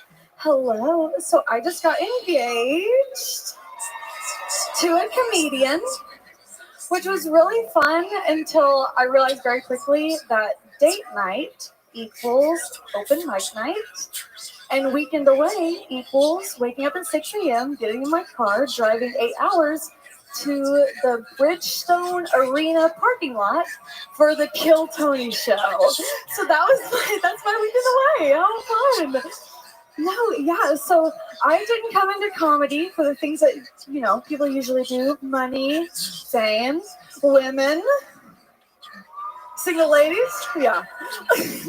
No, I just really wanted to be included in his hobby. Isn't that fun? Well. Anyway, so he needed a host, and I'm not afraid of a microphone. And people ask me all the time, what is it like to be engaged to the Frisco Kid? And I don't know if I'm in a real relationship or in the longest bit of his whole career. So, yeah, that's my time. Oh my goodness. Too short for the stand. It's okay, Joanna. How's it going? How long have you been doing stand-up? Like kind of 2 years. Kind of 2 years. Okay, where at? Different kind of shows. My fiance, he runs the Music Depot in Northwest Arkansas, so I host there. I host around Northwest Arkansas. Okay. Yeah. All right. Tell us something interesting about you, other than your fiance. Yeah. Well, the interesting thing is that my fiance is Mexican and loves my black cat. Okay. Other than your fiance, name something unfiance related about your life. You. Me. Yeah. I'm a waitress. Okay. And I serve really horrible people that don't want to tip me. That's in northern Arkansas? In Northwest Arkansas, yeah. The land of Walmart. Walmart employees don't want to tip me money. So. Okay. Wait. Do you talk about your fiance the whole time when you're delivering their food? Is that so horrible? Sorry you're not in a happy relationship. That sucks.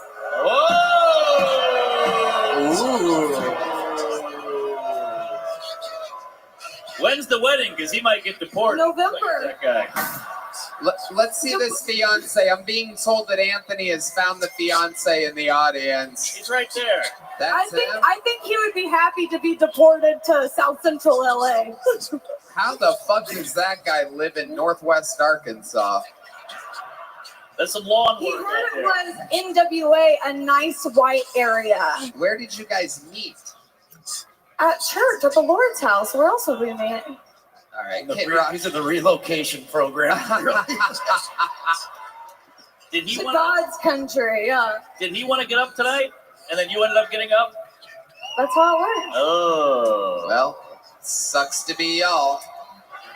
Joanna Dixon, congratulations. You are the last Little Joke Book winner of the night.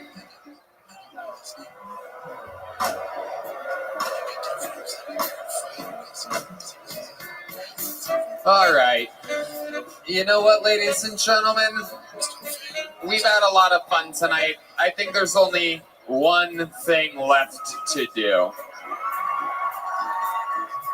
I gotta tell you, this is an amazing moment in the history of the show. If you could have told me at any point in the last 12 years that we would be lucky enough to be doing one sold-out arena here in one of my favorite cities in the world, Nashville, Tennessee, I would have told you, holy shit, that's incredible. It's amazing that we're doing back-to-back nights. Not only because I love Nashville and because I have so many awesome friends and what feels like family here in Nashville, the great Zany's Comedy Club here in Nashville, one of the best comedy clubs anywhere in the world. The great Dorfman brothers and fucking Brian Dorfman and so many great people, the great Lucy. There's just so many great spirits here in Nashville, Tennessee. But there is one man who was born and raised in Tennessee, who just so happens to have the record for all-time appearances on the show, the record for all-time interviews on the show, the Hall of Famer, the Memphis Strangler, the Titan of Tennessee, the Dark Knight of Nashville, the Monster of Memphis, the Vanilla Gorilla.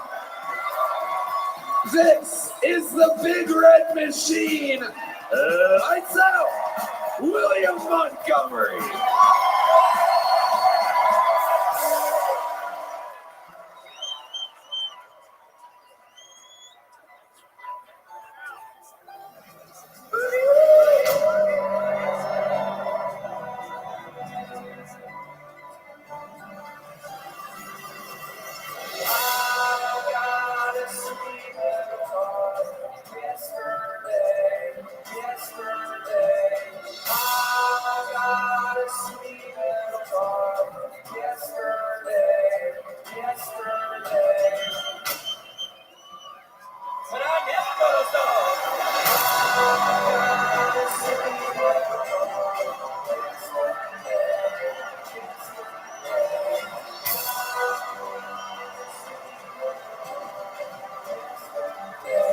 Oh my God.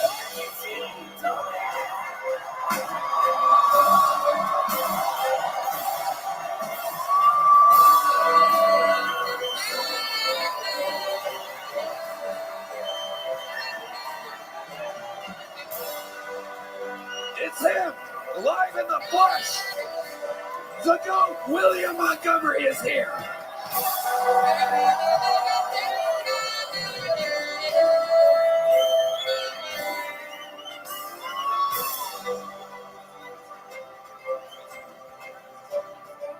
Rocky Top, you'll always be home freedom to be.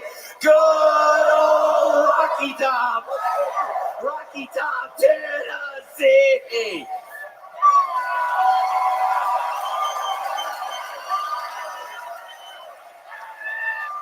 Rocky Top, you'll always be home freedom to be. Good old Rocky Top, Tennessee.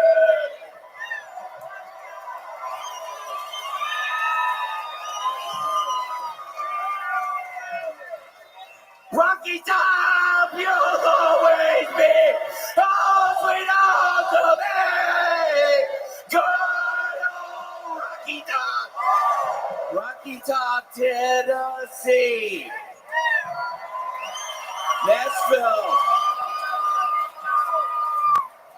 Nashville, the weirdest thing happened to me today. I flew in on Delta and we did not crash. I'm sick of this bullshit. Virginia Giffrey, the girl Jeffrey Epstein gave to Prince Andrew to have sex with when she was 16, got hit this week by a school bus going 80 miles per hour. And my only question is, where in the hell did Hillary Clinton find a school bus that goes 80 miles per hour?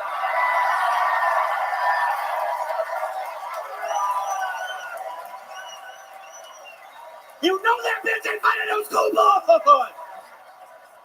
And you know Keanu Reeves was driving that motherfucker saying, the bus can't go under 50 miles an hour.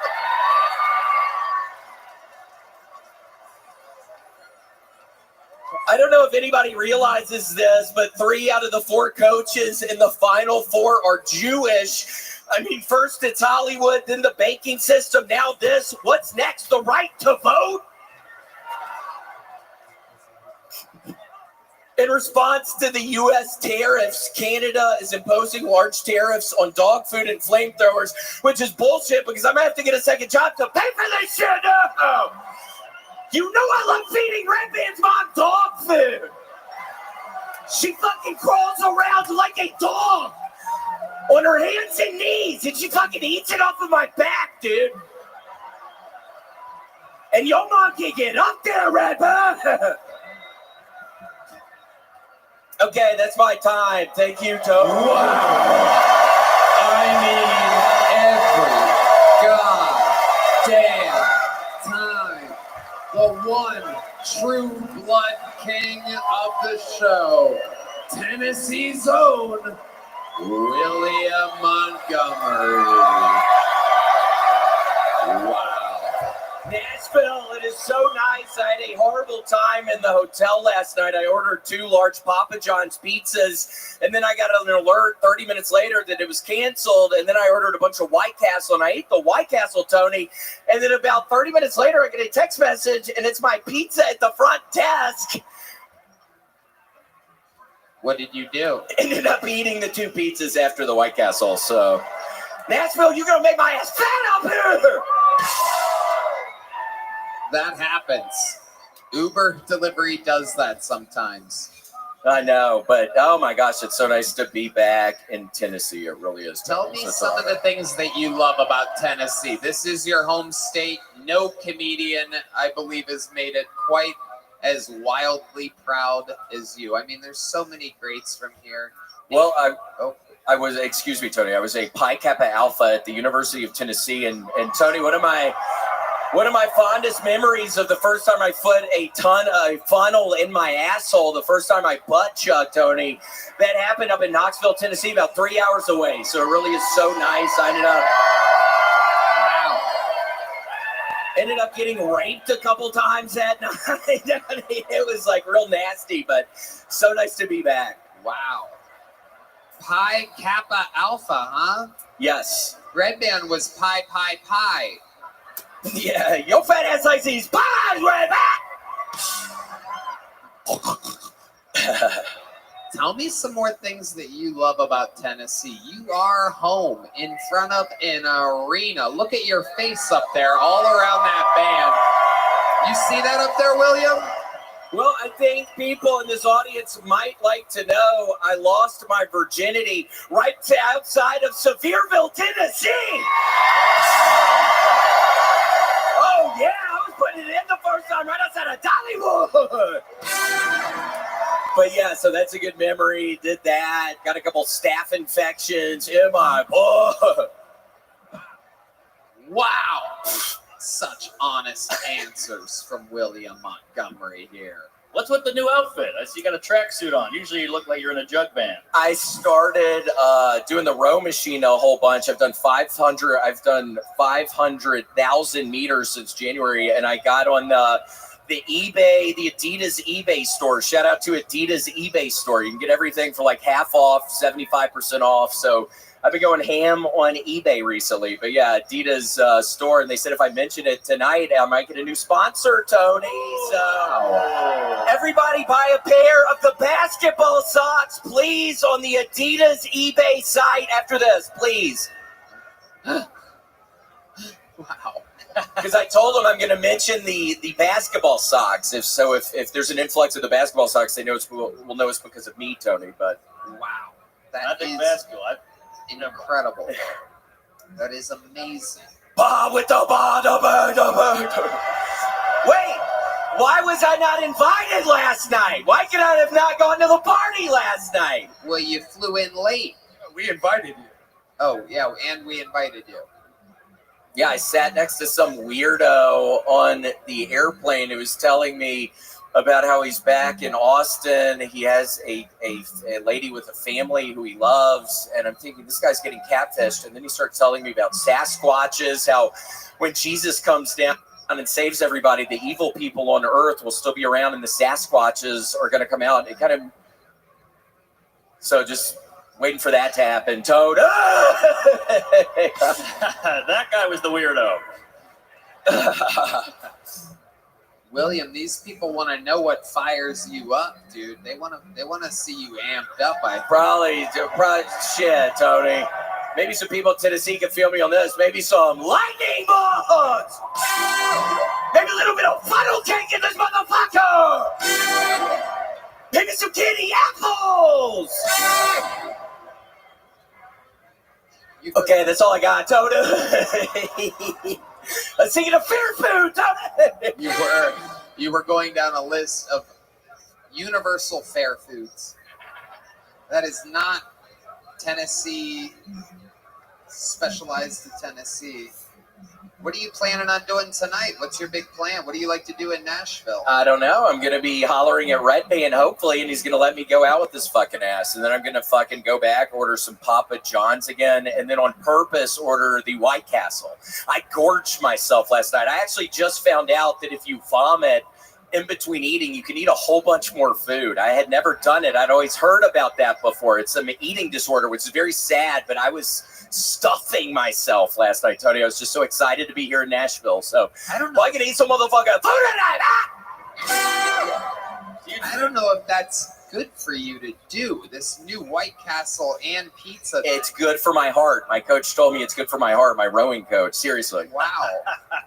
Yeah, he's like, it puts a pressure on your heart. I wear my my heart rate monitor when I'm doing it. My heart rate goes way up right before I put my finger in my mouth. I get so nervous before I fucking make myself throw up, and my heart rate goes through the roof at the beginning part. Who's your coach, Rosie O'Donnell? I'm sorry, Kid Rock. I don't think I understand that one, man. Oh, because she's a fat bitch. William, Lights Out, Montgomery. I don't know. I want to see you around for a long time. I know you're making a joke about your rowing coach. I think you should stop eating White Castle and pizza every day. Well, Tony, that's weird because I don't think I'm ever going to stop eating White Castle. Nashville, Tennessee. One more time for the great and powerful William Montgomery. Tennessee's own William, the Big Red Machine Montgomery. Guys, this has been a crazy honor for me. Can you please do me a favor? Let's see how loud this place can get for motherfucking Kid Rock. An American patriot, a fucking legend of rock and roll, and a legend of Tennessee. One more time for Kid Rock.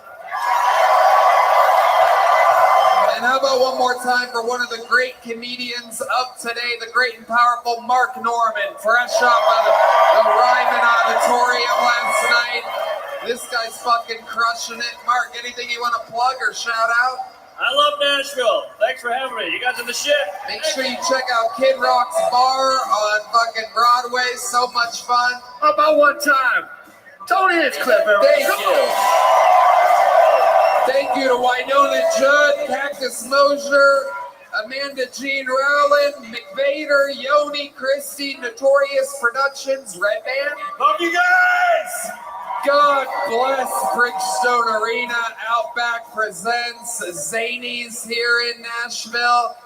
And God bless the United States of America. We love you. Thank you. Good night, everybody.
Wow.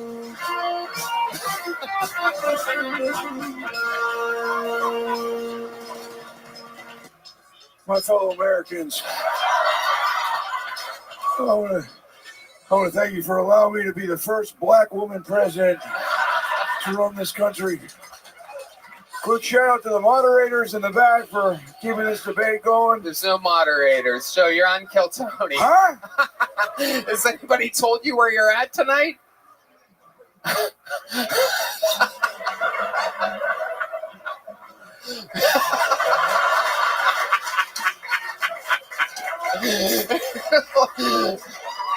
Brian Redband, everybody. How the hell do you know who Brian Redband is? I follow him on Facebook. Shit is wild out there for you right now. Coming off a wild times. We're doing it though. What we did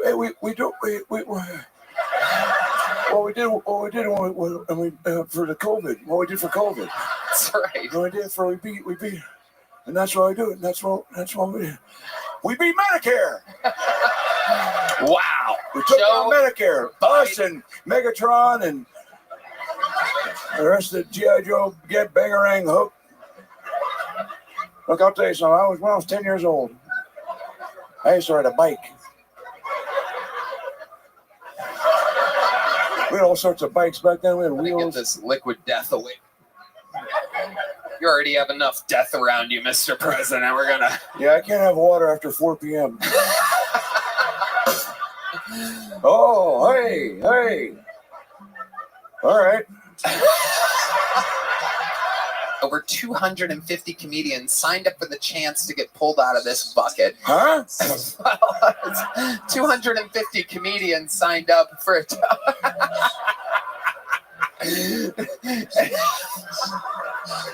If I pull their name out, they get 60 seconds uninterrupted. You know their time is up and you hear the sound of a kitten. That means they have to wrap it up then, or else they bring out the angry West Hollywood bear. Sounds like Kamala. I'm going for 4 more years. Say it with me. 4 more years. 4 more years. Say it with me. 4 more years. 4 more years. No one's gonna stop. Wait, what in the world? What's that? It is our responsibility and our duty to confront this danger together. Every step you take down this dark path increases the peril you face.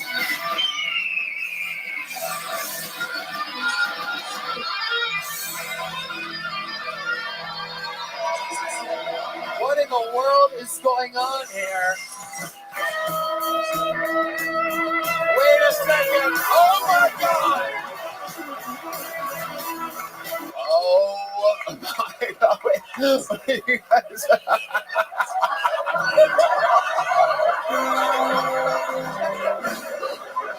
This is an unbelievable moment.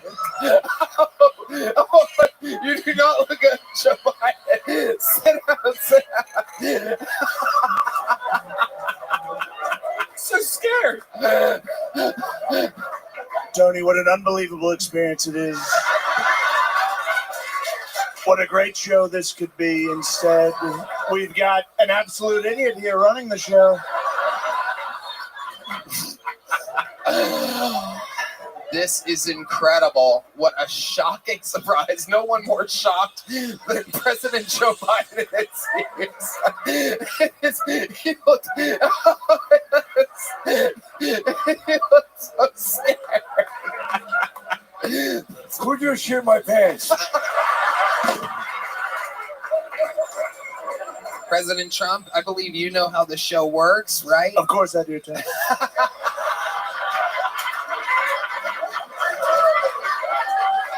There's the lovely Heidi, everybody. Oh, hey. What a great lady. I talked to her backstage, and wonderful woman. The tits are real. Excuse me. A lot of people are saying her tits are fake. They're not fake. I touched them, and great tits, wonderful tits, American tits, and That's the thing that we've lost under this administration. Where are the American tits anymore? 4 years ago, there were American tits. Now there's no American tits. Mexican tits. Mexican tits are streaming up the border and no one's stopping it. Fentanyl tits. Fentanyl. Okay. One shock and you're dead. Can you believe this? This would never... I smelled her tits too. They're great. Everything's great. We're fine now. We were fine then. We're fine. Hey, you're the sucker.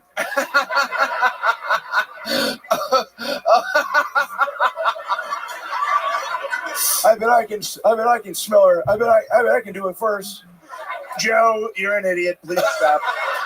Hey, say it to my face. Matt Sturm, everybody. There's like a better purple thing to fuck. You can fuck like Grimace or something. Hell yeah. All right, Matt Sturm going over his time at 1:15. A lot of references there. How do you feel like that went, Matt? Oh, it was okay, Tony. I think It was okay, according to you. It was not. It was...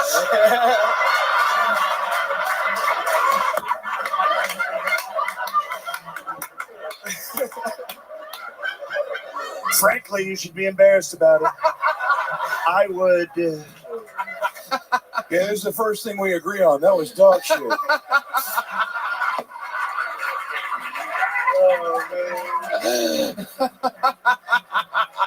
pulled him in with a handshake. Damn. Where's your dad right now? He died. Who? You said... Where's your dad right now? He died. For what? No, he's alive. He's good. He's in the city in New York. He's in New York City? Yeah, he's in New York. Okay. Yeah. What a wonderful city that is. Great city now. Homeless. This guy's dad. Ruining New York. There's a lot of fake dead dads right now. What do you mean by that? He said his dad died and he goes, and he's alive. Yeah. So there's a lot of fake dead. Red Band hit me with something. Okay, you don't. Yeah, perfect, Red Band. Jesus Christ. Like Dr. Fauci over here. Working the door at Maggie. I used to work at Caroline's in New York before it closed and shit. Uh-huh. That was fun for a little bit. Okay. Yeah. All types of small businesses.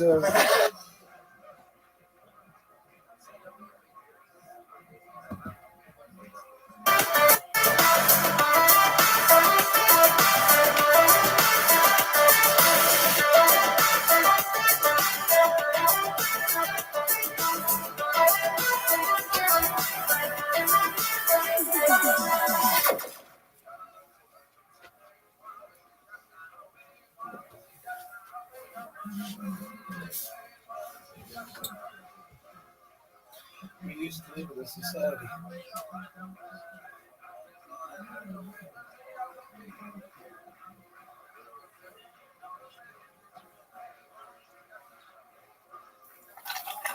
Hey y'all, HelloFresh makes home cooking easy, fun, affordable, and convenient by shipping everything you need to prepare delicious meals right to your door. Get 50% off plus 15% off for the next 2 months with code 50KTShow at HelloFresh.com/50KTShow.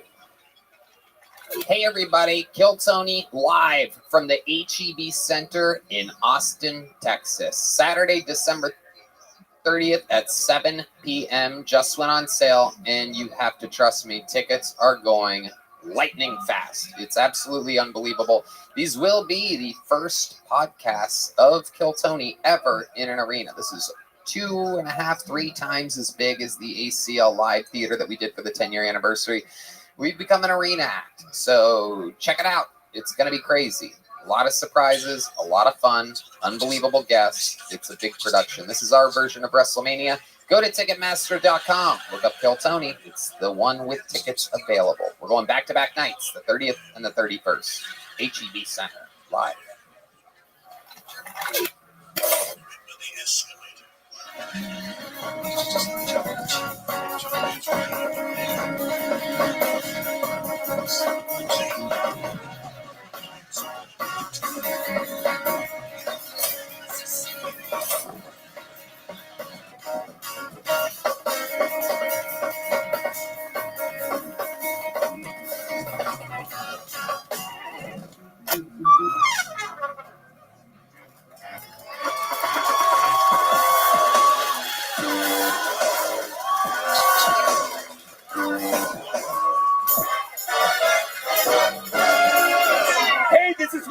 coming to you live from the Comedy Mothership here in Austin, Texas, for a brand new episode of Kill Tony. Give it up for Tony Hinchcliffe!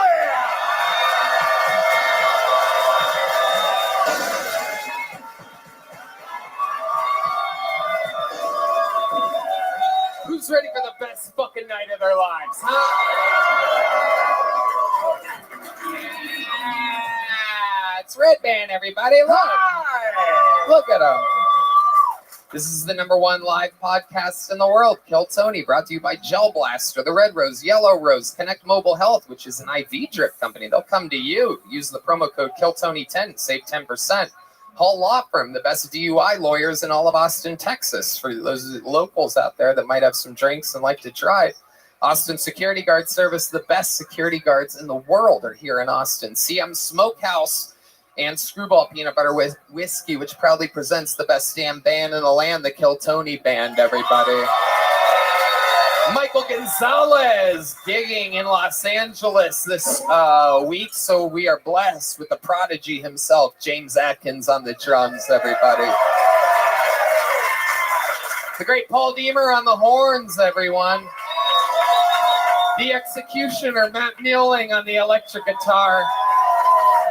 And the backbone of the band, the one and only Deep Madness on the bass guitar, everybody. Sean Dees is on tour doing arenas with the great Gary Clark Jr.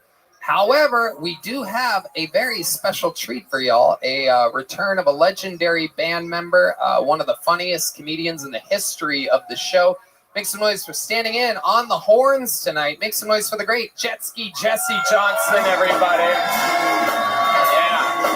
Oh, yeah. Here she is. Choke Assassin will be mic'd up tonight, chiming in on both the horns and the jokes. So much fun. Before we start tonight's episode, here's a little bit more from the amazing sponsors that made it available for you here right now.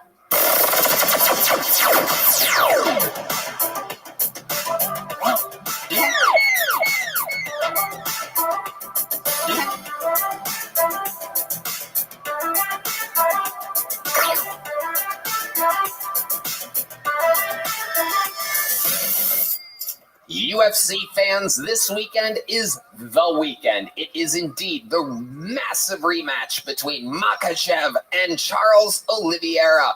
We have teamed up with the DraftKings Sportsbook for an exciting new offer. New customers who sign up using promo code KillTony, all one word, and bet just $5 on any of this weekend's matches will receive $200 in bonus bets instantly. What an unbelievable deal. Red Band. Stay in on the action and use your $200 in bonus bets on DraftKings same fight parlays for a shot at an even bigger payout. Combine multiple bets together from the same fight, including number of rounds and method of victory.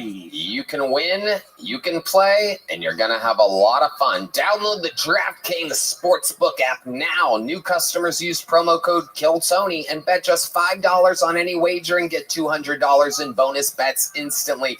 That's promo code KillTony, all one word, KILLTONY, only at DraftKings. Hey, y'all. I have to tell you about the super blend I'm loving called Kachava. It's hands down the best thing I've found to feed my body the nutrients it craves. Kachava is an all-in-one plant-based super blend made up of superfoods, greens, plant proteins, antioxidants, adaptogens, probiotic. In other words, everything your body craves to feel your best. And I know what you're thinking. Something this good for me can't possibly taste delicious. That's where Kachava really earns their thousands of 5-star reviews. It tastes amazing. It's creamy, smooth, and comes in 5 delicious flavors. I'll tell you right now, the vanilla and the coconut acai are my favorite, but it also comes in chocolate, chai, and matcha. Red Band? Some folks like to drink it as part of their healthy breakfast or lunch, and others love it as a protein-packed snack before or after a workout. It's perfect for this because it has 25 grams of plant protein per serving. Personally, I like to drink Kachava just laying around on the couch. It feels great because I don't like eating too much, so it's great to just have a nice meal real quick that's delicious and gives me all the protein and nutrients I need. No doubt about it. And Kachava is offering our listeners 10% off for a limited time. Just go to kachava.com/KillTony Tony, spelled Kachava, and get 10% off your first order. That's Kachava.com/Tony.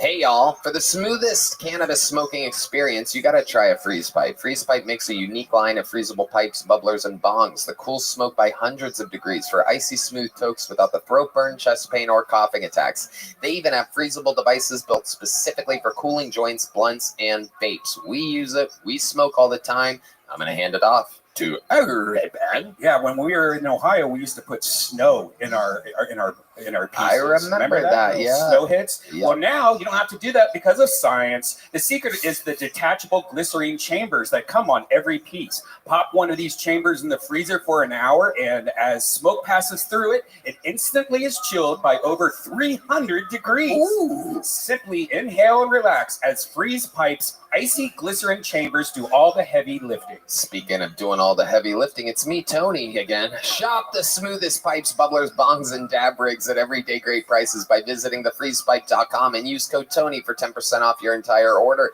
That's thefreezepipe.com and use code Tony for 10% off. Again, thefreezepipe.com. Use code Tony, 10% off. Shop today and start fighting fire with ice.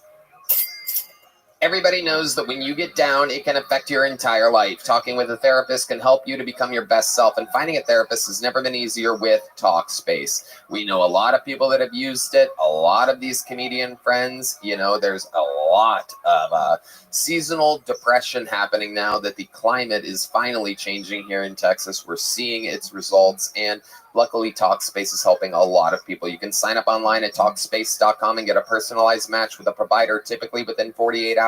Red band. Have virtual sessions with your licensed therapist from the comfort of your home. You can even send messages to your therapist so you don't have to wait for your next session.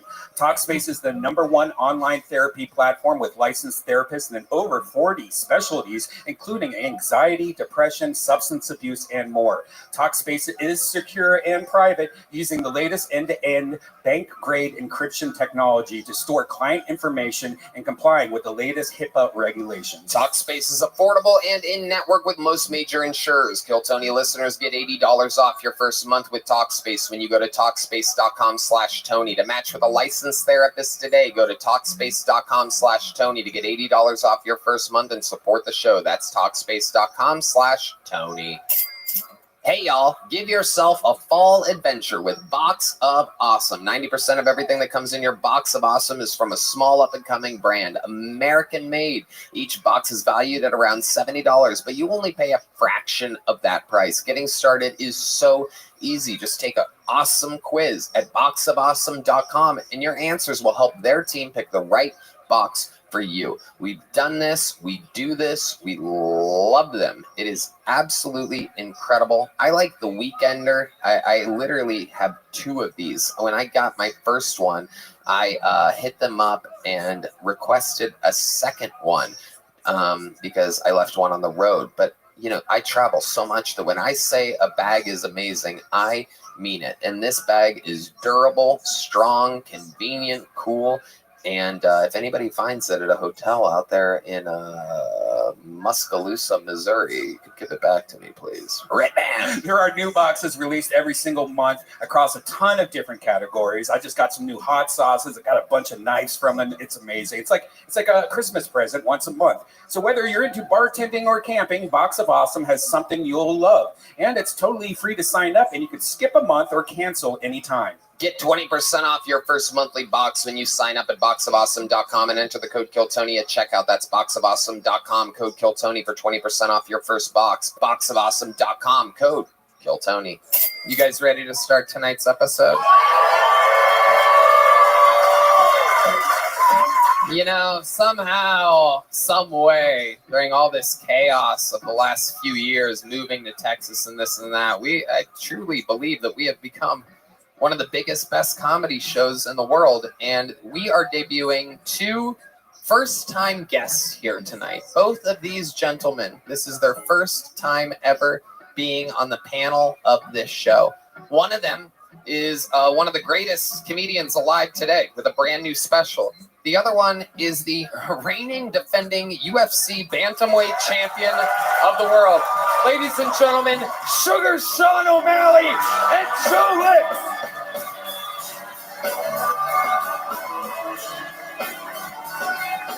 Sugar Sean O'Malley.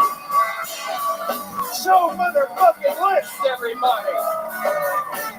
This is Kill Tony. Woo! Holy shit. Joe List. Enough for everybody on YouTube right now. Truly one of the greatest comedians out there today. Fucking doing it renegade style on YouTube. Fucking showing off. He's the man, one of the guys that we've been meaning to get on the show absolutely forever. Just haven't had the right scheduling and cross paths correctly.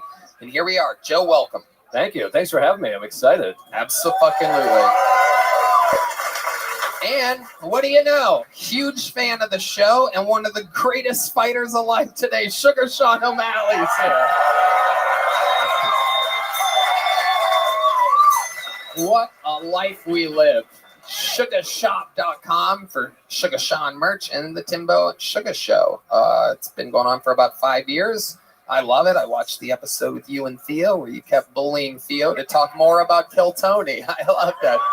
Came out during fight week. It was fucking hilarious. Sugar Sean, welcome to the show. Fuck yeah. Thank you, guys. It's unbelievable. He posts about it every week. It's so cool to be a fan of somebody that's a fan of us. So, welcome, Sugar. I was more nervous to make this walkout than when I knocked out Aljo. I was like, fuck yeah.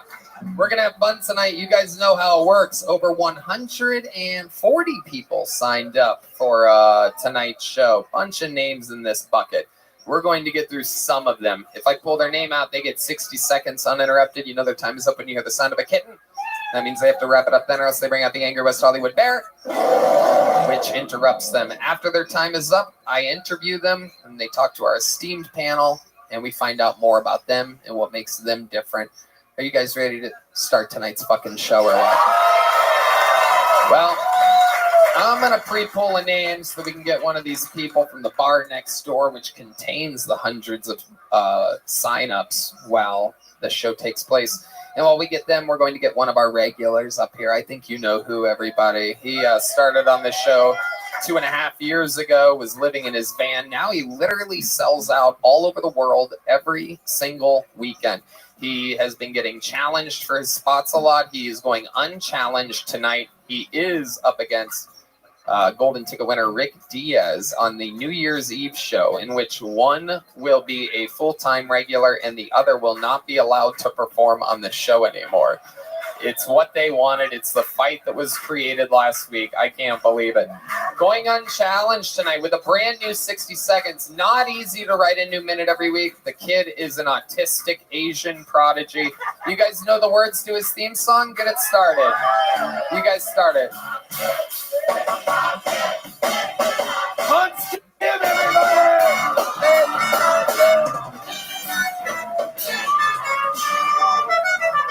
Thank you. I have been applying for a job as a makeup artist on BET because I want to get better at drawing blackface.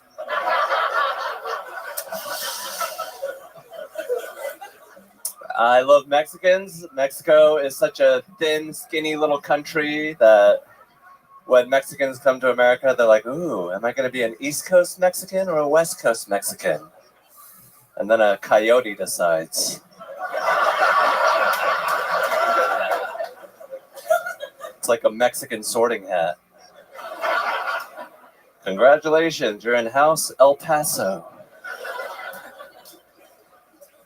I am dating a beautiful white woman, as a lot of you guys know, and thank you. She recently went on a cruise, and I was kind of worried about it, but she showed me this app that shows exactly where in the ocean she's getting fucked by a Jamaican dude.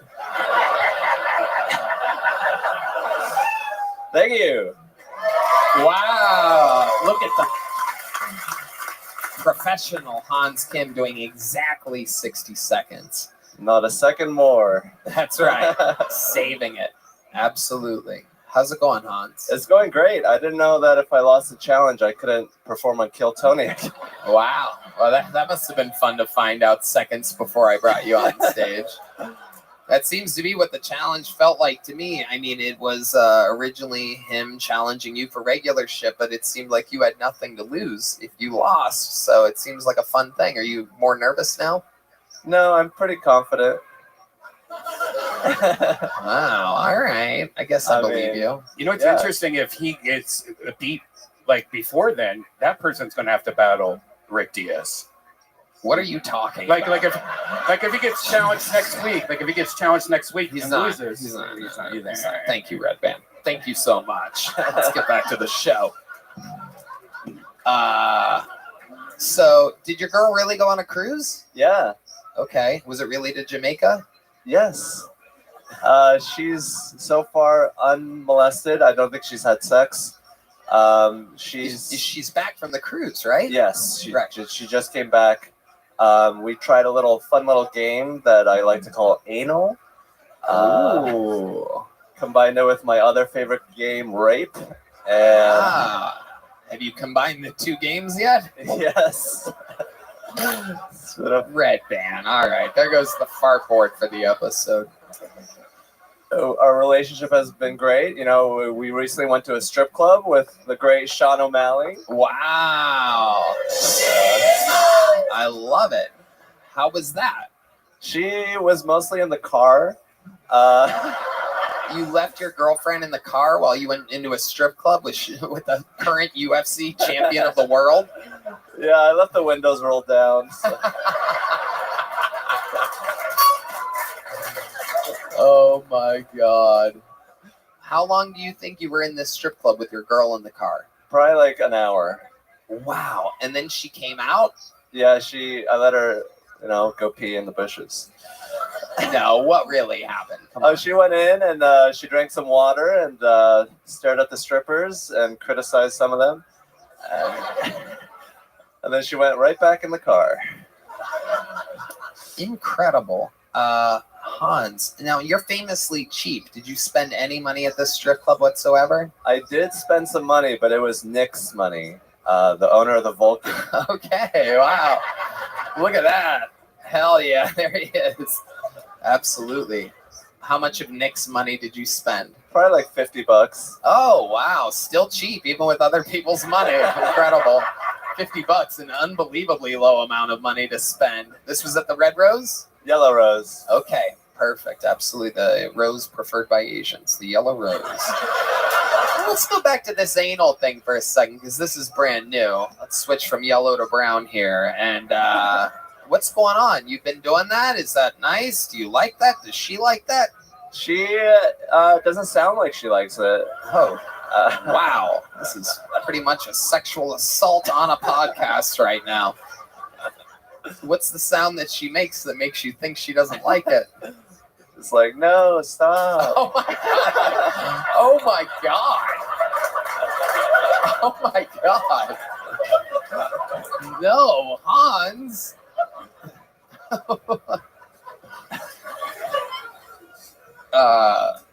Really? Yeah. We cuddle afterwards and talk it out and debrief. Debrief. Wow. Okay. How does it feel for you? Do you enjoy it? Yeah, it's really tight at the where you go in. Yeah, I bet her fucking virgin asshole is really tight. And then once you get in, it's like an empty cavern in there. Oh my God. An empty cavern. I'm sure she just loves you talking about the inside of her asshole like this.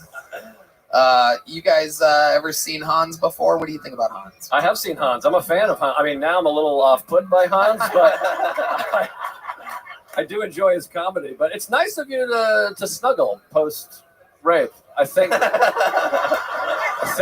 rape victims like that, from what I've heard. No, I'm kidding. I know you're kidding. I'm kidding. Hans, you're a fantastic comedian. It's great to see you. Thank you, Joe. Absolutely. Sugar Sean. I fucking love Hans. Are those glasses prescription? Yes. Are they? I'm really I feel like when you autistic. take them off, your eyes get like when you put them on, they just like open up a little bit more. Is that right? Whoa. Oh, look at that. Oh, Dreamweaver. Is that how they work? They just open your eyes up more? It sort of magnifies it a that little makes bit. sense. Fucking love you, Hans. Thank you, Sean. It was like when you took the glasses off, it was like the rom-com where the girl takes the glasses off. You become a better looking guy when you take them off. It's actually incredible. And if Red Band was able to do his job properly, I would be able to show you exactly. Why don't you try it again for the audience? It's a different Dreamweaver.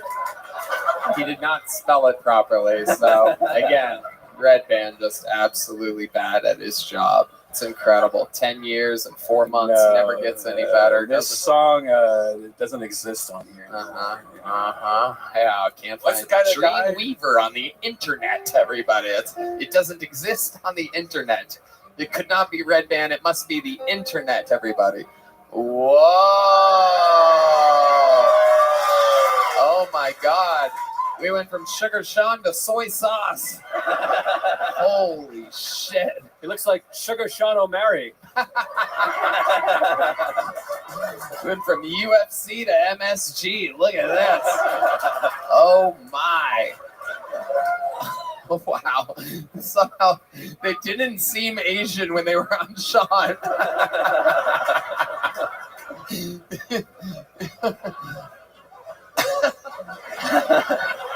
Oh my God. Absolutely amazing. I feel like I could knock out Aljo right now. Wow. Wow. Maybe Come on out, Aljo. Yeah. Incredible. Maybe you could play a game of anal rape with him or something like that. Oh, you ready? Take him off now. Let's see what happens. There we go. 8 minutes later, we figured it out. Hans. Yeah, I know it's 2 words. That's what happens when the fucking thing doesn't pop up. Hans, another exact minute for you. You are so fun. Way to get the show started every single week. Amazing stuff. We love you. Hans Kim, everybody. Thank you, Tony. There he goes. We pulled a name out to get it started. I'm going to pull another one while we get through this one. And here we go. This is the part of the show where, obviously, if you don't know, things get a little bit wild. We've never met a lot of these people before. So it could be a crazy person. It could be the future. This is where we met Hans and Cam and David and the stars of the show. This could be one of those. And it could be one of the worst humans ever on the show. Anything can happen. 60 seconds uninterrupted. The opportunity of a lifetime goes to Eric Gallegos, everybody, or Gallegos. Eric Gallegos. Here's Eric, everyone. Make some noise for Eric, everybody. Yo, what's up, you guys? Holy shit. We made it. Fuck yeah, you guys. Dude, did y'all hear about that that alien that Mexico tried to reveal a couple days ago? Did y'all see this shit? Yeah, nobody gave a fuck about it. Isn't that crazy? Especially around here, everybody was just like, yeah, everybody just knows that's what one of those 6th Street crackhead looks like whenever it reaches its final form. You know what I mean? Everybody's like, no, that's not an alien. That's one of those final boss crackheads.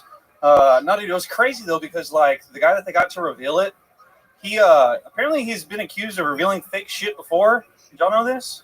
Yeah, and Prue says he stole it. So, you know, regular Indiana Jones, this guy, you know, all I stole was useless fake shit. Anyway, I don't know, though, man. It's crazy. Apparently they said that they got x-rays of these aliens, and one of the 2 of them had eggs inside of it. Yeah, pretty crazy. Just like a Mexican scientist, though, to be like, interesting. Is it fertile? Okay, I think that's my timer. I probably rushed that. Jesus Christ. Wow. Eric Gallegos. Oh boy, Eric. Oh, Eric. Yeah, oh my goodness. Wow. Yikes. How long What's up, my How long you friend? been doing stand-up, Eric? 7 months. I started in February. Wow. Disagree. Fuck, dude. Wow. Makes sense you're wearing a NASA shirt because in space, no one can hear laughter. Wow. Where have you been doing stand-up comedy exactly? I'm from North Texas. I'm from a town called Amarillo. I just moved here 2 weeks ago. Amarillo. Yes, sir. Okay. Wow, that's where Matt Muelling's from. He never talks. Yeah, And he what just up, said, man? that's where I'm from. Hell yeah. I like your solo album, bro. That was good shit. Yeah. Wow, look at that. Look who's trying to make up for not being funny. Oh my goodness. Wow. You like all of our solo stuff, don't you? Uh-huh, yeah. It's wild, man. I actually came in February to see Joe List. Oh, and, jeez. Yeah. And Kill Tony. Oh, terrible. Yeah, no, that's cool, man. It's cool. Good to see Wow. you. It's a good time. Yeah. Very funny. Fuck. Eric, so you've been doing it 7 months up in North Texas. What do you do for a living? What exactly type of delivery driving service do you do for a living? I was fixing phones in Amarillo. I haven't been working since I moved here. I've just been doing mics. Fixing phones in Amarillo. Is that a country song? Pretty sure. And now you do nothing? Is that what you're saying? Yeah, I've just been putting all my time to stand up. I saved a lot before I came here, and I've just been trying to live off of You that. saved a lot fixing phones. Yeah. Wow. Yeah. Okay. I've just been trying to live off of it, though. I always like to ask because, people are different with money and this and that. And it's an intrusive question, but I love to ask. How much money did you save exactly? I saved like $4,500. So $4,500, you're like, okay, I got this. I'm going to Austin, Texas. So tell us, explain to these people so that they understand what it's like for an artist. How old are you again? 29. 29 years old, $4,500. How long ago did you come to Austin? It was like at the very end of January, so January like 29. Wow. So how much of the $4,500 do you have left? Like 3,800. Oh my God! Wow, you're like Hans Kim at a strip club. I'm very frugal. Yeah, I'm very frugal. I've been doing my It's best. easy to survive when you're only spending Nick's money. So how have you been so frugal? Explain to us how you have only spent $700 since the end of January. No. That's since I moved here 2 weeks ago. Oh, 2 weeks ago. Yeah. Okay. So what's your living situation like? I have a roommate. Okay. And I live in Southeast Austin. Southeast. So rent's pretty good. Okay. What is rent? 500. Ooh. Okay. Yeah. Split. I mean, that's what I pay. Yeah. 500 in the hand job? Yeah. I have to blow them every now and then. Incredible. What else do you do? What else are you into? Like to play a lot of video. I write a lot of music. Sorry, I'm starstruck right now. You write music? Yeah. I like to play video games and. What kind of music do you write? Is it like a lot of different kinds, like rock primarily. Is your music unfunny as well?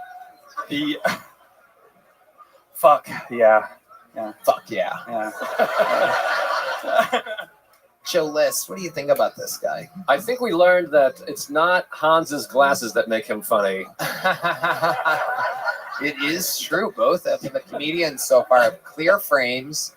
Only one has jokes. Fuck me. So, Eric, do you perform music at all? I haven't since I've been here, but I do. Yeah. What type of music do you do? Like primarily like rock music. You sing or what? Yeah, I sing. How many do you think we should hear Eric sing a song? What type of song do you want? The band can play anything. Can I I need to just sing. Oh. What did you think was about to happen here? I thought I was gonna sing one of my songs. My bad. Okay, yeah, you want to sing one of your songs and the band will follow along? Is that cool? That's what I just said that. It's my thing. Probably not. I control everything. Matt, would that be cool, brother? That's not Matt. Stop asking permission for things. What? Just sing your fucking song. Cool. Start singing. 1, 2, 1, 2, 3, 4. I'll be really quick, I promise. Oh, he wants to play guitar. Oh, you want to play guitar? Okay. All right. Okay. Now I get it. All right. Cool. Don't clap for that. Don't clap for that. All right. Here he goes, making a real thing about it. Has to play Yeah, guitar. I don't know what to just sing to. My bad, man. Okay, here he is. Ladies and gentlemen, his Kill Tony music debut. Absolutely terrible at stand-up. 7 months in again.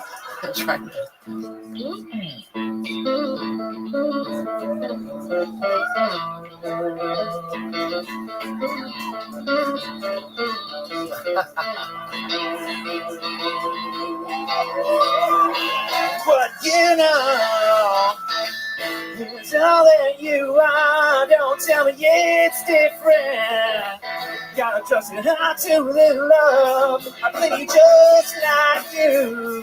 God, when I lost it all too, I felt like nothing was a fight without a two. Stop. No, you're wrong. No, that was not good. You're wrong. The band is good. Yeah, it's a good band. Don't give me The credit. band is great. What you guys think you liked was the fucking D Madness and James Atkins covering up his shit. I've lived in Austin long enough to know what the fuck just happened there. Anybody could do that. Sean could have gone up there with the guitar and just literally done exactly that good. That's just the band, a bunch of professional musicians It's true. filling in. Yeah. I heard what you sent. I only spent $700. I heard you, dude. I saw what the fuck was going on there. Yeah. You ever get any pussy playing music like that? Dude, fuck no, man. I bet. Come on, man. I bet. I think you just get butt raped after playing like that, dude. I get a whole lot Just of drunk guys at a bar in Amarillo like, I'm gonna fuck this one. This chick's got a goatee, but I don't mind it. Yeah. Now that you're 0 for 2, do you want to try painting?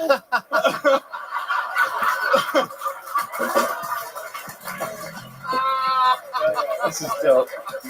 This is dope. I like the song, honestly. I'm gonna push back. I thought that was great. That was fun. Eric Gallegos. Am I saying that right? Gallegos? Yes, sir. Okay, both of them are right. Okay. Yeah, both. Yeah, You're leaving with a little Kill Tony joke book made by the great Bonsai. Congratulations. Welcome to Austin, Texas. Hell yeah. Thank you guys. There he goes, Eric Gallegos. Very good. Well, this is exciting. I pulled a name out of the bucket, and it's one of the inside people. So this means one of you signed up for the show, representing the interior of the comedy mothership. A very interesting name. Let's see what happens here. Make some noise for Bobby Brown Jr., everybody. Bobby Brown Jr., here he comes. Look at this. It's really happening. Bobby Brown Jr. Yeah. All right, I'll get right to it, man. My name is Bobby Brown Jr. I know it's a weird fucking name. All right, no relation. All right, I hate sharing names with celebrities. I think it's fucking trash. People try to blame you for what the last celebrity did, you know? They'd be like, Bobby, why you kill Whitney with that crack cocaine? I just have to play along with the shit. I'd be like, obviously I did it because it's my prerogative, nigga. How about that? Well, no. Sharing names with celebrities fucking sucks, man. Because some of them be fucking their reputations up over time. You know, that's why I'm happy that my name aged better than my little brother's, R. Kelly Jr. I said I gotta fix my fucking family, man. You know, black people been naming their kids after the worst fucking celebrities, ruining their lives. That's why I decided if I have kids, I'm giving them the whitest names I can find. If I have a son, I'm naming that nigga Joel Osteen Brown. You know, that's the name that'll beat the allegations. You know, and pass applications. You can't not hire a nigga whose initials is J-O-B. It's right there on the name, man. Give my nigga a job. Yeah. Bobby Yeah. Brown Jr. Hell Making fucking his yeah. Kill Tony debut. Welcome. Yeah. What's up, Tony? How's it going, my friend? Man, it's going fucking great, man. It's going fucking great. How are you? I'm great. You look fucking great. Thank you. I'll host from here on out. So Go ahead. welcome to the show. This is your first time on. How long Hell have you been yeah. doing stand-up? 5 years now. 5 years. Where at? I'm from Jacksonville, Florida, man. Duval. Oh shit! There, you just threw out a gang sign and nobody knows what you're talking about. Incredible. 5 years in the game, Jacksonville, Florida. How long have you been in Austin? I moved out here like Thursday, so like 12 days, like 2 weeks ago, man. Wow. I'm fucking with it. Look at that. Yeah. Look at these people fresh here in Austin, Texas. Yeah, man. Everybody's coming here to make it. Everybody's signing up for the show. It's incredible what's happening. So Bobby Brown Jr., what is your take on Austin so far? 2 weeks in. I fuck with it. This shit hot as hell, though. You know what I mean? Like, I got off the plane, and I was trying to call an Uber, but that shit was like, phone is too hot. You got to wait 10 minutes for this shit to calm down. I was mad as fuck, man. I finally got my shit turned back on, but my card declined. So, yeah, I just walked. I love it. That's it. So Jacksonville's pretty hot, right? Yeah, nah, man. It's cooler than this shit. Yeah. Yeah. Got a this little... shit was like 99 degrees last night. Mm-hmm.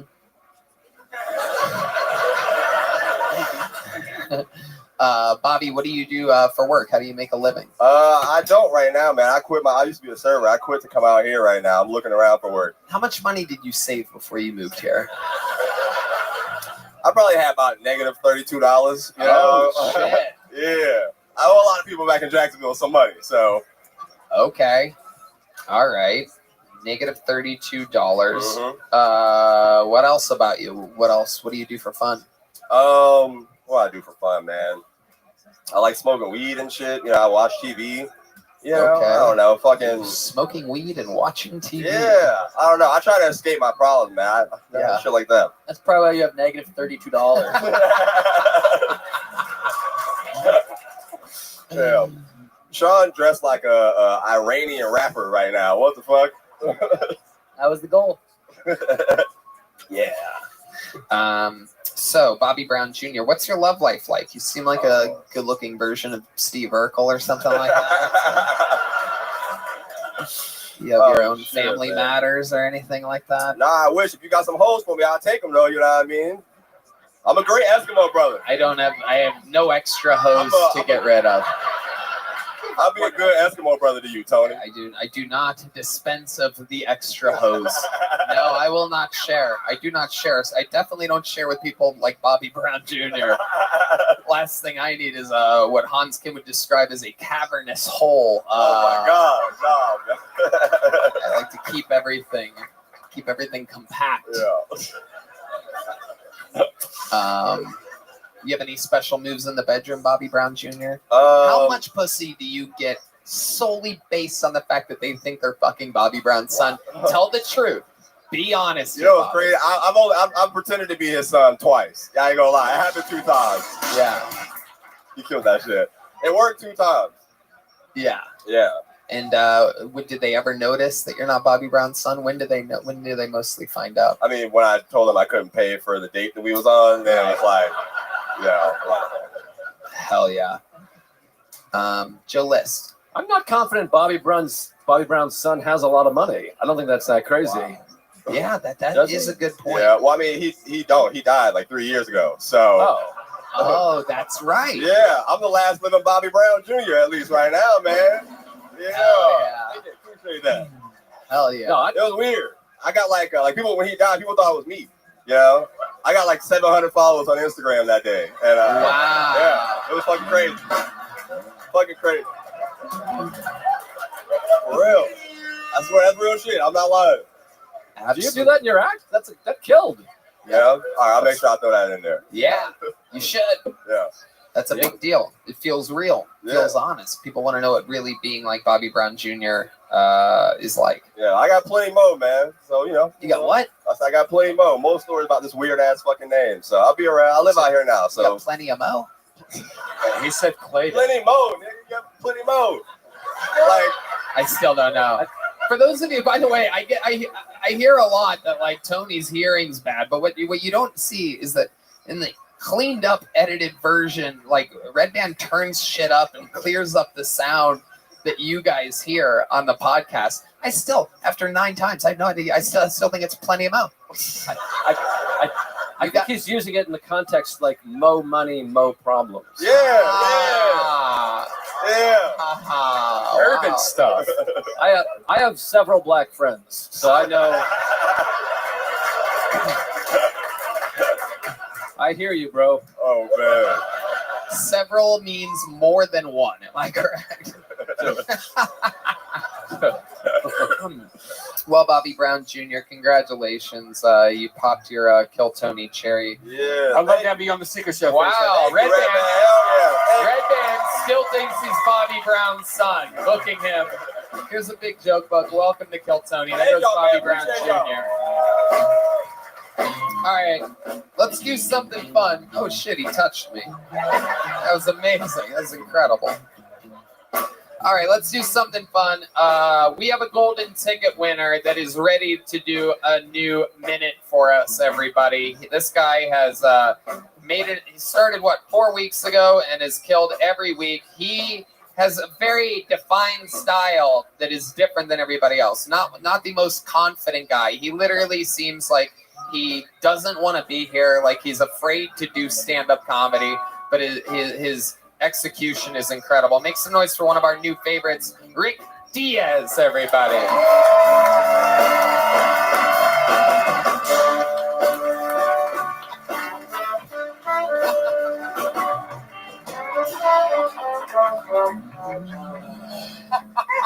All right. Okay. This chick told me I have a big dick energy. Just the energy, though. Yeah. Oh my God. My love language is nope. Every time I make love, I prefer to turn the lights off. This way I can pretend that I'm with someone. Yeah.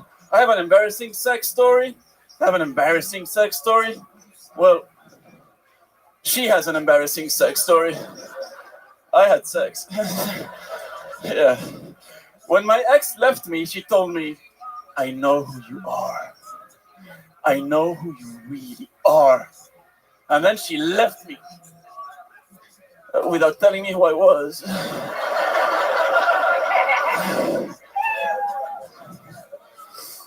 I'll wrap it up there. Rick Diaz. Oh my goodness. The more you see him, the funnier he gets. Well, I'll tell you that. Red Band and I pissed our pants just him walking out, just the look on it. Once you know what you're in for. That's what I've learned about you. Grow on people. Literally.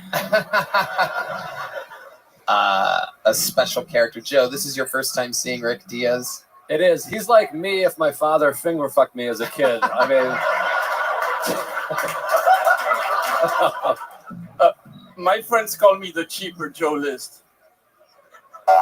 There you go. All right. How do you make that noise when jokes don't hit? That's incredible. That is an incredible trick you have. So, Rick, you did it again.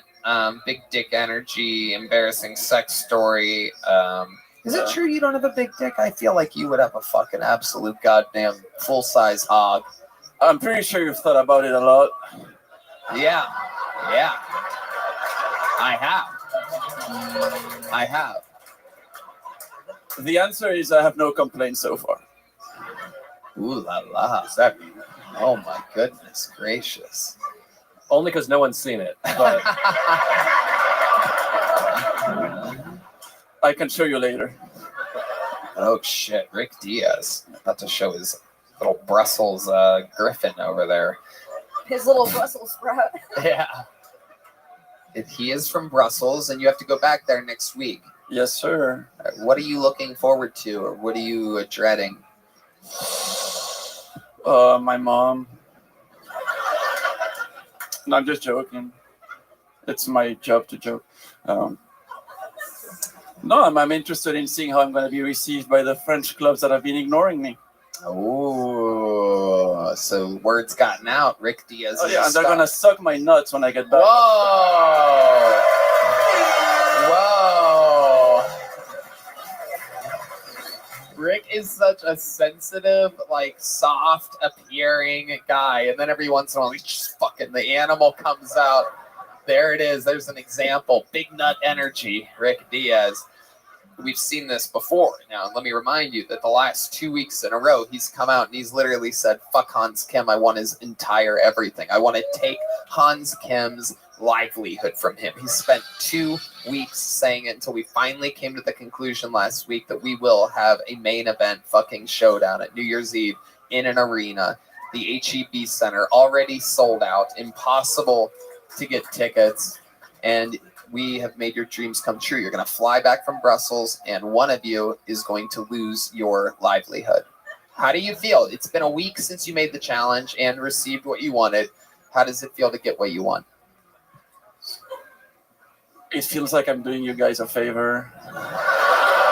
Yeah, you're right. I put you in position to do that. Honestly, You took the ball like, and you ran with it. yeah, I'm a little afraid of Korean restaurants at the moment.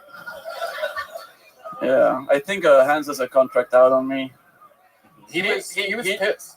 Oh no, he blocked me on Instagram today. Oh my God, he did? Yeah. Oh. It's okay. At HEB Arena, I'm gonna eat Korean barbecue. Oh my God. Yeah. For the longest time, there was Hulk Hogan. And one day, there was a music. And a guy came out running. And that was the Ultimate Warrior. And the Ultimate Warrior picked up Hulk Hogan and threw him into oblivion.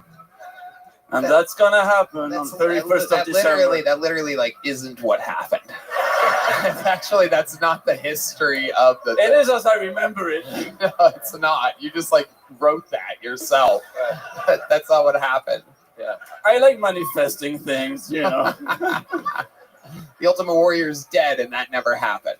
Yeah, and he also got fired from WWE. Yeah, for saying that he should be paid as much as Hulk Hogan. Before going on stage. Yeah, I won't do that. Right. Potentially. Sugar Sean O'Malley, what do you think about this guy? Funny fucking dude. I've always been insecure about my neck, but I feel like... but I'm feeling pretty confident tonight. Fuck yeah. I love it. At least I'm not insecure about my hair. I don't think he's insecure about his hair. Gets me pussy. Yeah. My dick gets me pussy. Does it really though? Rick, does your dick get you pussy? It's the only thing that gets me pussy. How does your dick get you pussy? Tell us, explain to this room how your dick gets you pussy. I don't need to. Women know. Women, make some noise if you want to fuck Rick Diaz. Yeah. It's because they're on a date. It's a fucking gangster right here. Rick, we love you. You come out every week. We're gonna miss you, and when you're in Brussels, when are we not gonna see you until New Year's Eve? You're not gonna see me until New Year's Eve unless something happens in the meantime and you want to bring me back. I'll be happy to come back. And in the meantime, if nothing happens, Hans Kim will have to dodge me the way that my dear Sean O'Malley was dodging Cheeto Era for so long. Oh my God. Oh my God. Why do you do this? Why do you cause problems, Rick? You're supposed to be an innocent, sweet little nerdy boy. You come out, you challenge Hans, you talk shit to the champion of the world. But people were asking me, aren't you afraid of roasting Sean O'Malley? He could kill you. And I was like, I want to die, so who gives a fuck? I love it. Now I want to fuck him. Yeah.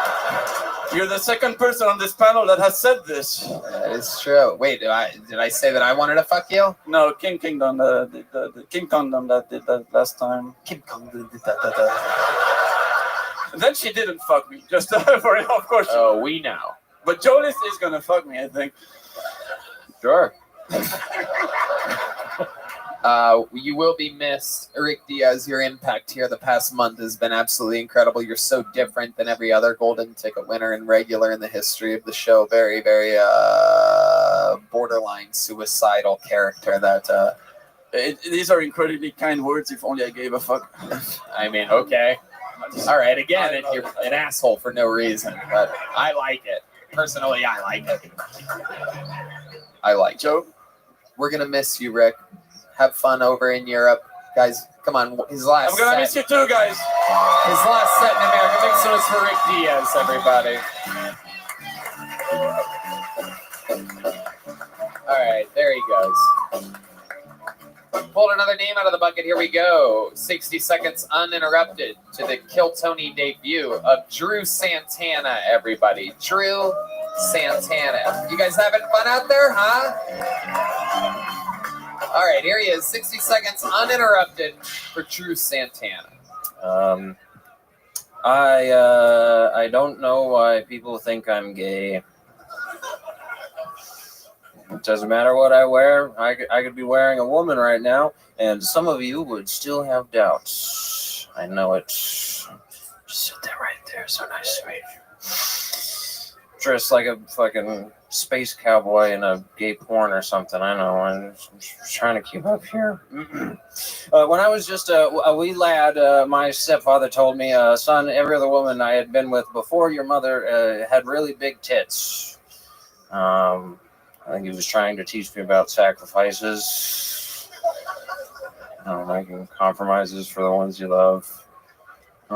I've seen a couple of open mic comics square up to fight at open mics, and I got to say, watching these open mic comics square up to fight is like watching women's basketball. It's disappointing and overall uneventful.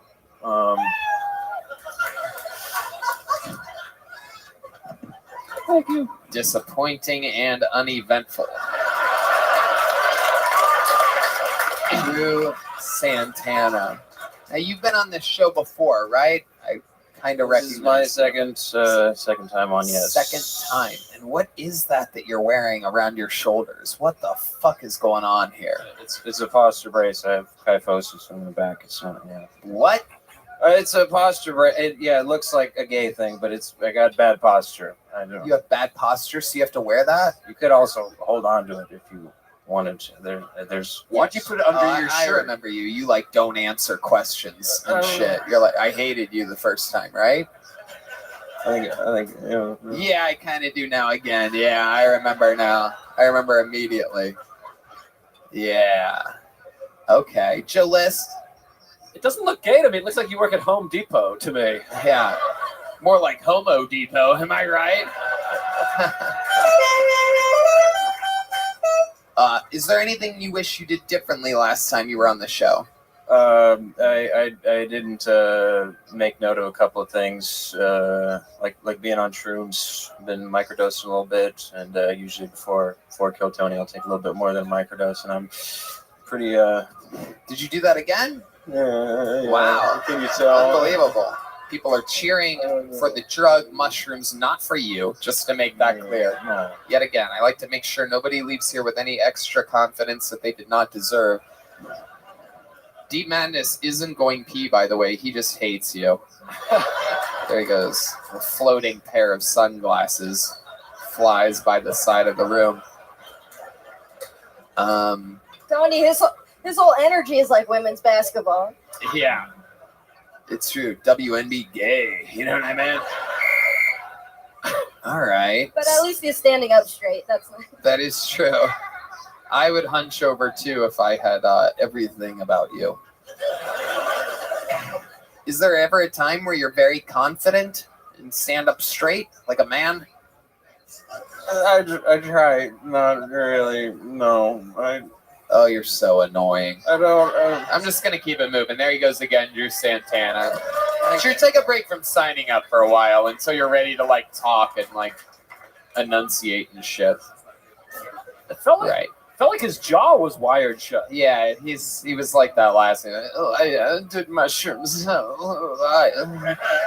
I forgot to write. The fuck out of here. You know who doesn't forget to write every week? The next comedian. Regular, taking over the show by storm. Perhaps one of the strongest forces in the show's history.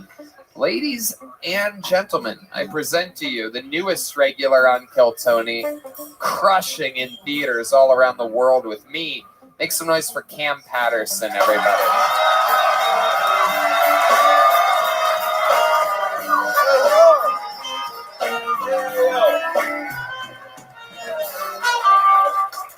I was walking down 6th Street and I seen a crackhead lady, and I'm a good person, so I wanted to give her money, and she was just scratching her pussy like real hard. She was like, "Yeah, give me some money, nigga." And I was like, "Yeah, of course." So I gave her the money, and as soon as I gave her the money, she was like, "Come here, bitch, give me a hug." Now listen, I am a good person. I'm not gonna do two things in this instance. Either I could not give her the money and run away, or mush the fuck out this bitch, right? So I decided to give her the money, and then she went, "Come here, nigga, give me a hug." So I was like, okay, and I hugged her, and then she was rubbing her pussy hand on my back, and I could smell it. You know what I'm saying? So like, "Thank you so much for the money, baby. I really appreciate the money." And I wanted to push off the hug, right? Before I could do that, she had a schizophrenic breakdown and forgot who I was. And she was like, "Thank you so much for the..." "Who is you, nigga?" And pushed me off like I was homeless. And that shit turned me on, so I fucked her. That's how you do it. See? He does it every week. Oh, we're outside, man. These people run out of a minute when they start. What's up, killer? What Hell it do? yeah. This nigga's fucking shining. Nigga, fuck, man. Yeah. True gang violence. Sugar I saw that Sean shit up. O'Malley. Yeah, this nigga's a star, nigga, you know what I'm saying? Absolutely. Joe Liss. My thoughts exactly. Talk to him, dude. I love you, Joe. You remind me, I like you, nigga. You a good thanks, dude, brother. man. I appreciate it. Yeah, Nice to yeah. meet you. I'm a fan of you. Gang shit, you know what I'm saying? Yeah. Well, I mean, I saw a couple clips and I was like, that's really funny. Yeah. I don't buy your merch. I or get it. anything. Yeah, I get it. I okay, understand. Yeah. yeah. Understand completely, my nigga. You feel me? Why? I feel so Mutual respect. Yeah. Cam, I think Cam thinks you're a public defender, by the way. He's trying to keep you on his good side here. He's not? No, he's one of the best stand-ups I know, working nigga. today. Thank you. I'm not not even for smart. everybody on YouTube right now. Joe Liss, big special. Cam, you did it again. Appreciate How fun. What's going on in life? Shit, same old shit. Black people taking pictures with me now. That's pretty cool. Not that I got a problem or not, but it's black people taking pictures of me is pretty dope. I really enjoy that shit. That's cool as hell. You know what I'm saying? It is incredible. There was an old black man in Chicago. Did I talk about this last week? I think somebody told me about I it. can't remember who I tell the stories to and not, but there was an old black guy in Chicago. We were taking a picture in front of the Chicago Theater marquee. We were across the street, big, giant, iconic marquee. And he goes, "Hey, man, you're the fucking Rocks guy." Yeah. And he walked right by me, William, David Lucas, just wanted to say hi to the Rocks guy Yeah, that real shit quick. crazy. Now, when we was in Kansas City, a dude had seen me, and he was like, "Hey, I don't know who you is, but people know you, nigga. So I'm taking a picture with me for my son. My son might know who you is." And my only thought is, what if his son has no idea who I am? And I just got a picture of the random nigga in his phone. You know what I'm saying? Yeah. That's pretty hilarious. Yeah, 100%.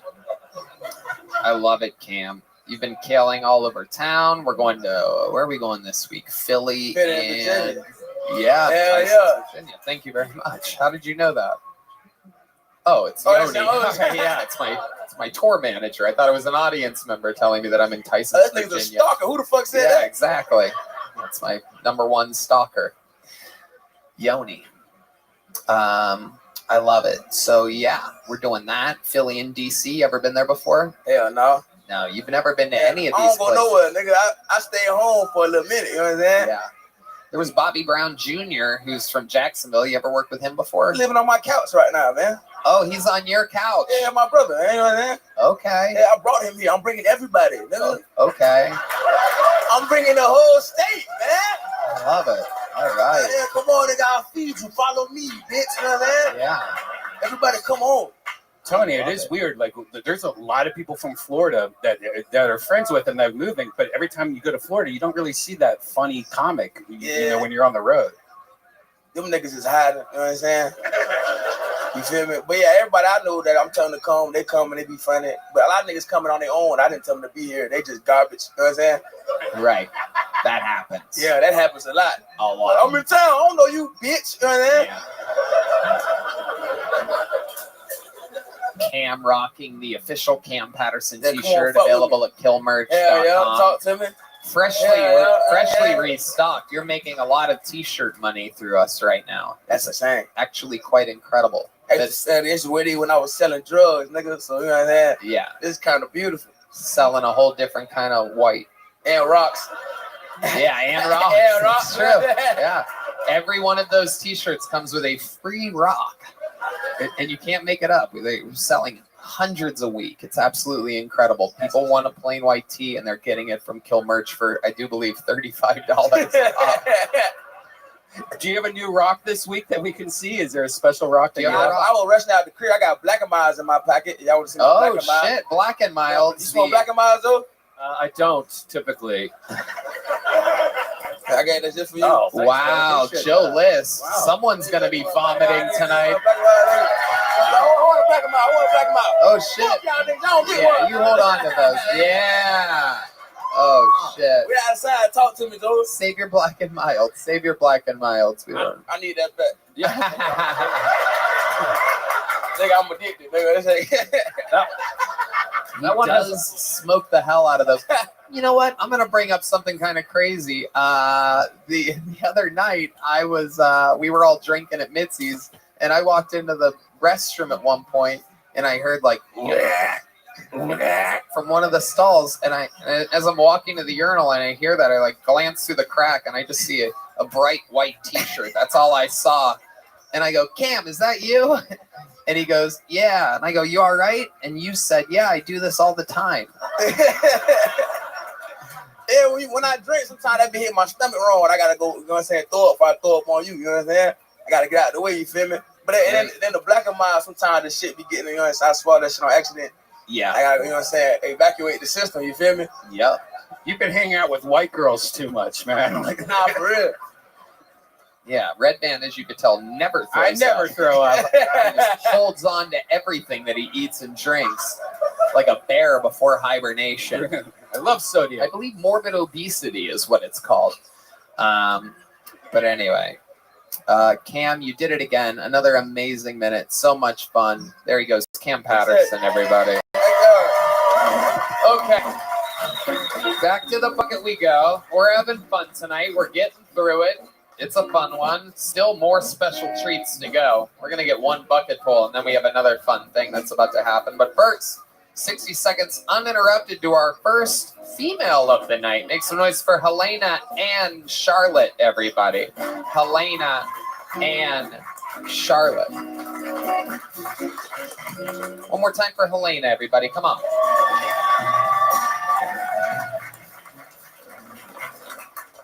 Hi. So, I'm gonna throw up.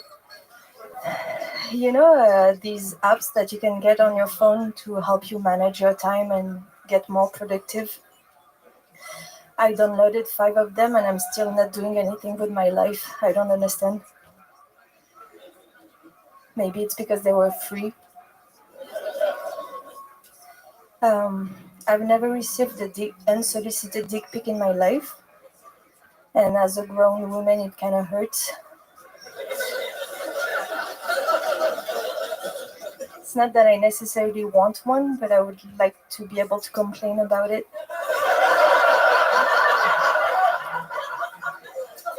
Men have always been so respectful to me.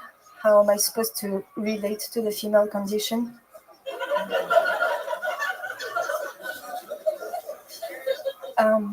I find it a little bit transphobic when they put free tampons in the women's bathroom. It's like a reminder for trans women that they'll never be real women.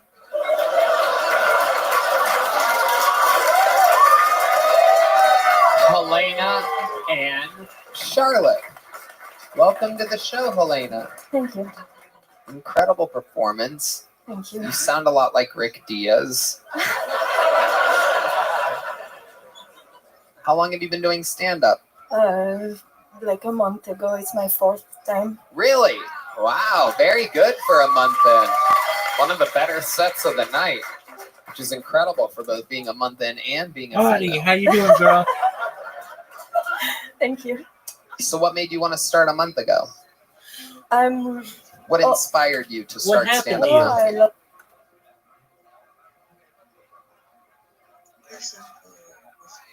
What'd you say?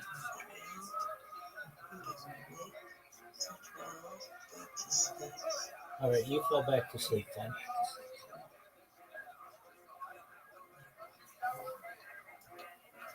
I always loved stand-up, but I'm really shy. You like that?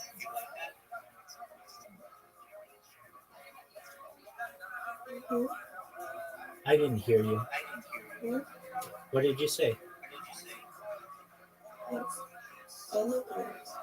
love you too. Okay. Oh, okay. I hope you're doing well.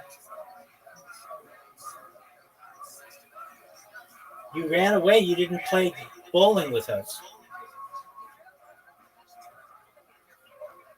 International business, losses on ways to translating is the quality recently was ready missing in the movie could then the key results of the facility. Here's the show yesterday night. Discuss this one. All right. Well, you get some sleep.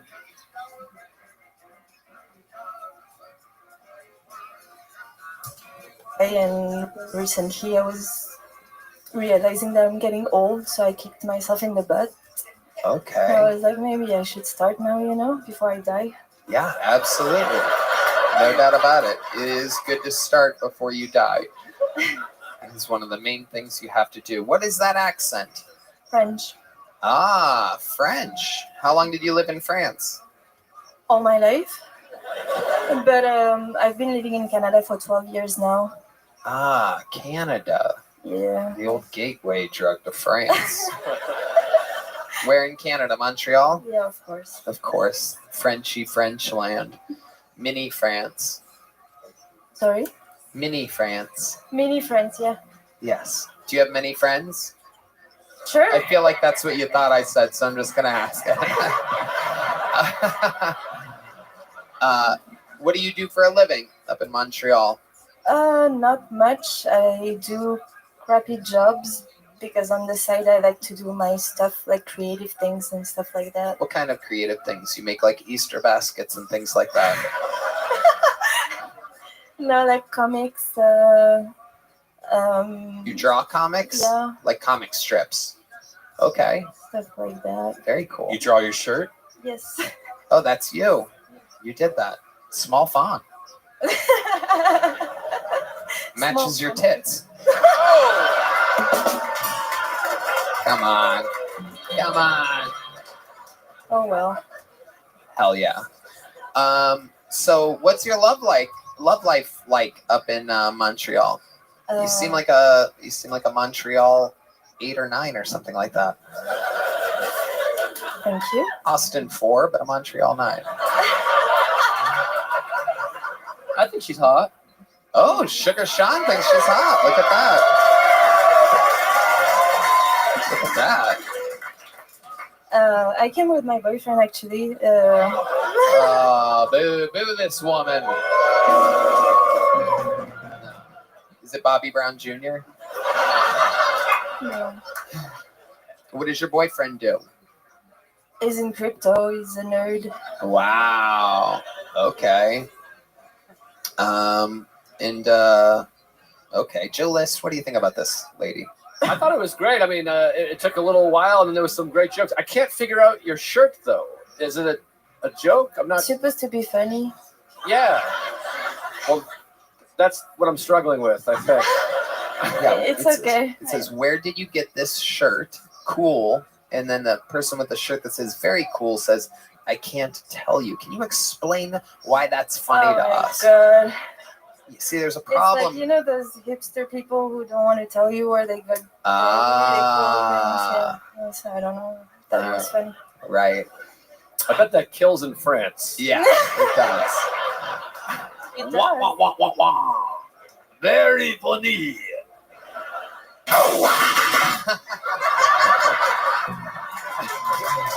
Red band. So let me ask you this: your boyfriend, he's also French Canadian. He's from Morocco, but he moved in Montreal when he was like 3 or 4. Okay. How long have you two been together? Almost 5 years now. 5 years. Wow. How do you keep things spicy in the bedroom? What do you guys do? What's the trick for I don't know if he's gonna want me to talk about what we do in the bed. Oh, he beats you. He beats you. It's a secret, but it's working. Yeah. What do you guys do for fun? We have a lot of friends. We hang out and we drink and, you know, normal people stuff. Normal people stuff. Is there anything wild about you that we would be surprised to know? Any special skills or talents or anything that you've done or Nothing wild about me. what? Nothing wild about me. Nothing wild about you. I don't think so. I box. I do boxing. Oh, you do boxing. Why don't you put the mic in the mic stand? Show us a little shadow boxing. I know. Here we go. Here we go. Show us a little form. No. Come on, put the mic in the mic I'm not stand. very good at it. It's okay, just show us. Oh my god. Uh-oh. Whoa. Oh, wow. Oh, my goodness. Oh, wow. Okay. Yeah, that was terrible. I was hoping to see her box. Hey!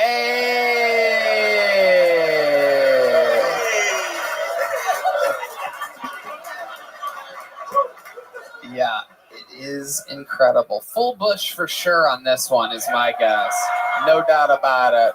I mean, it looks like a fucking... Is that true? No, you don't have to answer that. Red Band, I made a joke. You made it frightening. Yeah. You see, when you ask, it's scary. French, Canadian. Yeah, there you go. You're just saying words at this point. What would be something, well, before I let you go, what would be something that would surprise us about you? You seem so shy, so unassuming, but I mean, boxing's one thing, but what else? There must be something.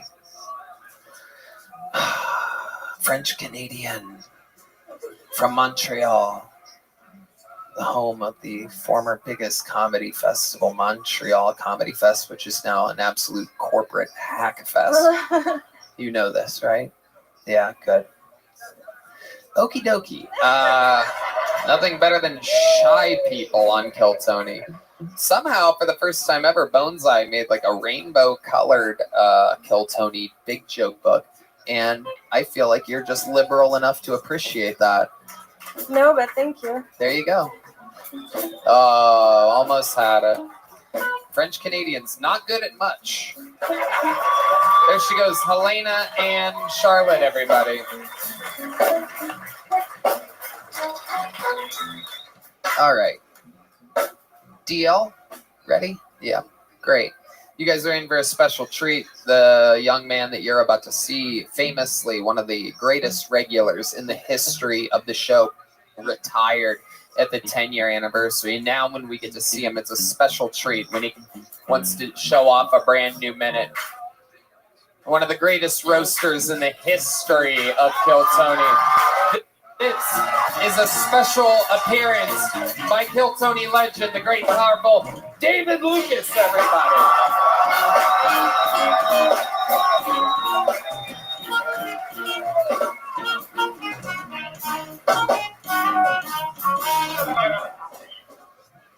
Yeah.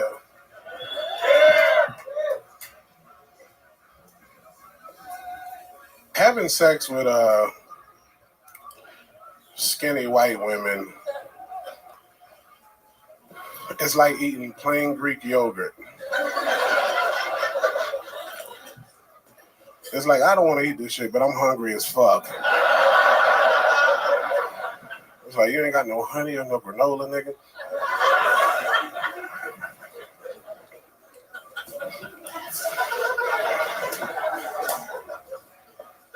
hang with Rogan, but I don't believe in aliens. Because why no niggas ain't never seen them? Why aliens don't come to the hood? You know what I'm saying? Because they know niggas will steal their spaceship, you know?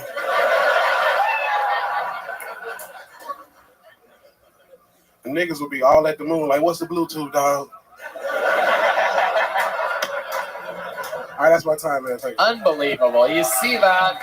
It really stands out on this episode because you just put on a little bit of a clinic. You took your time, which not many people did tonight. You enunciated, which not many people did tonight. You wrote, which almost nobody did tonight.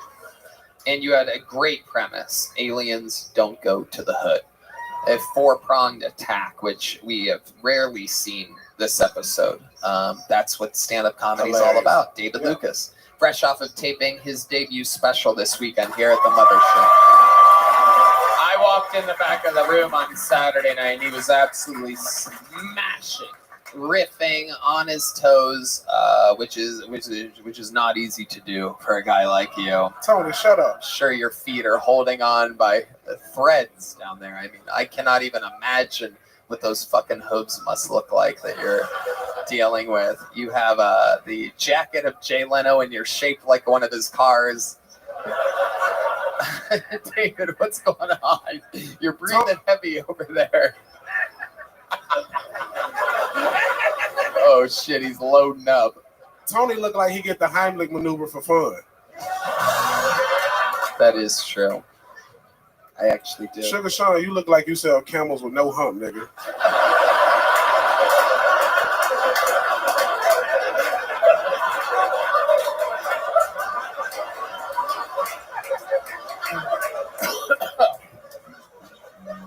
David Lucas, one of the roast gods of the history of Kill Tony. Dearly missed. Thank you, man. Thank you. I ain't gonna. Absolutely. So what else is going on? That's it. I started this new fucking medicine. I got an infection. That shit fucking me up. What kind of infection do you have? Don't worry about it. Oh shit. Is it yeast? Is it yeast? Did you get a yeast infection from eating so much bread? Hey, you know what's crazy? For like the last, I stopped when I filmed my special because that shit was giving me so much anxiety. Like when we was at the marinas, I'm like, what is wrong with me? I'm like, oh, it's that medicine. Oh yeah. Yeah, I can't tell you what it is. I can tell you're acting different right now for sure. Yeah. I know, bro. So look, I'm on antibiotics. I'm on fucking allergy medicine and tequila, nigga. That's a fucking. Oh shit, dude. That's some UFC shit, nigga. I feel like I should dye my hair like this nigga. Oh my goodness, you are following in Patrice O'Neal's footsteps at an incredible rate. You following in Andy Dick's footsteps, man. Oh shit. Oh shit. Why'd you laugh? My own security guy laughed. You just covered up his mouth like that. I saw that, you son of a bitch. You just caught him covering his mouth so that I didn't see him laughing. Look at a tough guy over here. God, you're supposed to be keeping me safe. Joe List looked like a healthy Nick Diaz. Oh, Rick Diaz. Oh, Rick Diaz. Yeah. He looks nothing like a healthy Nick Diaz. Who is Nick Diaz? Nick Diaz is a fighter. Nate Diaz's older brother. Oh, yeah. Rick Diaz. Yeah. Why you put that white shit on? You and Tony matching? Yeah. Like, y'all look like y'all about to baptize some fags.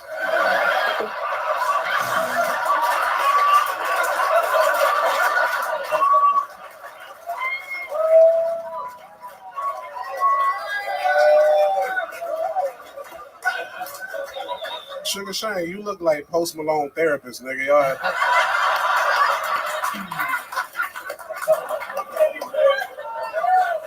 Damn. I'm still me, even on medicine, nigga. This is incredible to see. You still have it over here roasting sugar like you're making s'mores or something like that. Absolutely incredible. It's weird to see you in this kind of I mean, I almost said shape, but you've always been the same shape. I'm actually 18 pounds down, bitch. 18 pounds down. That is Red Band, what? incredible. He said that's 0.05 of your body weight. It's incredible. Red Band actually with a good roast joke over there. This is incredible. Fat people roasting fat people here on the show. That's funny. Unbelievable. David checking his caloric intake on his phone. Nah, man, I got a text message from RuPaul. The nigga said you got to film in 5 minutes. They filming Drag Race at Anton's. Whatever that shit called. You're so funny. Thank you, dog. We miss you dearly on this I show. miss y'all, man. Appreciate y'all, man. Get back in good health. Come back again. Plug some shit. Tacoma, October 12th through the 15th. Tempe, October 20th through the 21st. I'm bringing Cam. Gonzales, Louisiana, October 26th through the 27th. New Orleans, October 29th. I'll see y'all. I love y'all. Peace. Yeah. The great and powerful David Lucas, everybody. We love him. He is in weird form tonight. He better not die. That's how it happens. Stand-up comedy, we watch people die all the time. You guys having fun out there? Pull another name out of the bucket. Here we go. 60 seconds uninterrupted going to Ben Williams, everybody. Ben Williams. Can you believe it's the new... Oh, no, we know Ben. It's the return of Ben Williams. We've seen him before. 60 seconds from Ben Williams. How's everybody doing? Woo! At this point, I think it's somebody looking in the mirror and saying my name 3 times. Beetlejuice, Beetlejuice, Beetlejuice. Yeah, I know I'm ugly, you know. Yeah, like I knew I was. I knew I was ugly. I knew I was ugly when I went to the haunted house and they thought I worked there. I was like, they jumped out. Hey, why you not at your post, man? Why you? It's 9 o'clock. Yeah, man. So dating is tough, you know. So if any women in the audience want to donate me some pussy, I would greatly appreciate it. You know, it's been so long, I don't know what one looks like anymore. You know, but I'm bad at one night stands. You know, it always ends badly for me. You know, the last one night stand I had, it didn't end well because I ended up catching feelings, and she ended up catching the STD. Don't worry, after 2 weeks it went away. It went away. You know, I recently had a loss. My grandma died, so I've been taking it hard. Like I've really been taking it hard. So now I'm sad and my ass hurts. But yeah, man.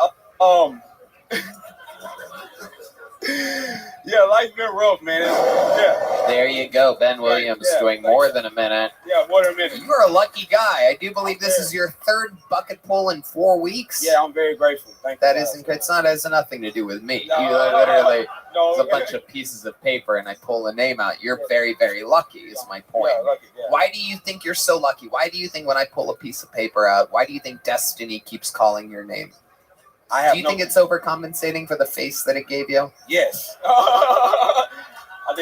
We've roasted you every which fucking direction the last 4 weeks. It is incredible. It looks like you're wearing like fake Halloween teeth tonight. It seems like it gets a little bit worse every week. You're like, I know, right? It is incredible. You really are. You said that you're ugly, but let me tell you, I could not agree more. James Atkins. James Atkins on the drums has been laughing since you got on stage. Awesome. Not at anything that you said, but he caught a glimpse of your face. Yeah. That's my goal, just to walk on stage and everybody laugh for like 30 minutes at my face, and I still get paid and just go off, just walk out to sunset. It is incredible. He's gonna go far, Tony. He's got a lot of teeth in the game. I mean, it is wild. Do your parents look like you? It is amazing. I mean, it is incredible. It is unbelievable. Yeah, they're gonna put they're gonna add my picture to the definition of ugly in the Webster Dictionary. You look like if Tyler Perry made an E.T. film.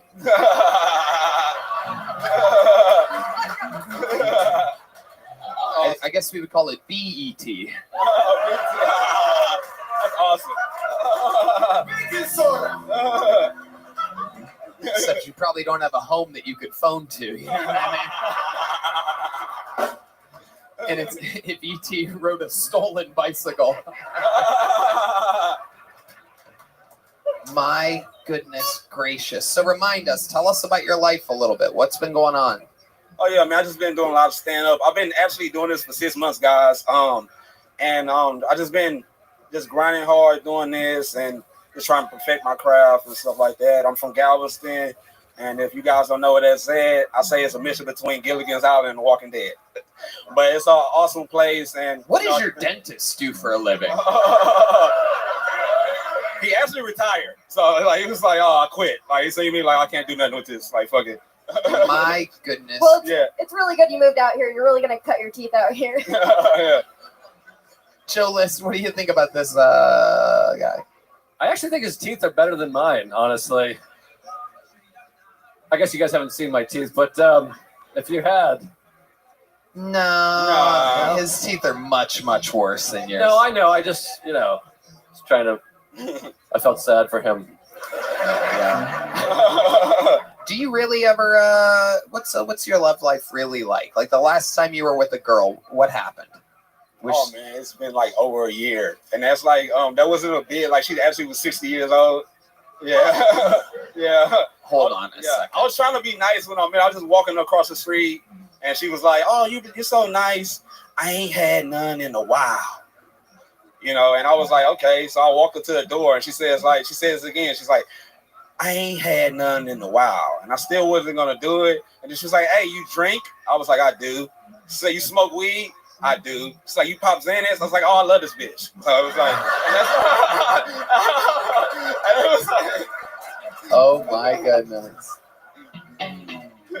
Wow. With teeth like that, I'm not surprised you caught a cougar, you know what I mean? I mean, those things are absolutely aggressive. It is incredible. Is there something that can you do like tricks? Can you like eat foods really fast or something like that? I mean, I don't know. I'll probably bite real hard. It's my go-to move in a fight. Yeah. All right. All right. You've been on the show a lot. We've interviewed you a lot. You got up again. Congratulations. We're going to keep moving forward. There he goes, Ben Williams, everybody. Appreciate y'all. Okay. I pulled another name out of the bucket, but before we get to that, we have yet another special treat for you. I have been promising this guy a spot at Redemption for a while. He has been asking for it. The last time we saw him, he challenged Hans, and Hans bodied him.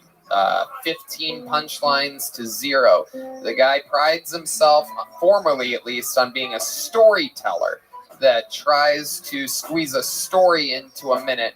But I'm telling you, he's always been much funnier off stage. He doesn't show it a lot on his social media, but the guy is funny in real life. He swears that he's ready to kill for a minute on this show. You've seen him many times.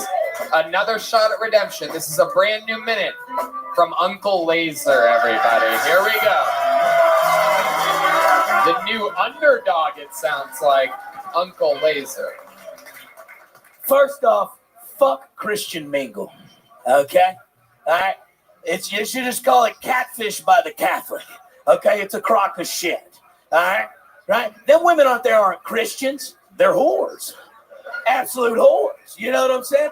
Look, I get on there to find a nice young lady with some structure. Give me a little balance, a little accountability, right? Someone to get mad at me when I'm doing cocaine in the garage at 7:30 in the morning on a Tuesday building a go-kart. You know what I'm saying? But instead, I get a bitch that's got 8 kids and 9 baby daddies. You know what I'm saying? Listen, I went to public school. That math don't add up. You know what I'm talking about? And she just had a baby 3 weeks prior to the date, okay? Y'all ever been inside a pussy that just gave birth? Incredible. That pussy was wallered out, right? It looked like a fucking mud flap on the back of an 18-wheeler just blowing around in the breeze, right? It looked like fucking chewed up bubblegum, but fucking under the park bench pussy. It ain't quite got the flavor, but it's chewed up just nice. You know what I'm talking about? Chewed up just nice. Because I'm going to be honest with y'all real quick. I'm going to be honest with y'all. Tight pussy. Go ahead, finish it. Tight pussy makes me claustrophobic. Uncle Laser, look at that. Wow, wow, wow. I didn't get the fucking meow. You talked over it. It's good. Okay. I didn't hear it either. Okay, I was questioning it as well. I'm with you, but you're a loud projecting guy. Okay. And that was, by the way, without a doubt, the best set you've ever had on this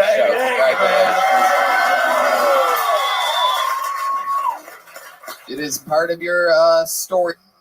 It was incredible. You came out guns a-blazing early on the show, and you would get drunk before the show, and then you would started doing vast amounts of cocaine before your sets, and then you would drink more and then do more cocaine. Your answer to everything was cocaine.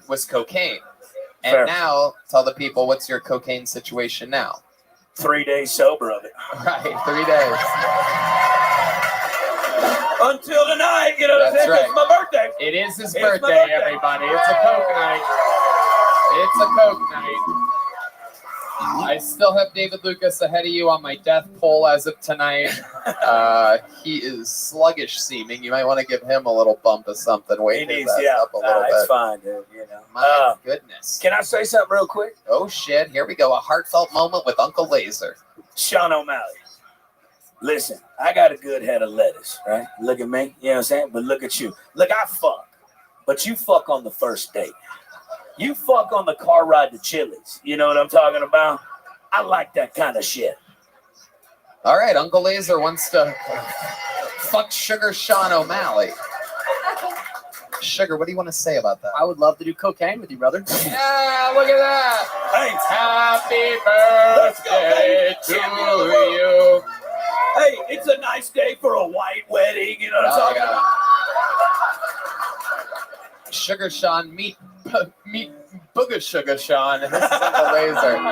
Joe List, what do you think about this? I think neither of you should do cocaine together. Wait till I'm off the premise, if you could. Yeah. Joe List is the fentanyl test strip of this panel here tonight. Uncle Laser's birthday. How old are you? 33 years young, baby. 33 years young. Like a baby. And your stand-up is sharp. Tell us, what's your regimen been? How have you been working this out? Were you able to finally summon a bunch of punchlines in 60 seconds? Well, I've been doing the hooked on phonics, right? So I learned how to write just a tad bit. Turns out writing makes a world of a difference. You just can't come up here and wing it. You know what I'm saying? Because I'm a piece of shit. That's on me. You know what I'm saying? But yeah, I just took a bunch of mushrooms, like a hero dose, like 8 grams, went and talked to Jesus, and we had us a time. And really what it was my daddy called me and goes, yo, you're fucking up, boy. That little Asian boy buried your ass. You know what I'm saying? They said you went up on that man's show with that goofy haircut and you were all drunk. You spilled your bag of cocaine on the ground. He said, that's not the boy I raised. He said, you need to get better or you got to go back to them oil fields. And I was like, well, let me learn how to read and write. You know what I'm saying? So, Right. That makes sense. And so you've been practicing. You've actually been headlining your own shows. You're taking a very, very interestingly 2023 approach. You're taking your internet fame to sell tickets, and you're kind of rushing to headline, but that's learning quick, right? yeah, I mean, look, because of all that bullshit, I skipped the open mic stage, which I really wish I wouldn't, because instead of bombing in front of 10 people, I'm bombing in front of 200 people at the secret show. You know what I'm saying? Right. So you kind of have to learn. So it's all adjustments. Like now I'm starting to understand the format and the art and the foundation of structure and shit, and like actually getting a laugh instead of being a fucking maniac for a laugh. You know what I'm saying? So like and look, I'm nowhere where I want to be. You know what I'm saying? I don't think I'm the best by any means, but I'm starting to learn and start to have appreciation for the actual art form of what's going on. You know what I'm saying? Right. So, and it's very interesting because you have a different path. Everybody has a very different path. Nothing is a straight line. And if it was a straight line, you would snort it. I already did. You know what I'm saying? Hell yeah. Well, my friend, this is a fairy tale fucking story. Joe List, anything else for Uncle Laser? No, that was touching. Even when you're being genuine, it sounds like a wrestling promo, and I appreciate that. Yeah. I love what happened here tonight. I've always thought you were this funny, and every time before this, you've come out and completely disappointed me. And for this to happen tonight, it's the fucking start of a new era. Keep your goddamn, we'll have fun tonight, but after that, get back to fucking what you're doing. I appreciate you giving me the opportunity, man. It don't go unwanted. I appreciate it. It is not easy, and the It internet ain't. will hate me for it. But Hey, Reddit's gonna I eat me continue alive. to Yeah, believe that you're going to show these people the spirit that's inside. Roseanne said it best when she first saw you. She said that there's a fucking demon, a little boy. No, she said the opposite. She said that she sees a little country boy underneath all those tattoos and the fucking distraction haircut and all this shit that you have, all this charactery stuff. There's a real guy in there, and you showed it tonight. Thank you. There he is, Uncle Laser. Thank you, Happy guys. birthday, buddy. Yeah. Here's some Zippix toothpicks, Uncle Laser. Happy birthday from Zippix. Zip more, smoke less. From Zippix. All right, pulled another name out of the bucket. We still having fun out there, huh? It's a good crowd. I like you guys. I like this audience tonight. Very rarely do I love an audience. I like you guys. All right, we're going to meet this person all together. It's Zeke Houlette. Zeke Houlet, perhaps. Zeke Houlette. Here's Zeke, everybody. Come on, one more time for Zeke, everyone. Let's go. How y'all doing? Stuff. I watch a decent amount of anime. Y'all watch anime? Yeah? Yeah. I also grew up in a small white town, so I got called gay a lot for watching. Joke's on them. I got to college. That's the only thing I had in common with my black friends. It's true. It's a true fact. Like, if you guys didn't know this, anime is like the I Write Sins, Not Tragedies by Panic at the Disco of television. Thoroughly enjoyed by weird white dudes and black guys, right? Like, you might not believe me about the anime thing, but I tested it on my cousin for the song. You know, like, I started him off easy. Started him off with some Green Day. He was like, turn this whack shit off, dude. I was like, what, you don't like Green Day? What's going on? He was like, nah, my girlfriend listens to this shit all the time. I do know one song, though. I already had that shit queued, okay? Like, you ever seen Celebrity Lip Sync Battle? Remember when Snoop Dogg does Don't Stop Believin'? All the right lyrics, wrong choreography? Jesus Christ, Zeke. Oh, Fuck. boy. Oh, fuck. Damn it. Nope, too late now. I know it. Relax. Here we go. We're going to get into it. Have you been on this show before? Uh-huh. About a month or two ago. Right. Okay. How did that go? Better? No. No. The bit went better. Like, my bit got a decent amount more laughs. It was But a different bit, though. yes, yeah. Right. And then the interview, the end of it I got shit on a little bit. Why? What happened? I went after Cam's uncle. Uh-huh. So you asked me what the craziest thing that I've ever done is. Uh-huh. Wasn't a great story. Uh-huh. And it took a while. Have you thought of a better one since then? Yeah. Okay, go ahead. I mean, just a decent amount of crazy. Like, I've gotten multiple guns pointed on me on the road because I think I'm better than everyone in Austin at driving. You do? Yeah. Uh-huh. Because, like, I'm pretty sure that people in Austin forget two things when they're on the road. Uh-huh. When the next exit is and what a turn signal even is. Oh, you suck, dude. It's the All worst right, day of my so life. let's talk about it. How long have you been doing stand-up? Just like a little over a year right now. A little over a year. What made you want to start this? I got kicked off the wrestling team. You got kicked off the wrestling team. Uh-huh. An adult wrestling team? College. College? Yeah. Okay. Why'd they kick you off? I missed a COVID test.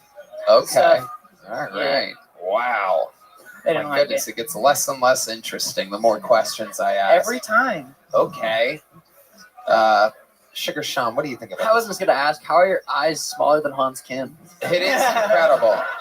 It is incredible. And you have a smaller forehead than Uncle Laser. It's wild. You look like a baby gay werewolf of some kind. It's That's incredible. So what are your parents like? I'm trying to figure out more about you so that you have anything funny to talk about in the universe. My parents, my dad used to race downhill mountain biking professionally, and my mom was just with him that entire time. Wow, your career's going downhill as well. This is incredible. Joe List, what do you think about this? I thought it was fascinating. First of all, why did the chicken cross the road? to get on the worst shirt of all time. Oh yeah, there it is. What I thought was fascinating was you're wearing chickens on your shirt, and then you also kind of flapped your elbows during your set. Is that on purpose? It is. And then you laid an egg up here. I used to wrestle. I keep my elbows in, and then they come out sometimes. Oh, yeah. Okay. All right. All right. No, I thought it was good. I thought the crowd sucked.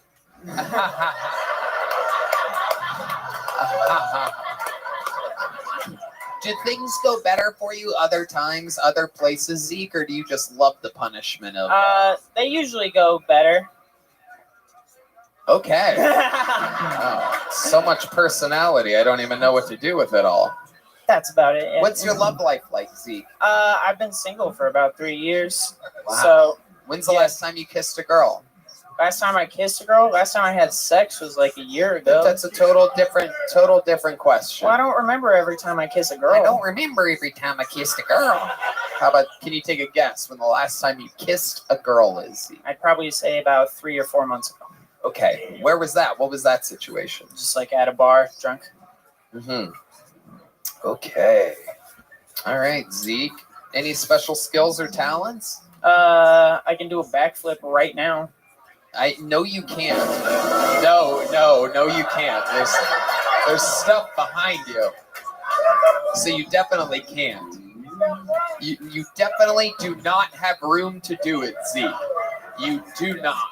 Are you telling me no? Are you saying that you can do a backflip literally in this space? So you're the one that knows your capabilities. I'm saying I'll do a backflip or I'll fail it and it'll be pretty funny probably. No. It won't be funny. It won't be funny. Part of my job is to protect Joe Rogan and keeping hundreds of millions of dollars. That's fair. He also said he could do a minute of stand-up comedy. Rum. Jet ski. I'll tell you what, you could do a backflip in the alleyway and hit the road, Jack. There you go, Zeke Poulet, everybody. There goes Zeke. I don't know. I just don't know. What time did we start? I feel like I should pull, but everybody's at the bar. Everybody's at the bar next door, so maybe I'll do something I never have done before. Maybe I'll pull until I get someone from the inside. How does that sound? All right, let's see what happens here. Let's see if we got anybody. It's very... Wait a second. Wait, I bet this guy's here. This would be a fun thing to go to. Make some noise. He's got to be around somewhere. If not, we'll find him. He's got to be here. Make some noise for David Jolly, everybody. Kill Tony, legend of the game. Famously Cam Patterson's uncle. Very, very fun. Very fucking funny guy. We got to get him up here. Let's see what happens here. How many of you like it when comedians do good on this show? How many of you like it when comedians do bad on this show? We got him. Ladies and gentlemen, the creator of the term gang violence, Cam Patterson's uncle, the man that brought Cam Patterson to Austin, Texas. This is Kill Tony instant legend, David Jolly, everybody.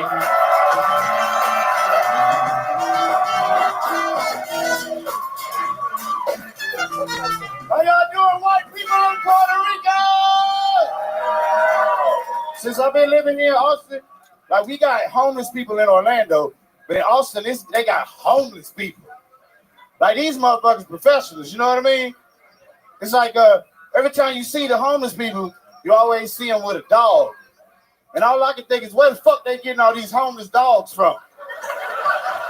It's like as soon as you become a professional homeless person, they assign you a dog or something. Like this is Tyler. He is 45 years old. Not in dog years. This bitch is 45 years old. It's crazy, man, because I'm an empathetic person. You see him, you know what I mean? The guy has his sign. His sign says, hey, man, me and Tyler are extremely hungry. If you could, anything helps. That's when I look him in his eyes. And I say, I know you fucking lying. You ain't that hungry. You ain't ate that dog yet. You tell me you fucking hungry, you got all this protein you walk around here with. I ain't never worried about that because Hans Kim, my friend, he know how to. All right, that's David motherfucking Jolly. TAC, what up? Hell yeah. Game violence, Yeah.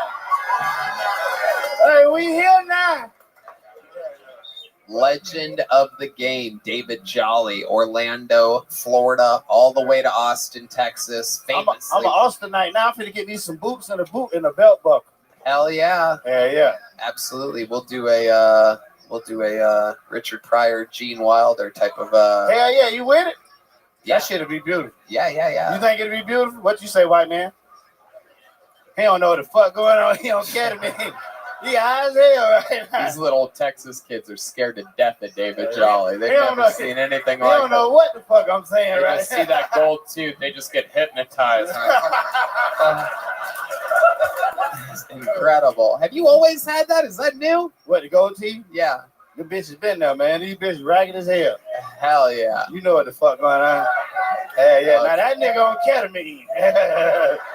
He's definitely on ketamine. Yeah. Hell yeah. What up, Brian? How you doing, buddy? What up, Kinfolk? Hell yeah, that's my partner there, man. That red man. You feel me? What's up with you, Kinfolk? Hell yeah. What's up, Joe? Hey, it's a dude named Goron, look just like you, but he just bomb all the time. He a comic from Orlando. He sounds hot. Yeah. Whatever you into. Ain't you like Russian or some shit? Am I Russian? Oh, no, my bad. That's racist as fuck. I'm sorry. Russian? Goron like Russian or he like a Viking or some of that crazy European shit. You know what I mean? Me? No, Goron. I'm sorry. Oh, I think sorry. so. Me? No, my bad. I'm sorry. Oh, I'm not offended. Let me relax. My bad. You're good. You're doing just fine. I had to run all the way from upstairs. It's fucking crazy. Yeah, I know. We had one of the police officers chase you so you felt at home. No, that just happened. It just happened. He was like, wait, what the fuck going on? He was like, exactly. It's like, get on the fucking ground. Then somebody yelled out, hey, he's one of the good ones. Yeah. So I was all right if he said that. I had a stamp of approval, you feel me? Absolutely. David Jolly is absolutely beloved here at the mothership. You get a lot of spots. You're in the little boy working it out all the time. Guess what happened? Yeah. I'm a motherfucking door guy now. You got hired? Oh my God. Oh my God. Yeah. Welcome to Joe Rogan's Comedy Club. Holy shit. There are no background checks here whatsoever. None. Oh None. my God. I was like, you sure, motherfucker? Those you psyching me out. I thought it was no a psych. Takebacks. You're like, okay, no takebacks. I thought it was a fucking psych. I'm like, these bitches psyching me out. I know what's going on. They're like, well, you're a door guy now. Don't let people in that look like this. And they show a picture of you. Yeah. And then I'm the motherfucker patting them down and shit. Yep. That's crazy, man. I love it. God is good. That's incredible. How long have you been working here? This sounds like a joke. I cannot picture you working here. Why? You're the oldest store guy by 20 years at least. Well, you about right, you know. Because I didn't realize we had a new rehabilitation system here at the mothership. Trying to clean up. Tony Instagram, fucking ass. Uh-oh, he's getting mad. He's turning on I'm me. just fucking with you. You know you're my brother, man. Shit, you're about to lose your job, homie. Damn, you gonna get me back? I'm kidding. I love you. God damn, Tony. I love you being the door guy here. That is absolutely hilarious. What a diversity program we have. It was through like my probation officer. Like Joe got to be the quota, so you know that's why I'm. You know what I'm talking about?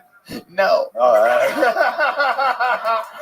Oh shit, this is beautiful, man. What's your living situation, David Jolly? Oh, I live. I ain't gonna tell y'all where I live at because I mean, I wasn't asking for fucking weirdos. You know what I mean? Address or anything. Well, yeah, no, I stay like I got some roommates, some other cats from Orlando came. Yeah. And like we all rent a room. I was staying way out there on the east side with valleys and shit. I was like, this shit too far. You know what I mean? Right. But now I don't stay too far from here. You know what I mean? Like I just gotta like we moving and grooving. You feel me? TAC, Absolutely. we out here. Absolutely. Moving on up. Yeah. Okay. What's your love life like, David Jolly? Oh, when we first met you were talking about how you were getting your dick sucked from behind. Hey, Hey, I'm with the same girl. You're with the same girl? Yeah. Oh my. Hey, but if you single and you're a white woman with good credit, she don't live here, so you know. She understand. You know, we got to eat out here on these streets. You feel me? You feel me? Hell yeah. You feel me? Yeah. Absolutely. David Jolly. My goodness. Joe, have you ever seen anyone quite like this before? No, this is really something. I also feel you. And you're like magnanimous. It's really, it's like good energy. Yeah, it's great energy. Right? Yeah. I feel lifted up. That's why me and Tony best friends, ain't we? Yeah, and now you're friends with Joe. I do believe his amount of black friends just doubled in front of our eyes. Lock that shit in. Lock that shit in. You guys got a real handshake. Oh, shit. Oh, shit. Hey, you can go to any barbecue now. You just got to get on that shit there. They're going to let you right in that bitch. My goodness. I put out a vibe of someone that's never met black people, but I swear to God, I know many, many black people. How many black friends you got?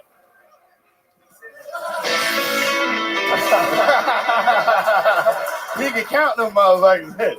You know their names? Jamal, Deontay. Several. I lived in Harlem for 1 year. Oh, hell yeah. There's a lot of colors over there. He's cool. He's cool. He's been smoking your index finger for about 10 minutes.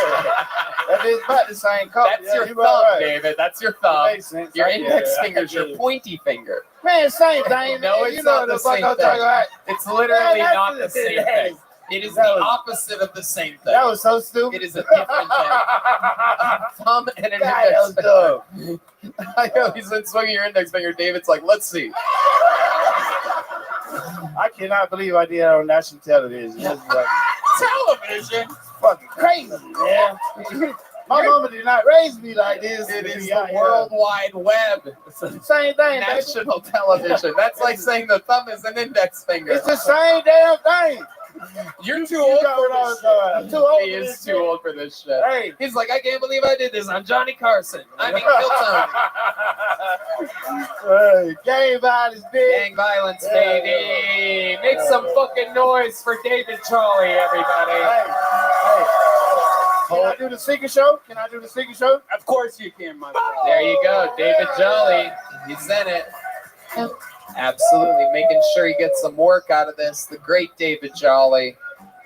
Absolutely, we love you, David Jolly. Follow him at Mr. D Jolly on Instagram and Twitter. And now, ladies and gentlemen, we have come to that hour of the night where there's only one move left to do. Who better to have here than two fresh panelists that have never been here for the force of nature that's about to take this stage. Kill Tony Hall of Famer, the only living member of the Kill Tony Hall of Fame, up there with the great Michael Late and great Michael Lair. A lot of people call him the Vanilla Gorilla, the Memphis Strangler. He's a man of many names. This is indeed the Big Red Machine, the one, the only, the great, the powerful William Montgomery, everybody.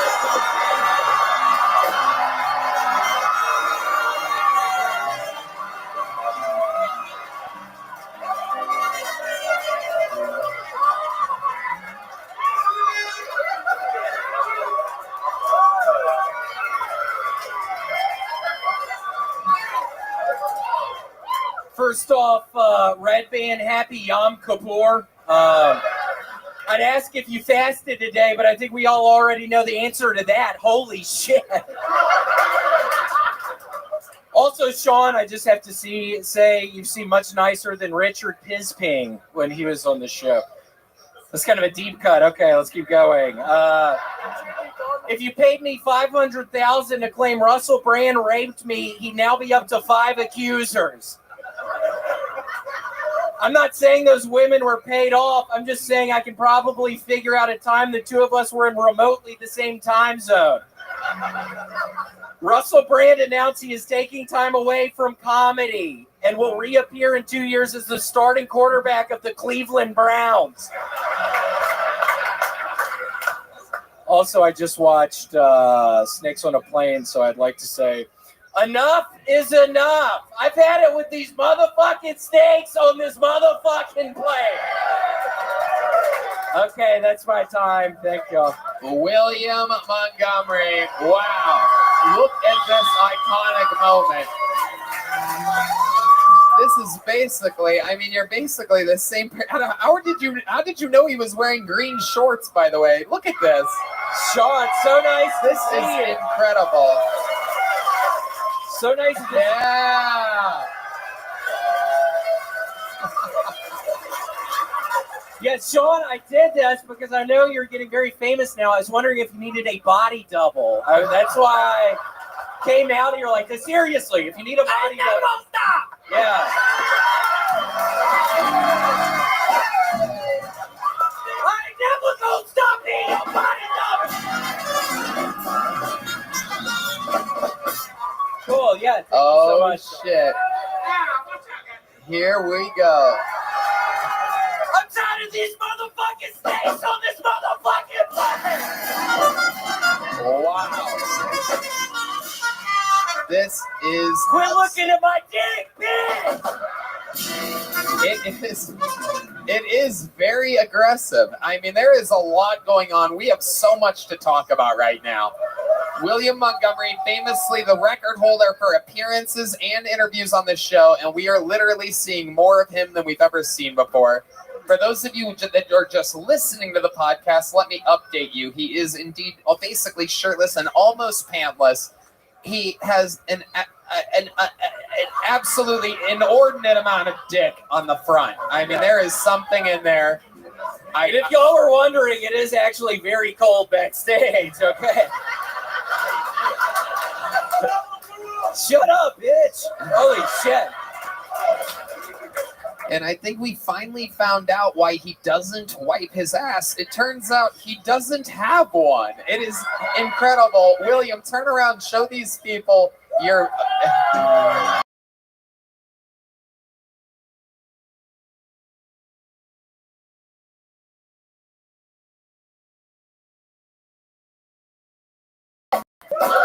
That is just loose underwear bouncing. For those of you thinking you're seeing twerking right now, he is shaking the loose underwear where his ass should be. Okay.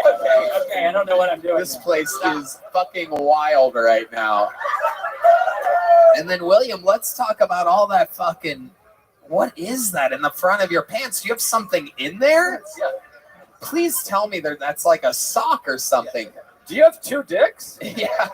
It looks like there's stuff going on in there. I have to be honest with you. I have 2 dicks and 3 testicles. So, wow. That is incredible. It's like a coconut shrimp or something. What is that? Oh, right. Coconut shrimp or something. Holy shit! Fucking bitch! What the fuck is that? You have his mouth watering at the thought of a coconut shrimp right now.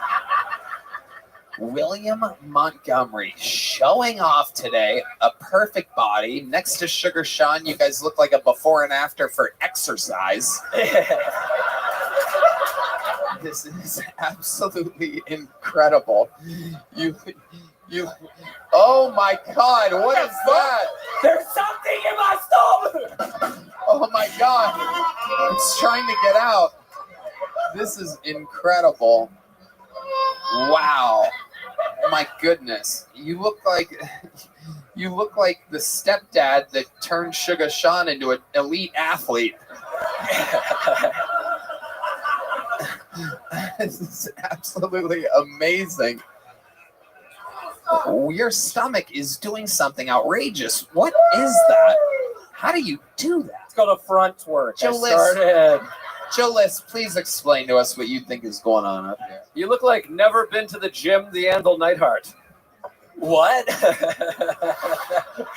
I almost did a spit take. That was very, very good. Tony liked it. Those of you that know Jim the Anvil Neidhart will laugh very hard at that. I guess nobody knows who he is. He was a wrestler 48 years ago. Yep. He had a beard. Wore sunglasses, giant red beard. Yeah. Not quite as misshapen as you.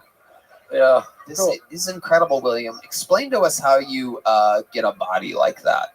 I do 75 sit-ups a day. I do 200 push-ups a day. I'm doing 200 pull-ups a day. I'm doing 75 burpees outside. I mean, it's been so hot. I do a bunch of side straddle hops. I'm doing what else? I'm doing bench press, barbells. What else? I have a Stairmaster. I have a what was that fucking noise? What the fuck is back there? But yeah, no, Tony, I've been working out super hard. But yeah, Sean, I mean, I swear to God, man, if you need some sort of security or anything like that, I would be more than willing to help. Just let me know. Maybe after the show we can talk about it. Yeah, for sure. Cool. Can you perhaps put the mic in the mic stand and show us what you would do if someone tried to attack Sugar Sean? Can you give us a little of that fight? Yeah, well, here he is. Joe, do you want to stand up? Okay. Joe? Wait. All right. Don't hurt anybody. Don't touch anybody.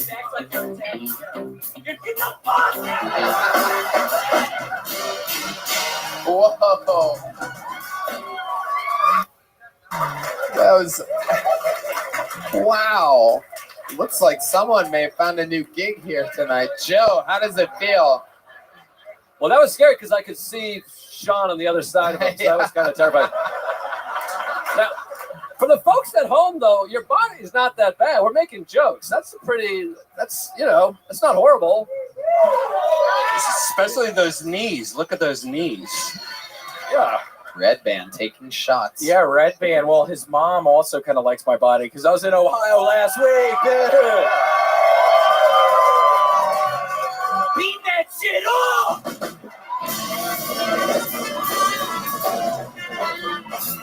I don't give a fuck, right?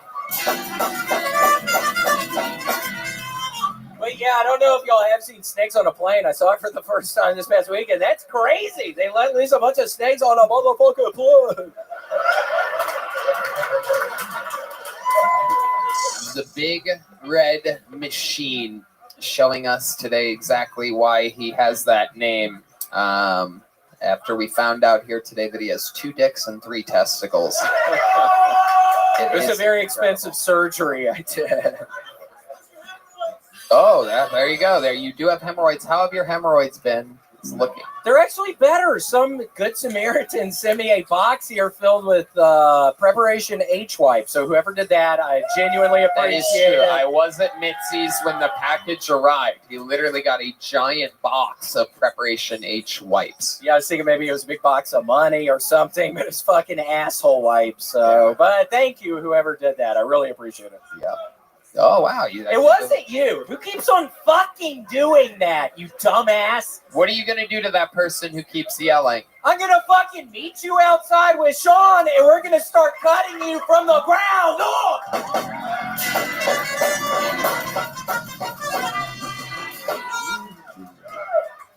I don't even know what that means. Cutting you from the ground up. What does that mean? But yeah, we'll probably kill you, fucking dumbass.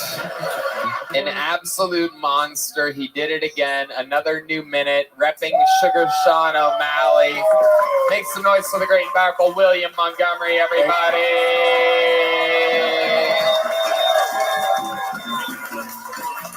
The drawing is in from Ryan J. Ebelt. It's another fucking absolutely awesome one. Let's check out the local artist, Chris Rogers. Oh yes, that's right. That is in homage of our #1 loyal audience member, the great Chief Turnbull, right over here. Comes every single week. Those are his pets. How cool is that?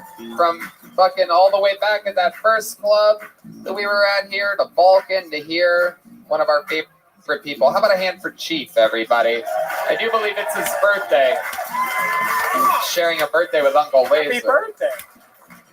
How loud can this place get for the reigning, defending UFC bantamweight champion of the world, Sugar Sean O'Malley? And make some noise for one of my favorite comedians, the great, powerful Joe List, everyone. enough for everybody out on YouTube right now. Go watch it right after this. Go to sugarshop.com, SUGHshop.com, or .co. I'm sorry, sugarshop.co. And check out the Timbo Sugar Show everywhere. Thank you to Gel Blaster, Red Rose, Yellow Rose, Connect Mobile Health, Hall Law Firm, Austin Security Guard Service, CM Smokehouse, Ways 2 Well, Ways the number 2, and Well, Not a Damn Chance Burger, CM Smokehouse, and Screwball Peanut Butter Whiskey. And how about one more time for the best damn band in the land, the Kill Tony Band. Check out everything Jet Ski Johnson. Make sure you follow her on social media. We love her. Legend of the game. That's the great James Atkins on the drums, Paul Deemer on the horns, D Madness on the bass, Matt Mueling on the electric. One more time for Jet Ski here on the horns. Paul Deemer also on the horns. Exclusive Kill Tony merch for sale on your way out. And don't forget, Nether Hours playing at Vulcan tonight. Check out the Secret Show every single Thursday in the Kill Tony Band twice a month at the Sunset Strip, ATX.com. Very few tickets remaining for our first ever show in an arena, the newly added show to the sold out show, December 30th. A lot of fun things happening that night as well as the next night, obviously, as Kill Tony makes history in its own hometown of Austin, Texas. We fucking love you guys. Thank you so much, everybody. We did it. One more time for my guests, huh? Sugar Sean O'Malley and Joe Liz. We love you guys. Thank you. Good night, everybody. All right. Don't cry, guys. Everyone come back. Don't cry, it's over. Don't cry, don't cry, it's over. Yeah, don't cry, don't cry,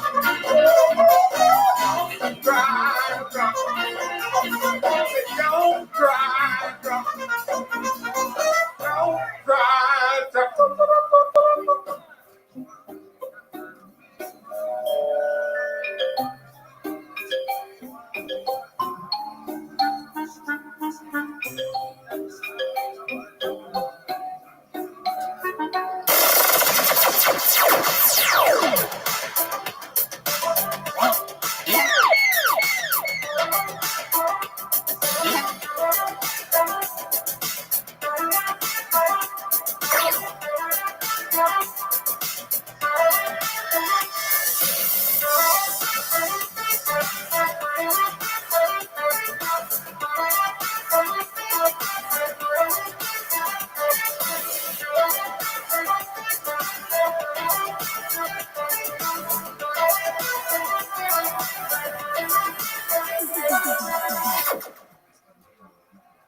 Hey everybody, Kill Tony live from the HEB Center in Austin, Texas. Saturday, December 30th at 7 p.m. Just went on sale, and you have to trust me, tickets are going lightning fast. It's absolutely unbelievable. These will be the first podcasts of Kill Tony ever in an arena. This is 2.5, 3 times as big as the ACL Live Theater that we did for the 10-year anniversary. We've become an arena act, so check it out. It's going to be crazy. A lot of surprises, a lot of fun, unbelievable guests. It's a big production. This is our version of WrestleMania. Go to Ticketmaster.com. Look up Kill Tony. It's the one with tickets available. We're going back-to-back nights, the 30th and the 31st. HEB Center, live.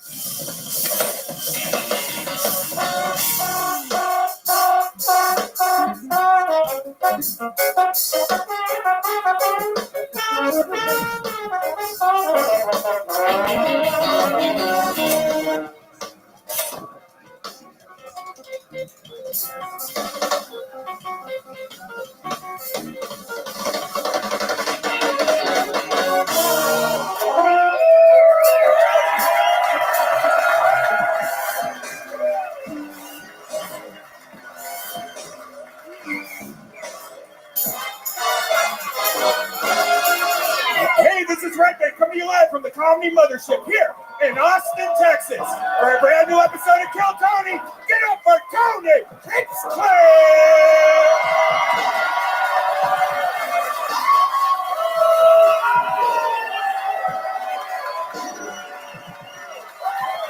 Who's ready for the best fucking Monday night of their lives, huh?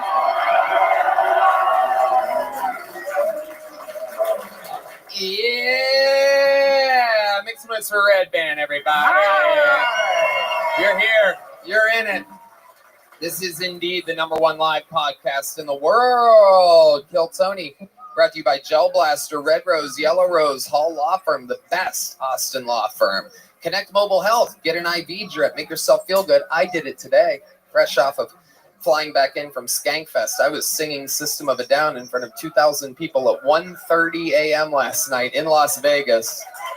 Use the promo code KILL10. Save 10% on your IV drip. That shit works. Our newest sponsor, which is so cool, ninjabuses.com. Big party buses, giant van-sized tour buses, and all type of amazing transportation. Ninjabuses.com, another amazing local company. These are all great Austin-based companies, including Gel Blaster, available at stores and Walmarts all around the world. Austin Security Guard Service, the best security guards in the world, happen to be here in Austin. And Screwball Peanut Butter Whiskey, which proudly presents the best damn band in the land.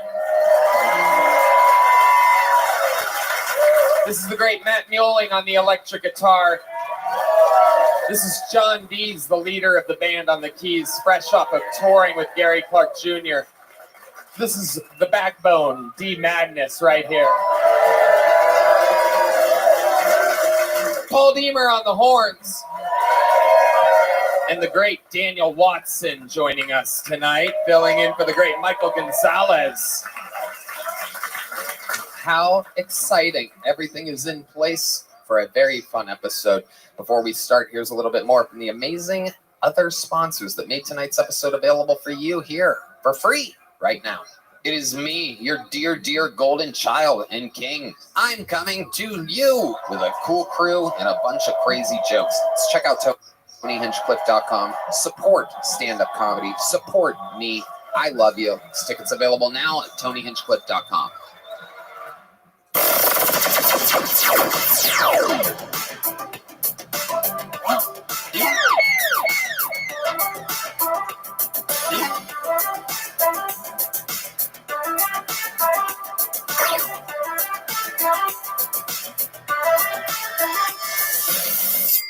The wait is over. Basketball is back, and we have partnered up with DraftKings to share the unbeatable offer that they have for you.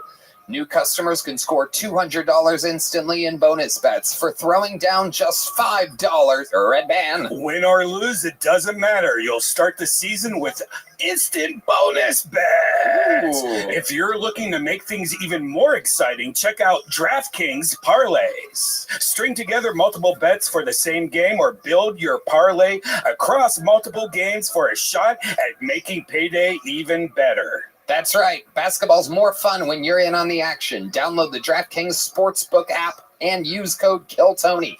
New customers can get $200 in bonus bets instantly for betting just $5. Only on DraftKings Sportsbook with code KILLTONY. The crown is yours.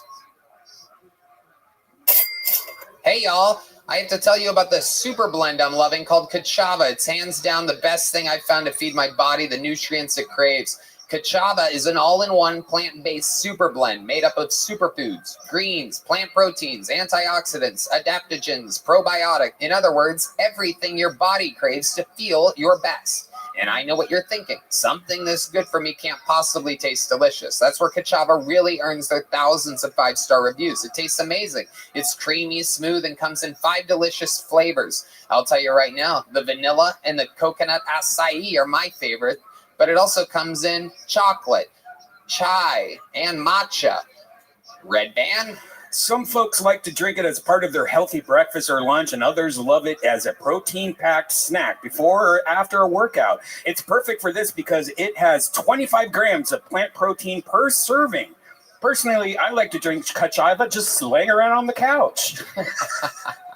It feels great because I don't like eating too much, so it's great to just have a nice meal real quick that's delicious and gives me all the protein and nutrients I need. No doubt about it. And Kachava is offering our listeners 10% off for a limited time. Just go to kachava.com/Tony, spelled Kachava, and get 10% off your first order. That's kachava.com/Tony. Hey, y'all. You don't have to be an athlete to need extra hydration throughout the day. Liquid IV has you covered. With 3 times the electrolytes of the leading sports drink, plus 8 vitamins and nutrients for everyday wellness. No matter what you're up to, Liquid IV will keep you hydrated. Liquid IV hydrates twice as fast as regular water alone. We use it all the time. I love it. I absolutely need it after hot yoga, after a hot day on the golf course, or just any normal activity. It makes me feel good. Red Band? Liquid IV is now available in 3 sugar-free flavors: white peach, my favorite is green grape, and lemon lime, with no artificial sweeteners in it. You get amazing flavor without that gross, bitter aftertaste. It's gluten-free, it's dairy-free, soy-free, and has no GMOs. Liquid IV is an amazing addition to your hydration routine. Grab your Liquid IV Hydration Multiplier sugar-free in bulk nationwide at Costco, or you can get 20% off when you go to liquidiv.com and use code Tony at checkout. That's 20% off anything you order when you shop Better Hydration today using promo code Tony at liquidiv.com. Hey y'all, with the changing of the seasons, it's time to change up the way you cook. Let go of meal planning, shopping, and food prep, and let HelloFresh take the reins. They send fresh ingredients with easy recipes right to your door, so cooking is a total breeze. With 40 recipes and over 100 add-on items to choose from each week, there's always something new to love. And right now, you can even snag their fall flavors line and get appetizers like barbecue pulled pork nachos. Delicious. A Red Band. If you're counting calories or following a specific meal plan, it can be hard to find meals that fit your guidelines, but HelloFresh makes it easy with vegetarian, family-friendly, and fit wholesome options. Yum. Go to HelloFresh.com/50KT-show and use code 50KT-show for 50% off plus free shipping. That's HelloFresh.com/50KT-show and use code 50KT-show for 50% off and free shipping. HelloFresh, America's #1 meal kit. Manscaped has leveled up, and so should you. They've launched the 5th generation performance package featuring the all-new Lawnmower 5.0 Ultra. When you're going for a close shave below the belt, you want the best of the best, or else you're going to cut your nuggets. This new trimmer features 2 interchangeable blade heads with 3 length setting combs and waterproofing. You can get any look, anywhere. Perhaps you're into a mohawk for your weenie, or as I call it, a brohawk. Red Band? You know, I used to just pull out my pubes, but no more. The Performance Package 5.0 also features that new Weed Whacker 2.0 ear and nose hair trimmer, crop preserver ball deodorant, crop soother toner, and 2 free gifts. Let me see what you're working with there. Beautiful. Get 20% off plus free shipping with code KILLTONY at manscaped.com. That's 20% off and free shipping with the code KILLTONY at manscaped.com. You know, can I just say, going to concerts is amazing, but buying a ticket is frustrating. It's expensive, and you have to plan so far in advance. Stop the stress with Game Time. It's the fast and easy way to buy tickets for all the sports, music, theater, and comedy near you. They have killer deals on last-minute tickets and the best price guarantee, so you can stop stressing and start getting excited for all the fun you'll have. I absolutely love it. You know, with the Game Time guarantee and all the other fun stuff, I just went and saw, you'll never believe who. You want to know who I saw? Who did you see? You want to know? Who? I saw Guns N' Roses. What? Red Band. Game Time will credit you also 110% of the difference if you find a ticket somewhere else in the same section and row for less. Talk about a good deal. That is the Game Time guarantee. Take the guesswork out of buying tickets with Game Time. Download the Game Time app, create an account, and use code KILLTONY for $20 off your first purchase. Terms apply. Again, create an account and redeem code KILLTONY for $20 off. Download Game Time today. Last minute tickets, lowest price, guaranteed. Are you guys ready to start tonight's episode or what? This feels like a good crowd in here. How many of you are real fans of the show? And you probably know sometimes, I book every single episode of the show myself. And I try to think of what did we do the week before? What did we do 2 weeks before? Where are we going? What have we done? And on top of having some of the most famous featured Netflix new special comedians, sometimes I like featuring and showing you guys the style of the future and the present.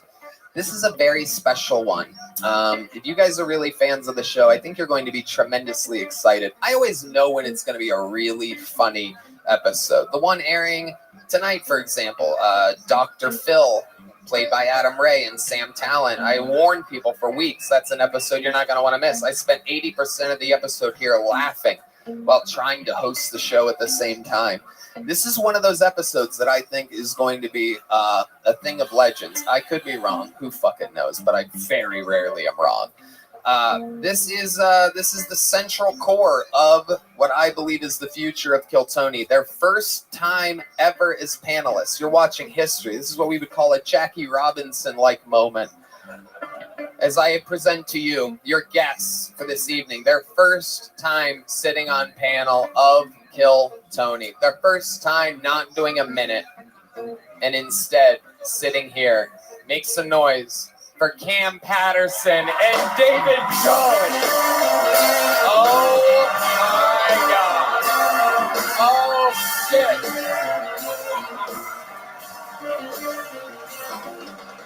Woo!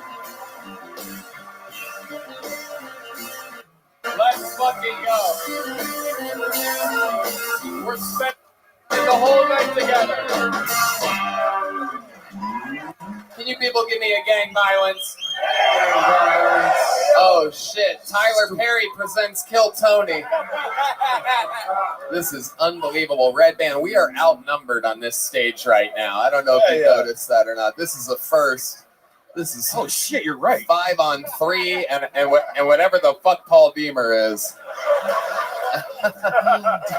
What are you? I'm Mexican. Oh, I didn't know that. Counts for yeah, you're fired. I fucking love it. Welcome, gentlemen. Hell yeah, we outside, nigga. Yeah. I'm so fucking happy, bitch. Oh, Get a little more juice on these microphones if we can. How about a hand for Keno in the back? He's deep in the darkness. He never gets the respect he deserves back there. One of the true necessities of the show. Fun fact about him, came over one of the must hires we demanded from Vulcan Gas Company. He's been working sound on the show forever. Love you, Keno. He's back there. And here we are. Black and Milds are lit. Black and mild, and I do believe we're about to get black and wild. You gotta fucking bet it. We're definitely going to be black, that's for sure. This episode is brought to you by Yoo-Hoo Chocolate Drink. And BET, nigga. We're deep up here tonight. Yeah, no, I know. I already tucked my wallet deep into my pocket. And I already took his. Hell yeah. Oh, he's reaching for it too. Right when he was reaching for it, right when you said it. Oh, I fucking love it. We're going to have a lot of fun here. You guys are legends on the show. You know how it works. Everybody gets a minute. Over 177 human beings signed up for the chance to perhaps get pulled out of this bucket. What the fuck is that black string in there? What is that? Oh, it's connected to the Undertaker. One fell out? Oh, okay. Grab it. We'll make that to be the first one. Why not? Oh, one fell out there too. Sweet. That'll be it. So we pre-pulled a name. There's a big bar next door with literally 177 people in it, and whoever signed up in the room is in addition to that 177. So that name goes over there. We pull that person out, and they will be waiting behind the stage. And you know how it works. When I pull a name out, they get 60 seconds uninterrupted. You know their time is up, and you hear the sound of a kitten. That means they have to wrap it up then, or else they bring out the angry West Hollywood bear, which just interrupts them. And then I interview them. We find out more about them, potentially, what else they could talk about, what makes them interesting, and they get to talk to my esteemed panel of uneducated comedians. Whoa, I went to college for a year and a half. You did? And I read real good, nigga. What college did you go to? I went to Florida A&M University. It's a black school. Oh my God. Yeah. I ain't finished that shit. Don't clap, motherfucker. Fuck y'all clapping for? My mama mad as hell still. We know you didn't finish. You said it was a black school.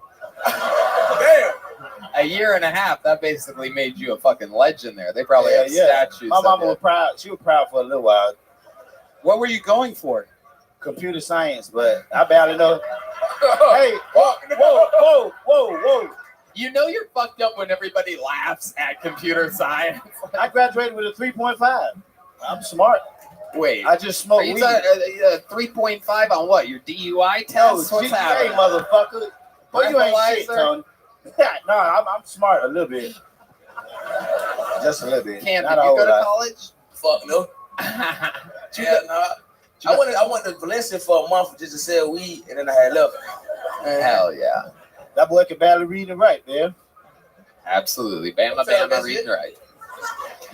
Well, while they go grab that comedian from next door, we do have a comedian to go on first. Ladies and gentlemen, this guy starts every single episode of the show. A legend. You know the whole story. I mean, ups and downs and highs and lows and everything in between. Headlining all around the country, selling out, crushing, having fans come back for more. He's a sensation. He writes a new minute every week. Not easy to do. Getting tonight's show started. You guys know the song at all? Sing it if you know it. Make some noise for Hans.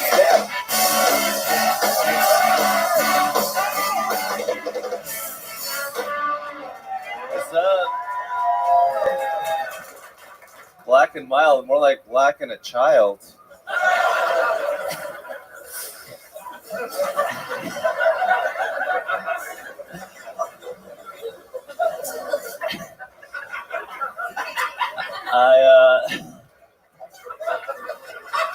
I think they should introduce a new submission in the UFC where if you can hold down your opponent and pretend to have butt sex with him for 10 seconds, not only do you win the fight, but your opponent now has to retire.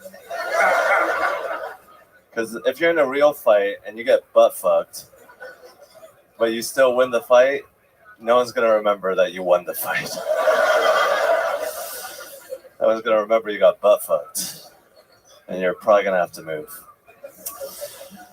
It's been a pretty hot summer. As an Asian, I hate it when the temperature matches my test scores.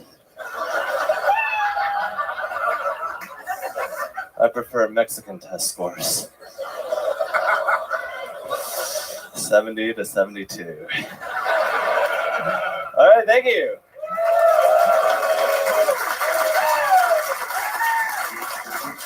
Hans Kim, ladies and gentlemen, with a brand new minute. Black and Child, let's talk about it.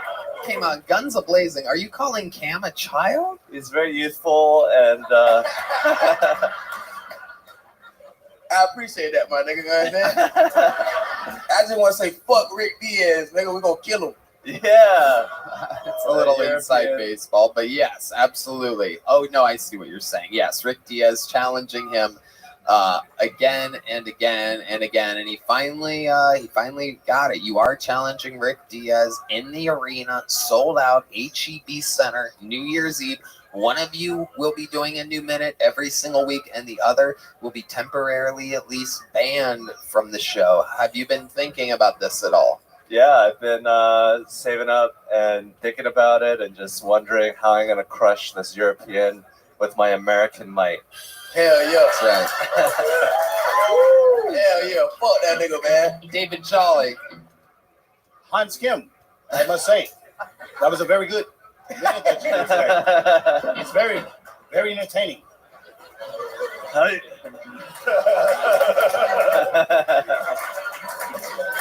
I thought you were eating pussy.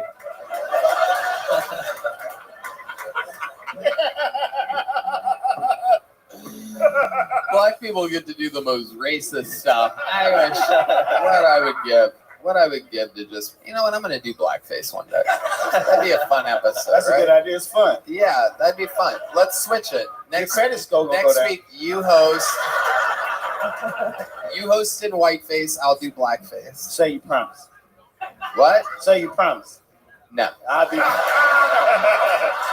be tinker than a motherfucker up here.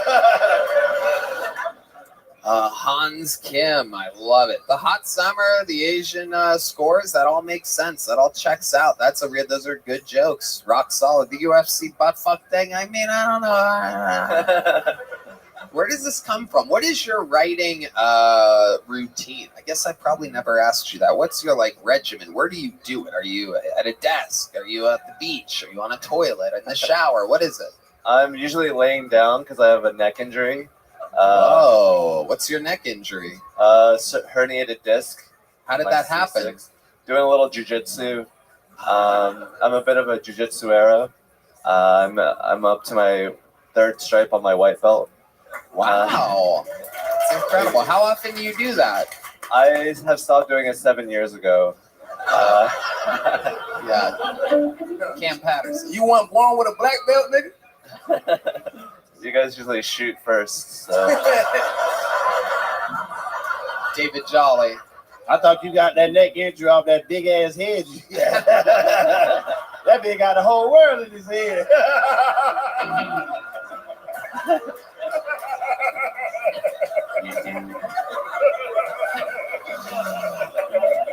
Yeah, I actually graduated college, so.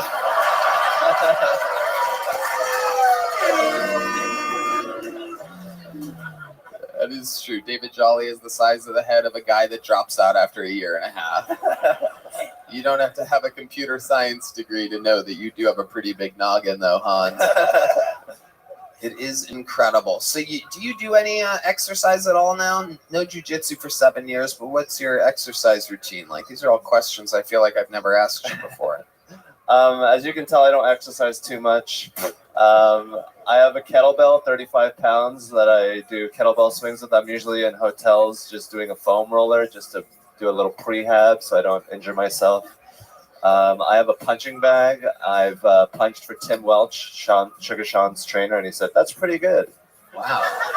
Your punching bag. What's her name again? My girlfriend. I know. Hans, another great minute. Way to get us started again. Anything else I'm missing? Anything you want to talk about?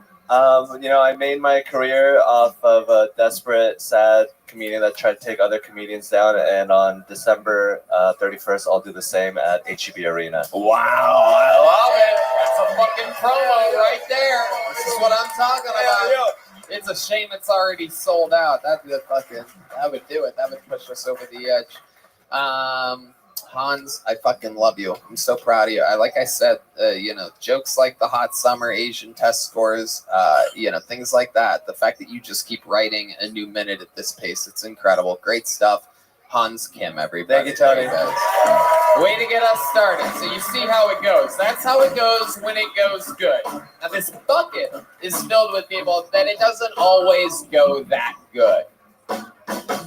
But then again, we found everybody that you see up here, and Hans, and everybody else out of this bucket. So, the future could be next, or it could be an insane person. Make some noise for your next comedian, Eric D. Swalm, everybody. Straight out of the bucket, we're going to meet them all together. Eric Swalm. Hey, y'all. Does anybody get any weird compliments? I get weird compliments all the time. Someone told me that they like how my voice sounds, which I think is weird because I feel like I sound like I'm doing an impression of a guy that looks like me on helium. Yeah, dude. I also got told that someone told me that she likes how my butt tastes. I got a good tasting asshole. But she was vegan, so I think she was just protein deficient. I also got told I fuck like a porn star. Was it all the cameras?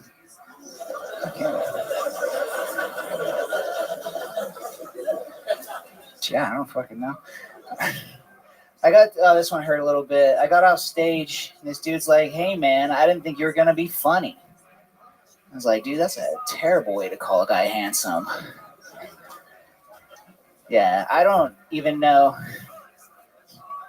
if I write good jokes, man. I'm just pretty sure I'm pretty enough to make dudes feel a little bit gay. Thank you. That's my time. Okay, Eric D. Swam. Is this your first time on the show, Eric? It is, yeah. Okay, welcome. How long have you been doing stand-up? 4 years. 4 years. And how long have you looked like Mario Lopez with Down syndrome? Oh, shit. 4 years. All of it here in Austin? No, I came from Reno, Nevada. Okay, Reno, Nevada. That's where you've been doing it, huh? Yeah. The smallest big city or whatever? Some bullshit like that. I mean, you would know. You live there. It is. That's what they call it. It's like a really comfortable place. You can drink the water and shit. Is this where you were born and raised? Yeah. Okay. What do you do for a living?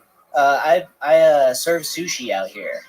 Out here? Yeah, I moved to Austin. I was like homeless for a couple weeks. Uh-huh. Yeah, so that was fun. So when did you move to Austin exactly? About a month ago. About a when month it was ago. like 2 weeks of 100-degree weather.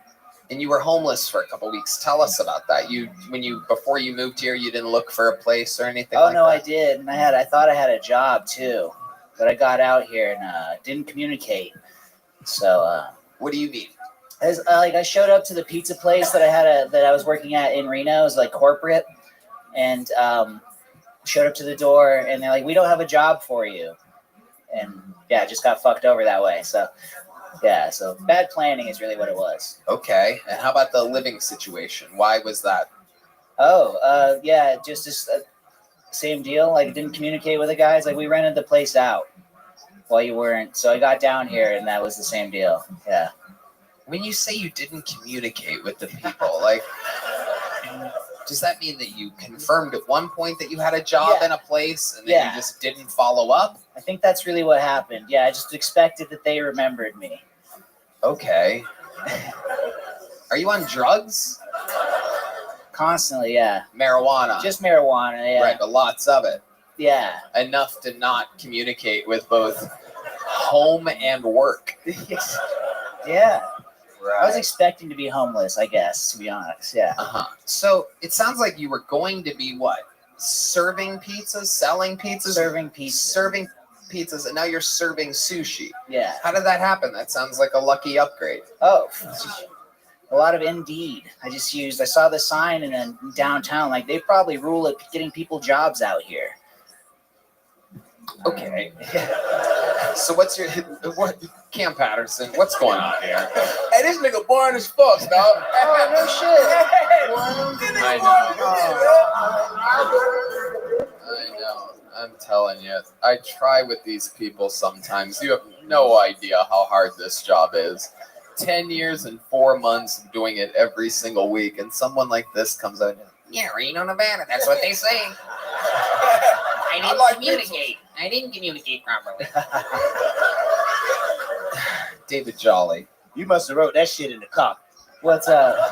That was your set. You wrote it in the comp? No. Yeah, you've been doing that for a while? I've tested that for a little while, yeah. Well, you tested it at a crack house? Yeah.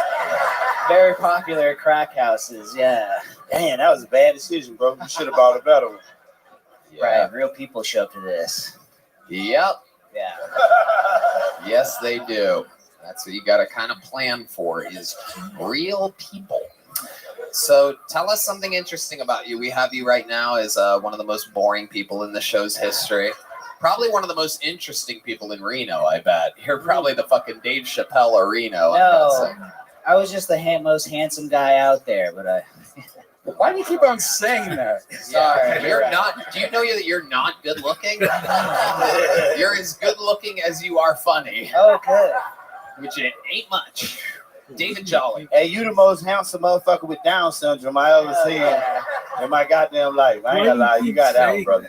It's true. You have like a sloth-like head shape. You have cauliflower ear a little bit. You used to wrestle. Jiu-jitsu, yeah. Ah, jiu-jitsu. Yeah. Okay. I have a friend, Hans Kim, that would beat the shit out of you. What kind of belt do you have? It's a purple one.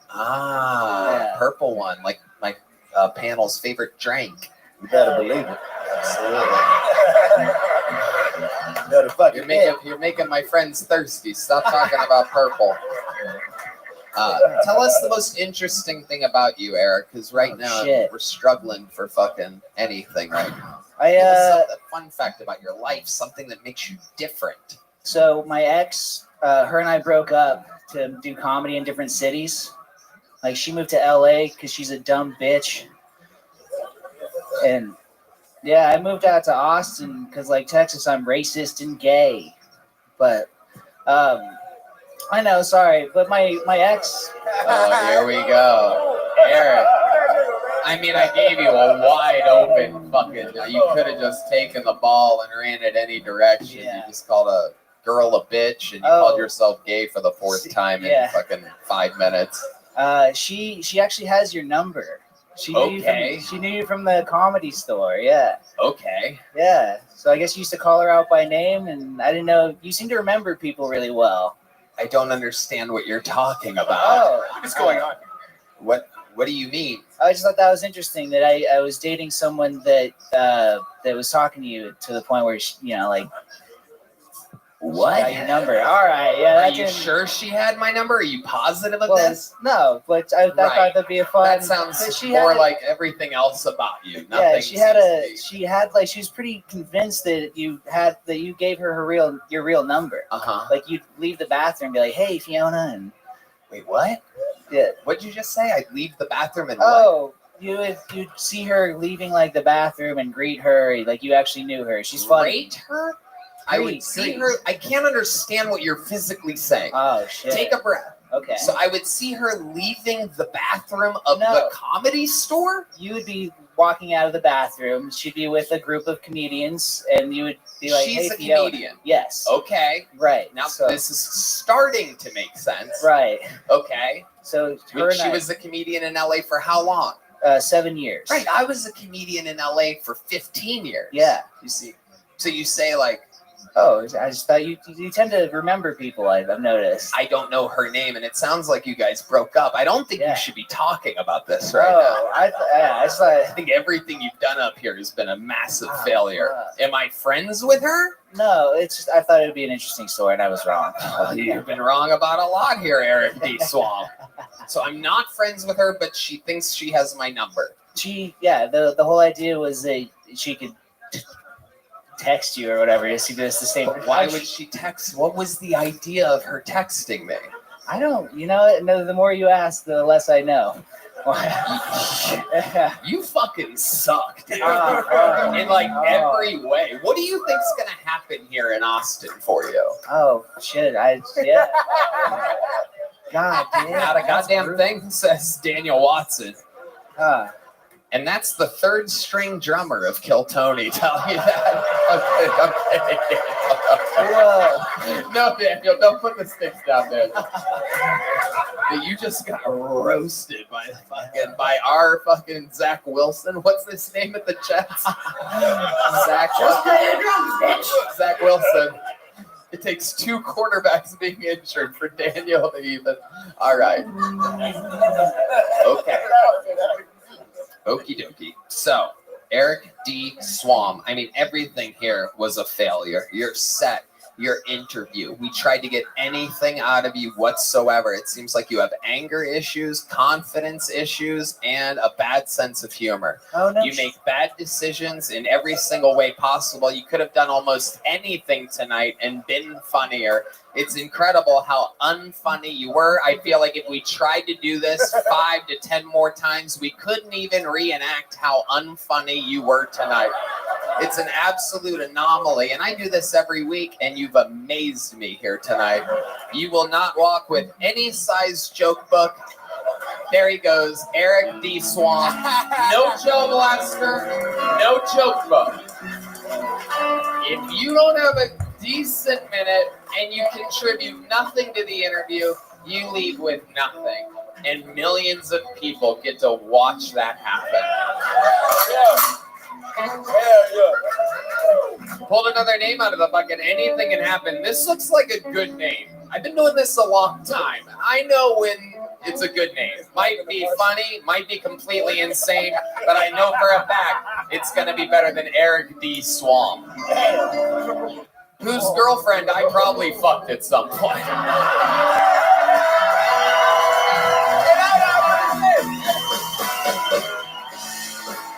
Make some noise for your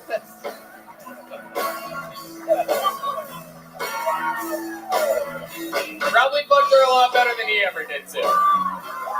Make some noise for your next comedian, Mr. Mars Martian, everybody. Mr. Mars Martian. Oh shit, here we go. 60 seconds uninterrupted for Mr. Mars Martian. Make some noise for him one more time. Come on. Yeah. Well, holy fucking cowbunga, nigga. We did it. Here we are. So, my internal dialogue is fucked up, and that's not fun. You know what I mean? I'll be standing in the mirror like, snap out of it, you fucking nitwit idiot bitch. You understand? Cut the dog shit, clown. I got this Xbox Live lobby in my frontal lobe, and I can't stop the chatter. I just casually roast myself into oblivion. Yeah, make myself feel bad. You know what I mean? Hurt my own feelings. Yeah. I talk shit till I cry. I talk shit in the mirror till I cry. You know what I mean? I'm a fucking bully. Yeah. My internal dialogue is fucked up, but I don't believe in therapy. Yeah, these soy boys out here getting pussy boy therapy. What the fuck I look like? Ain't no pussy boy. All soy. I say we got a bunch of fucking, yeah, I don't know, never mind. It's all good. You gonna turn my Audi into a fucking upper eenie doctor? Like, what are we doing here? You understand? I don't know. It's a lot of fun. Anyway, I don't have anything against any soy boy, pussy boys. I just want to put that out there. Yeah. That's enough. That's enough. That is indeed enough. Mr. Mars Martian. Holy shit. Where do I even begin with you?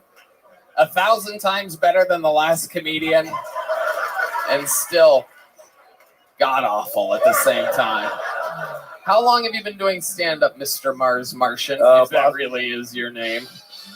It's the Mr. Mars Martian. About 6 months straight, nonstop. Yeah, having fun. 6 months straight, nonstop, having fun. Yeah. I like it. Absolutely. Has anyone ever told you that you look like the bloated corpse of the current White House press secretary? That's a first. But I do know I look like every lookalike that's ever looking like this motherfucker. So yeah. Right. You look like The Weeknd never took a weekend off. Yeah. Whoa, is that a Vince McMahon shirt you're wearing? I fucking love that. That's cool from as the fuck. D-Man, this is having nothing to do with this. He can't even see you, and yet he's seen enough. Mr. Mars Martian. Where do we begin with this guy, David Jolly? I don't know what the fuck just happened. That nigga on acid or something. Cam Patterson. I know Mars about 4 months now, and I don't know if he can say nigga yet. You know what I'm saying? I don't know what he is, but I don't know if it's a nigga. You know what I'm saying? And I want to talk real bad about him. I think he's going to kill me in my sleep, so I'm just going to stop talking. It's a new breed. It's the cowbunga, nigga. It's the new style. That's not a real thing, nigga. That on it. You can't make up styles of nigga, bro. What the fuck? Cowabunga. Yeah. Niggas don't say cowabunga. Yeah, cowabunga, nigga. What is it? What are you, a Teenage Mutant nigga turtle?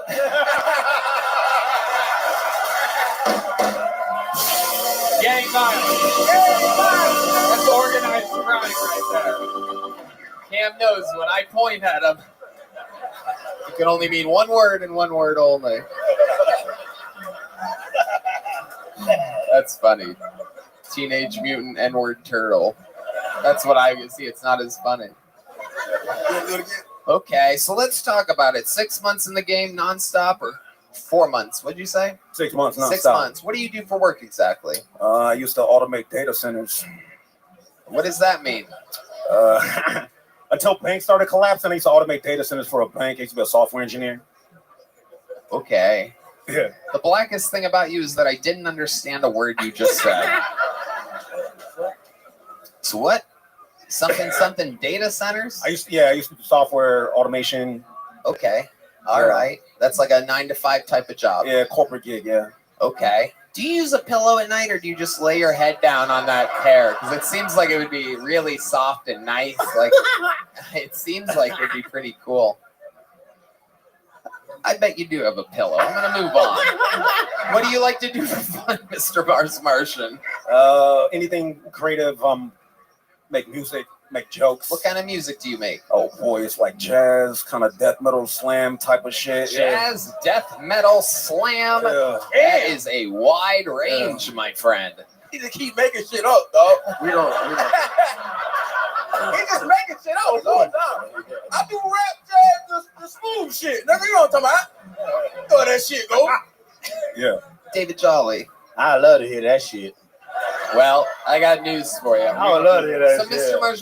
Mr. Mars Martian, what do? You sing? What do? You play an instrument? Oh, I got keys, I got drum pads, I got several guitars, different tunings, and all that type of You shit. sing? I'd rather not play the bingo and be forced to sing and dance all of a sudden type of deal. Oh, I can sing. You I made guess. it an and dance thing. You made it an I just and did all the dance thing. bingo. What do you think? I got tap shoes in your size or something like that? Bring them out. I got wrestling shoes on. Yeah.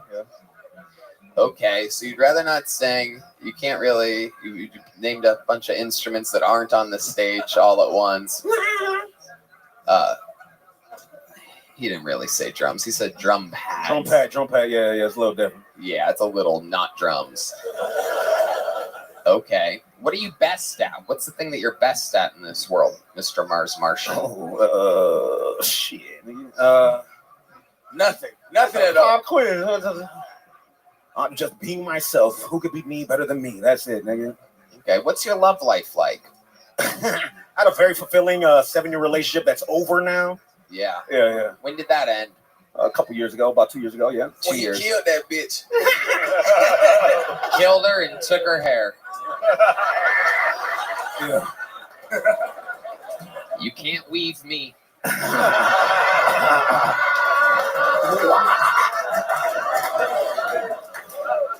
So it ended 2 years ago. Have you moved on? Oh, absolutely. Yeah. So what's your love life like now?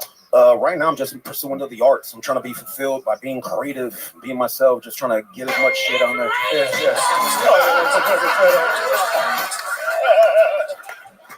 Look, I ain't gay no more. Yeah, that's what you want? Hey, that means he beat that dick with 2 hands, boy. I know that bitch got a goddamn burn mark on it. He looks in the mirror and just squints his eyes, like, "Oh, look at that hot bitch."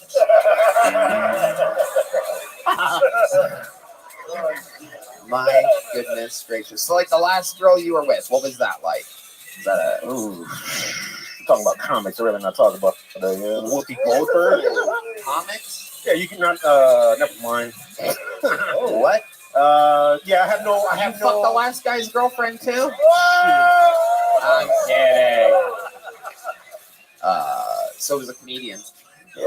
Yeah, how'd that go? Describe it to us. Oh, it's just you try to keep it a one-night stand type of deal. We're all talking too emotionally unstable. You can't, you know what I mean? It's not a pursuing thing. It's just a horny thing in the moment. That's all. So what happened? You did an open mic. Then what happened? You get off stage. Then what happens? No one knows who it is. You can literally talk about this right now. You're in an interview on a live podcast. Yeah.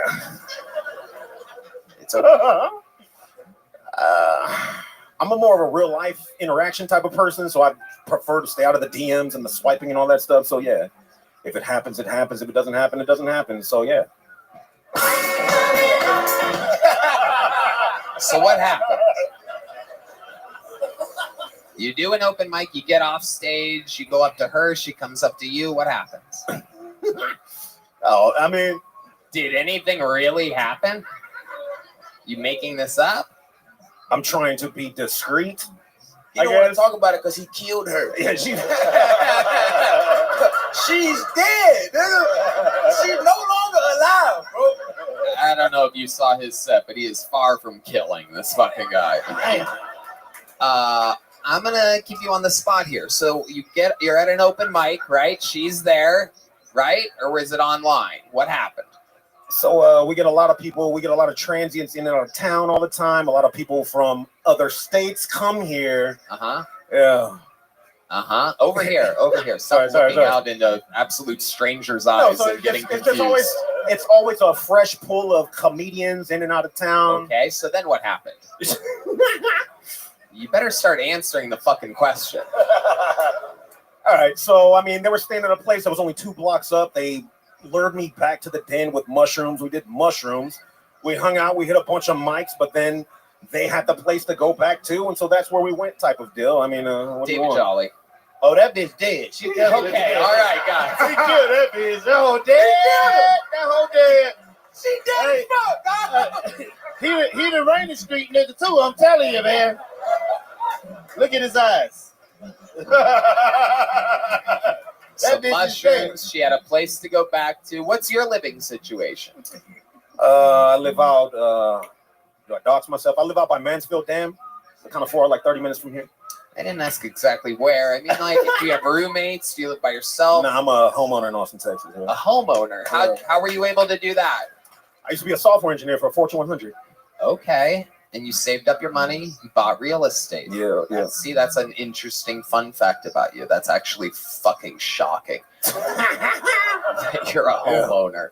I mean, incredible. What are we talking about? 1 bedroom, 1 bath? What do we got? I don't know. It's on an acre by the lake. It's kind of cool. You don't know how many bedrooms? Oh, how many bedrooms? Bathrooms? Yeah. Oh, I got 2. I got 2 bedrooms. I got 2 bedrooms. Jesus Christ. What are they serving up at this bar they're keeping everybody at? Oh my God. Fucking wild. Okay, Mr. Mars Martian. Anything else? Any other special skills or talents or anything we should know about you? I've been in Austin for like 6 years. I'm originally from Compton, California. Oh, okay. All right. Okay, there's a few fans of Compton here.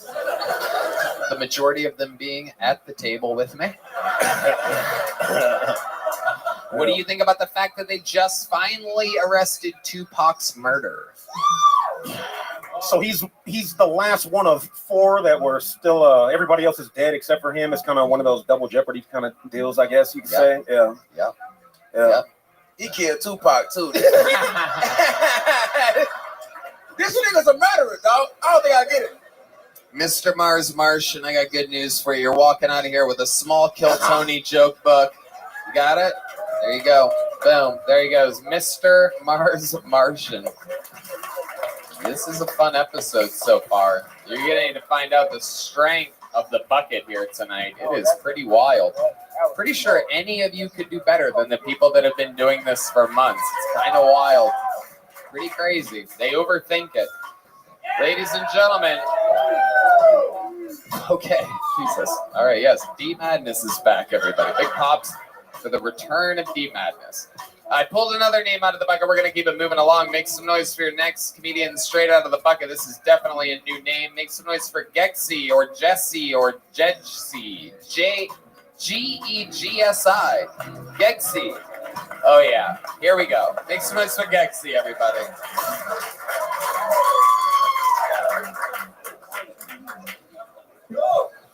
Hey, I'm Gessie. Can I take... So this is my first time in Austin, actually. I came from the Seattles. I flew in here to attend my cousin's wedding.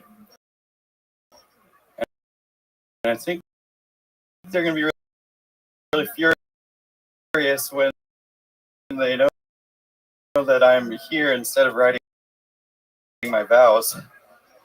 But anyway, in unrelated news, and it's not that I'm,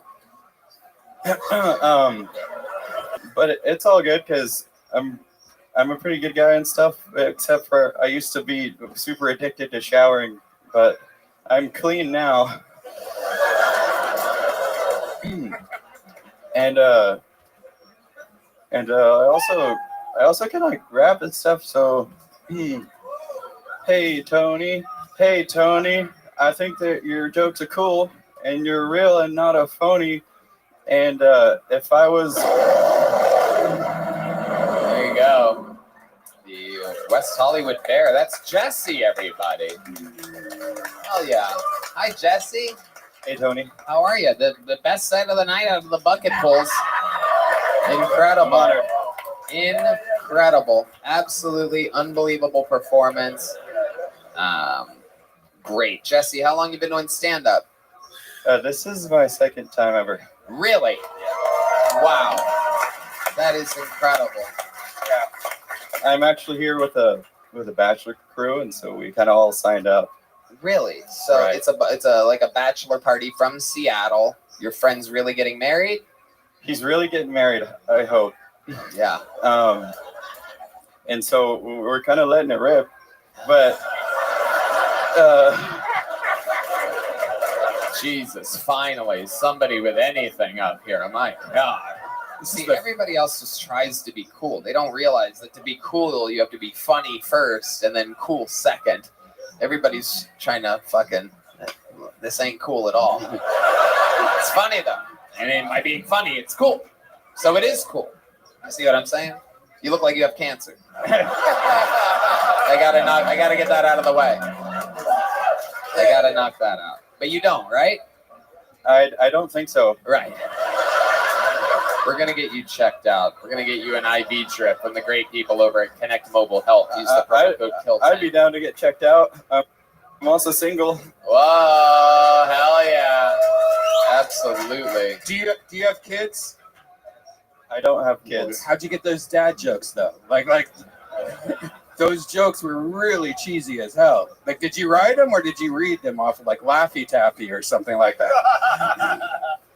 I don't eat Laffy Taffies, but I didn't necessarily write them. I just thought of them.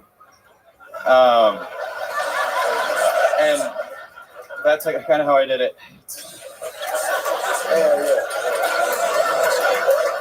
Which one do you think? Which one was the one that offended you? I'm ready. Yeah, they didn't offend me. They were just really cheesy. Which one was the cheesiest? All of them. On every single one of them. The one about the coming in from Seattle, had to write the vowels. That was cheesy. No. The jokes. That was the actual jokes. Right. I got a big laugh. So the yoga one, the poser. Yeah. Okay. Yeah. That sounds exactly like a dad joke. You know, like, hey, I did yoga, the posing or whatever. Writing extraordinaire Brian Redband with his input on the writing of jokes, everybody. Perhaps we can get You don't agree with that? You don't agree with that? Okay. What? You don't agree with that? Not really, no. Those were hard-hitting jokes? No. I just think he's obviously a one-liner comedian, and those are different. You could almost say that about any one-liner comedian. You could say Mitch Hedberg kind of did dad jokes, but Sure, but they're, yeah. But okay, you know what, Redband? We're just going to keep moving on with the show. Critiquing the material isn't really your best feature of the show. All right, I'm wrong. You know, like a sorry. Play like a rooster sound of something. There you go. Very good. Thank you. Back to the comedy part of the comedy show. Jesse, tell us more about you and your life. How about a hand for the amazing staff here at the Mothership? So cool. Best staff on planet Earth. The great Carrie Mitchell picked all these amazing people. We have the best fucking crew here. Shout out to Tracy and Chica and the service wall. Everybody's just amazing here. Tell us more about your actual life, you weird motherfucker. Well, my actual life is just like this, but a little different. I usually will be climbing trees or like making wedding raps. Wedding raps? Like raps about a wedding? Yeah. Okay. At weddings. You have really good timing and stage presence. Where do you think you get that from? How do you have such an interestingly present sense of humor? Timing. Well, one time my friend told me that when I swing my golf club that I have pretty good tempo. Yes, and that's a big deal in golf. I think my golfing translates to here. Absolutely, it absolutely does. I agree with that. So a wedding rap. Can you give us an example of what a wedding rap sounds like? If my good friend gave you a beat, the great Daniel Watson. Here we go. Make sure you really enunciate into that microphone, okay, so we can hear you. Right. Because once the band starts playing, it gets a little loud. So go ahead. We want to hear you rap. Here we go. We had to come to the wedding. I hope everyone's ready. Hope you brought your confetti. Because the party's going on and I'm making up this song because we're getting married and also taking rips from bongs. Hey, yeah, keep going. It's a fun wedding, right? Because it's a fun wedding where crazy, silly stuff happens. Like a guy who they think has cancer is rapping.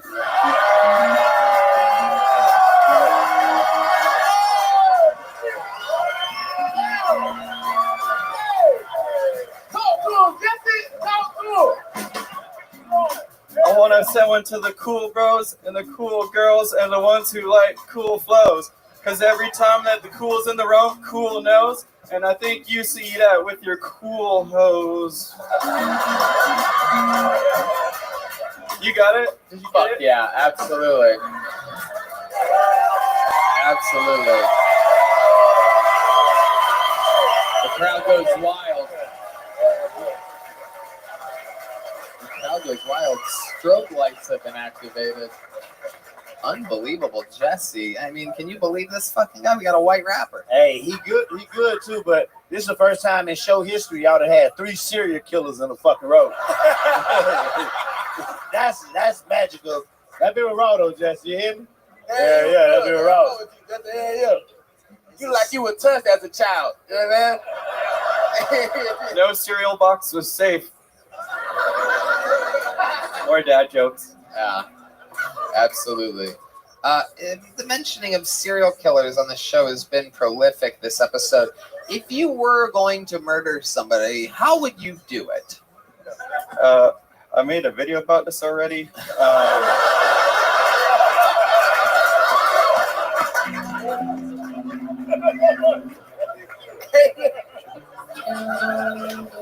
Okay, so I think what I would probably do is leave them in a room with a mouse, and then that way they have to fight to see who survives, and whoever I'm killing, I think wouldn't be the type of person that would want to kill a mouse, and so it would just go the other way. Fuck yeah. Jesse, I absolutely love your style. I cannot bring myself to believe that this is only your second time on stage. You're being serious? I'm being serious. I tried it once, and I thought maybe I could do this again, you know? And then next thing you know, I made it to the big deals, big stages. Yeah, you did. And you did very good at the big deals. You're leaving with a big kill, Tony Jokebuck. You're leaving with a gel blaster. Give him the biggest gel blaster we got back there. Fucking.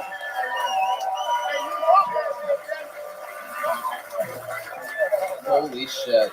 What is this? It's a chokebuck.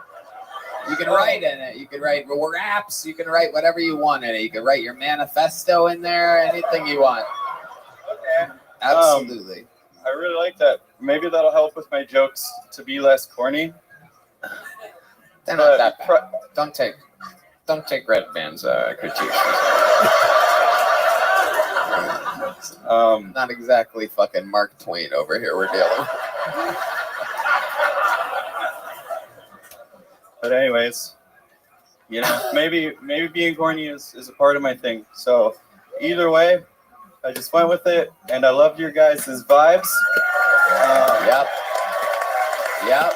For real, the sounds that you made, like, really conjured up some feelings in me that just really make me want to get after life, and I hope that other people feel that too. You know? I fucking like this guy. You know what? I think we found the new host of Blues Clues, everybody. I'm going to talk to the people over at Nickelodeon. We're going to get Jesse a job at Blues Clues. How about one more time for the great Jesse, everybody? A man who will not take leave for an answer. I don't believe he's ever going to go. There he goes, everybody, Jesse. I believe he's waiting to get teleported to some other place.